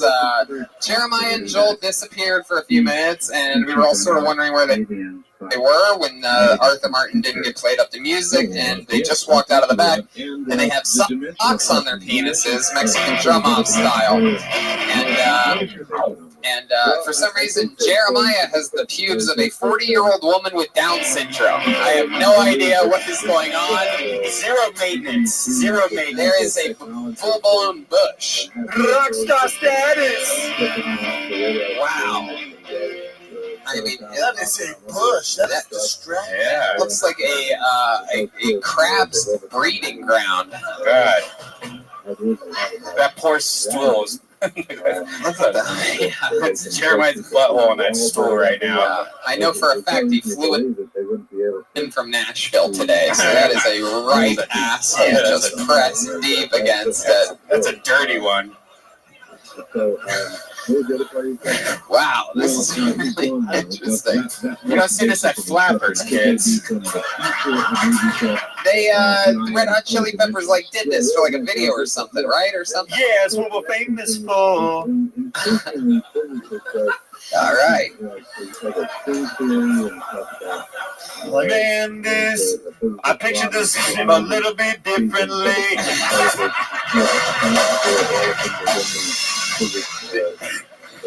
I mean, hold up. This was a little anticlimactic. I just feel like a sex offender sitting on a stool right now. I thought I was gonna be a rock star, but no. How's that sock sting? Yeah, how the fuck horrible? Did you staple that sock to your dick or something like that? Is that gooey? There's something very strange going on over there. Bro, you never even thought about just cutting it down a trim? I know. I mean, it is massive. For those of you listening to the podcast, Jeremiah's pubes look exactly like what his normal haircut actually looks like. He's got full blonde. Yeah, You need Dollar Shave Club. Yeah, Dollar Shave Cup. That's what you need. A baby bear. It's a gay shaving company. All right. Wow. Well, I guess I'll just go backstage now, because this is really freaking weird. I don't know what you thought was going to happen. You thought you were going to come out, the whole place was going to go crazy? Like, that's exactly what I thought was going to happen. I think you're underestimating the amount of pubes that you have. I think you shocked everybody. You just so casually have a full-blown bush. It's all good. Yeah. Putting 4 hymns on it? Is that what's going on? It is incredible. Yeah. It looks exactly like Joelberg's wig. It does. It's all you see. Oh man, I don't even care about this guy on stage anymore. It's just my bad, bro. Look at the sweat cheeks on that stool after he gets up. Every time he sits down, it makes a noise. Jeez, I don't know what's going on. Jeremiah has the same body as the bodybuilding chick from earlier. Let's throw a fanny pack around him.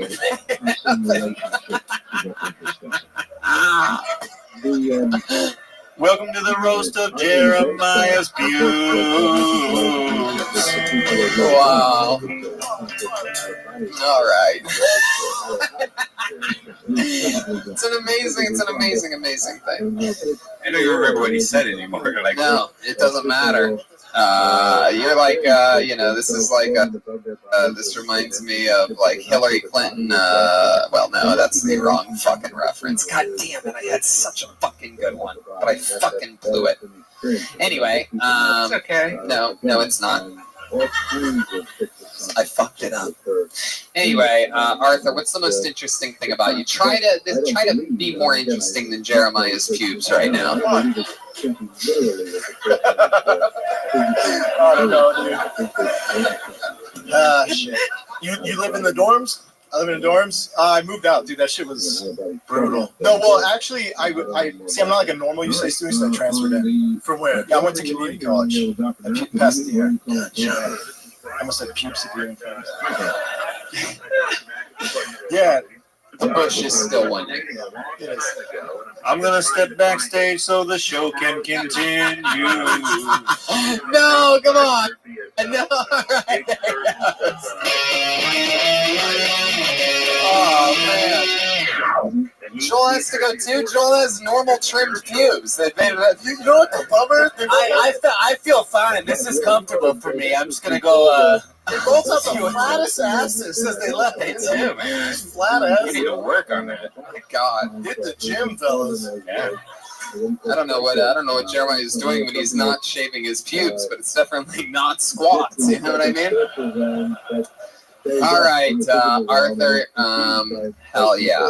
They fucked you, man. Yeah, they did. The pubes fucked you. I'll be back. Fuck yeah. There he goes, Arthur Martin, ladies and gentlemen. Hardy_Mart. And there you go. We did it. How about that? Let's end it like a bunch of gentlemen. That's Kill Tony live at the Comedy Store. Look at this fucking drawing. This guy's a monster. RyanJBelt.com. Check out these prints. Get the new Kill Tony poster. Get Kill Tony the book. It's unbelievable. Everybody that's gotten a copy loves it. I was signing some in Nashville yesterday, and everybody's happy with it. RyanJBelt.com for those. Very, very, very fun episode. Brendan has a lot of fun stuff going on. You're going to Vancouver September 13th and Chicago September 20th to the 22nd. Check out The Fighter and the Kid, of course, and Below the Belt is coming back on Showtime Season 2 next month. Chroma Chris was. How about one more time for Brendan Schaub, everybody? Chroma Chris was here tonight. Chroma, what'd you think about tonight's episode? Red hot, Tony. Fuck yeah. How about, let's see how loud this place can get for the great and powerful Jeremiah Watkins, everybody. Come on.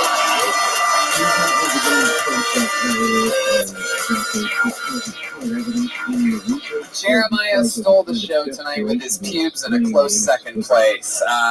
Jeremiah has an amazing podcast called Jeremiah Wonders, where he does a bunch of hilarious, great characters, interviews a fun person every week, tries to find out a little bit more about their lives and fun stuff. What else is going on, Jeremiah?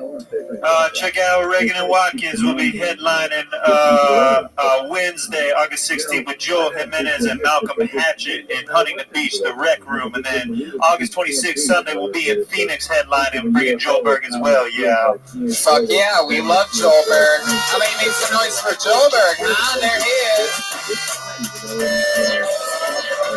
is. Joel is on all social media platforms, mostly sorry. What else, Joel? I'm working on some shirts with Ryan J. Belt. I'll be giving some info soon. Yeah. Joelberg shirts are coming. I fucking love it. Guys, we've been doing Kill Tony on the road everywhere, and you got to check it out. See it for yourself. I'm sure it's coming near you, because we're going to Lansing, Grand Rapids, Detroit, Toronto, Boston, Providence area, San Antonio, Austin, Houston, and Fort Worth. So be sure to get tickets. You can check out all the past episodes at youtube.com/KillTony. Yes, we are loyal to the YouTube now, and yes, sure, let's burn bridges permanently. Why don't we? That's always a good idea in the business of show. I had so much fun with all you guys tonight. Live audience, thank you. This is one of my favorite episodes. Enjoy yourselves. Have a good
From the Kingdom of Nine, we continue with your calls on Dreamland with Art Bell. Call Art now toll free at 1-800-618-8255. 1-800-618-TALK. First time callers, area code 702-727-1222. 702-727-1222. Or the wildcard line at area code 702-727-1295. 727-1295 in the 702 area code. Now again, here's Art Bell. Now, once again, here on our guest is Harvard professor John Mack, and we're talking about and we'll get back to Dr. Mack in just a moment. We're also going to tell everybody out there, you can get a copy of program in the entire series by calling area code 03-666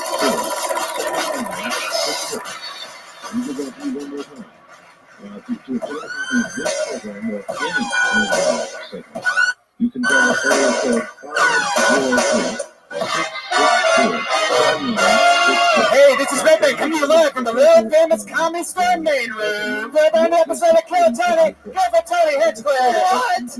Hello, welcome. Make some fucking noise, everybody. We're here at the #1 live podcast in the world. Brian Redband is here. It's another fun episode of Kill Tony. We got Ryan J. Ebel drawing tonight's episode live from right there, the blank sheet of paper. He's already started. It's going to be a good one. It's good to be here at our home of the Comedy Store. We've been on the road continuously lately, and it's good to be back here.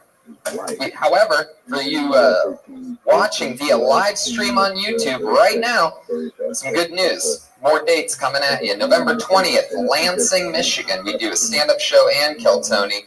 The next night, Grand Rapids in Michigan, stand-up show and Kill Tony. And then the next night, a stand-up show in Kill Tony in Detroit, Michigan. That's fun. 3 days later, we're in Toronto. After coming back here and doing another Kill Tony, we fly from Detroit to here. And then 2 days later, to Toronto, Canada. JFL Just for Laughs with a Kill Tony on September 28th at midnight. That's a Friday night at midnight in Toronto. That's going to be fun. October 3rd to the 6th, I'm doing Chicago all by myself, just doing stand-up comedy at Zany's, working it out at one of my favorite comedy clubs in the world. And then, breaking news. We teased about it last week, about October 12th, and here is the official announcement. October 12th will be Kill Tony Mania. For the first time ever, there will be 2 Kill Tonys in one night in San Francisco, California. That's right, San Fran. After multiple sold-out shows at the Punchline this year, we've done multiple sold-out shows this year. We are going back on October 12th to do Kill Tony Mania. That is its own one-night only 2-show event. Tickets are available starting Wednesday. The exclusive pre-sale at livenation.com. Use the pre-sale code REMIX, and you can get tickets exclusively. There we go. LiveNation.com for that. General admission will go on sale Friday. Yeah, that's at Cobb's Comedy Club. That's great. Cobb's Comedy Club. It's huge. It's 3 times the size of the Punchline, owned by the same amazing people up in San Fran, so it's going to be a crazy night. First ever Kill Tony Mania. The next week, I'm in Connecticut doing stand-up by myself at the Mohegan Sun, and then November 9th, Boston, Providence, Venus de Milo gets its own Kill Tony and stand-up show. That is a huge venue. I looked it up. I'm pretty sure it's 1,200 seats that we have to try to get people to drive from Boston and Providence to. But last time we did Boston, had hundreds and hundreds of people. San Antonio, the 13th of November. Austin, the 14th. Houston, the 15th. Those are all stand-ups and Kill Tonys. And then the 16th and 17th, Fort Worth, Texas. 4 stand-up shows, 1 Kill Tony. And then, breaking news. More breaking news. We're happy to announce that next week on this podcast, on Kill Tony, we are crossing the streams and having the podcast known as the H3 Podcast. Ethan and Ela Klein will be here next week, everybody. They're huge. They're awesome. So, little YouTube, little ancestral YouTube meeting. Should we say what we figured out about them? That I look like Ethan and you look like... Yeah, I look like his wife. Yeah. It's true. Brian and I look like them. Yeah. So if I had longer hair. We're beautiful people, her and I. Very Alanis Morissette-esque. And you know what's fun though? Is I like to keep looking young. You know what helps me? Infinite CBD. It offers the cleanest, healthiest, and purest form of CBD available. What is CBD? I'll tell you. It's 100% legal. It's a natural ingredient taken from hemp plants, and it keeps your endocannabinoid system balanced. Basically, CBD gives you all the benefits of marijuana without getting high. Yeah, they offer a variety of products to make sure you enjoy CBD the way you prefer, including capsules, vape juice, and gummies, which I've had all 3 of these. Their gummies are amazing. But I tell you what I like. Like, I always have neck pains because I have shitty pillows. And I wake up and nothing ever, like every day I have neck pain. I put CBD on my neck. It goes away in like a minute, but it's that good. Like, you know about this. It is incredible. My wife has full-blown scoliosis. She has pain that she told me. She goes, I never even complain about it anymore. I've had it my whole life. She rubbed Infinite CBD on her back the next morning. No pain for the first time in her life. It's like a miracle. Fucking crazy. It actually works. They have, it solves chronic pain, inflammation, anxiety, and more. You can go to the website, infinitecbd.com, and if you use the promo code TONY15, you'll get 15% off any purchase. It's legal. Wherever you're listening from, around the world right now, Saudi Arabia, go to infinitecbd.com, use the promo code TONY15, and you will get 15% off any purchase. It's great. It's not going to get you high. No, I've tried it. But it's going to make you feel good. It's going to make your pain go away. Yeah. All right, that's it. Cha-ching. Money in the bank. We did it. You guys ready to start this episode or what? We've had a lot of fun times on this show over the past 5 years, and every week I always have two of the funniest human beings in the world to be guests on this show. Boy, oh boy, am I excited about this one. Ladies and gentlemen, put your hands together for Too Short and Louis J. Gomez. What? Oh shit! 2, 3, 4. I go on and on. Can't understand how I last so long. Ladies and gentlemen, Too Short. Yeah! Ooh. Hell yes! One of the greatest humans in the world, rap legend, Too Short is here, Legion of Skank Zone, Louis J. Gomez is here, Octagon fighter, getting ready for a huge fight on October 25th. Oh, it's actually fighting. It's Saturday, Tony. It's not 3 months from now. It's fucking Saturday. Did I say 3 months from now? You said October 25th. Oh, August 25th, live from Las Vegas, Nevada. Really took the steam out of that fight. That is Saturday, 5 days away. That's Ellis Mania, right? I can already see the post-fight report. Louis J. Looked like he was 3 months out of training. Fuck yeah, I'm excited about that. And Too Short is here. He has a new podcast called Blow the Whistle. I love it. What's up? What's up? Hell yeah. This is an honor to have you on the show. I've always been a fan of your music, but this past week when I knew that you were coming here, I've been exclusively only listening to you. I've been calling everyone a bitch lately. It's been amazing. So I'm pumped. We're going to watch some comedians do comedy. We're going to talk to them. We're going to interview them, and it's going to be a lot of fun. I bucket absolutely filled with names. You guys know how it works. You get 60 seconds of stage time. You know your 60 seconds is up when you hear the sound of a kitty. Yeah, that's what it sounds like. Wrap it up then, or else you're going to bring out the angry West Hollywood bear. Very good. You guys get it? You ready to start the show? This is it. This is how it really starts. Oh yeah, the band. Yeah, I forgot all about the band. I can't believe that. Wow, I was so excited. That's why I was all jumbling. Well, it's all about Too Short to me right now. I'm a little bit nervous, to be honest. By the way, I was on Too Short's podcast the other day. I got to go to his studio, one of the coolest studios. I had a barber shop in it. That was fucking amazing. That's got a lot of shit up in there, man. Yeah, it's awesome, man. I thought you were making a racist joke. No, they really It was crazy. They had a barbershop, they had a barbecue pit. It was crazy. The barbershop had a recording studio inside of it also. Like, it was crazy. It was awesome. It's crazy, man. What? There was a recording studio inside of the barbershop? There was a car inside of a recording studio? Yeah. That's some Black Matrix shit. We have a band on this show. They, every single week, do different characters. I never know what they're going to be or what they're going to do, and amazingly enough, they're able to commit to these characters throughout the entire show. Ladies and gentlemen, put your hands together for the best damn band in the land. It's the Kill Tony Band. Jeremiah Watkins, Joel Jimenez. No way. What? Oh. Wow. Oh my goodness. Wow, this is incredible. Wow, this is clearly Back to the Future. I love how he had to borrow his mom's kitchen gloves for this outfit.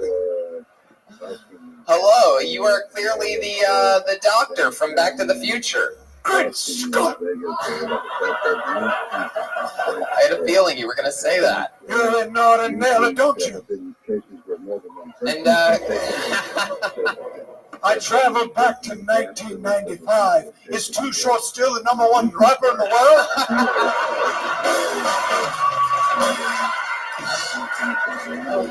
How dare you, dog? And then back here, clearly, we have what appears to be Selena Gomez's little brother. Tony, we went back to the future and the president wants me to go back to Mexico. That's Martinez McFly. Love it. Well, we're here. We're going to be here. This is going to be an interesting episode. We have the two main characters from Back to the Future for the next hour and a half with us. This should be a lot of fun. So let's see what happens. I've already explained the game. After if you get pulled out, you get 60 seconds. And after that, we talk with you about anything in the world. Maybe I find out some special talents that you have, something about your past life, your family, anything. You guys ready to start this thing? It's Kill Tony live. Louis J. Gomez, Too Short, Red Band, Tony, and the characters from Back to the Future. Wow. That's a good answer on the You guys excited for this or what? All right, your first comedian getting an uninterrupted 60 seconds tonight goes by the name of Sam Wright. Here we go. Sam Wright, here he comes. Slow jog from the audience corner. I like it. Ladies and gentlemen, Sam Wright. Hey everybody, how's it going? I just came in from Long Beach. Nice, somebody else was being financially crippled by parking tickets. I moved to Long Beach about 3 months ago, and I moved into an area that, come to find out, it's right in between a high gay area and a high gang area, which I didn't notice until I got pressed by a gay gang. And immediately I found out that I've been scared in life to be shot, stabbed, I never fucked in the ass. So it's a new experience, but I'm acclimating well, I think. I don't know. Flattering, I guess. But I also thought about it. There must be a gay gang rapper out there also. And how depressing would it be if that became a top 10 hit? I mean, I'm gonna be riding around in my car, and all of a sudden Drake is remixing. All I see is this gang in this bitch, and you know if I come, you getting banged in this bitch. All right. Yeah. Sam Wright getting this party started with a poof. Fuck yeah. Tony, I saw that say. Yes. I watched the set and I was like, jokes? Where we're going, we don't need jokes.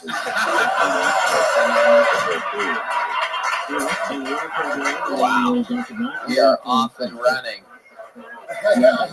Sam, Louis J. Gomez, halfway through your set, leaned into me and goes, "You see where he put his hand in his pocket? That's where he ran out of stuff."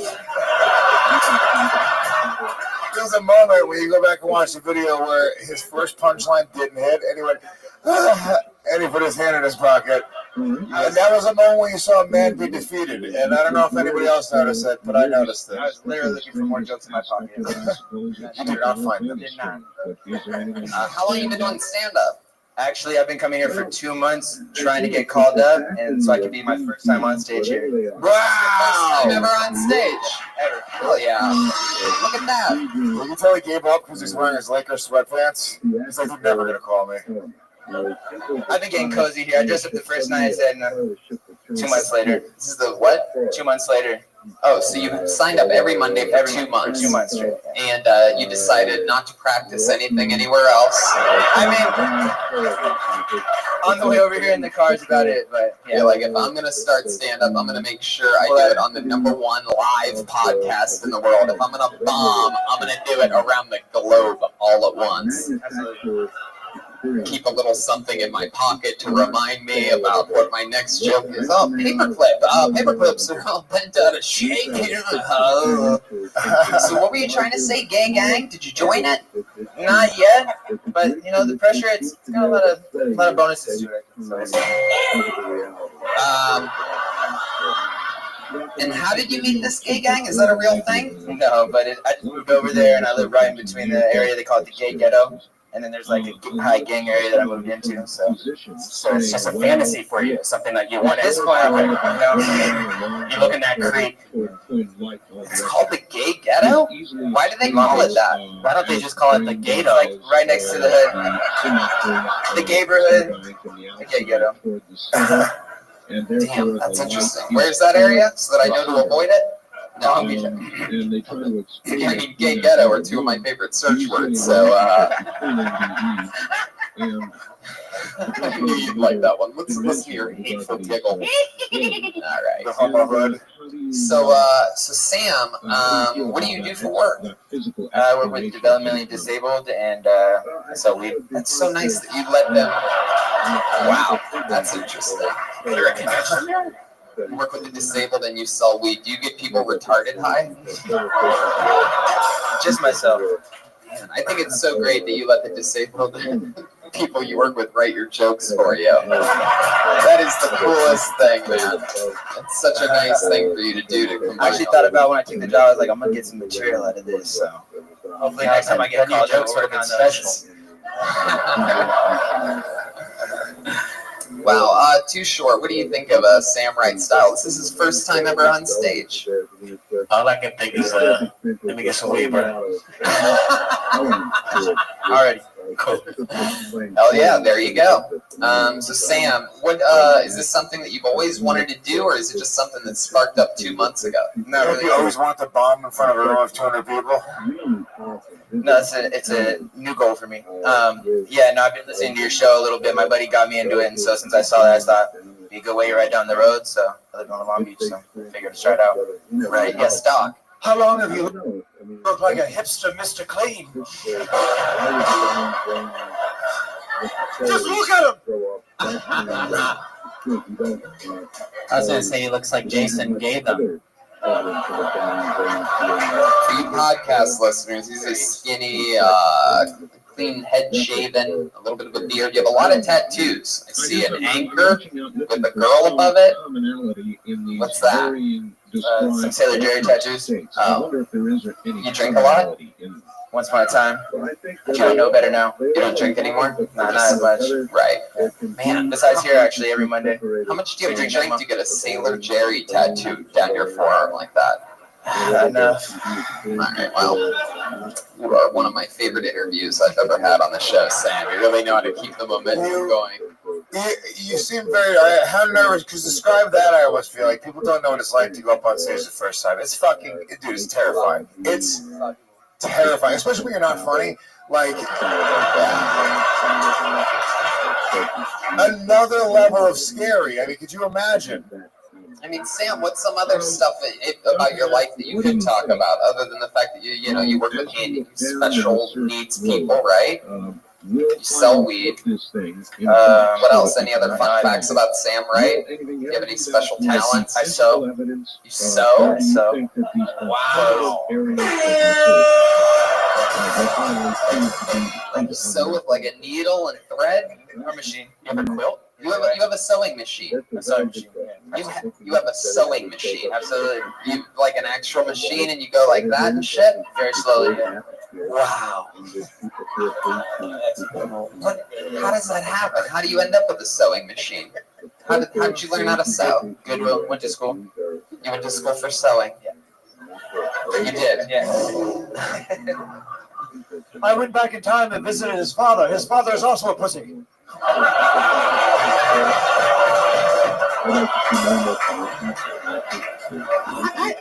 I get sewing. Sewing's pretty cool. Well, you sew. You should sew your own clothes, like shirts and stuff. Yeah, you should talk about it. Your whole act tonight was so-so. Yeah. All right, Sam. Well, congratulations. It was your first time ever on stage. There he goes. That's what this show's all about. Sometimes it's someone from America's Got Talent. Sometimes it's, American History X's first time on stage show. It's exciting. Anything can happen here. We have characters of all shapes and sizes. Up next, wow, with 3 exclamation points at the end of his name. This sort of scares me. Put your hands together. I believe this is his first time here. For Mark Henderson. Mark Henderson. Here we go.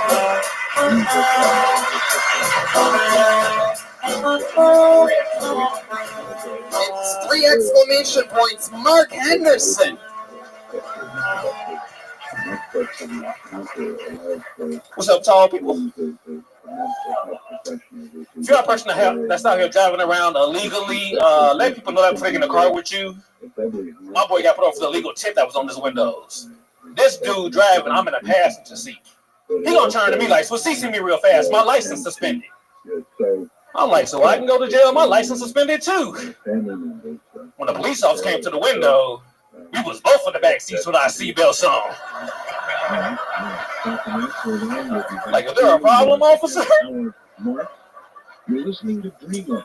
My guest is a little bit about myself. When I had a rough childhood when I was real young, man, my daddy went out and left us. It was real sad.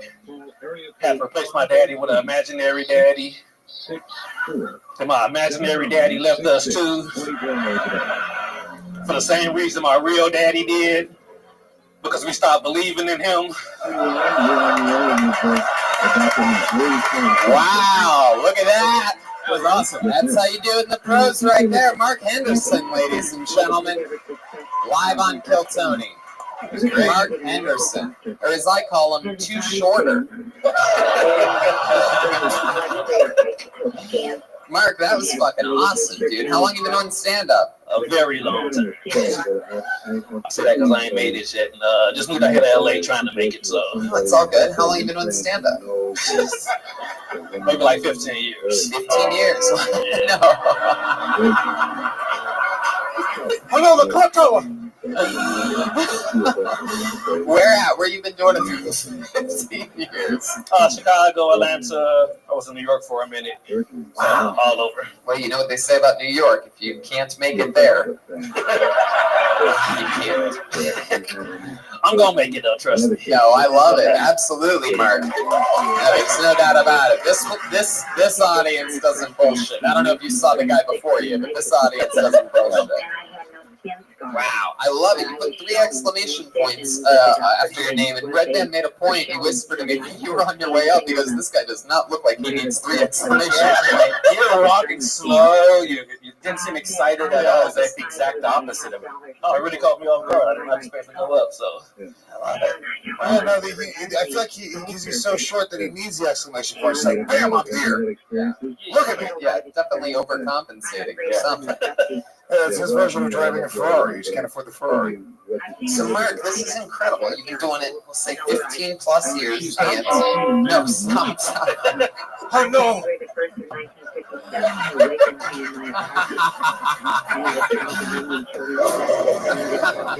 We must strike lightning on the clock. And so you've tried it, you've done it everywhere, and that's incredible. Why LA now? Why all those other places first? People gave me a lot of bad advice about my career. They were saying, "Don't come to LA till you're ready." I should have been came and grew out here, but it's a learning experience. Got to meet a lot of good, cool people. Used to open for Dion Cole. Maybe if you lived in LA, you would have grown. It's a sunlight issue. Okay, I had no idea what it was sunlight. You used to open up Dion Cole? Dion Cole, currently opening up for Rodman, tour with Adele Givens, Lil Rel Howery. I was one of his first openers. They all fired me for some reason, though. Well, you're very funny. What's the longest set you've ever done? I'm 5'2". Oh, come on. I hope you win on Saturday. Oh, thanks, man. It's great for you. There you go. I like this guy. See, Martin knows how to do a set, the interview, and keep the energy going. I like Will you this. come out and be my mascot? That'd be hilarious. Put you in a leprechaun suit. I just came from the future. Bad news. You lose.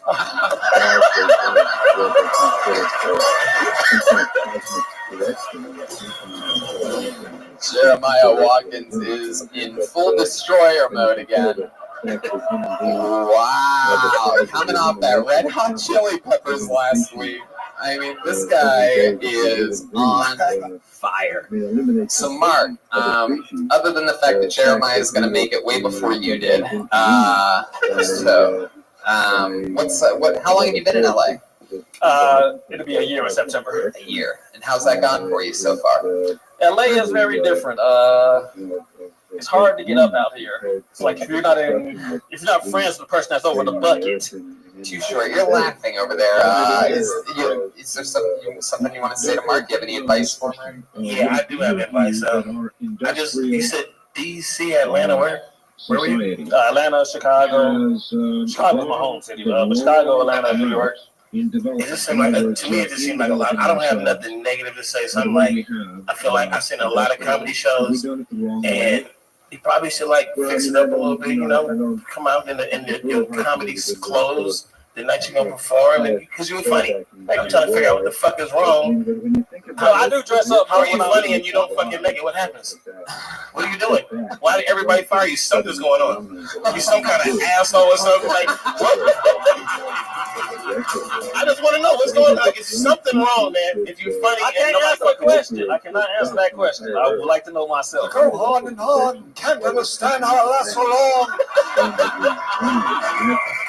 I must have superpowers. From Short Dog, man, hey, try a new outfit every time you tell jokes. Just try new clothes. Bitch.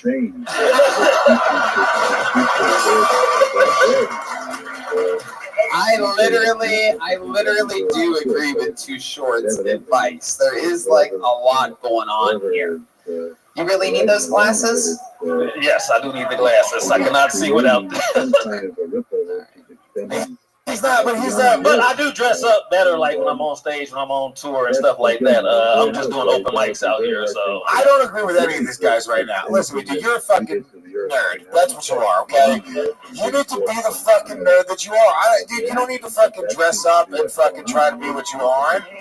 By the way, listen, there are no tiny black nerd comedians. This is a specific niche that you can get into.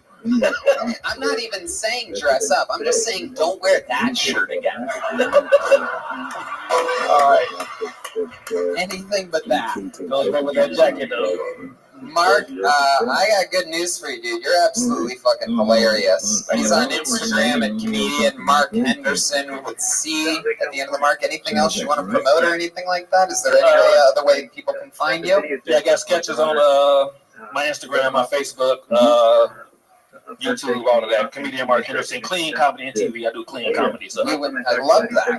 That was a clean set. Yeah, everything I do. That's actually a great mark of a good clean comedian is when you don't even notice that it's clean and it just kind of just blends in. These are fucking animals. They want to hear filthy shit, and nobody gave a fuck. That was awesome, dude. That's actually it's actually incredible. Yeah. Appreciate y'all too, man. That's a lot of love. It's very easy to be clean when you can stand up in a bathtub when it's filled and it only goes up to your neck. We're about the same size. Come on, Tony. You are absolutely hilarious, Mark. Thanks for coming on the show. There you go, Mark Henderson, comedian Mark Henderson. On Instagram, on Twitter. There we go. From someone's very first time ever on stage that's waited for 2 months before doing a set to do their first minute to a guy that's done tens of thousands of minutes in 15 years. Oh my God. You guys having fun yet? All right. I pulled another name out of the bucket. Put your hands together for Robert Thompson. Robert Thompson. All the way from the back. All the way from the farthest corner. Here he comes. Wow. All right. What is this? Put your hands together For Robert Thompson. Hey, have you all had PTSD? I know I do. When I was 14 years old, my family left without me to see the Lord of the Rings film. And I had a cold, but I kind of played it up like I had, pneumonia in the 1800s. Like, Mama, Papa, I'll be okay. I'll watch Jerry Springer. Ciao. And they left me. Okay? So I did what any other 14-year-old boy did, and I looked up some porn. And I found that there was a lot of pop-ups that weren't to my liking. You're kind of exploring things. There's a grandma fisting popping up. I'm like, I don't know if I fancy that. But something very shocking popped up in my 14-year-old eye view. It was an orangutan on top of a woman. And my boner went inverted. I cursed that computer that brought me to such a dark place. I still have nightmares about it, actually. It's taken me a lot to eat bananas again, or go to the zoo, or even watch The Jungle Book again. I just think of King Louie, the big old boner. I want to fuck like you, but that be you. All right. Thank you. Robert Thompson. Wow. You bombed in a suit. I know. I knew that was going. Oh my God. Where'd you get that big and tall and unfunny? Oh, yes. I've never seen a Leica in a Steve Harvey suit before.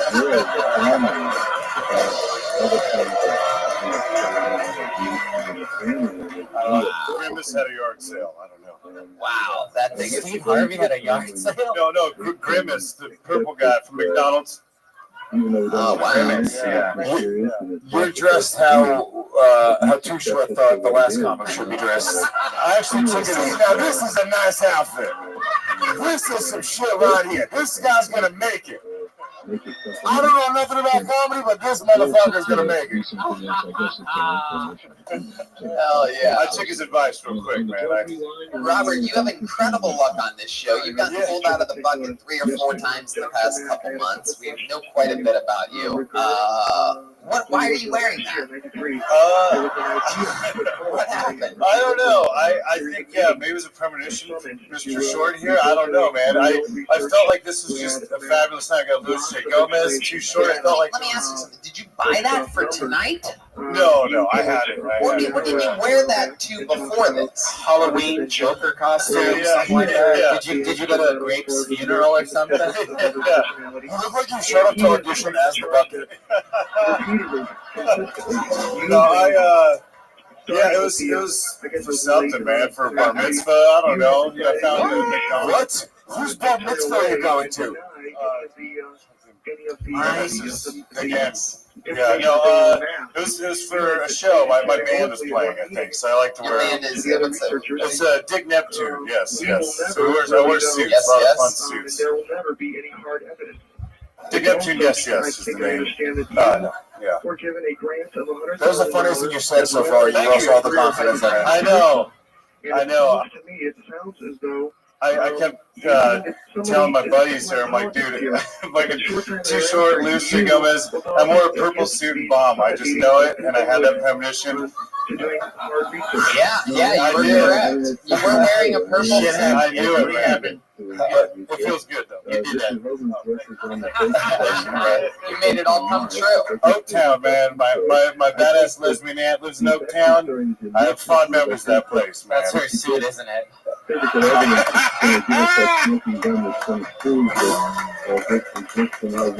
Yes.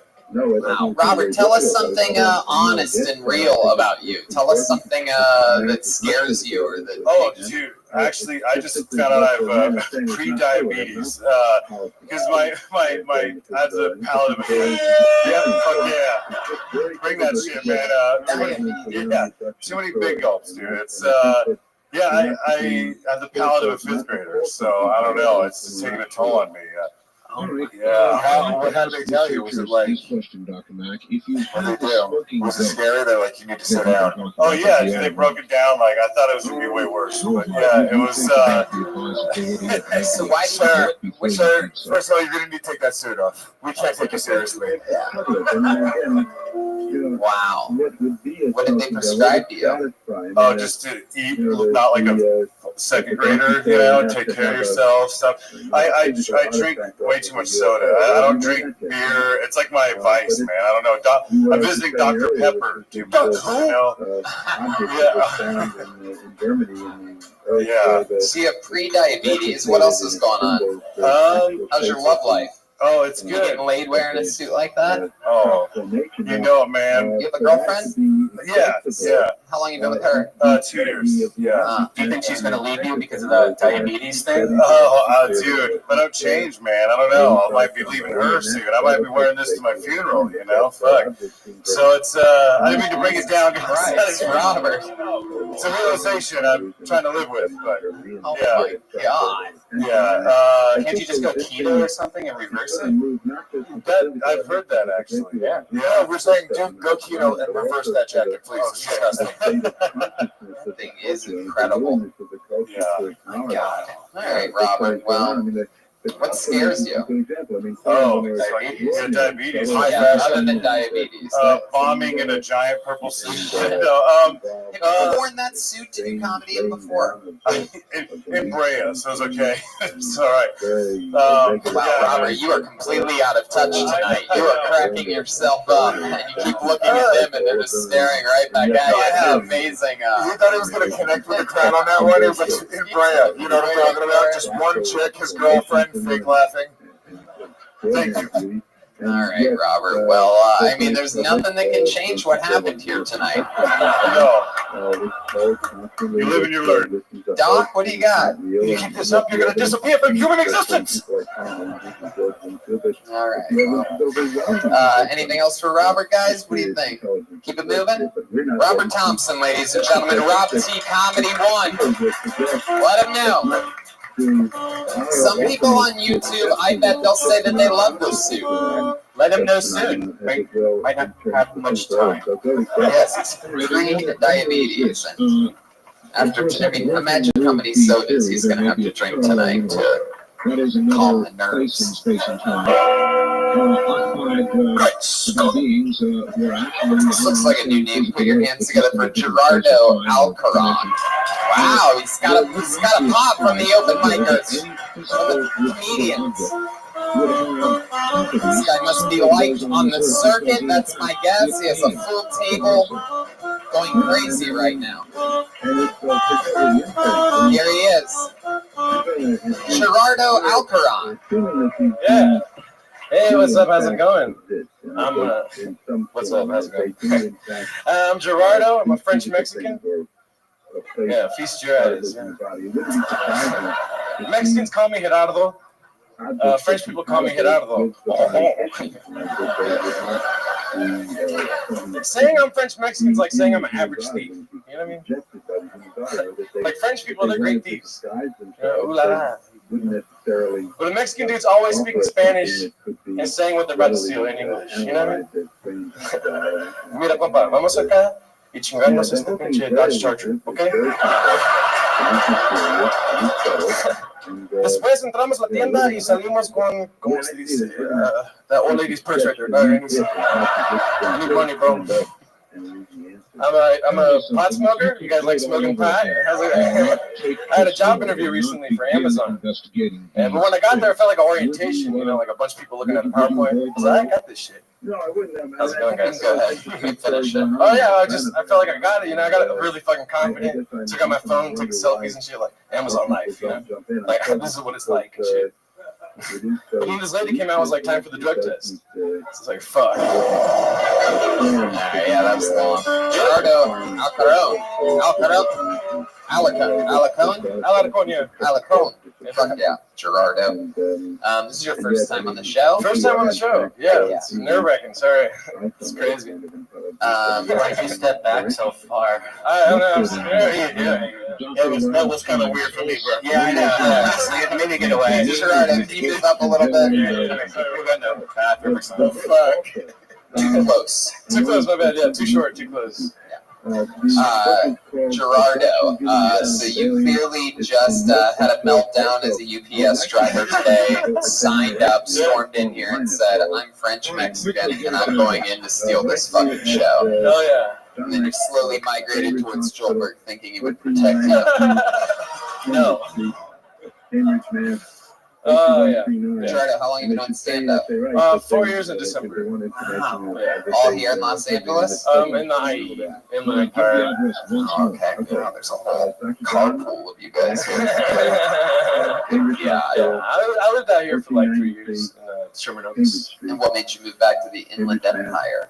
I lived in the What house. made the Empire strike back? I lived in the house with like 16 people. There was a lot of people in the house. Sherman Oaks. Yeah. Family?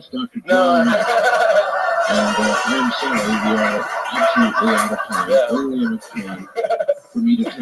now who do you live with? My parents. Look at me, I'm killing it. How old are you? I'm 27 years old. 27. You live with your parents. You've been doing stand-up for 4 years. What do you do for a living? Right now, I work for this thing called Blackstone Entertainment. I just do like group work on set, like with lighting. Oh, cool. You've been doing that a while? For like 3 months. What did you do before that? Before that, for a lot of jobs. I was working at UPS recently. That's hilarious. Scott, have you been time traveling, Tony? When UPS hired you, were they like, what can this Brown do for us? This is the program dedicated to an examination of areas of the human experience. In the future, that joke is still racist. Things seem to be edge of vision, awakening a part of the mind that has yet not rise. Did you get fired from UPS? No, I quit when I got to Blackstone. Oh, yeah. Very I got really excited. I had 2 jobs. I was working UPS and at the Improv as a dishwasher. Ontario Improv. As a dishwasher. You're not going to say anything about how that's racist? Yeah. All right.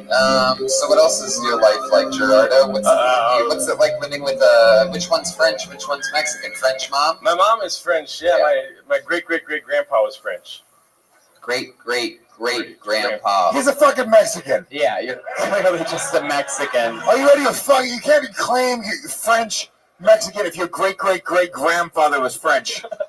Wow. Yeah, I'm African. True. Too short? Do you allow that? I was interested in figuring it out after like. You see a haircut? We got the same haircut. You really look like if you just adjusted I know one your thing, man. stereo. When I was a struggling, starving rapper who had nothing, I had a fucking iron. Yeah. Every comic up here tonight has fucking wrinkled ass clothes. What the fuck, man? Absolutely I'm right. I'm not even into fashion.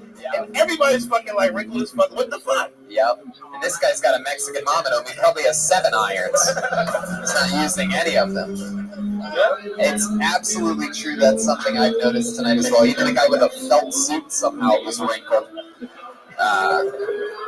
It is incredible. It's something that I noticed. They're in every parent's house. They're in every hotel room across the country. Do you ever iron things? No, what's that? What do you? I'm surprised it's not one of the many jobs you've had, Gerardo. I put the clothes in the dryer and then wear it out. Oh, okay. Yeah. What do you do for fun when you're not doing stand-up or living with your parents? I get the splits. Ooh, is that true? Yeah. You can do splits? Yeah. Who would like to see Gerardo do some splits here tonight?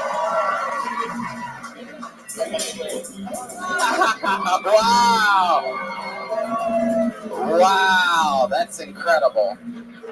Uh-oh, wait a second. Jeremiah, no fucking way. No way.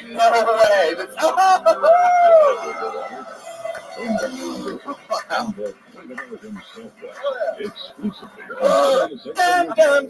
It's becoming one of my new favorite things that's been happening the last, ever since Nashville. We learned that anytime anybody can physically do anything that Jeremiah can do, that he'll just start to do it for no reason. You know who he kind of looks like? He kind of looks like the new Incredible Hulk, like halfway in before turning into the Incredible Hulk. Oh yeah, he looks Mark Ruffalo than Ruffalo. Yes, Mark Ruffalo. People call me Juan Belushi. People call you what? Yeah, you do a lot of open mics. I do way too many open mics. Right. Gerardo, what's your favorite thing about your life? Favorite thing about his my life? one Having a very Belushi joke. Yeah, exactly. Yeah. Favorite thing about my life? I think I like playing music. I play a lot of music. Yeah, what do you play? Oh yeah, I play a lot of things. What do you play any instruments, Gerardo? Just answer the questions honestly. Yeah, I do. Yes. What instruments do you play, Gerardo? Well, I play guitar. I play bass. I play oh God, get on with it. Drums. You do play drums. Not as well, I think, but as the Joelberg himself. But yeah, I do play drums. Would you be willing to give us a little sample of drumming? I'll try it. So we do this thing on this show called a Mexican drum off. Joelberg is undefeated. Here he is, trying to steal Joelberg's spot on the show. A drum solo from Gerardo. Yes, Joelberg? I was going to say, I ain't getting naked for this one. Yes. Okay, go ahead, Gerardo. Give us a sample. Wow.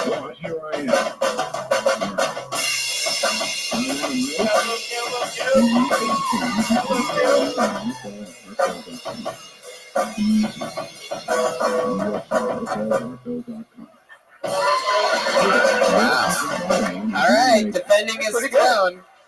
Defending his throne, all-time undefeated.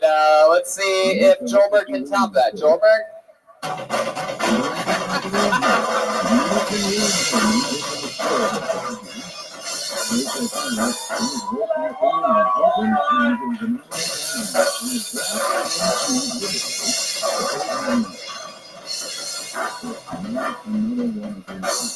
Wow. Joelberg with a drum solo. Well, Gerardo. It's funny because I wasn't even that good and it was still better than his. Yeah. That's fine. Yeah, pretty good, though. Yeah, Gerardo, you got to be bad at like 3 things here tonight. It's incredible. Only 3, really. He looks like he'd be a good-looking dude if he just got his shit together. Like, his hair stinks, he's a little fat, his skin kind of stinks, his clothes stink. Look. But, he could do a split. He looks like he probably fucked pretty good. I don't know, like, Gerardo, stop touching. He looks like royalty if you live in the Inland Empire, though. I just think he's trying to do his hair like a Frenchman, like he's really like leaning into this fucking French great-great-great-grandfather thing. You just need some product. All right, well, Gerardo, there you go. Thank you very much. There he goes, Gerardo Alarcon. He's on Twitter at Gelaldo. Geloldo. Tony would look like Aladdin if it was spelled A-Latin.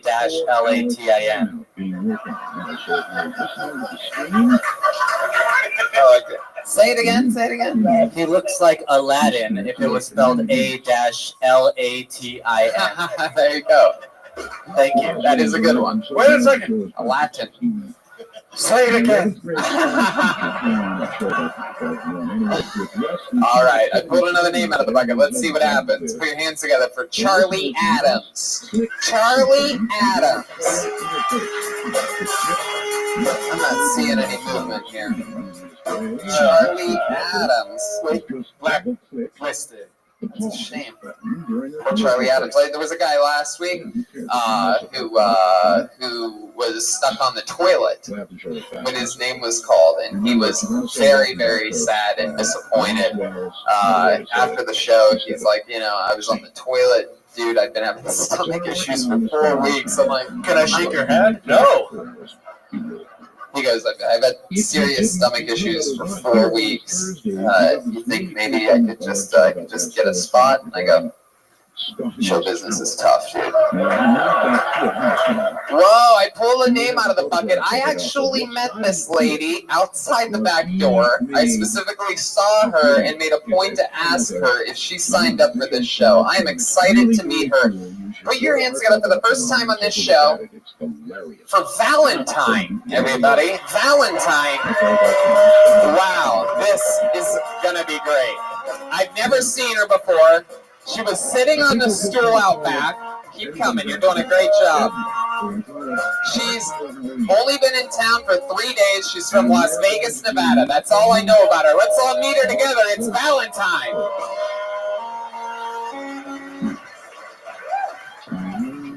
All right. We do it every year. Okay, you ready?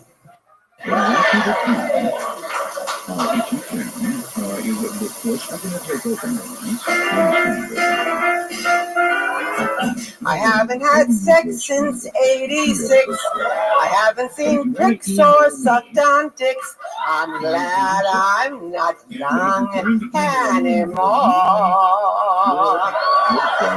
My nipples and buns have healed just fine. I haven't been groped since '89. I'm glad I'm not young anymore. I'm a born-again virgin, that's what I am. So why don't you zip up and scram? Put it on ice, no faking it just to get it done.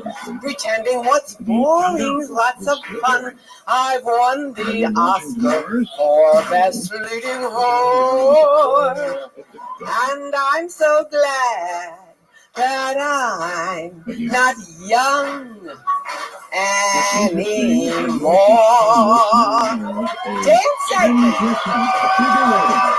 Wow! Valentine! Hell yeah! That is so exciting. Wow, that is awesome. Sorry, Tony, we brought her back in the trunk of the DeLorean.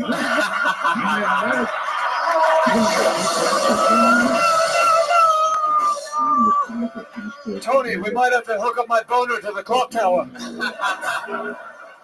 Valentine, you are one hot little old lady, aren't you? Look at you. Yeah. At least I'm waiting to be hot. Oh my God! Was that a cremation joke you just made? Waiting to be hot? Yes.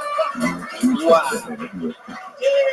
That's probably the next time I'm going to get any ash. Hey! Woo! I like your fucking style, lady. Yeah. Bow, bow, bow, bow. Thank you for being a friend. Down, down, down, down. Hell yeah. Marry me! Marry me!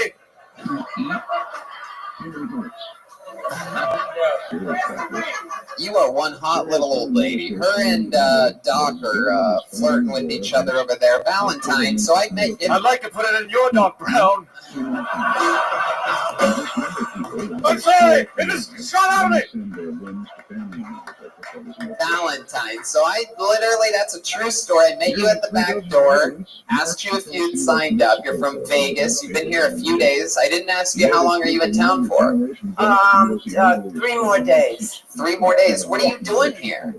What am I doing? Other than, doing comedy, Well, I wanted to be in the capital of comedy. Because I've been to New York. I lived there for a long time. I did the open mics in New York. I did the open mics in Vegas. And I know this is the place. Am I right? Yeah. I can't believe I got picked. I know a lot of bitches. Yeah. This bitch is not fooling me. She is not. She's far from rusty. Did you see how she grabbed the mic when she first came out? She grabbed that motherfucker. And I was just watching, like, okay, I love that comedy is timeless. I love that she was like, nostalgic and the shit was funny. But I was like, this bitch is a slut. I said it a mile away. I'm just saying. I seen her hips wiggle. She's an expert. Oh, for sure. You can confirm this, right, Val? The doc knows what I'm talking about. Damn right, Too Short.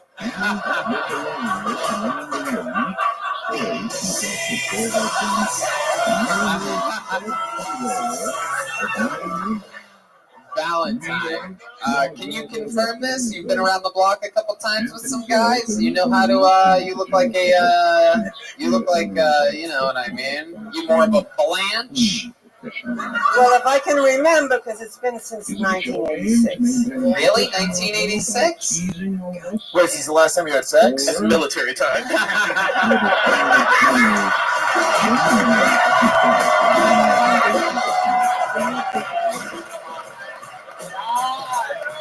Oh my God! Short bag. But somebody is stalking me, so there is hope. Is that true? Who's stalking you? The Grim Reaper?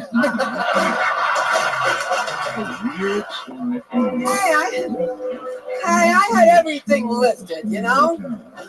Wow, you are adorable.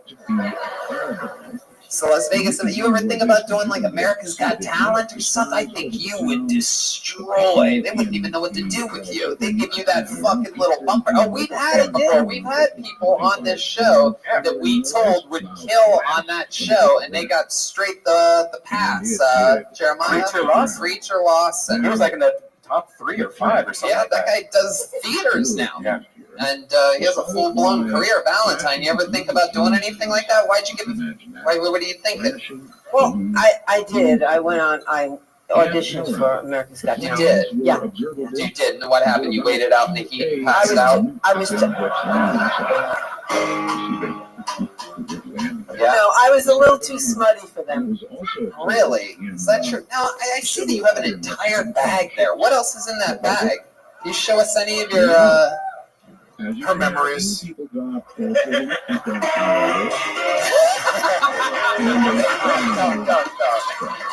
This used to be me. I have a song about it. I lost 100 pounds. Is that really true? Can I see? Can I smell? Oh, come on, you guys. Red band. Is that really true? You lost all that weight? What was that again? Let me see that. That's why I had to get everything lifted. You know, 100 pounds kind of falls. Valentine, you mind telling us how old you are? Is that, or you want to keep it? Or you like all the other female comedians and you're going to lie to me? What's that? Do I like? What'd you say? What's your age? 67. 67. Look at that. Look at that. Bright, bubbly energy.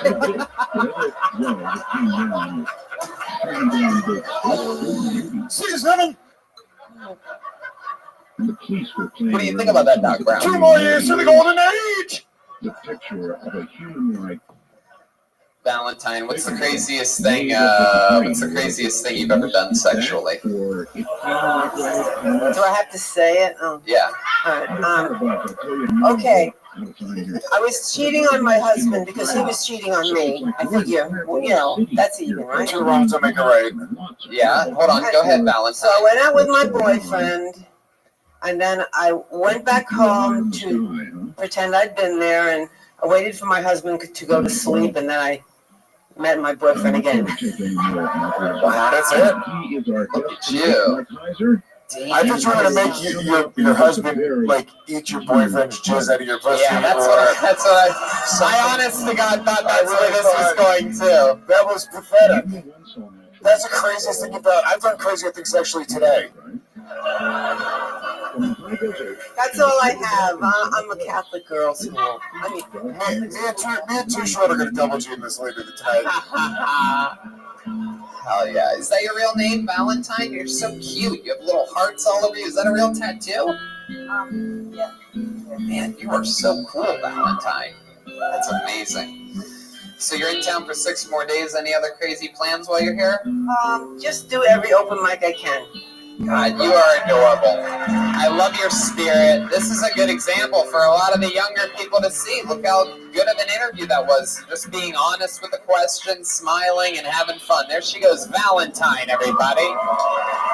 What a great show. So many shapes and sizes of people happening here. Come on, it's her last comedy show ever. Valentine, everybody. Put your hands together for her. There she goes. Be careful. If she sees a light, she's going to start walking towards it.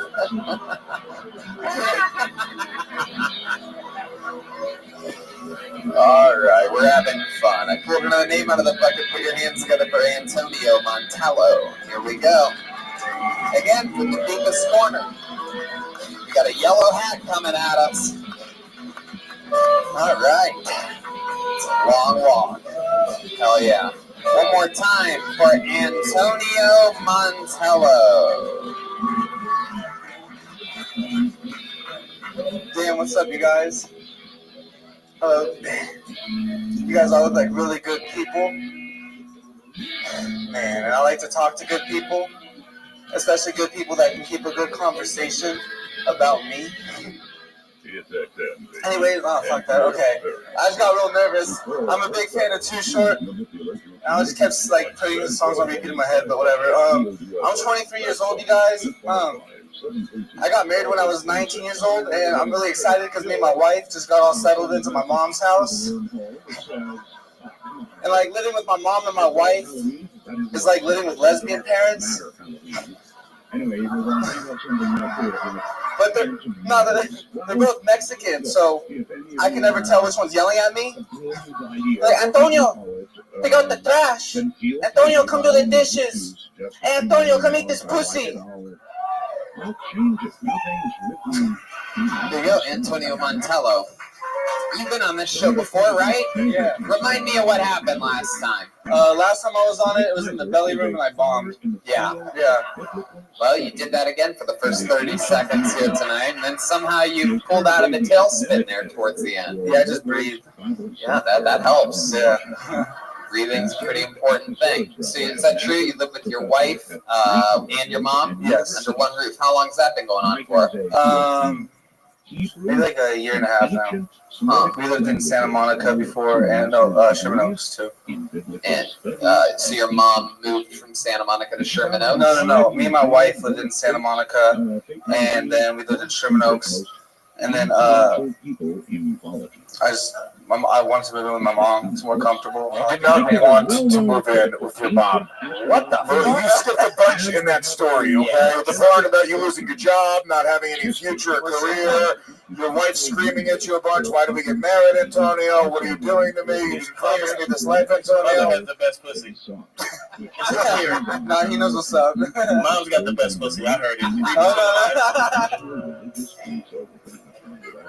What's your mother's name? You 23? What's her name? Her name's Courtney. Courtney from where? Chicago. I know that bitch. Man. Guess what? Your mom is blowjob Betty. So Antonio, does your mom ever bring any dudes home? No. Never. No. Why do you think that is? I mean, I don't know. That's my mom. I don't know. Yeah, but don't you want her to have fun too? You saw Valentine. Yeah, I think she just stays out because she thinks it's weird. She stays out? I think like if she wants to get some, she'll go somewhere else. You don't ever talk with her about it? Nah. You don't ever say, Mom, you ever get laid? Nah. Do you and your wife have Actually, sex? I sort of got asked her last week, and she just said, Antonio, shut the fuck up. Right. Well, she probably thought you were about to run jokes by her or something like that.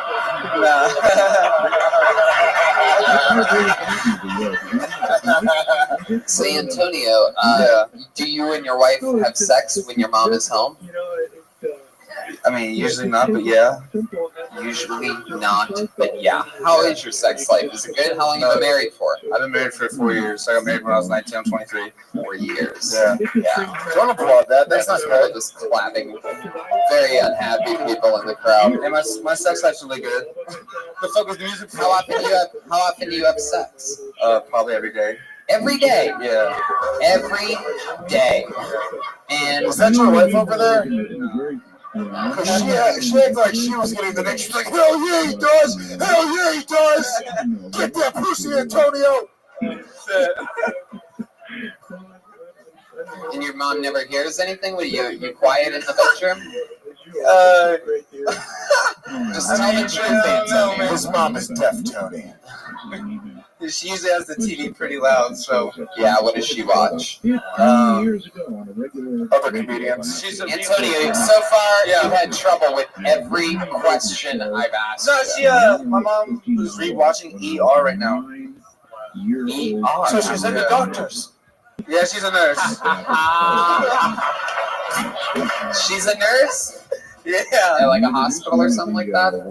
She's a home health nurse, so she goes to people's houses. So people that aren't like able to get to hospitals.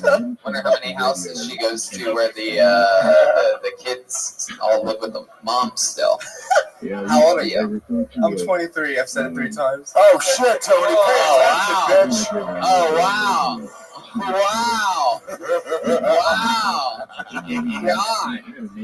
Jeez, this is really gonna bother me when when I get back to my mom's house and have to go to bed tonight.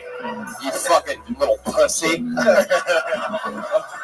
Mom living ass motherfucker. Yeah, you're gonna repeat yourself. Why? How old are you? Son of a bitch. Why would you get married at 19? What was going through your head where you're like, dude, this is it? Well, I just loved her a lot, and she's from Mexico, and I didn't want her to leave, but I wanted to stay with her, and I love her, so I was like, fuck it. I bought a ring and married her. Wow. Oh, yeah. I hope she's fucking another guy right now.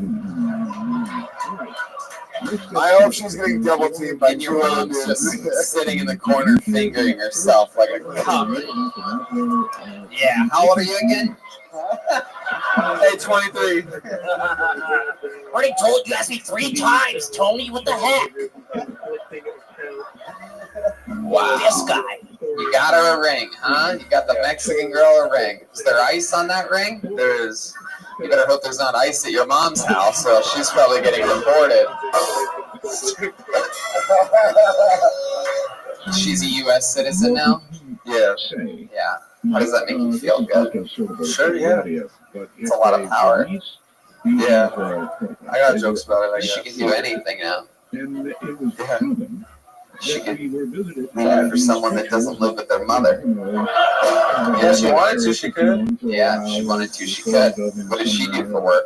She's a nanny. She's a nanny. Yeah. That's what she tells you.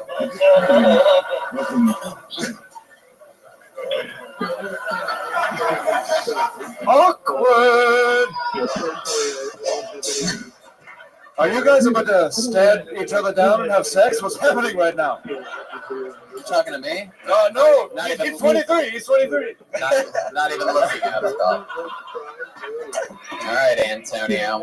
Well, anything else? Any other redeeming qualities about you? Is there anything good about you? Yeah. Like what? I don't know. I have a big heart. What's the nicest thing you've ever? What's the nicest thing you've ever done? Married that Mexican immigrant. Gave her a home in this country, you know. Man, I don't know. I just do try to do nice things daily.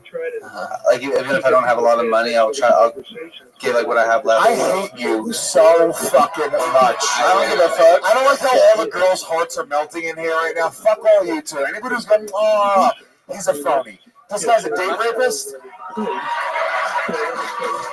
There's gonna be 25 Me Too stories. Anybody who's like, do I have a big heart? That guy rapes. That's right.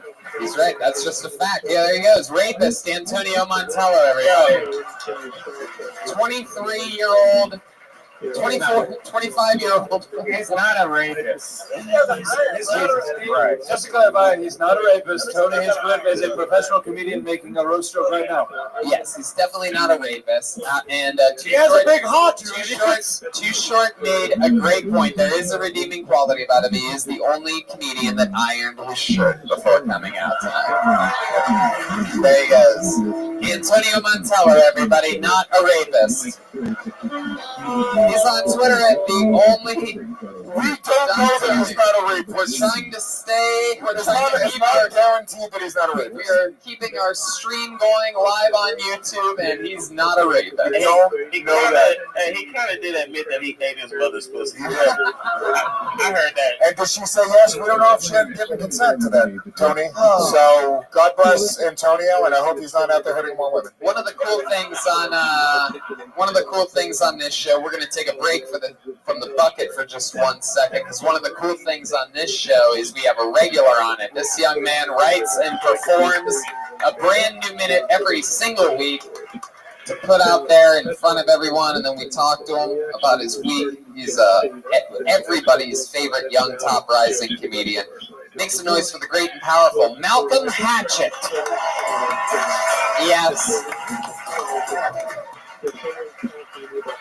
What's up, y'all? I used to work at McDonald's, and I sold drugs. I was dedicated to both jobs. But sometimes working at McDonald's, I still thought I was selling drugs. Like I did McDonald's, and a dude come in, hey man, let me get a quarter pounder. You can't be saying that shit out loud.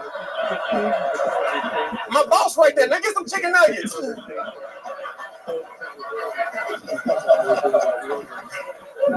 I mean, one time this dude shorted me out my money. He bought a sweet tea. Tea was $1.07. He put $1 on the counter. I said, "Give me my money."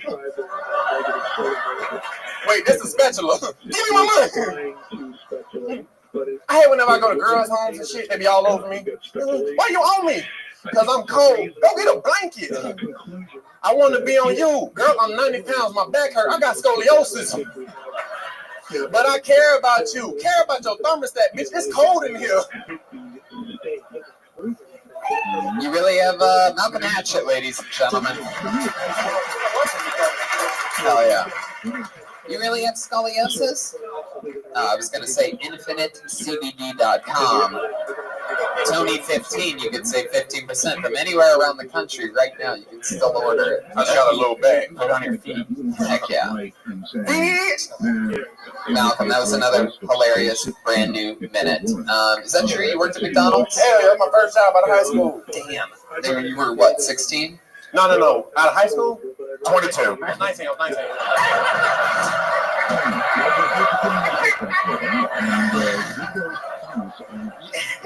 You actually got a new job this week, right? Like yeah, I just started today. Yeah. What's that job? Working with the Mexicans. It's a recycling job. It's straight. I'm just standing on a conveyor belt and just doing shit. It's easy as fuck. The dudes be breaking the belt on purpose, so we ain't doing shit, so I be chilling. Damn. I think I found the job. I gotta say, Tony, I think I've done the show 3 times and that was one, and literally every time fucking smashes it with really funny material. You're just really likable too, man. You know what I'm saying? I'm rooting for you. I want you to win everything. Even when you're saying you're not working and you're fucking wasting my money, my tax dollars, when you're fucking breaking the recycling machines, I'm like, you know what? Good for him, man. He's a good. You can tell he's a good dude. He actually has a good heart. This guy does not rape. Malcolm, yes. It's not too short. Just to let you know the cool story. Malcolm came on this show. We've always had regulars. We've been doing this show for over 5 years. We've always had a female regular. It always was in order to counteract the balance. So many more men doing it than women. We've had a lot of great female comedians: Kim Congdon, Sarah Weinshank, Vanessa Johnston, Ali Makovsky. They've all gone on and have great budding careers. And when our last one, Ali Makovsky, went away, we went months without a regular, and Malcolm came on, crushed it like 3 out of 4 weeks in a row. We made him a regular. He was sleeping in his car. Yep. And over months here. You still sleep in your car? Yeah, I took a Planet Fitness shower before I came here. Yeah, I sleep in the car. They don't even have towels. I got a towel. You gotta try out for the pizza box. That's fucked up. And it's awesome. Now he's working all the time. He chooses to still stay in his car. He has a buddy that also sleeps in his car, and he's got a cool, fun budding career. Malcolm Hatchet. Too short. You have any advice or anything, Malcolm? Where you from, man? North Carolina. You know what I say, right? Huh? You know what I say? What? Get your motherfucking money, man. Yeah. Fuck that shit they talking about, nigga. Yeah. You know what? This a real nigga. Hell. I'm just what language are they speaking? Look. Hey, look. Even though they don't know what we saying, I fuck with you. Hell yeah. I'll tell y'all what I said later. Wow. That was incredible. They just spelled African American to one another. That was nigga American. I think I've cracked the language. Let me give it a shot. Is it mine? It's on out. Yeah. Take it. Back to the drawing board. Down. I asked him where he was from, and I said, no matter what you're doing, homie, get your money always. That's what I said. Well, why did you say that? That's a good, valuable lesson. And he said, I like you too, short. And I said, You know, you got it. My mind is blown, and I'm a physics scientist. Hilarious. Malcolm, anything else crazy happen in life this week? Anything? You got a new job? I did a self-tape for a movie like a week ago. It was straight. Huh? How High 2? I did self-tape. How High 2? Wow. Can you imagine that? Our little baby boy, Malcolm Hatchet, perhaps cool. being in How Like High? it or not, it was just cool to do it. It was straight. Of course, exactly. That's what's fun. Did you do it? Did you do it by yourself? Did you have a buddy tape it for you? I did it with my manager, and I did it also with a comic who's really funny. This girl, she like made me the character, so it was dope. That's great. Well, there you go. Malcolm Hatchet doing it again every single week on this show. He'll be at Kill Tony Mania on October 12th in San Francisco. How's that for a little fun fact? Back to the bucket we go. You guys having fun out there? Huh? This guy's looking at his watch over here. This little fucking Law and Order guy. Pull the name out of the bucket. Put your hands together for Christian Pierce. Christian Pierce. There he comes.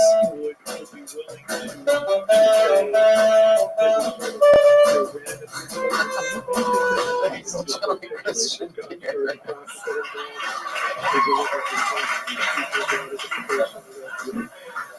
Being single in LA is tough, even for me. I haven't hooked up with a chick in months. I mean, I would go back. It's just stressing me out being an adult, you know? I would go back to being a kid, back when I didn't have to worry about dumb adult stuff. You see, back when I was a kid, I was just always getting my dick touched.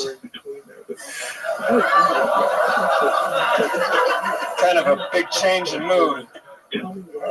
As you can tell by my face, my dad is 100% white, but my mom is 50% Native American, which makes me 25% drunk right now.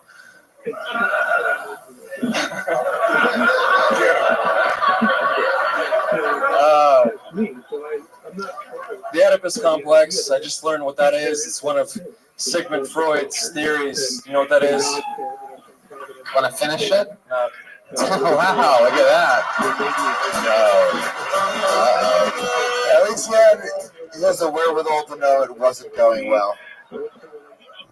Christian, all right, that was fun. You always look like that? Yeah. Wow. Oh, you look like you're about to turn into a gay superhero or something. He looks like that part on Deadpool where he's growing back his legs. Gay superhero, Pooper Man? Pooper Man? Say Pooper Man? Pooper Man. Okay. All right. So, Christian, you've been on this show once before, right? Twice, yeah. Twice. Those go good for you? Yeah, went all right. Yeah. It didn't change your life? No. What do you do? I am an actor. Yeah? What have you been in? Anything that we would recognize you from? Fuck no. The Yellow Ranger or something like that? Mask on. How long you been acting for? About 2 years. And coming up on you're not in anything that we could recognize you from? Or? Probably not, no. Have you ever booked anything? Yeah, of course I have. Look at me. By the way, I didn't like this guy whenever he stepped on stage, and still I don't like him. He's like, of course I have. Look at me. I've been in like short films, just like I was just in a feature length. I mean, it's not like a big fucking movie. It's just like a movie, you know? They do it, they sell it, they try to. God, I've always wondered what it would be like if Anthony Jeselnik's ballsack did comedy, and I'm pretty sure we're finding out right now. Christian, the only thing I think I've seen you in is a Charlottesville rally video.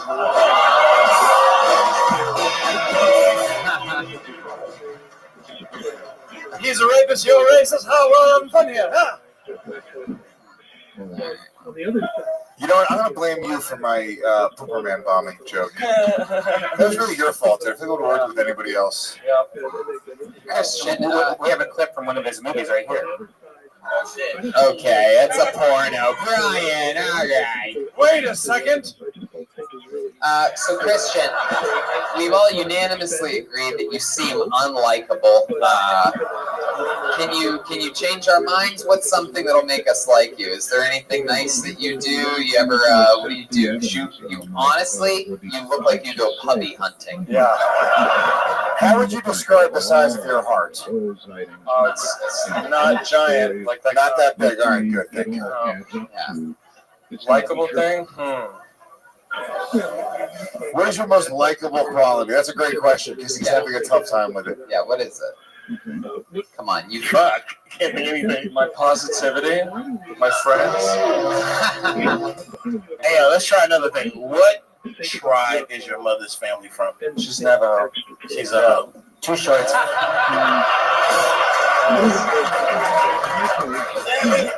I love it. Everybody's mom's a hoe tonight. What the fuck? It's like fucking hoe mom night. I love it. I wish every night was home mom night here in Hilltown.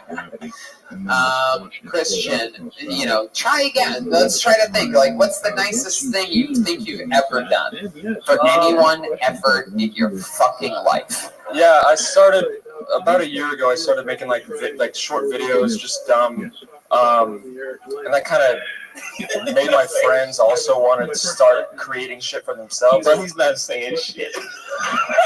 Wait, you started a YouTube channel, and that's the nicest thing you've ever done for humanity? I've been helping people. I inspired a generation. You inspired your friends to also. You're saying that the nicest thing you've ever done. That's the only thing I can think of. I've created like 3 or 4 YouTube personalities. Okay, Christian, let's try again. Nicest thing you've ever done for anyone ever in your life. Ever. Ever. Anyone fucking ever. Listen to the question. Look at me for a second. Ever, dude. Ever. For anyone ever. Anything nice fucking ever. This guy sees a family of ducks crossing the street and literally speeds up. Just fucking. I've volunteered. I've given. You've never volunteered, you liar. Volunteer. You're a liar. You're a fucking liar. What did you volunteer for, liar? It was. I volunteered to be the captain of my yacht club team. When they asked me, I volunteered to get a hand job from Sarah Johnson in the 8th grade. Yo, fuck comedy. You need to learn how to lie, bro. Yeah, right? I'm a fucking actor. I can't lie. That's crazy. Oh my god. What did you volunteer for? It was just a can sorting drive type thing. No, I'm being dead serious. I volunteered. A can sorting drive type of thing. Can sorting? Did you play any plutonium? Just kidding. That was in high school, and then in college, these were both. Where'd you go to college? This is gonna make everyone love me even more. Yeah, they were both mandatory. They weren't just like. That's not volunteering. That's not volunteering. It is volunteering. It's incredible. He's calling mandatory thing volunteering. Wow. Wait a By second. definition. It was actually public service. Wait a second, Biff, is that you?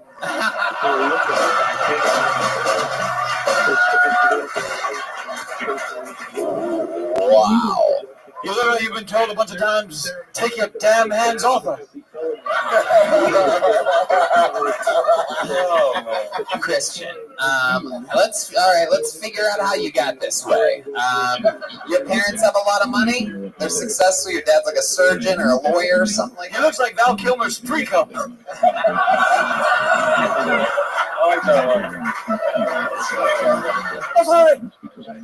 This is like the beautiful thing about comedy. It's like he's so good looking and he has it all, and then it's like we just fucking just tear into him. Like, fuck you, dude. I mean, he just for one night you don't get to be cool. I love it. He just doesn't look like he's built for stand-up. He looks like he's the neighborhood watch of a cul-de-sac or something like that. No, my dad does pest control. He owns his own pest control business. Pest control? Yeah, he's going to take care of you one day. That was the first thing he told all night. The first thing he told us to all night. Oh my god. How about your mom? What does she do? She stay home. She's she's a photographer. She there you go, done head-ups. Stop lying, man. Why would I lie about my mom? Why wouldn't you lie? So about a pest your control. A pest control guy married a photographer who really stays home, and they had you. Yeah, she wasn't a Fucking lying, photographer. She wasn't a photographer. Oh, she's not really a photographer. She's the rich. She just takes pictures. She's like, look at Bro, he's telling us those bar stories that he tells little bitches at the bar. She just has an iPhone 7. Christian, do you break a lot of girls' hearts? Are you into that? You seem cold as ice. I'm not. I have a girlfriend. You have a girlfriend? Yeah. How long you two been together? 2 years. Yeah. Where'd you meet her? The lacrosse field? I think we met at a party. This bro's habitual, man. He'd be terrible at like a lineup or like a fucking police inquiry. Like, you're terrible, bro. You're terrible. You gotta work on that shit. Fuck the comedy. Work on your lies. When people ask you how it went tonight, you tell them Too Short told you you're terrible. Okay? There he goes, Christian Pierce. What do you think? Should we go to the bucket one more time? All right, let's do one last one. I just feel bad for whatever hooker he's going to order later on and beat up. Give him a chance. He's got a big heart. Volunteer. Mandatory volunteer. We know this young lady. She's been on the show a few times. Put your hands together for Joy Eileen, everyone. Joy Eileen.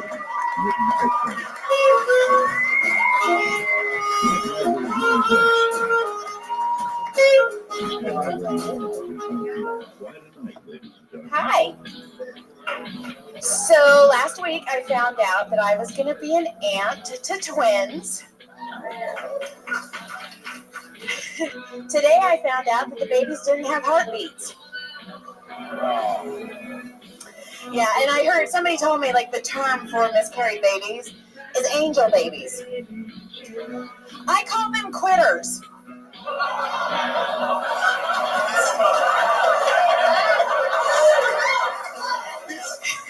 Angel babies. They don't deserve that name. That's like giving them a participation trophy. They didn't participate.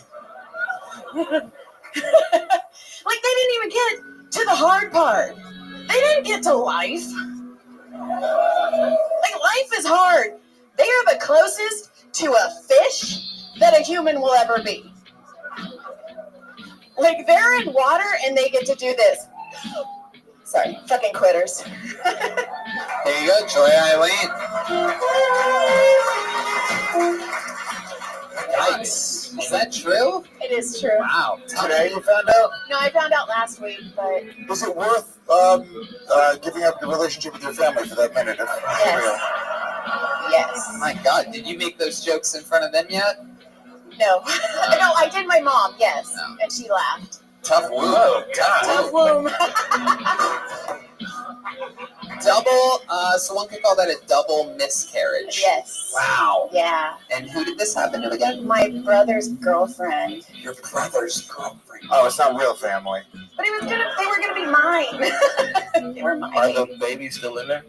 No, So no. they just had you didn't hear the heartbeat. They had a DNC on Monday, so. What's a DNC? It's a DNC, the Democratic National Convention. That's exactly it. Man, these people are looking for any candidate. Anyway, get 2 dead babies. There's 2 of them. Nobody can vote against 2 dead babies. It's brilliant. Trump could never beat 2 dead babies. 4 more years, 2 more babies.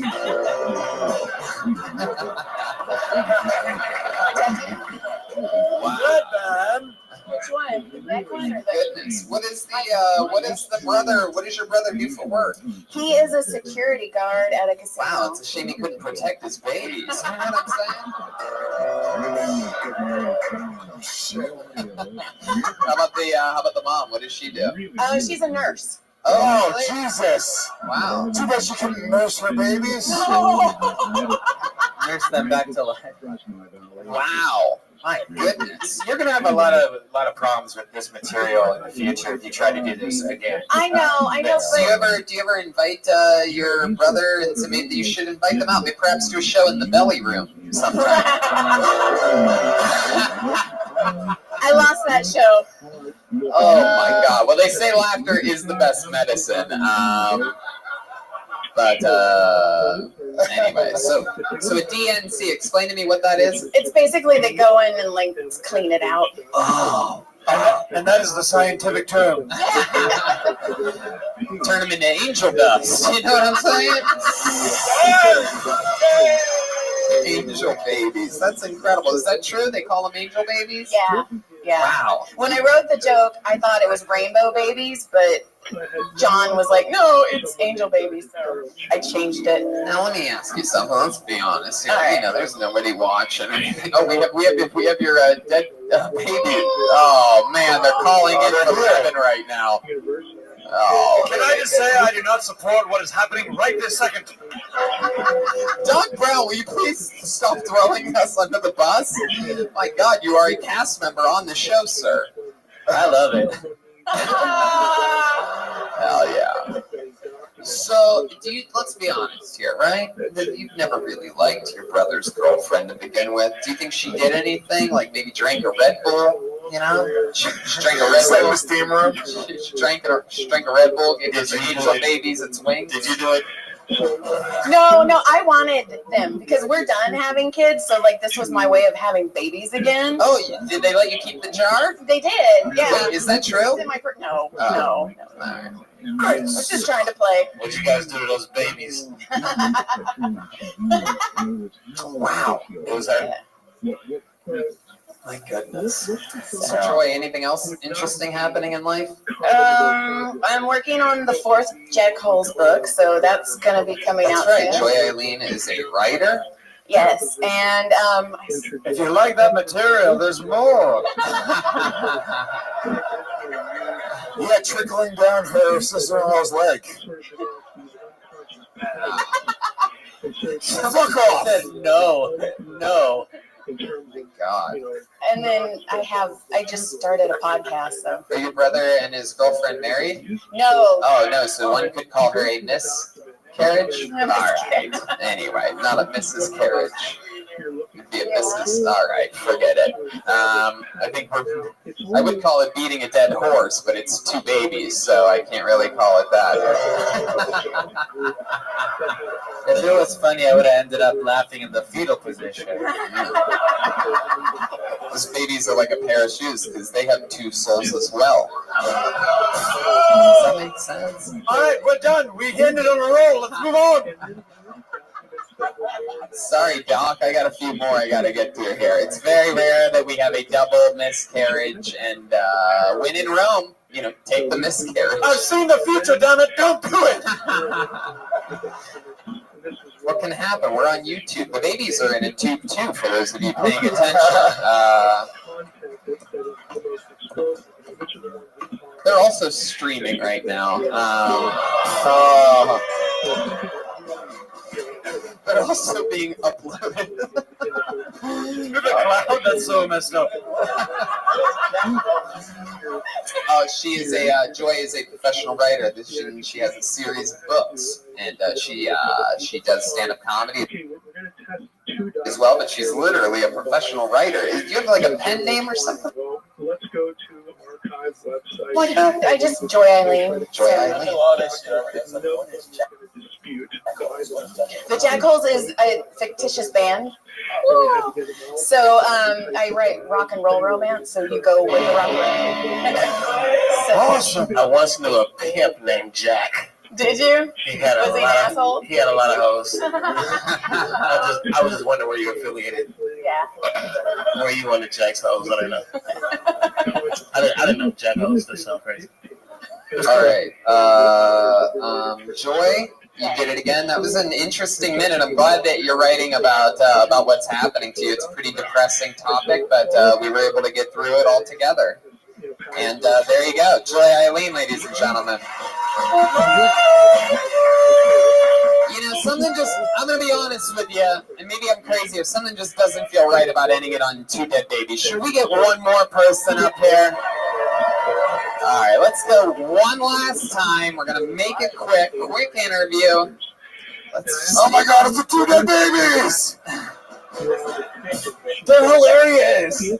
Put your hands together for Steve Torelli. Steve Torelli? I don't see anyone coming. Is that Steve Torelli? Here you go. Here he comes. The band is playing like professionals, and here comes Steve Torelli. Here he comes, everybody. Steve Torelli, your final comedian of the night. Come on. I don't know who my real parents are. It's true, I was adopted. So I was born in South America, in Colombia. You don't know about that country that exports mainly three things: cocaine, coffee, orphans. So you're looking at one of them. So it's like, my parents are white, but I'm sure they probably wanted a white baby, but the waiting list is way too long, guys. Celebrities can't even get white babies. They got to get them from Africa. You know, Brad Pitt. But yeah, so I do stand-up comedy. Do better than I thought. So I do stand-up comedy and I'm adopted, so I'm disappointing two sets of parents. Imagine the birth parents find me, they're like, yeah, call us when you learn how to sing. Yeah, that orphan Annie, she sings. Does a lot better than you. That's it. All right, well, there you go. We went from talking about two dead babies to this orphan. Yes. That clearly we all recognize from the evolutionary chart. You have an incredible look to you, Steve. What are you? I'm Colombian. You look like a caveman's attorney. Tony, this guy's the Geico guy. Tony, this guy's the cover of Mad Magazine in Colombia. Right. Okay. Wow. Actually, it kind of looks like Joe Berger, right?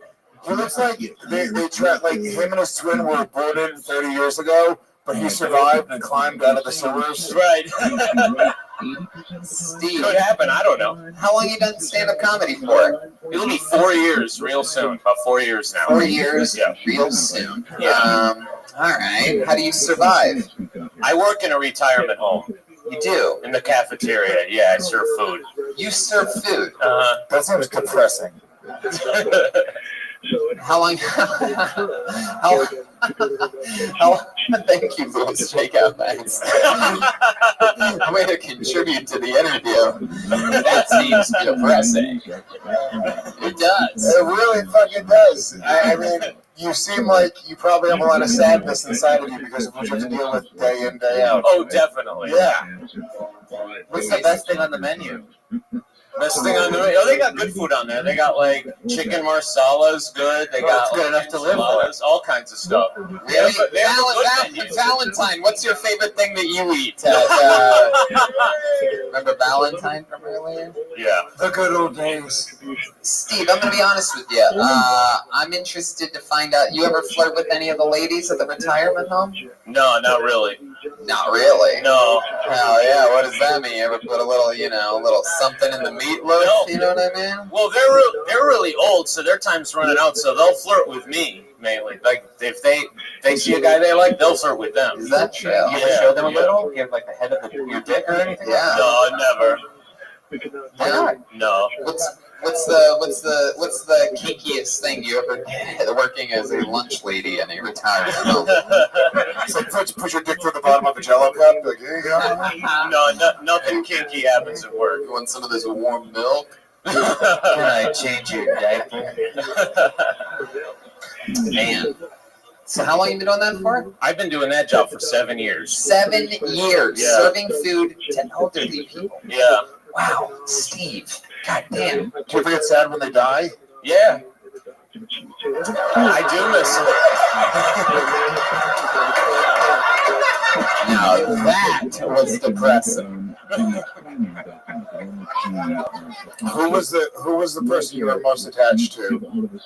Tell us about that experience. Yeah, tell us about that person. Well, some guys will like one guy really liked college football, and that's one of my favorite sports. So whenever I see, what was his name? His name? Yeah. Titus. Remember the Titus. Yeah. Yeah, we miss you.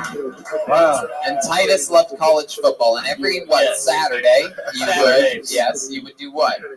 I was just remember him. You know, he's from your home state. He loves Ohio State football. It's his favorite team. True? So yeah. Well, looks like one more season ticket just opened up this year. Hell yeah. Remembering Titus. That music was the funniest thing I've ever seen. Yo, bro. Hey, Too short. What's up, LA? What's up? This is Los Angeles.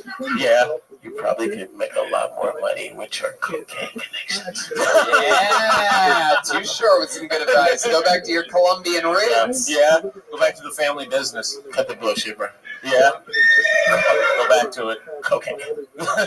You could make a lot more money. You could be sliding cocaine to some of those retirement people. Oh, yeah. Between the buns and the sloppy joes thick tonight, Ethel. All right, let's get out of here. That's Steve Torelli. He's on Twitter. It's Torelli. Guys, we did it.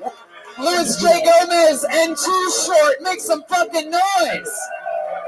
Look at this amazing drawing from Ryan J. Ebelt. You got Too Short driving the car. Louis J. jaywalking. See that? Louis jaywalking. Make sure you check out Blow the Whistle, the podcast from Too Short, Legion of Skanks, Louis J. Gomez on Gas Digital Network. And check out Ellis Mania this Saturday, August 25th, live from Las Vegas, Nevada. We're going to be in Lansing, Grand Rapids, Detroit, Toronto, San Francisco. That Kill Tony Mania is huge. The exclusive Live Nation pre-sale code is Remix this Wednesday. You'll get them first. Boston, Providence, San Antonio, Austin, Houston, Fort Worth. You're all getting Kill Tonys and stand-up shows. Next week, it's the H3 podcast, Ethan and Ela Klein. That's going to be epic. And how about you make some noise for the great and powerful Jeremiah Watkins, everybody? Doc Brown.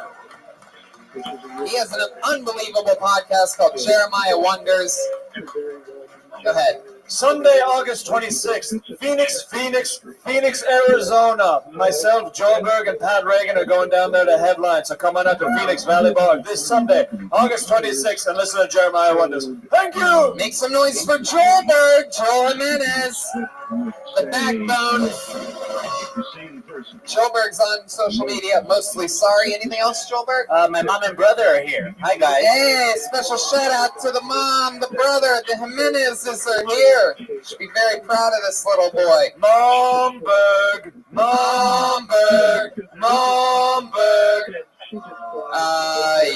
Yes, indeedy. Life is good. We did it again. That's another episode of Kill Tony. Thanks to Josh Martin, Ryan J. Ebelt. Those prints are RyanJEbelt.com, including the poster. Yeah, and if you want the Kill Tony shirts, available in the lobby right now. Heck yeah, live audience. Thank you so much. Have a great night, everyone.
Mike, to suggest, as Stanton seemed to, that your religious background influenced you in some way. I mean, I think it's a fair question. Hey,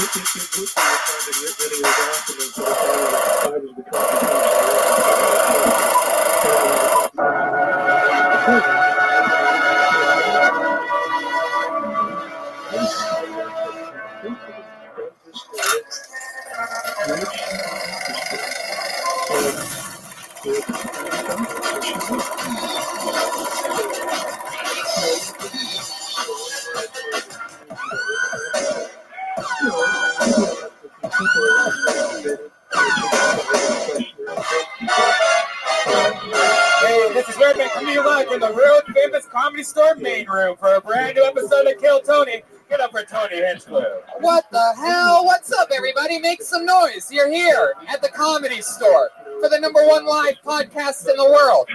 Brian Redband is here. The great Ryan J. Ebelt over there, already beginning drawing tonight's episode. We're excited. How are you guys doing? You pumped for this or what? This place is packing up fast. Everything's happening, and so are YouTube listeners out there. We are streaming live on YouTube right now. Hello, guys. And for those of you listening to the podcast or watching the live stream, fun stuff coming up. The 20th, 21st, and 22nd of September, we're in Lansing, Grand Rapids, and Detroit. There's stand-up shows and Kill Tonys for all of those dates. And then the 25th through the 28th of September, we are in Toronto, Canada, JFL 42. I'm doing some stand-up shows, and then on the 28th at midnight, you get your very own Kill Tony in a gigantic theater. And we just found out today who the guest is going to be. And let me tell you something, Toronto, it doesn't get any better than who's going to be the guest that night, period. I can say that with no hesitation. Are you going to say who it is? Should I? Yeah. Really? Yeah. All right, hit something. The guest for that night, Kill Tony, live in Toronto, will be Joe Rogan. Wow. Everybody loves him. Brilliant, good body, great mind. Joe motherfucking Rogan. I'm doing stand-up in Chicago at Zany's October 3rd through the 6th. And then October 12th, it's Kill Tony Mania. That's a big one. 2 Kill Tonys in one night, live from Cobb's in San Francisco, California. The first ever Kill Tony Mania. And then the 18th through the 20th, I'm at Comics Mohegan Sun, somewhere in Connecticut. So for those of you 4 listeners from that area, buy fucking tickets, please. November 9th, Venus de Milo, a very fancy venue we're doing. Some real Game of Thrones shit in Swansea, Massachusetts, a 1,000-seat venue right between Providence and Boston. And by between Providence and Boston, I am very aware that I'm lying to you Bostonians. It's 50 minutes away from Boston and 10 minutes away from Providence, but why not get in the fucking car and buy some tickets? November 13th, San Antonio, Kill Tony and a stand-up show. The 14th, Austin, Cap City. The 15th of November, Houston, Secret Group. And the 16th and 17th, 2 stand-up shows each night and a Kill Tony on the 17th. Holy shit. Hey, you guys want to hear something funny? November 29th to December 1st, I'm performing at a place all by myself called McGooby's Joke House in Timonium, Maryland. Wow, I make no sense. I literally take pretty much every gig that is offered to me. Anything that my agents or managers say, hey, we got this offer, I'm like, let's take it. You know, hiring used to be hard. Multiple job sites, stacks of resumes, a confusing review process, but today, hiring can be easy. And you only have to go one place to get it done. ZipRecruiter.com/KillTony. ZipRecruiter sends sends your job over to hundreds of people in the web's leading job boards. But they don't stop there. With the powerful matching technology, ZipRecruiter scans thousands of resumes to find people with the right experience and invite them to apply to your job. As applications come in, ZipRecruiter analyzes each one and spotlights the top candidates, so you never miss a great match. ZipRecruiter is so effective, Tony, that 80% of the employers who post on ZipRecruiter get a quality candidate through the site in one day.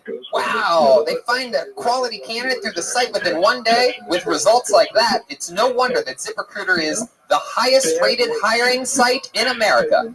And right now, our listeners can try ZipRecruiter for free. At this exclusive web address, ZipRecruiter.com/KillTony. That's ZipRecruiter.com/KillTony. KILLTONY. ZipRecruiter.com/KillTony. ZipRecruiter, the smartest way to hire. Yeah, one of our best sponsors. Yes. Make some noise for ZipRecruiter, everybody. How many of you out there own a company? Clap your hands if you own a company and have to hire people sometimes. Yeah. You do? Really? What kind of company do you own? CNC what? What the fuck's a CNC? CNC Music Factory This guy. guy's using. Is that a real thing? Yeah, y'all ready for that? I have no idea what that is. Yeah. Oh, these kids are up to crazy things. I have no idea. I'm 34, Brian. Did you know that? Yeah. Did you know I'm 34? Young. Did you know 66% of men lose their hair by age 35? Did you know that? The thing is, when you start to notice hair loss, it's already too late. It's easier to keep the hair you have than to replace the hair you've lost. At forhims.com, it's a one-stop shop for hair loss, skincare, and sexual wellness for men. You know, Tony, I'm 44. Wow. 10 years older. And when you get my age, you have a lot of problems. You don't worry about the hair. You're worried about down there. ED, right? Yeah. And a lot of you might just... It's true. No, this is true. This is forhims.com. Really helps with Yeah, like instead of going to a gas station and getting some generic boner pill from Mexico, you go to forhims.com and you talk to a doctor on the website. You don't have to go to a doctor's office. That's embarrassing, especially when you don't have pants on. So, like, you go to this website, you get a prescription, like a professional prescription to one of, you know the name, but of an ED medication. So you don't have to go get the sketchy shit on Amazon that doesn't work.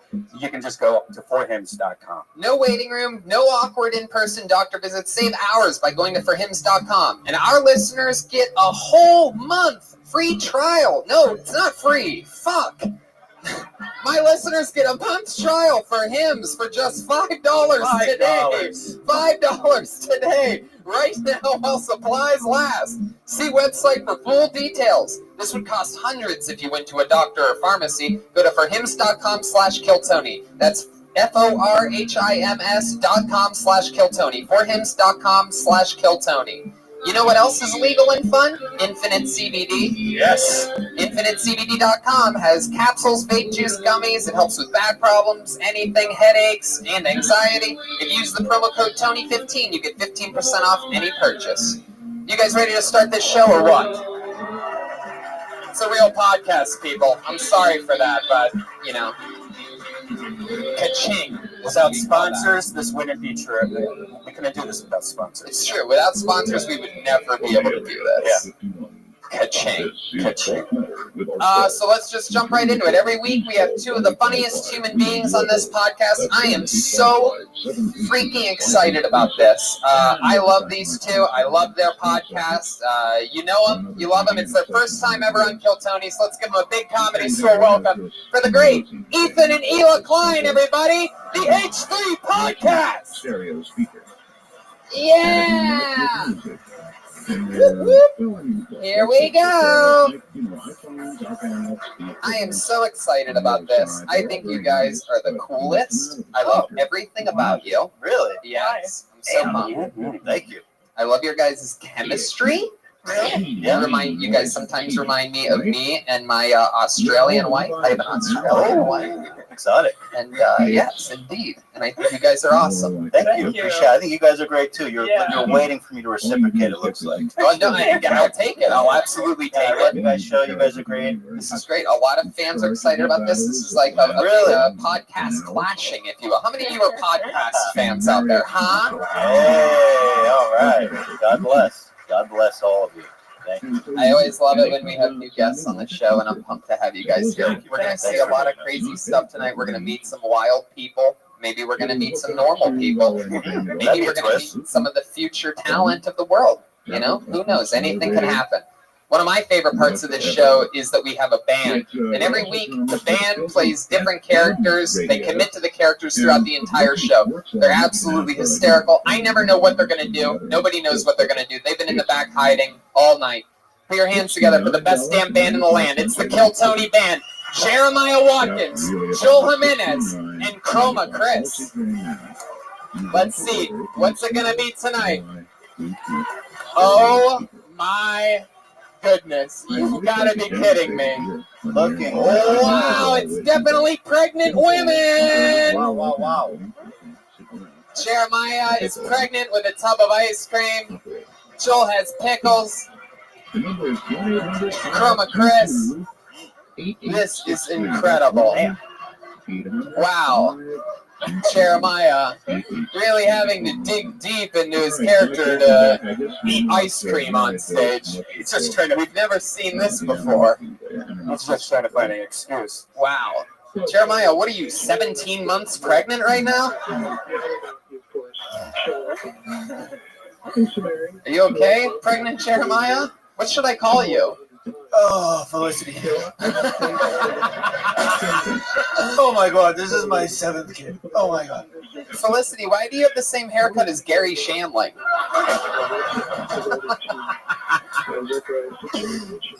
Shane Bob. I love it. And then we have Chroma Chris, who's clearly pregnant Howard Stern tonight. And then we have what appears to be a pregnant Mexican Oompa Loompa for some reason. Just because I'm pregnant doesn't mean I can't have a good time tonight. I'm here to put a dent in my baby's head tonight. Joel Berg is in the house. It's ironic you're making fun of us for being beautiful pregnant women when you look like an aborted fetus, Tony Hinchcliffe. Oh, come on. How dare you? Share some of that ice cream with me. No. My God. I have never seen a 55-year-old pregnant woman before. They've saved my eggs 4 times already. All right. Well, this is going to be interesting to see how pregnant women commit to a podcast for an hour and a half. But last time I said that, you guys were the Red Hot Chili Peppers and fucking destroyed. So here we go. Let's get into it. I have an entire bucket filled with names. Over, I think, 60 or 70, 50, 60, 70 people signed up for the chance. They're all over there. Hi, comedians. And then some are even scattered throughout the audience. Maybe it's going to be somebody's first time. You never know what's going to happen. You get 60 seconds on stage, and then I interview you afterwards. I can ask you anything that I want, and we'll see how honest of an answer I get out of you. The more honest your answers, the more fun this always is. 60 seconds, you'll hear the sound of a kitty. That means wrap it up then, or else you're going to bring out the angry West Hollywood bear. Whoa, yeah, you feel that? Terrifying. Yeah, it's extra scary tonight for sure. You guys ready to do this? It's Kill Tony with Ethan and Ela Klein from the H3 podcast and a bunch of pregnant women. All right, here we go. Your first comedian getting an uninterrupted 60 seconds tonight goes by the name of James Richards. Here we go. It's not easy opening up this show. James Richards. Uh-oh. Oh, no. We already have a no. Blacklist. How does it happen? Yes, sometimes I feel like people don't know when they sign up on the patio what room they're going to or anything like that. I always feel like somebody's waiting in another room to get called up.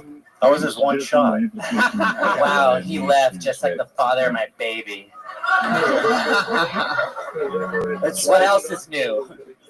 Wow, this is definitely a new name. I like this name. I'm excited to see what is about to go down here. Put your hands together for Frida Jamila Johansson. Wow. Here we go. From right in the front.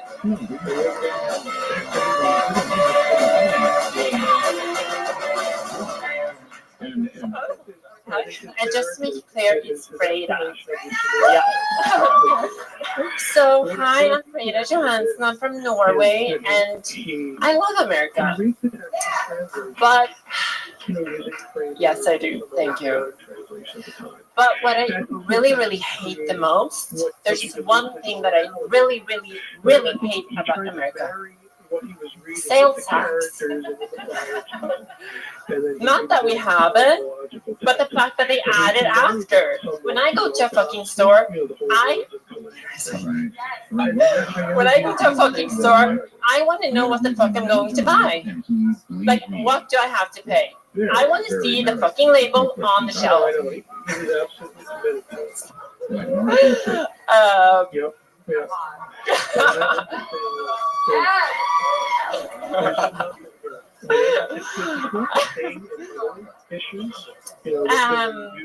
Wow. There you go. All right, Freda.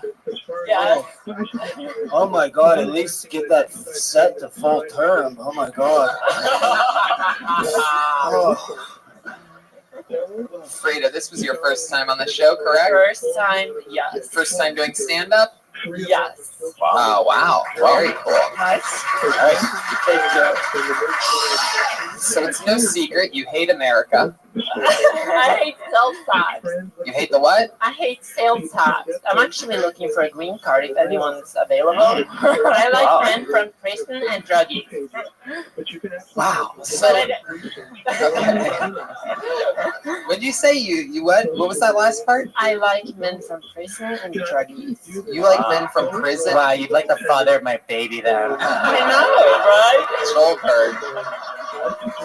So, is that true? You really like guys from prison? Yes, my first, not boyfriend, but first date ended up killing himself. Is that true? Yeah. Oh my god, that's like a romance novel I'm reading right now. I like to think of it as a really late abortion.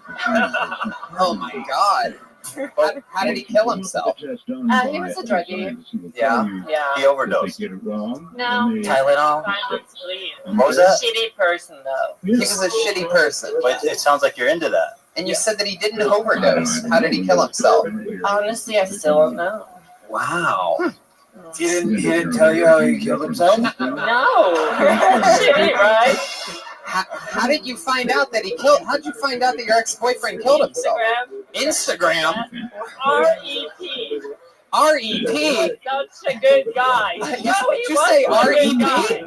R.E.P.? Yes, she's from Norway. Rest in peace. R.E.P. He might still be alive. This guy's just trying to represent, Freda. No wonder you don't know how he killed himself. He's alive and well. Wow, you're such an interesting character. I am. I know. I'm actually an actress in Norway. Norway. Yes, I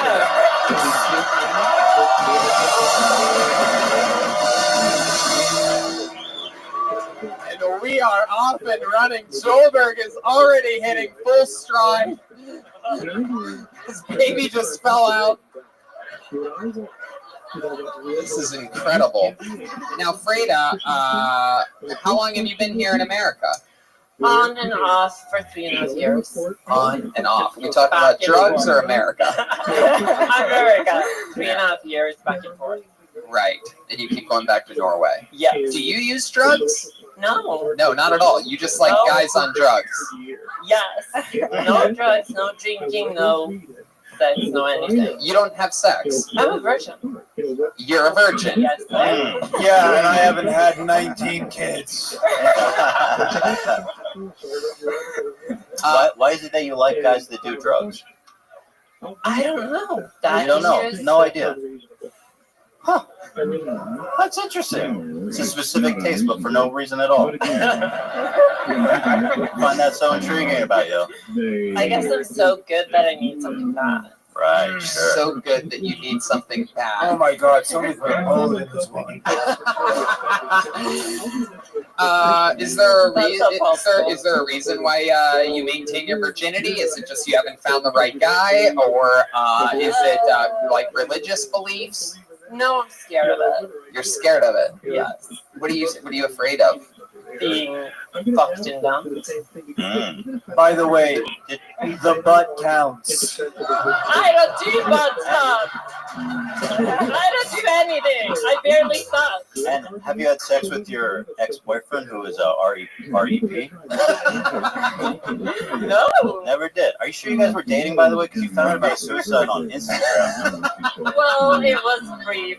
It was brief. I went to Norway. Of course, you don't have sex with anybody. Of course, it's going to be a brief relationship. Love that What are we green card, talking by the about? way. Good luck with that green card. Yeah, exactly. How are you planning on getting a green card if you don't have sex with people? I don't know. You know, my friend there always tells me I better put out, but Yeah, she's right. Yes. Absolutely, she's got good advice for you. Wow. And did she tell you not to come up here today also? no, she told me to go. Yeah.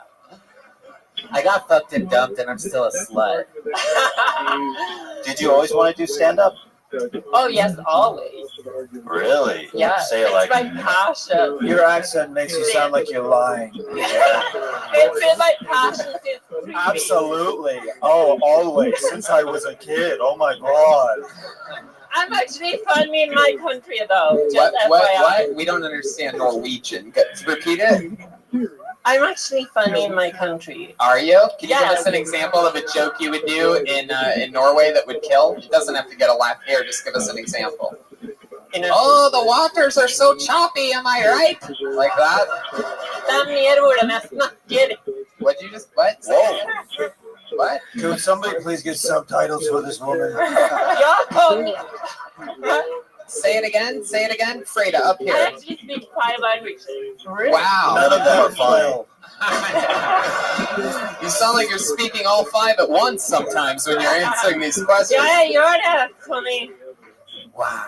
You know Klingon isn't a real language, right? Norska är ett äkta språk.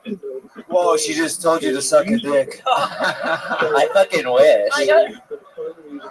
Well, Freda, I'm glad that you came up here to do this. In a week I actually leave, so this is really big for me. Eureka actually leaves. In a week I actually leave. Oh, in a week you actually leave. Yeah. Got it. Got it. Do you always dress like a Kleenex tissue box? That's 12! I reversed my dress like... She's obviously clueless. Oh, that was 2 weeks ago! That was 2 weeks ago! I was never stoned. No, you're still clueless. All right, there she goes. Her first time ever on stage, Freda Jamila Johansson. Wow. We're getting this party started with a bang. And by a bang, I mean that. There she goes, right back to the front row. Hi, Freda. You'll get to see other people go up and see what you should have done. She's having fun. She's smiling.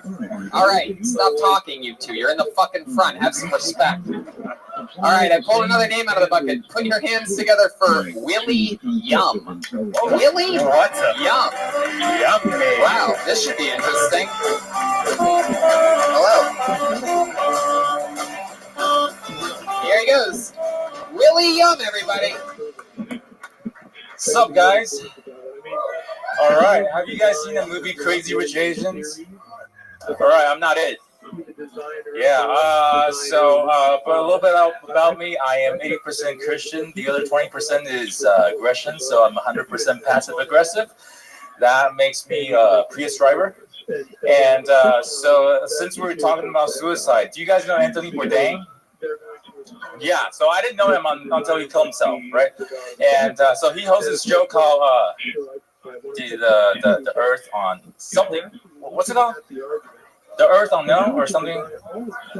Parts Unknown. You're right, the Parts Unknown. So I didn't know it. Right. So I watched the 3 episodes, and then afterwards I emailed CNN. I said, "Dear CNN, sorry about what happened to Anthony Bourdain, but are you guys looking for a new host?" Yeah, it doesn't have to be the Parts Unknown. The parts I know, like Chinatown. All right, that's my time. Thanks. Willie Yum. Fuck yeah. I like your style, man. One of my favorite things about you that sets you apart is that when you forget what you want to talk about, you make a loud, audible noise. Yes, I do. Yeah. You go, like that. It's louder than everything else you do. It's very clear when you have forgotten something. really hard to pull off a suicide joke when you forget it. I don't know if you know this or how recently you came to America, but Anthony Bourdain's pretty beloved. And saying you don't know what parts unknown is like saying you don't know what a hot dog is in this country. All right, maybe I'm the only Anthony Bourdain fan in the room. So Willie, last name Yum.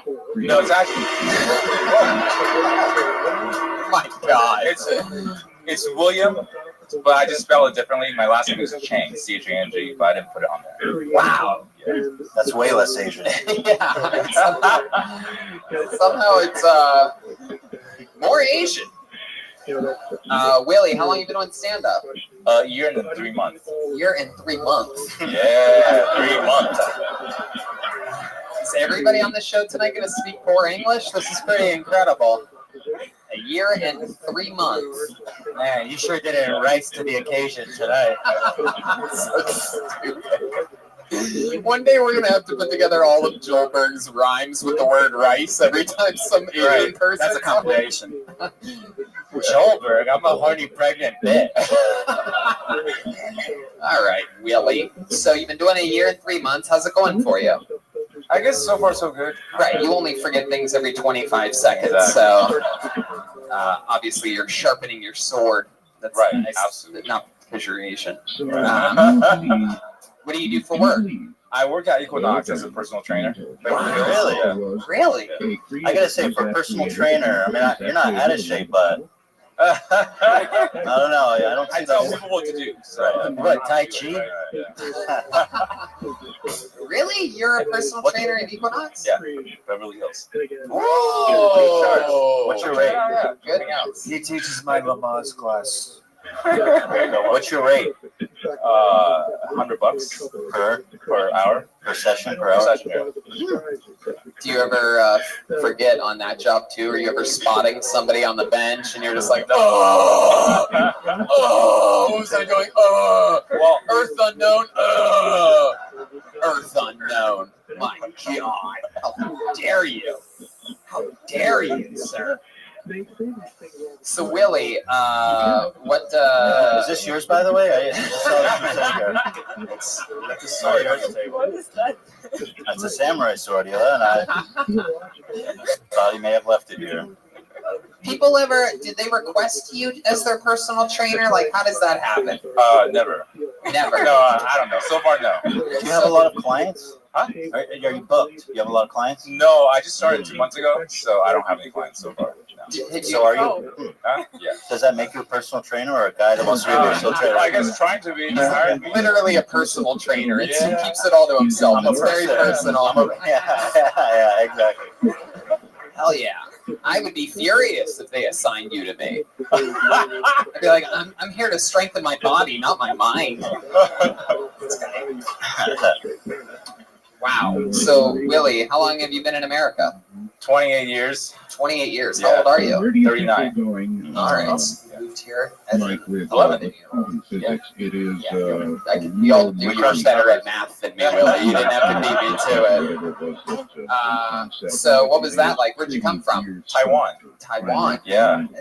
It's a big shoe factory, right? It's China. China. What's Taiwan famous for? Taiwan is famous for actually used to build everything that China builds now, but everything got pushed to China because in 1992 Bill Clinton signed this thing called MFN. Is it the same as REP? Kind of different. So they lowered the tax rate from 40% to 8%. So everyone goes to China to manufacture and sells to America. So there you go. Taiwan doesn't make anything now. So looking like China. Yes. Yeah. Man. So everything goes through China now. Pretty much. What do your parents do? My dad just became a pastor. He just became a pastor. Yeah.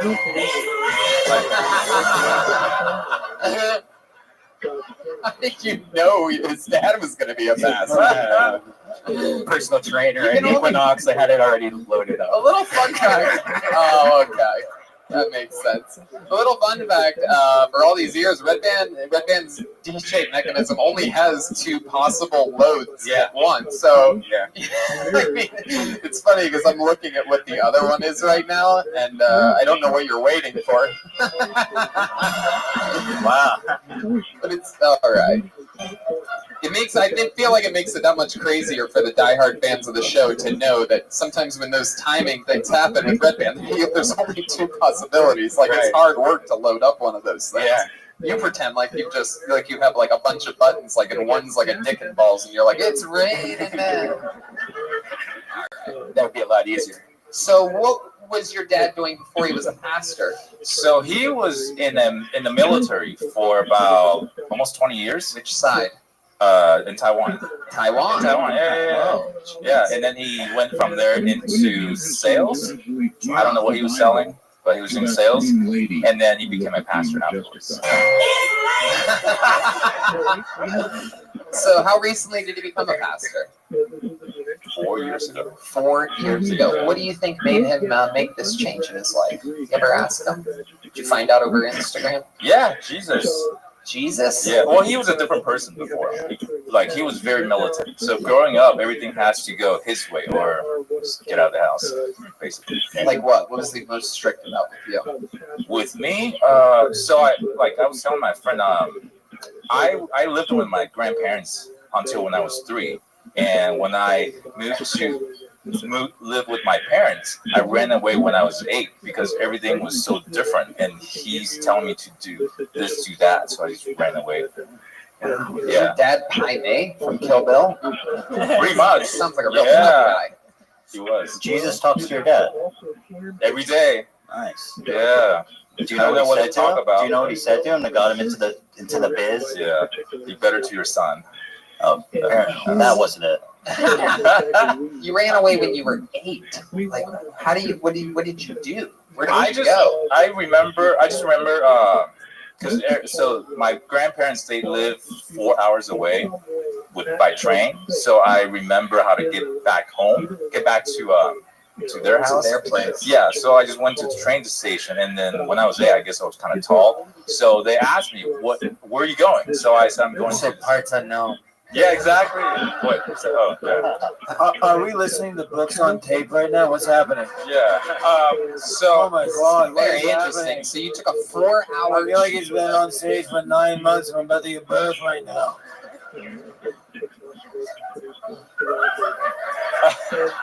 So you're 8 years old. You're on the train. You're taking a train to your grandparents' place? Yep. Wow. And you said that you're taller than other people. Is that because you're Asian? So you're at 8 years old, they're like, let that tall kid through. So I said, I'm actually third grade, so I'm buying this ticket. I'm doing this train ride every day, and I need to go back home. Can you give me the ticket? And he gave me the tickets on one day. Wow, it's that easy to get tickets in Taiwan. All right, Willie. Well, it was nice to meet you. Yeah. Congratulations on everything. There he goes, Willie Yum. Moving along with a little help from our friends. You got it. I'm here for you. Fuck yeah. I pulled another name out of the bucket. Put your hands together for Scott Anthony. Whoa. Someone else got up for Scott. Scott, it was your only chance. Hey, here he comes, Scott Anthony. All right. This is a slow walker from the dark side.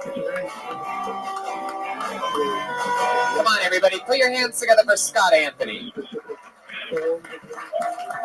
All right, thank you guys. So, being 30 years old, I'm dating now, and it's kind of weird. I feel like I'm at a store like Ross, and I'm just kind of shopping around. Except nobody really shops at Ross. They just kind of sell what the fuck is laying around. Kind of hope it's going to be the right size. Hope it's not going to be too big. But another thing about dating at this age is you just don't have that same attraction to younger girls. I used to go to these parties, see these younger girls, see one like, yes, you're coming home with me. At this point now, I say the same thing, but when I see them, I'm kind of like, I want to take you home to your family, make sure you're okay. But yeah, so. But yeah, so another thing that's kind of weird. It's hard when you're dating when you're broke. I finally just met someone that I have something in common with. She's broke. She's got money, but she's still broke. She's in a wheelchair. She's paraplegic. Don't worry about our sex life. Wow. Wow. Bombing to the last second. Going all the way through it. Just going through it. Wanted to get it all out there. Yes. My goodness. You are there's something sort of scary about you. It's the black. I've had thousands of people that I pulled out of the bucket here, and very rarely do I describe someone as scary. And by scary, I don't mean you're an ugly guy or anything like that. I mean literally, like I feel like an aura of anger and negative energy. Am I close to right about this? At one time, I was a little frustrated. Yeah. You a little frustrated. Since That's I what said you that, say when you kill a prostitute and put her in your truck. I was a little frustrated that night. Sounds by the way, for the new podcast listeners, since I asked him if he was angry and had a negative aura, a layer of sweat came up out of his forehead that wasn't there before or while he was bombing on stage. No. You uncovered the truth. Scott, how long have you been on stand-up?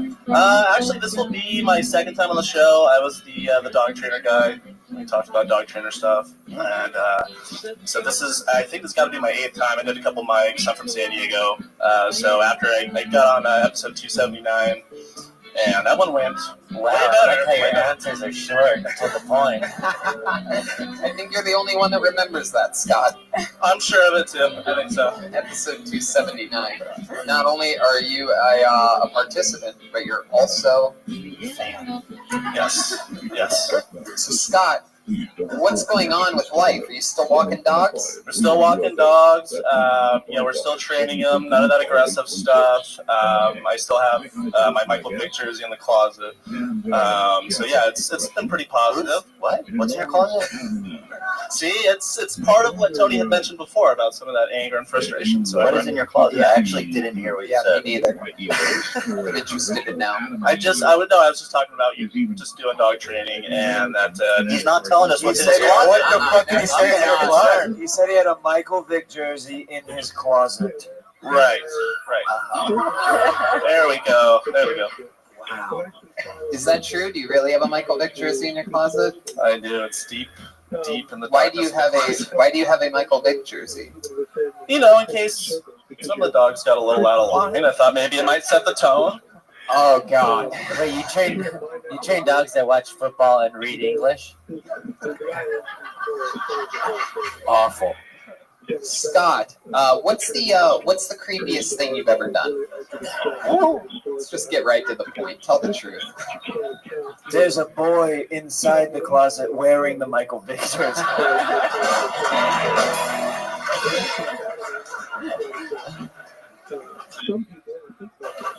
Deep, very deep. That's not a pass, though. We still need to answer. Yep, it's true. Yeah, but Michael, he never passed. So, sorry.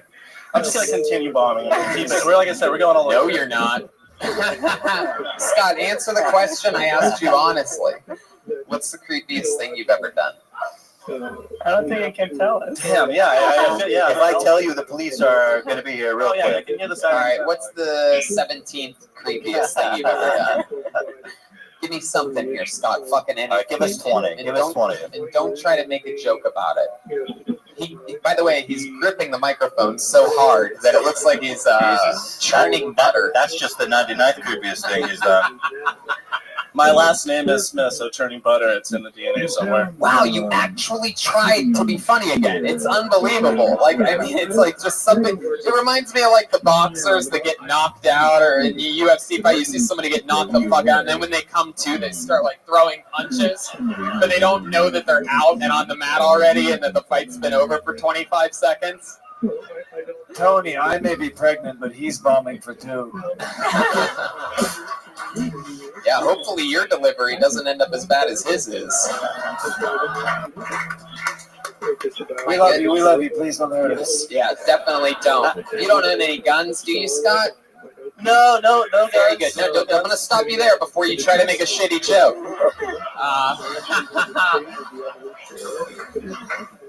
Wow.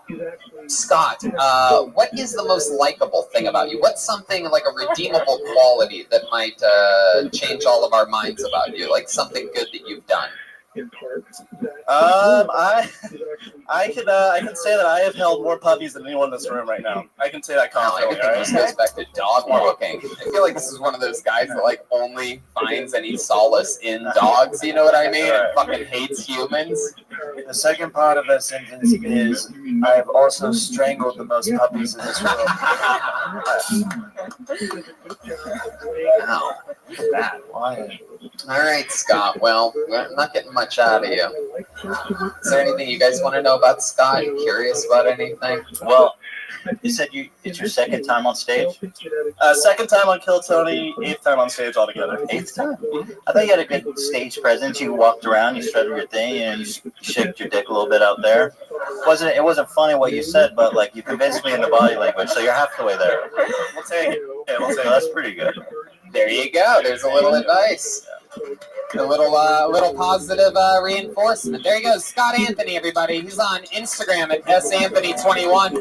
Willie Yum is Where is Denzel, and Freda is Freda Johansson, by the way. The other guy was blacklisted, the first person out. That dude's hiding something. He fucks those dogs or something. There's something going on. Yeah. Something creepy, right? Yeah. So, I don't know how to put it. Can't quite put my finger on it. But let's keep it moving along. Let's see what happens here. This looks like a new name. Put your hands together for Stephanie D. Stephanie D. Very simple. There can only be one. Stephanie D. Blacklisted. Oh, shit. Come on. People are just scared at this point. They think they're going to bomb as hard as everybody else. You ever break someone up here? Like, I mean, Ever what? You ever break someone up here? Like, what's the worst? No, I mean, honestly, like, no matter how bad they do or anything like that, I mean, they sort of just stay in the pocket. Like what that guy just did. He was making jokes down to the very end, right? It's just happy go lucky. Yeah, and sometimes bombing on this show is still better than anything else these people have done in their lives. So, it's sort of a win-win situation. Sure. Very good one. I like your optimism. Some of them, know me, so it's sort of like, it's a pleasure for them to get made fun of, and they're on this crazy, historical stage that all the greats have been on. So I look at it as a win-win or a lose-lose. It really depends on how you look at it. This is definitely a new name. I'm excited to say it. Put your hands together for Avalanche Phillips. Avalanche Phillips? Hell yeah. Come on, make some noise for Avalanche, everyone. What's up? How y'all doing? Yeah, I see there's a lot of white people out here today. How you guys doing? Been hanging out a lot with my white friends. Yeah. I love the way my white friends get off the phone.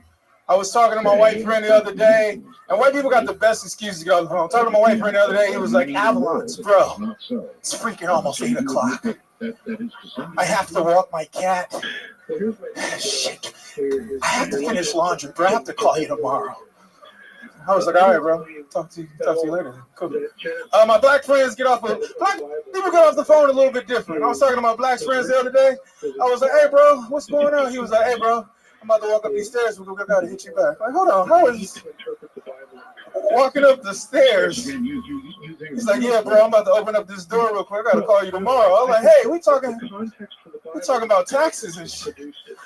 That's my time, Avalanche. Thank you. Hell yeah. How did you say your name? Avalanche. Avalanche. Yeah. Wow. I'm sorry to laugh like that. That's okay. I thought it was avalanche, but I guess if you call it avalanche. Avalanche. Forgive me if I misunderstood, but was one of your jokes that you don't do laundry? You said your friend's excuse was, "Oh, I got to do laundry." It was like real excuses versus, look, bro, I'm about to walk up these stairs. Like, I need a real excuse. Okay. Basically. Right. You know what I mean? I gotcha. Yeah, sorry. Avalons, do you only wear size super small? What's going on there? And follow-up question, did you know that if you wanted to, you could easily be a personal trainer at the Equinox in Beverly Hills? That is true. Obviously, you can tell I don't do laundry, so that's back to you. So no, this is just running errands today. By the way, white people are really good at tying in their shoes if you need some. Avalanche, that might be one of the worst t-shirts I've ever seen in my life. Thank you. I mean, I don't understand really what's going on there. Did you go to the store and ask for something that looks like like one of those industrial paper towels? It looks like what you wipe off the dipstick with at an oil change place. Exactly. All right. He's lactating, Tony. Leave him alone. How long you been on stand-up? Consistently, I would say the last 3 months. Oh my God, Red Man, that is not how that works. Red Man. Oh my God. Consistently the last 3 months. Avalanche. Consistently. For 3 months? Consistently, like every night almost. She's out here grinding. You know? You just keep repeating consistently, but I didn't hear the number. It's 3 months. Consistently. I said consistently the last 3 months, but like off and on for the last 4 years. 4 years. Oh, okay. Tony, 3 years consistent. Listen, can I ask a serious question? Yes, Joelberg. Honest question. You ever fucked a pregnant chick? No, and I don't think I want to, honestly. Oh, you wouldn't like to? Never mind. Back to you, Tony. He has nothing to offer me. Nothing. Yeah. What do you do for work? I work in real estate. Real estate? Yeah. Oh, what do you do? Loan officer. Loan officer. Where do you sell real estate at? The Green Mile? Okie dokie. Sometimes you gotta take chances. You know what I mean? It's an improvised show, people. It's a small shirt, big. All right. Oh my God. I am nauseous. That pocket is so little, I can't stop looking at your tiny pocket. It barely holds the silhouette of your nipple in it. Thank you. Do you ever put anything in that pocket? I'm sorry? Do you ever put anything in that pocket? Never. Never. Just the nipple. A little mouse when you were at the Shawshank. Oh, God. Oh, Jesus. Shawshank joke and the mouses from the Green Mile. Yeah, that's the prison they're in. It's all the same universe. Oh, really? Yeah. Is it Shawshank? I believe so. But since I've been pregnant, I've been reading a lot of books. Wow. I liked your set, by the way. Thank you. Yeah, for sure. yeah, very fun. Just Very throw that out funny. We there. can tell that you've been doing it very consistently for the last few months. Very consistently. You said you wouldn't have sex with a pregnant woman. What kind of women are you into? Women. All shapes and sizes? That's a cop out. Come on, you have a taste. Yeah, no, just beautiful. Oh, no, I'm no type. Just, you know. Really? Yeah, no preference. I love all What women. about ones with no legs? No, just, ones with legs. Legs optional? What about women? Pulse optional? I'm sorry, you got it. Post optional. Pulse optional. I don't, like, living? Yeah, that's what I meant. You said all, so I don't know. I'm just trying to No, see where your boundary lies. I mean, I don't know where you want to go with this, man. I just like beautiful women. Anything that's nice looking women. I'm just a regular guy that likes women like you. Damn, you're trying to get laid right now. I like that. Me too. I'll spread them again if you want some. Dead women? You ever have sex with a Norwegian virgin before? Oh, there That'd be pretty fun. Can I? There will be blood. Can I say black women right here? Because she waving right here. I like black because she's waving like, you better say me, baby, right here. Oh, that's Aphrodite over there. Hell yeah. You ever have sex with an African queen? Of course. Wow. Yeah. There you go.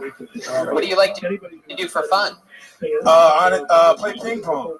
Wow. Oh man, that pocket's the perfect size. Good. How long you been playing ping pong for? Like since I was like 6. Consistently.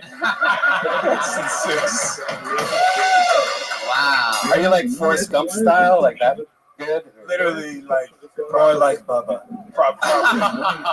Oh my God, I can't do it either. Okay. I wish I could joke. Can I throw some jabs back? Or what? Can you throw jokes back? Hell yeah. Oh, fuck, I didn't know. Oh yeah. As long as they're not like Scott Anthony's, you can throw them back. Okay, cool. All right. You do you have one, or were you just asking? Yeah. I'm just looking at your feet right now, trying not to throw up, really. Oh shit, your feet just got fucking roasted. Oh shit. I literally. Jeremiah is in full character. He is bare feet, and to stay committed to character, his feet are disgusting and swollen, like an actual pregnant woman. So, for you podcast listeners, Avalanche is right. Am I saying it? Avalanche, yeah. Avalanche. That's right. He has heels on the side of his feet. Like, why are your heels on the side of your feet, bro? It's really hard to roast a person's feet. Are you a foot person? Is like, do you have a foot fetish? Like, no, I'm just trying to get away from these, and I'm trying to like scoot up a little bit. But no, I try harder. No foot fetish. Avalanche, you ever think about playing ping pong professionally? Nah, just like to do it for fun. Right. Yeah. So, have you ever taken like a date to see you? You ever show off your ping pong skills? Of course. Really? Yeah. Does that work? Yeah, it works. Because they don't think I'm a black guy. They don't think I'm playing ping pong. It's like kind of like weird a little bit. They don't think you're a black guy. Your skin color changed when you play ping pong? No. I say like, damn, he's so good. Because I'm a black guy. They don't think I play ping pong, you know? Do you have any more foot jokes? I'm thinking right now. Yeah, I bet you are. You look like a football player who got cut on Ballers. Damn, you just got lit up by a pregnant lady. Hello. I love how deeply into their soul Jeremiah stares when he's offended by something. Don't stare too long, you might fall in love. Try not to. Yes, you can. Together we will be Wakanda forever. All right, Avalanche. Yes. You had a great setup here. It was nice to meet you. The consistent work is definitely paying off. Very good. Good set. It was really funny. Nice to meet you. Really there fun. he goes. Tight sweatpants, small shirt, unlaced shoes. This guy's got style. There he goes. One more time for Avalanche, everybody.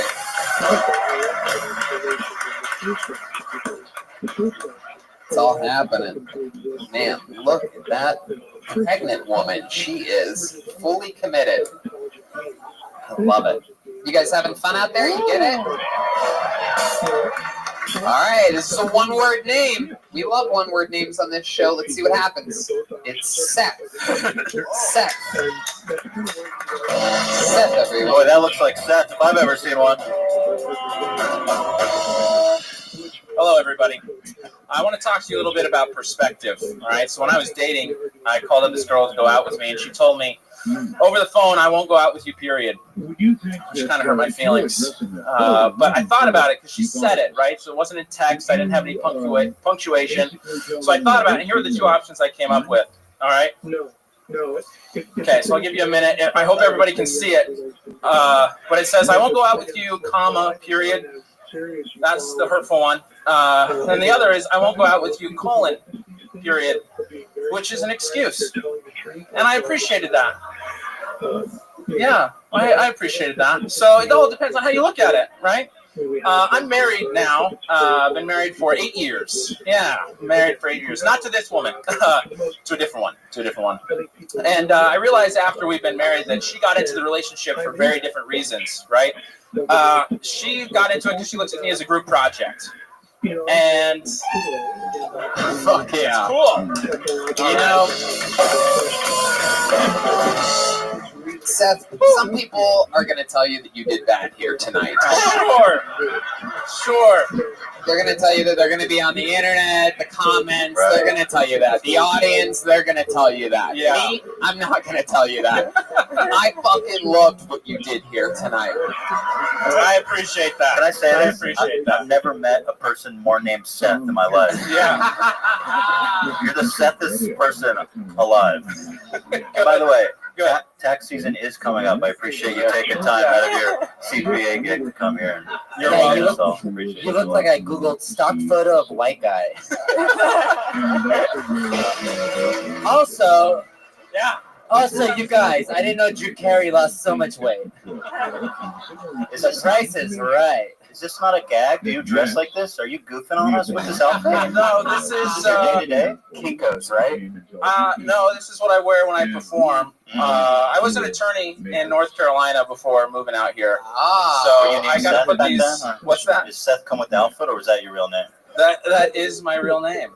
Yeah. Wow. Do you still practice law? No, my wife and I moved out here last August. She took a job, and so I'm home with the kids now. Do? She teaches accounting at USC. She teaches accounting. Yeah.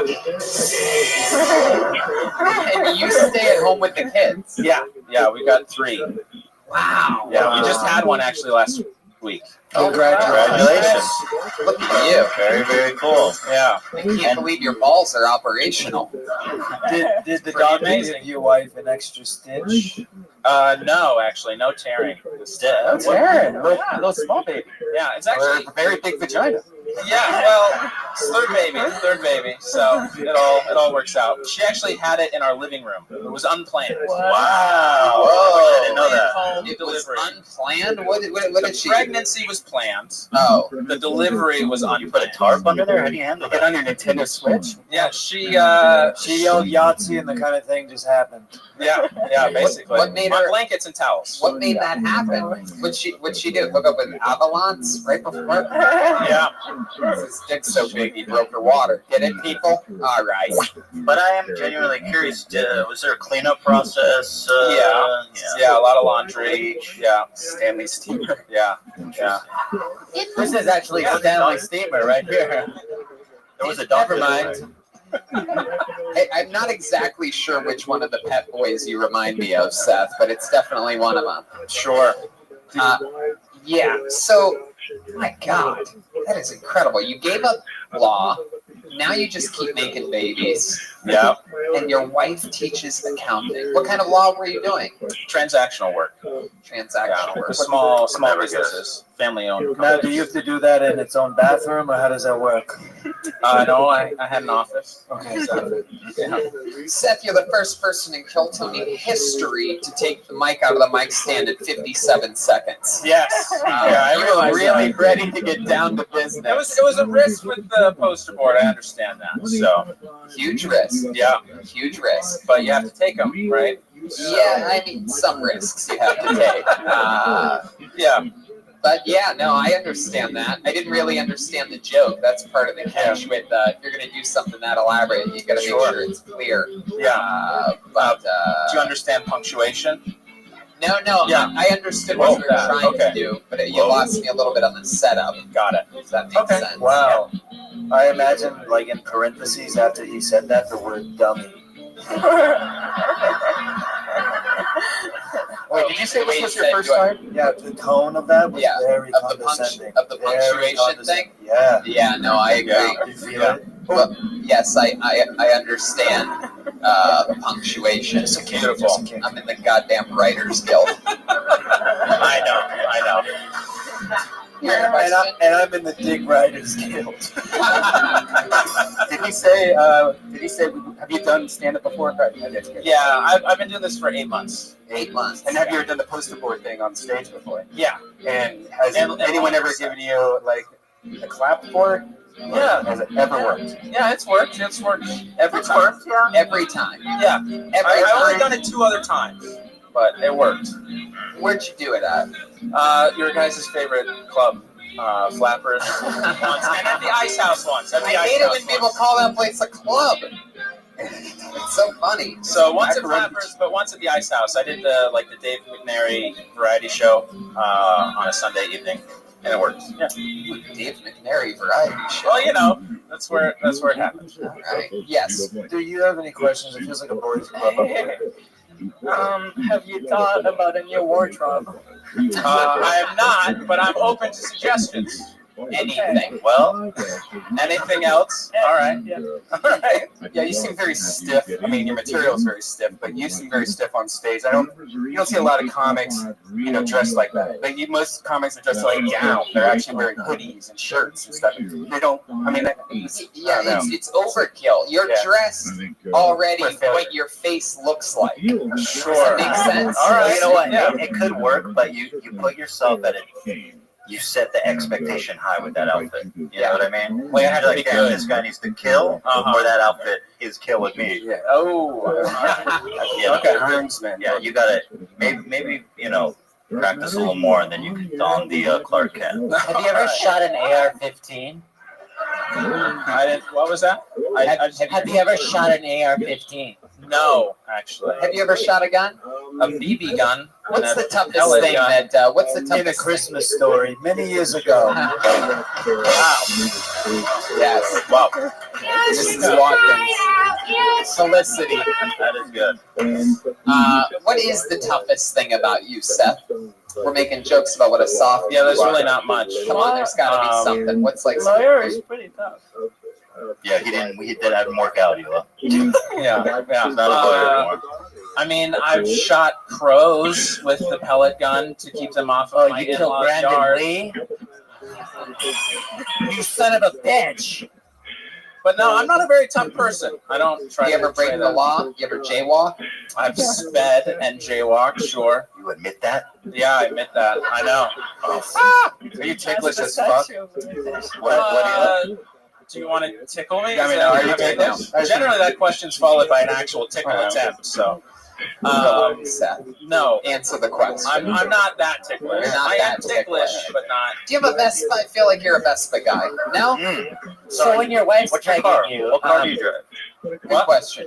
What car do you We drive? have a Subaru Legacy. Yep. There's literally no other car you could be driving. I mean, that's a Seth mobile right there. Yeah, it is. No, it suits me very well. Yeah, and then we have a Honda Odyssey because we have 3 kids. So, Oh, yeah, you do. yeah. All right, Seth. That laser Well, beam. how old are you? I'm 31. 31. 3 kids. How old's your oldest kid? Wait, I heard gasps when he said 31. Do I look older? Anyway, she's gonna be 7 in November. Why are people gasping at 31? Is he older than you think, or young? he looks a lot older because 31 going on 60, it's a lot. dude. It's a lot of kids for 31. 31. Yeah. How old do you think you look? I don't know. 28. I don't know. Do I look really old? Look at that laugh. Look at that laugh you just got. That's good. That's incredible. That's your new opening joke. Throw the poster board away. Yeah. All right. There he goes, Seth, everybody. He's on Twitter at STLawrence7. STLawrence7. There he goes. Back to his role on the hit show The Office. Not exactly sure which character, but one of them. If you're wondering if he's a Mac or a PC, he's a PC. Did you ever have a dress up, like a jacket? Did you ever wear something special when you're on stage? I did. I once dressed up way too much for a comedy contest in Pasadena. I had just started stand-up comedy. I mean, like weeks in, and there was a comedy competition. It was the only way to get on stage at the Ice House at the time. And I was taking buses. I took 2 buses wearing a shirt and tie all the way. I was just like Seth here, except I even had a fucking tie on. And I came in 2nd place that night. Only a couple weeks into stand-up. You pulled it off. You want to know what I won? 2nd place? A side of French fries. That is not a joke. Tony, you're not going to believe this. Once for a comedy show, I dressed up as a pregnant woman. Yeah, but that's your passion, man. That's your dream. You love dressing up as a woman. You don't know that. Killing it. Damn. I'm surprised we've never seen Jolena pregnant before. Yeah, she gets abortions. All right, I believe we've had this person on the show before. This name feels familiar. Put your hands together for Kiernan Ben Coyle. Kiernan Ben Coyle. Here we go. He has a nice steady pace. Here he comes. How polite. Put your hands together for Kiernan Ben Coyle, everyone.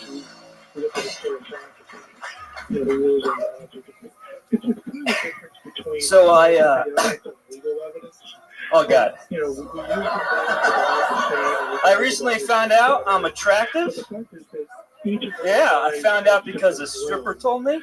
It was great. She was like, Kiernan, you are so handsome. You are so smart. You are so funny. You're likable. You're worthy of love. You're enough. And you're nothing like your father. And I was like, Mercedes, I'll give you $20 if you just read from the card one more time. That's all I need to hear. That's it. Kiernan Ben Coyle. That's a good bit. Hitting the eject button a little early there. Yeah.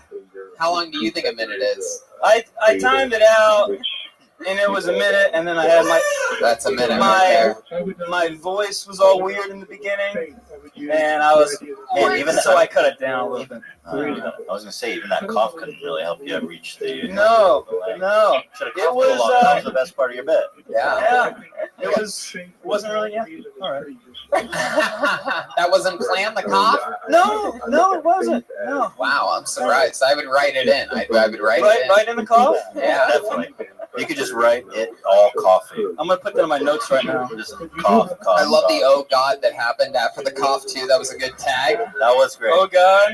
I thought it was like a Trey Songz thing. I thought he was gonna say "Oh God" and then started stand up. No. Are you actually writing? I read. Let's see. Cow farts, global warming, billboards change time, and then. Oh God. I'm sorry. What was that? I need to stop apologizing. Was that your set list? No, that was just stupid shit I write down. What does it mean? What did one of those mean? The cow farts is like. There's this guy in Argentina who like. Damn. He. Fascinating. Because cow farts, all the methane. Tell me more about the guy in Argentina. Yeah.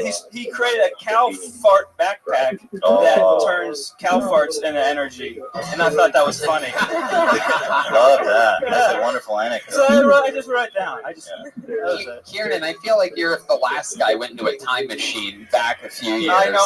You have no idea how mad I am that I followed him, but. I don't know. Okie dokie. We're not having good energy right now. It's all right. It's okay. It's you. It's not okay. me. It's me. I know. It's Kiernan, okay. what do you do for work? In advertising. Yeah. Oh, that's always the devil. The devil. Yeah, it really is. I feel terrible. I've done it. Yeah. Copywriter. So. And how long have you been on stand-up? 7 months. How's it going for you? 2 more months. It's all right. Yeah. It's all right. It's all right. I mean, this was all right. I felt like I didn't bomb, but it was all right. I got laughs. It wasn't great. It was all right. Yeah. Okay. That's a fair assessment. Yeah. That's a fair assessment. Yeah. That definitely deserves a baseline. Yeah.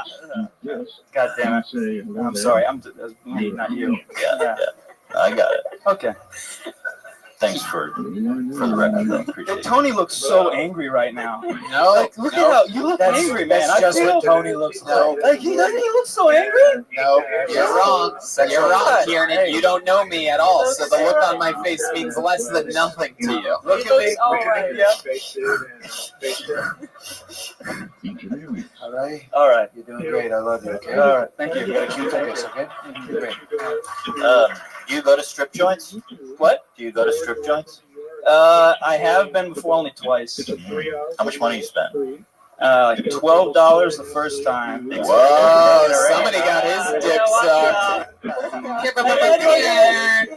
I shouldn't count this, but the second time I went with we were driving up, and we got there, we tried to park, and then he goes, oh, it's like $10 parking. I'm like, I think I could do that. And then he goes, oh, and it's a $20 cover. So we just turned around. I didn't want to spend the $30. Yeah. Damn it! For parking? Yeah. You paid for the parking? No, I didn't. I didn't pay for the parking. He was like, it's $10 parking, and then the $20 cover. I'd love to see him arguing with the attendant for that $10 refund. Yeah, like the strip clubs, they need to validate parking. So that was your second time at the strip club? Are you counting that as a trip? That's the commercial was $12? That does not count. Right. No. So the second time, how much did you spend? Like not $12. It was more. It was probably 21. Are you confusing a strip club with like Chipotle or something like that? Like I really don't. I'm very cheap. How do you spend only $12 instead of making it rain? What is that? Scattered showers? It is scattered showers. It's like very. This guy sit in the back. You know the jumbos? Yes. Room? Yeah, that's not a strip club. Are you calling that a strip club? Yes, I am. To you, yes. To me, it is. I'm not into the hardcore stuff. You mean like topless? It's like jumbos. This is great. This is all the internet for my mom. Do you jerk off to the bra section in JCPenney catalogs? No comment. I plead. Yeah, how many Claire's catalogs do you have in your choice? Is that really a fear of yours that your mom's gonna watch? No, it's just just a reaction I had. I said it out loud. What is your mom like? Is your bad ones. What? Is your mom not like edgy jokes or something? No. She's more inappropriate than me. Really? What's the most inappropriate thing you've ever seen her do? This is a tough question in front of these audience. Now stop thinking about them. No. Yeah. My third childbirth, I gave it reverse cowgirl. I don't have a story worth your time. What do you mean? Hold on a second. Felicity Watkins, when you say that you gave birth reverse cowgirl, what exactly do you mean by that? Because I'm pretty sure that doesn't make any sense. I had the doctor go underneath me on the bed. I straddled him and he caught it and cradled in his arms. Pretty self-explanatory. All right. It was beautiful. What were you doing there? Well, just watching. Okay. Hey, bye. Kieran, what's the craziest thing you've ever done? You seem like a little goody two shoes. You don't want your mom to seem inappropriate. You don't want her to see you talk about strip clubs. What's the craziest thing you've ever done? I think we've got another caller on the line. Crazy. This Anything great. at It's all. fun. Really. So I'm from Columbus, and we would get a raft on the 4th of July. They have like the red, white, blue. Yeah. And actually, be talking about Columbus with Urban Meyer and all that stuff happening. But No, yeah, you can't talk about it. Go Anyways, we were going down. We would raft, and we would. This is such a bad story. It's a non-story. Well, when you put it like that, it is, Kieran. Jesus, get to the good shit. You're on the raft, going down the river, then what happened? On the raft, and it was great. And we would watch the fireworks on the raft. And it was illegal because we couldn't be in the water. Wow. So insane. This turned into Bobcat. All right. Anything else? Anything else? No, Kieran, you're good to go. There he goes. Kieran, the interview's the worst part. Kieran's in his head, man. Look at this little baby boy. All right. Let's see what happens here. Let's see if it's the comedians or the audience tonight. We have a regular on this show. He's a genius. He's one of the top young rising comedians in the world. He's absolutely hysterical. And every week he writes and performs a new minute out to the internet, live on this show, live in front of this audience. He's one of all of our favorite rising comedians. Make some noise for the great and powerful Malcolm Hatchett.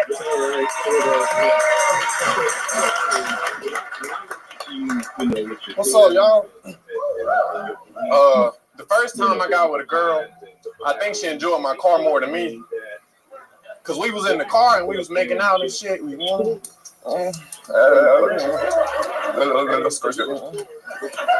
then she was like, just let the seat back and close your eyes. And I did. And I heard her, but I didn't feel anything. And I looked at her and she was fucking my emergency brake. And that shit turned me on. I was like, say my name. Say my name. She was like, Honda Core. Honda Core.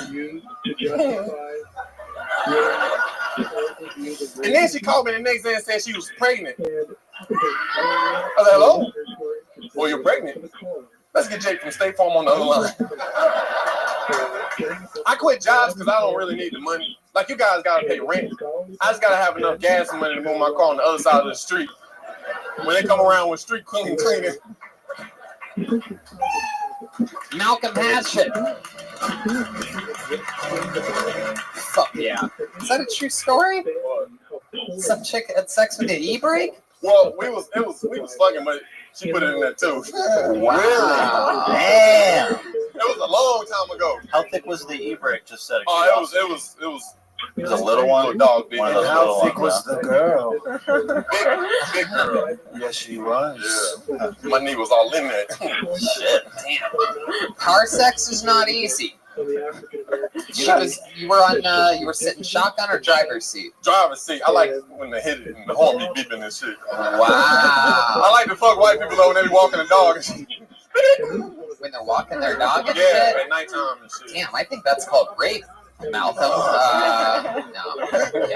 Make them jump off the curb. Where does the dog go when you're having sex with these white girls walking their dog? No. Like if I'm in the car and then the horn beeps while somebody walks by. Oh, I see. I said it retarded. I mean, stupid. Oh, you said the N word or R word. You said the R word. Wow, what's up? Wrong letter. Got those letters mixed up. The forbidden letters. That nigga pregnant. Man, I meant R. Joe pregnant. Do you have any fetishes? Like, do you like to be watched while you're having sex or anything weird like that? Cuckolded? Yeah, we've never asked you. Do you have anything I like to keep one sock on. One sock on? To wipe up after? Nah, because I got an ugly right foot. It's real ugly. Yeah. What's wrong with Take you? it out. Yeah, what's so weird? What's so Nah, I'm weird? just playing. I ain't got no fetishes. I get butt ass naked and go to work. You get butt ass naked and go to work. That's the only work you go to. Got it.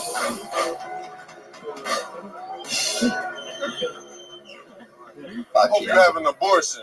Miscarriage. Malcolm, anything else crazy going on in life? How's everything else going? You have a recent Kill Tony fame. You've been working, doing I quit that shit, bro. You quit. You said you were going to quit this job. You're I'm gonna. gonna try to get this restaurant job Thursday. Fuck that recycling shit. How long did that job last? 2 days. When I stopped posting, I wasn't there no more. Malcolm, have you thought of people Venmoing you to quit for them? Yeah. I should Okay, know. cool. That'd be tight. Did you get your car back? Yeah, I got it back. Ron Funches looked out. Oh, Ron did. Oh, Ron is Ron evil. Funch. Ron, yeah. One of our favorite humans, Ron Funch. Hell yeah. Check out his podcast too. It's fun. So, oh shit. What was I just gonna fucking ask you? What were we just talking about right before the round? I don't know. My nipples are on fire right now, though. His right foot's all fucked up. No. Fuck. Anyway. All right, Malcolm. Well, that's fun. Anything else? Oh, I remember what it is now. What made you quit the recycling job? Oh man, that shit, it was like 6 to 2:30. Man. 6 a.m. to 2:30. It was cool. It's just like that shit stank, bro. And then it's like the machine always broke. Dust was flying in my eyes. I can't even see. Fuck that. Yeah. Fuck that. So, what's this restaurant job that you're looking to get on Thursday? It's somewhere in Burbank. Barney's Beanery. How you say that? Oh yeah, that's a good place. Yeah, I got interview Thursday. That'd be tight. I want to be a server so I can talk to the people. Oh yeah. Wow. Have you ever been a server before? Nah, I worked at McDonald's my first job. Oh shit. Yeah, and Oh god. yeah. Malcolm, I don't know if you just want to jump right into Barney's Beanery in Burbank. What are you doing? You're literally gonna quit at your first table. You're gonna be like, "How you guys doing? Fuck this shit." I can picture it already. I just want to get like 10 minutes of material there. That's it. I quit.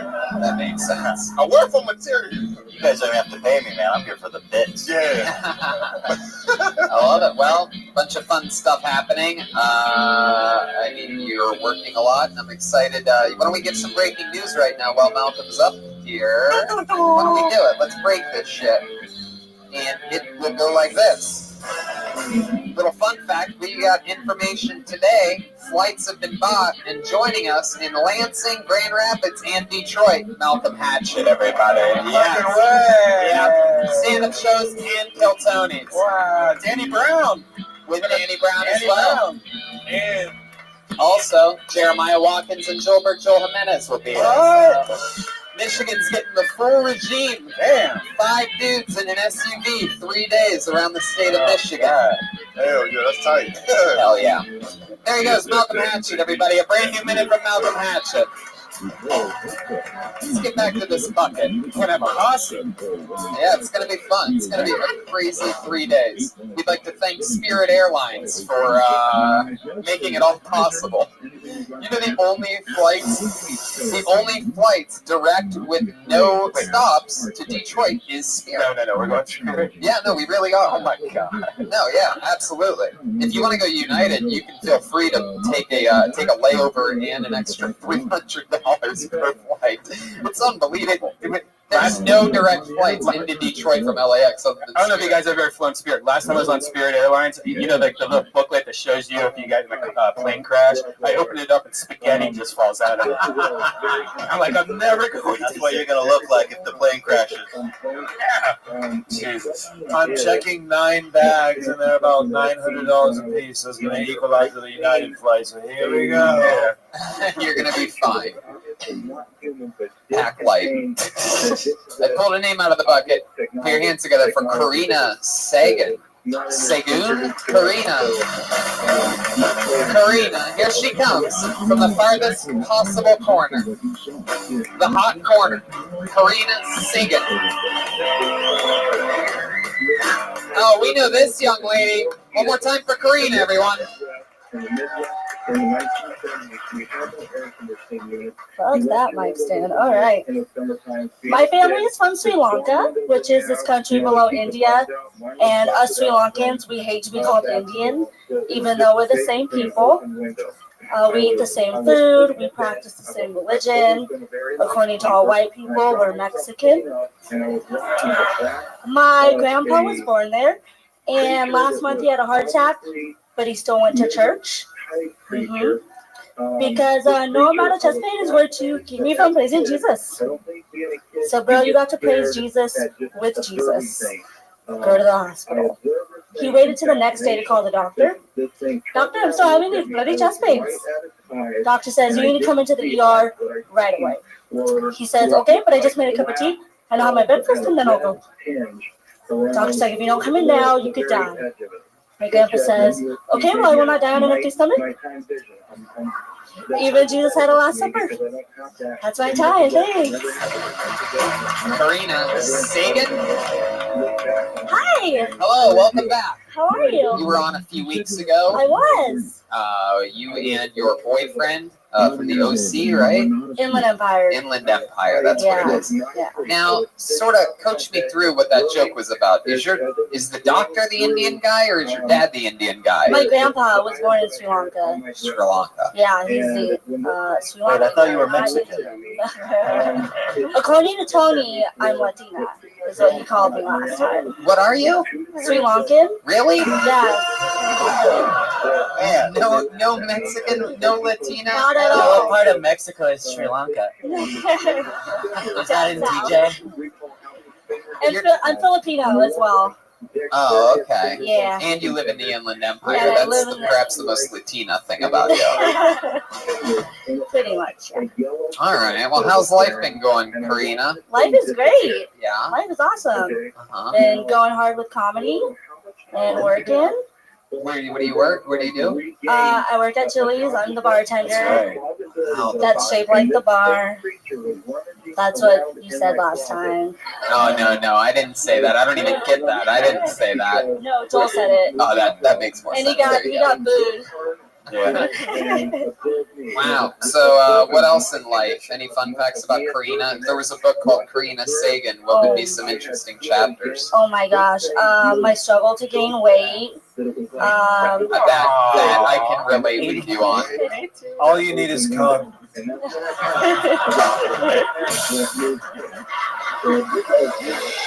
I tried it. That's not true. No, that's not true. He tried a lot of it too. Oh, look, the crowd goes crazy. You haters. I mean, he was a vegan for a while. So. I don't know why you always do that.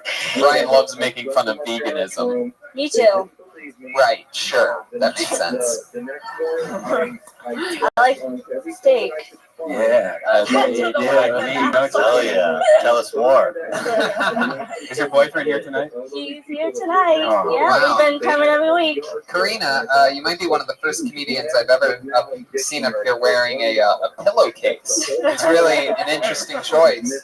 That's like a duvet. Yeah, They call it a duvet. Is that a duvet? Good question. Welcome to another episode of Is That a Duvet? Is it? Yes. Wow, it is a duvet. There you go. And that was another episode of Is That a Duvet? How long have you had braces?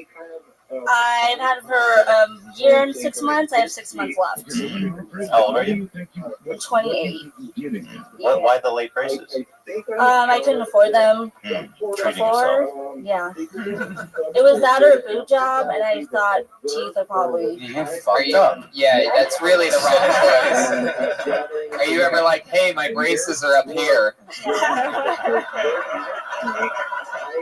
Absolutely. You can't fuck the braces. Jesus. Oh, what the hell? Wow, that sound was epic. Fuck. That's right. You can't fuck the braces. Red Band, always with the good strategic knowledge. But of course, Red Band also says that 75% of all the blowjobs he has ever gotten are bad. They are. It's true. How many blowjobs have you? Yeah. 2? That doesn't divide by 4, dude. Oh, you math people. Oh, shit. Karina, what's the first thing you're going to do? Do you have any big plans to celebrate when you get your braces off? Are you going to do anything crazy Red Band, you're incorrigible. I really want to eat beef jerky. I love beef jerky, and I can't eat it right now. That must be a euphemism for something. Yeah. Wait to get that beef And jerky. popcorn. What's your favorite flavor of jerky? Egyptian kind. Why? Why would that be the sound effect? She's a bad schoolgirl. Oh, wow. Egyptian jerky. Wait, that's not a flavor, is it? No. So what? No, I'm sorry. Like spicy. Spicy barbecue. Yeah. Good stuff. Oh, yeah. On the way to Vegas, alien jerky. It's like the spy. Yeah. Wow, the jerky fans came tonight. Yeah, what the fuck? One person went crazy in the back. One person. You could tell their mouth was full at the time when they were. Wow, what's different? What's different about alien jerky? You seem like you would eat illegal alien jerky.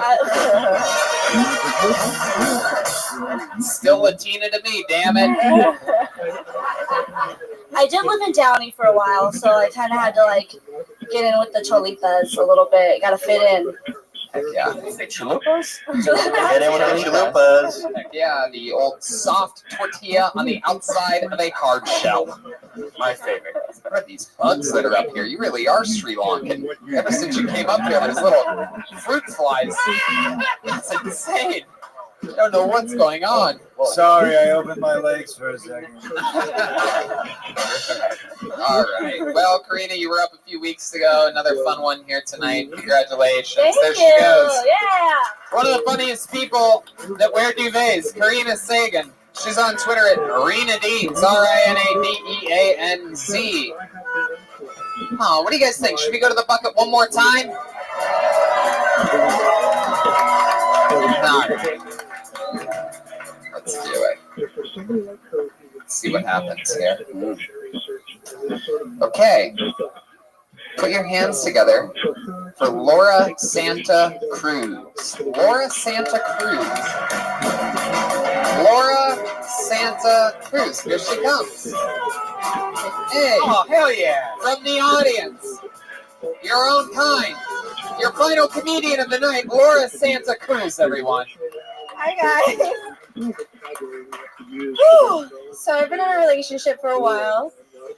I've been trying to spice it up in the bedroom a bit. So the other night, my husband was cooking us some dinner, and I put on these tiny little jelly bean shorts that I have. And I walked out into the living room, and I bent over the couch, and I looked back at him. Labia hanging out the back. And he looks at me, he looks at my labia, looks at me, and he's like, babe, do you know the spinach is fucking going bad already? And I look back at him like, pulled my jelly bean shorts out of my ass because I put them there. And then I started thinking to myself, well, he's already cooking dinner. I mean, back in the day, I used to have to put my finger in his butt and suck his dick. For a free meal at Yukaku, my favorite restaurant. And now, I don't have to do anything, so marriage fucking rocks. Wow, exactly 1 minute. And I'm guessing there's something I'm really hoping in my heart, and I'm going to take a guess here that that's your first time ever on stage. Am I right? Yeah. Wow, that's awesome. You knew exactly when the minute was. Did you say your favorite restaurant is Gyukaku? Yeah. Fucking unbelievable. I love that restaurant. It's unbelievable. You've been there? Oh, it's great. It's so good. It's unbelievable. It's Best fucking happy incredible. hour ever.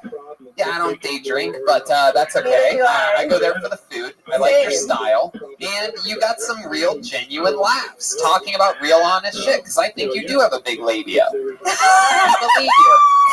When you said that, I looked at you and I'm like, yep. Is this your man right here? Yes. Is that your guy? Hell yeah. When I said that she has a big labia, he went like this. Yeah. And he's just waving the smell around. Fuck yeah. That thing must look like Karina Sagan's duvet shirt. Yeah, actually. Wow. What is it he said about your vagina? Rotten cabbage or? Yes. Well, what's I didn't hear. Something spinach? No, he was looking at me and he said the spinach is going bad. The spinach is going bad. Well, blow me down. That's oh my god! I prefer the roast beef is rotting next time. It wasn't about my labia. It was. He missed the point that I was trying to fuck him, and instead he told me the spinach was going bad. Oh, he was looking at spinach. Not my labia. He was literally looking at the spinach. We all thought you had in the a disgusting vagina for a second. Tampon shoved in there or something. By the way, whenever you were doing your dirty talk with him, did you say babe and then you said the word labia to him? No, I just told you guys. So you could see the picture. Vomiting, and so did my baby inside my belly. The baby vomited. How do you know when the baby vomits? It's a different vibration than a kick. Sometimes the umbilical cord has to hold the baby's hair when it's a whole thing. So Laura Santa Cruz, you wanted to try stand-up for a while? For a really long time, but it's really scary, so I haven't wanted to. Well, you popped, unlike the Norwegian prison fucker, you popped your cherry here tonight. So how does it feel? Is it as scary as you thought it was going to be? Yeah, it's terrifying. You're in it I'm right scared. now. Wow. I gotta say, that was really impressive for your first time on stage. That was great. That was really good. Thank you. Really awesome. Was your first time everything like you dreamed for? 3 pregnant women waiting to hear? Yes, it was amazing. You seem pretty dirty. Are you dirty in real life? Wait a second. What the Whoa! I just want to know under cam. He's got rotten spinach vagina, man. Yeah, I am really dirty. When I moved out here 9 years ago, I actually started out writing sexual parodies. Whoa. Which is one of my favorite things to do. How was it? What's your factor? I mean, how does the parody play into the sex? So they're just all about dick and balls and like gags. Like gags. I'm like, you guys. Oh. There's something. Is that? Yeah. What do you mean? Can you give us an example? Yeah. Okay. I hate big nuts and I cannot lie. You other fellas can't deny. When a guy walks in with an itty bitty dick and a big bulge in your grin, you get sick. Wanna pull out and suck, but you notice that sack was fucked. Them red bums sure are glaring. I'm sick and I can't stop saying, oh hell no, I don't want to get with ya. I want to cuss and hit ya. My homegirls try to warn me, but I ignored it because I was so freaking horny. Ooh, got that faux skin hanging all down your pants. Circumcise it, resize it, or you ain't getting up inside this. What? Wow. What did we just walk into? Wow. What are you doing? Look at that. She just shook her labias. Hey, Tony. Wait, where? That's how I shake my labia. Oh my God. Yes, Joel. I absolutely hated it until I heard foreskin. Then I was in. You got me. You know what I mean? Wow. Where have you won me over with that? I performed that at what was it called on Sunset? Your Charlie labia Chaplin's performs at old flappers. No. Oh my. Oh, Wow. Is that true? Did you dance? No. I performed that song at Charlie Chaplin's old house. What is it called? Oh, I know it. The Libertine? Yes. And I burned a whole lot of bridges doing that. You did? Why? What A lot of happened? big nutted gentlemen there. I have big nuts. I'll have none of that big nut humor. No, when they you just bomb thought at it the was Charlie weird. Chaplin house, is it extra silent? Yes. Actually, yes. Yeah, you really dropped the balls on that one. Does your tell me about your boyfriend's nuts, if you will indulge True. us. You hate They're big nuts so nice. much. Well, Tell I us about married this him. gentleman's nuts right here. You married him? I married him. They look So weird. they're I'm not gonna lie, okay. man. I like how you threw him underneath the bus and told everyone he liked the finger in his butthole. Yeah. Oh, finger butthole guy. Tell me how many. Is it little finger, thumb? Good question. Are you hitching? Whoa! For those of you listening to the podcast, this is a tough-looking. He's either Mexican or Sri Lankan. I can't tell anymore. Horatio Sands. But he's got tattoos. Looks like a tough guy. Full beard, black T-shirt. Thumb right up the ass, huh, dude? He's Hawaiian. Wow, that's incredible. Look at you, you dirty bastard. Was that whose idea was that? Mine. Ah, all right. And you're just down. You're like, oh, fuck it. Do you request it now that she's kind of popped your anal cherry? Oh, yeah. How about Oh it? my Right? God. Whoa. Yeah. Takes a real. What else? I feel like they're up to some other shenanigans. Does he pick you up like a bowling ball or anything? Like anything? Not yet. Once you pop a finger in the ass, that's only the beginning, right, of a rabbit hole that I feel you guys are tumbling down as we speak. I think I read that as a bumper sticker once. That's how you know it's true love with a Mexican couple, when she can put her finger in his fruit basket like that. And all right, wow, this really isn't my episode tonight. It's really anyway. So I mean, that is interesting. You talked about big labias. You talked about how your husband wants a finger in his butt during blowjobs. Is there anything else crazy that you're willing to share with us? We're coming around the corner here in the final moments of the show. If I wouldn't mind one last big breakthrough moment. I'm a waxing specialist. I specialize in vaginas. And you have a fake labia. That's crazy. Do you All tuck it kinds in like of a labias. magician's scarf or something when you're at Kinds work? of labias. What? What do you do with the vaginas? I wax vaginas. That's what you do professionally. Is there one vagina that stands out where you're like, wow? Yeah. Tell me about that. Yeah.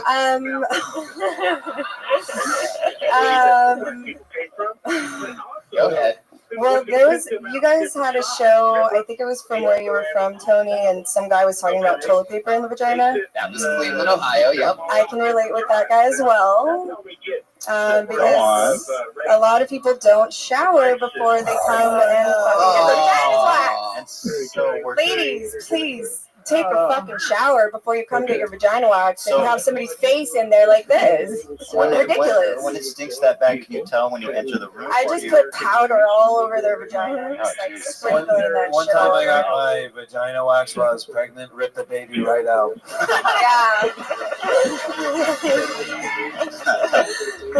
Wow. Man, that's fucking crazy. It sucks. Does it fill the whole room? Like you smell it? Oh, yeah, You I like- open the door. You're like, ooh, it's gonna be a tough one.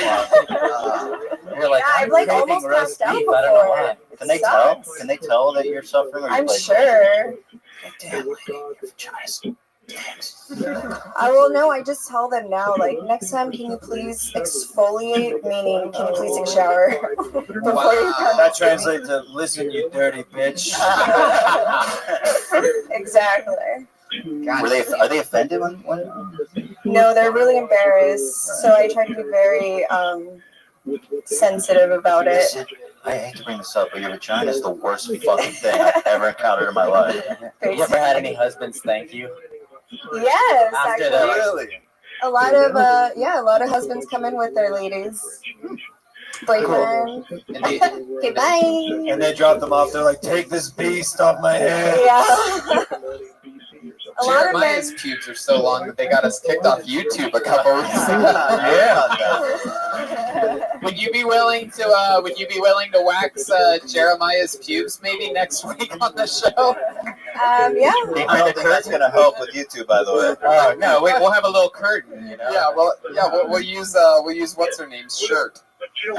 Karina. By the way, the look that Jeremiah gave me after I pitched that idea was just like, why would you ever say that, you piece of shit, Tony? It's a man that loves his pubes. He really does. If you're wondering what his pubes look like, you can just look at the wig that's on his head right now. Basically the exact same thing.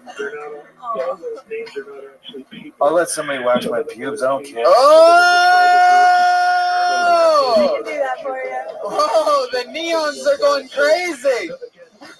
I love how sometimes the timing of the sound effects and neons and shit time on it's so ridiculous. It all seems like it's connected.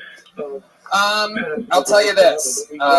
Laura Santa Cruz, for a first time, that was one of my favorite first times ever. Your delivery, clearly first time-esque, but you were very honest. You were very revealing. You weren't shy at all. You're putting yourself out there. I think you sort of get it. So good luck and congratulations with the future. Laura Santa Cruz, everybody. She's on Twitter at Santa Cruz, OHSANTACRUZ. And that is tonight's show. How about you make some noise for Ethan and Hila, everybody? The H3 podcast available absolutely everywhere. Hey, look at the drawing from Ryan J. Ebel. Look how cool that is. He drew tonight's episode while it was happening. He was sitting right there the whole time. How freaking cool. You can get your Ryan J. Ebel prints of every show, RyanJEbel.com, and there's a poster available. Our annual poster is a new one for the 5 years still available, and 2 different seasons of Kill Tony available on the poster. Anything else from you guys? Anything you want to... That's it. Thanks for having us on. It was really fun. Hey, get the H3 merch. I'm wearing some of it right now. Look at this. Oh, I love it. Yeah, I need to get some of that. Yeah. That's at the H3 podcast available on YouTube and streaming apps everywhere. Yes. Hell yeah. Thank you. Indeed. Jeremiah Watkins was amazing tonight. How about you make some noise for Felicity Watkins, everyone?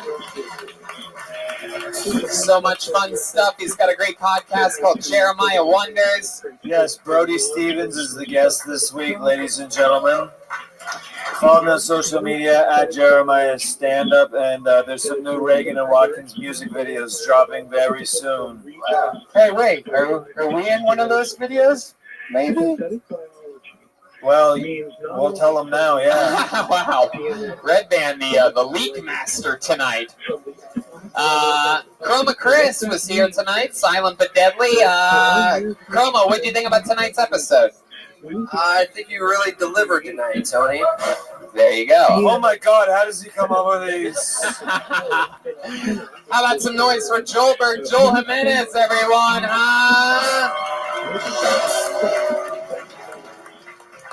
Thank you to Phoenix for coming out and seeing me, Jeremiah, Pat. Thank you guys for doing the show. That's it. Thank you guys for coming. We're looking for sponsors. Hit us up, the band. Sponsor them. You guys are gonna get your own sponsors? Yeah, if you own a dealership, we get up and give us cars for the week, whatever. We're gonna read our own 10 minutes of copy at the beginning of the podcast. It's gonna be great. I love it. Heck yeah. That's great. You just turned into Trump. Yeah. So much fun stuff. ZipRecruiter.com/KillTony and InfiniteCBD.com and forhims.com/KillTony. You can get all those things and be a real winner. So much fun stuff happening. Go check out all the tour dates that are coming up. And thank you so much, everybody. Thank you, live audience. See you guys.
I want to confront myself.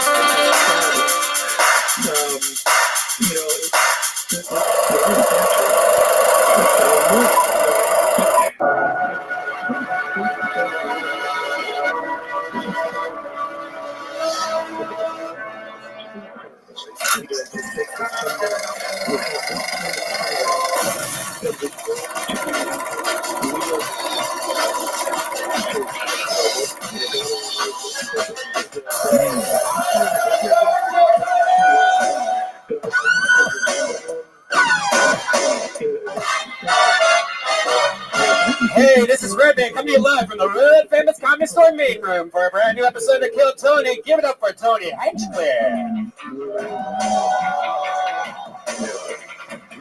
Hello, everybody. Make some noise. Here we are. It has begun. You're at the #1 live podcast in the world. Kill Tony. Make some noise for Brian Red. Hey! Brian J. Ebelt, the house artist, is here with a blank sheet of paper. He's already begun drawing tonight's episode. While you all sit there, he draws the show. There's a print of every show that's ever been done available at RyanJEbelt.com. And they just sold out of the poster. We just found out the 5-year anniversary poster sold out. We have a lot of dates coming up, and I've been doing a lot of stuff lately. And with that said, yes, breaking news. This weekend, for you YouTube fans and people listening to the podcast around the world, this weekend coming up, I'm doing La Jolla Comedy Store all weekend, 4 shows. Announced out of nowhere. Why not? I'll take somebody else's sloppy seconds, go down to La Jolla, just pack it out. And I'm just doing stand-up there. I'm bringing Josh Martin with me, so that's going to be a lot of fun. Yeah.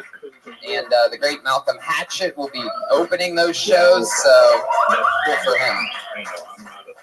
But we are all going together. We have some fun road trips coming up where we do Kill Tony and stand-up comedy shows. We're going to Lansing, Michigan, Grand Rapids, Michigan, Detroit, Michigan. There's Kill Tony's and stand-up shows on each of those, September 20th, 21st, and 22nd. Toronto, September 28th, midnight show. We just announced last week that Joe Rogan is going to be joining us on that. And it's sold out, so that's currently sold out. Now the midnight theater Kill Tony in Toronto has already sold out. So, but I'm doing 1-hour stand-up sets there throughout the week. They'll be doing solo shows where, because like it's all French and Canadian, you can't even have like openers or anything like that. But yeah, I don't know. It's some like weird performance thing. Chicago, I'm in, or October, I'm in Chicago. And then we do Kill Tony Mania. That's crazy. There's Kill Tony, 2 Kill Tonys in one night in San Francisco. I do stand-up in Connecticut after that. Then we do Kill Tony in Swansea, Michigan, Boston, Providence, November 9th, Chaos. And then we go to San Antonio, Austin, Houston, Fort Worth, and that's a lot. And then also, how about one more announcement? I don't think I got this out last week. There's not going to be a Kill Tony on New Year's Eve here. Yeah, it's a whole thing. The Comedy Store does their own New Year's shows. That makes sense, right? It's a New Year's Eve. And so they're going to be doing their own shows. And I'm going to be performing in Dallas, a solo headlining stand-up show, just me. So if you live near Dallas, you guys rented me for New Year's Eve, so you might as well come see a fucking show. Shout out to Blue Apron, ZipRecruiter, for Hims.com. Let's do this shit, shall we? Let's just get into it. Let's Kill Tony. We have a guest. Every single week, I have one of the funniest comedians in the world on this show, and truly, this is a very special one. He was the guest on the first ever episode of Kill Tony. It was Hinchcliffe Notes. Yeah, it was called Hinchcliffe's Notes. We changed it soon after. And I had him on that show because I know he's absolutely hilarious. He's truly, I mean, people say this in intros, one of the best, one of the funniest comedians. Ladies and gentlemen, it's the great Rick Ingram, everyone. Come on. Let's do it. I'm excited about this. We're back in the saddle again. Host of the Comedy Store podcast with our other good friend Eleanor Kerrigan. Rick Ingram is back. Does this remind you of episode 1? This is a little different. It feels a little different. The room is a lot larger. Yeah. The people, way more attractive. Yeah. But I have a feeling that comedy is going to be just as awful. Yeah. Do you remember doing that first episode? I do. I remember it very well. I was like, this is genius. I as well as like Hinchcliffe Notes. I'm not sure that's a winning recipe. But you add murder to the title, people get interested. I never listened or really watched this show, but I did get a chance to glance back because Brendan, the social media manager here at the Comedy Store, asked me earlier in the week if I had any pictures of that episode or on that show. So I just brought up the video and took a screen grab of us sitting there. When I was fast forwarding, I heard myself say, 9 people signed up tonight for the chance to do. It's so crazy. There was 9 people that signed up, and I think 4 other audience members. 2 of them were Lainey and Jerry, the older couple that are here every week. They're in like Panama or something this week. Is that right? Yeah, they fucking so gross right now. Oh yeah, it was just sloppy. Margaritaville everywhere. Jerry's hitting every hole. Well, Rick, I'll tell you this is when we were doing that episode 1, we did not have a head of security, we did not have a band, but now we fucking do. Did they have the Patriot back then? No, that was he came up to us. He was there. We met the Iron Patriot after that show that we did. Yeah. Afterwards, he came up to me. He's like, "Anything that I can do for you, I will do." I'm like, "All right." You're gonna stand next to the stage anyway. But now it's a band. We have an amazing band. Nice. It's the best damn band in the land. Every week they commit to different characters. I never know what they're gonna do. I have no idea ever.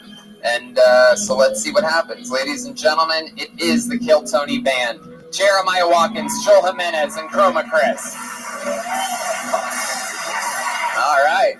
Whoa! Oh, we've seen these guys before.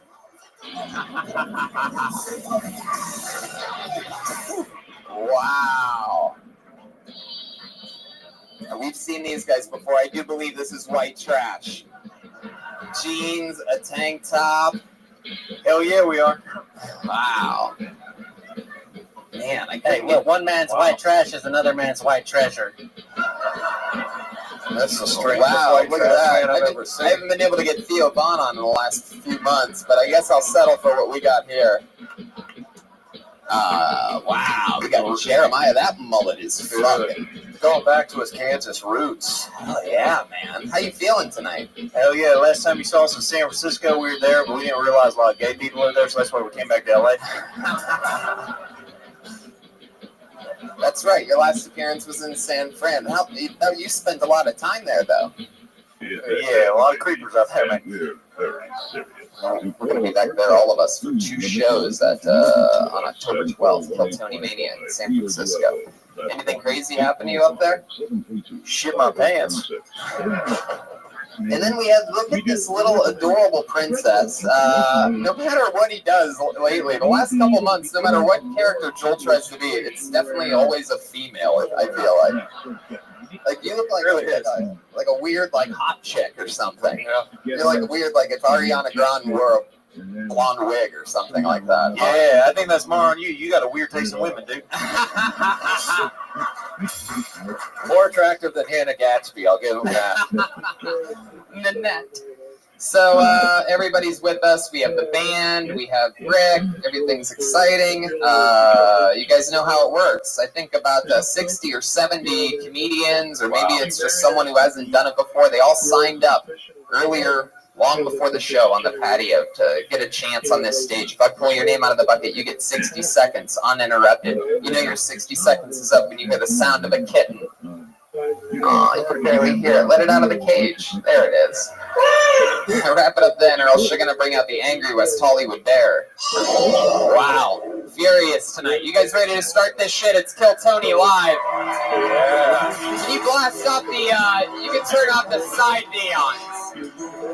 Fuck yeah. Let's do this shit. All right. You guys excited for this? All right, we know this young lady. She's been on the show a few times. She's actually pretty funny. Put your hands together for Jessie Johnson, everyone. Jessie Johnson. All right.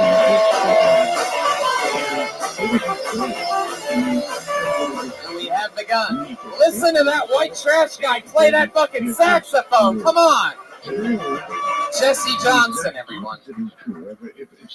Hey. So, you guys like comedy, huh? Have you ever heard of famous comedian Eddie Murphy? Oh, he's so funny. If you haven't heard of him, get a radio. No, I'll tell you. He's the brother of famous comedian Charlie Murphy. Rest in peace. Anyway, I just found out Eddie Murphy's expecting another kid.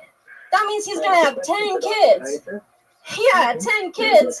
I bet his dick's so stretched out. 10 kids? Are you kidding me? Dude, I bet his stretched out dick looks like a gauged earlobe. Dude, I bet Eddie Murphy's dick's more stretched out than my mom's second divorce proceeding. What? Dude, stretch marks, dude. I bet his dick's more stretched out than the war on terror. That went on so long. Is it still going on? I bet it's not. Oh, can I finish it? Oh, there's more. Go ahead, yes. I bet it's not as stretched out though as his ex-wife's pussy. Am I right? Oh, too far? Not as far as Eddie Murphy stretched out dick. All right, that's it. You know what?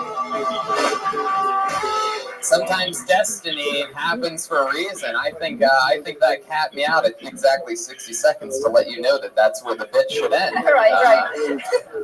Very possible. Incredible. It's definitely 2 beats too long. I timed it out. I was like, well, that's the minute, but I really want to get that tag in there. So, hell yeah, it was great. Yeah, a lot of comedians, that last tag. Yeah, exactly. And then it doesn't work, and then you feel like you have to do something else to close it afterwards. Just one more. Dude, I played a game of tag with my dad. He never came back, man. I'm so happy to be on the white trash episode. Yeah.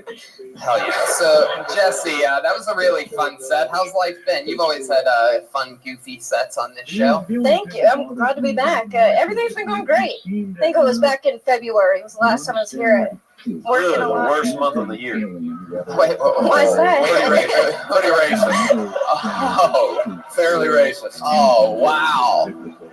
Oh, hold on, wait a second. Wait, I want this to be cleared up. I want to give him a chance. Why is February? Because Valentine's Day. Nailed it. Gotta buy stuff for your significant. All right. So, Jessie, what's been happening? It's been what, like 6-8 months since the last time we saw you or something, right? It feels like longer. What was the first joke you did that just made the comedians laugh? What was that one? So you guys like No, you comedy, don't have to do it like how you did it. Just give me like the subjects that I get. I talked about Eddie Murphy. The radio. Oh, have you ever heard of Eddie Murphy? Oh yeah. Oh, I got you. The If whole you thing hadn't wasn't heard of Eddie it. Murphy, that wasn't it? It was. Oh, there you go. So, about your life in the last few months, anything crazy happen or anything like that? How's comedy been treating you? Clearly, you've been on the circuit, right? Yeah, I've been getting booked on shows. I feel like I'm really out there in the doing great shows. You're out there, all right. I work on a show in Phoenix too. We got that coming out in October. I'm doing a lot of clubs. And, feels good. Very cool. Why do you have the glasses of a conspiracy theorist? The shirt of a grandmother. A cool Lovely. I'm gonna make a cool grandma. I love these glasses. I know. My timing's so off right now, but it's working. The confidence is there. Do you have a day job? Yeah, I'm working 4 jobs. Well, I'm a PA, production assistant on 3 jobs. Yeah. And then I babysit. Nanny, if you want to sound elite, but it's babysitting. Tell us about that family. They're really nice. They live in a great house, you know. Watch this 5-year-old. We go swimming and we play games and everyone's They like, pay you to sit on their baby? no. They do not like when I do that, Joel. I'd love to see her nanny cam. What do you do when you babysit? Internet, porn? Like, what do you do? Nope, none of those. A lot of weed, a lot of swimming. A lot of weed. Has the 5-year-old heard the Eddie Murphy bit? No. I'm waiting until his birthday. That's the audio of a 5-year-old. Yes. What was that, Jerry Sandusky's basement? What's going on there? Yeah, so the old Sandusky whip.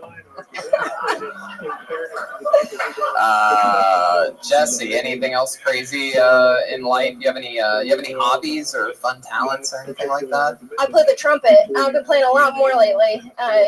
Eventually, thanks guys. The world needs more trumpet. I think so. I played a Careless Whisper. I tweeted at Jeremiah coming for the spot. Whoa. Yeah. Unfazed. Seems like the audience really wants that too. I know. I would have played on stage, but I don't want a gimmick, you know. You don't have it with you, do you? No. Oh, that would be epic. I don't. Sax. I know it. You'll have to bring it next time. I never just carry it around. I think you should. Yeah, where would she have it right now? I mean, I can guess a few places, but. Like what, Joel? Your vagina, I was thinking. Nice. I was wondering. That Joel's a straight shooter, man. That's what my ex-wife always said. Well, Jesse, it was fun times. Thanks for having me back. Of course. Yeah, very fun set, very silly, goofy, lighthearted. Got political. She's right. Her timing is off, but she's funny. Jessie Johnson, everybody. Yes, on Twitter at Jessie Johnson. It's interesting. She's always been awkward. She's always had like an awkward style and delivery thing, and she's definitely getting better at it. Sort of. She's getting better at being awkward. Well, because it's either when you see a lot of different comedians all the time, and when you see like an awkward one, if that makes sense, early on, it's always one of two things. Either that's what they think is the funny version of them, and they're going to over time get funnier at it, which so rarely happens. The other option is they're awkward because they're legitimately fucking crazy. Psychopaths, yeah. And they always stay awkward because they're just awkward. It's good to see that she's expanded beyond like school shooter awkwardness. And Tony, she was like actually working on the craft the whole time. Tony, you know what we do with the awkward kids in my family? What? Just beat them. It's pretty simple. Thought it was going to be something crazier. I pulled another name out of the bucket. Put your hands together for Brandon Bryan. Yeah. Solid. Oh, from the farthest corner, the lucky corner. It's a weekly tradition that if you want to ever get up on the show, just sit at that table because it takes the longest to come from there. And walk the slowest possible. Like, just look down at the ground. Good cardio. Act like you're texting on a crosswalk when somebody's trying. One more time for Brandon Bryan.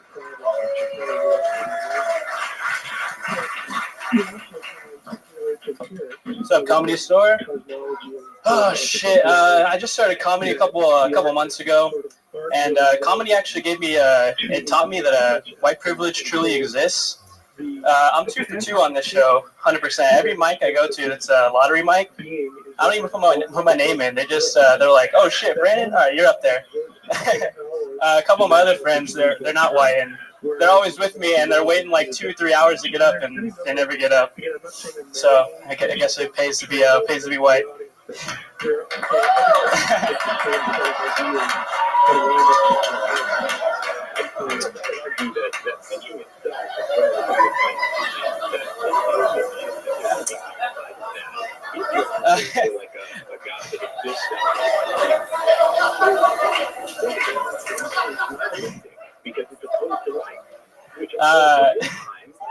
All right. There you go. Wow. Dude, this guy was hilarious. He was smart. He knew. He said, I'm going to leave that last 15 seconds open because I already closed strong. That was incredible. I mean, what can I say? Was that going to be your set regardless of who the guests were and who the band was tonight? Like, were you going to do that set 2 weeks ago when Too Short was here? So I actually had like a whole different thing planned, but my friend actually told me to go with that one. I like that. He said, I got a minute. I should probably improv the beginning of this. Well, we were going over. Like, I was telling him jokes like an hour back, so like on the patio. I was like, I want to do this. He's like, no, you should go with that one. What's the ethnicity of your friend? He's right there. He's black. Well, we can't see him. Oh, yeah. Whoa. Wow. Oh, hey, wow. I'm behind the curtain. He's the one that told me to go with it. Now, first of all, I'm surprised that you have a black friend. Yeah. Very bizarre. Second of all, you're wearing a Lil Uzi Vert t-shirt, and it doesn't match your everything else. Yeah. Wait. I've been on before. Do you remember? You called me your favorite lesbian comedian. This is like 2 months ago. That makes sense. And look at you. Since I saw you, your special Nanette came out, and everything's going good for you. He retired from comedy. She retired from comedy. He's just out there political speaking now. I like your. I mean, you do have a good look, Brandon. You seem like. Hell yeah, he does. You seem like a fuck up, and like you sort of have it together at the same time. Like it seems like you would do something crazy, but then defend yourself in court and win. Yeah. Like your shirt says Lil Uzi Vert, but your face says Lil Uzi Downs. You know what I'm saying? What? What is that? How's that? What? I think he's saying I have Down syndrome. That was the joke. Yeah, we call this guy a Nastard where I'm from.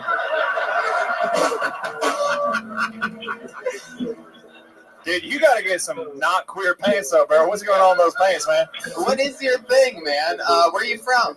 Huntington Beach. Huntington Beach. Orange County. There it is. Yep, and you still live there, right? Yeah. How old are you? Got them OC pre-torns on.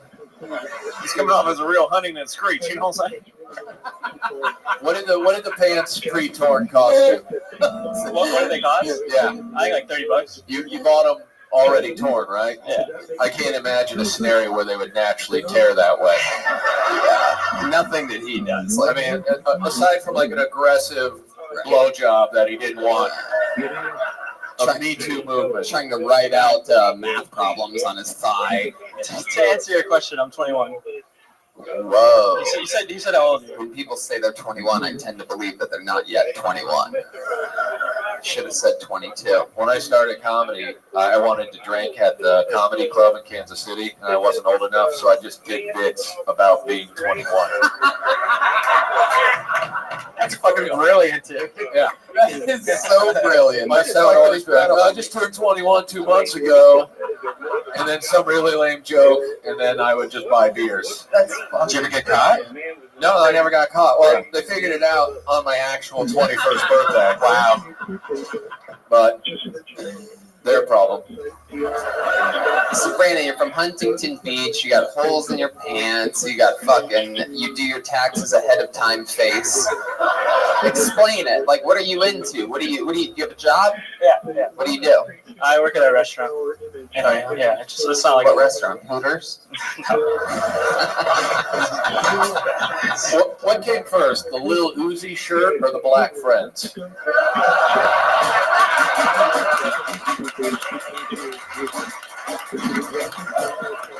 It's a chicken and the egg scenario. I understand that. It's more like a chicken and the waffle scenario, really.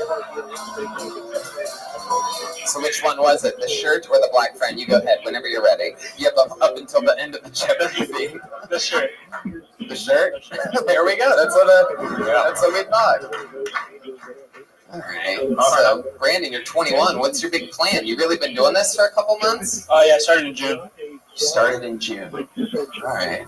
And, yeah. What do you think a vagina is going to look like when you finally see one? If you had to, like, ballpark what your mind thinks it would look like, you'll figure it out. It's true. That's a good route to go on. Brandon, what's your sex life like? You ever hook up with chicks? You ever scissor with them or something like that? You ever just take your big fat fucking pussy and just slam it right up against theirs and just fucking make the humidity go up in the fucking room? You know what I'm saying? You scissor, bro, or what? No, the last time I was here, we had the same exact conversation. Really? Yeah. We have to go back. Got the look. Wow, I can't believe it worked. You must have like a. I mean, look at his fucking head. Look at them for a second so they can really see.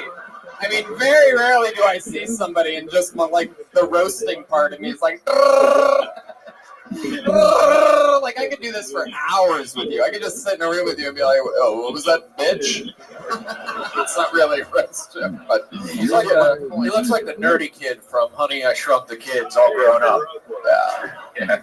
I mean, it is incredible. It's the most Honey, I Shrunk the Kids and not shrunk his shirt. Like that thing looks like. Have those black people been like spinning you around by your T-shirt or something? Do they bully you? Blink twice if they bully you. I know where they're at. He's actually the kid from Christmas Story. Oh, that's him. Yeah. I don't know. You're doing the white privilege joke tonight, motherfucker. I don't know any of these references. He's 21. Yeah, no, he's 21. The only Christmas Story you know is fucking Elf 4. Got him, man. That's before his time, too. So what do you do? What's a 21-year-old do nowadays? What do you do for fun? I go to a lot of rap shows. Oh, really? Yeah. The same conversation we had last time. Sure. Who gives a fuck? I'm trying to find out what's goddamn interesting about you, so it's gonna probably be the same conversation because I don't fucking remember. I got positive. The audience is like, they already know this. They remember from last time. Heard it. I was here in June. And so, you himself. I got quite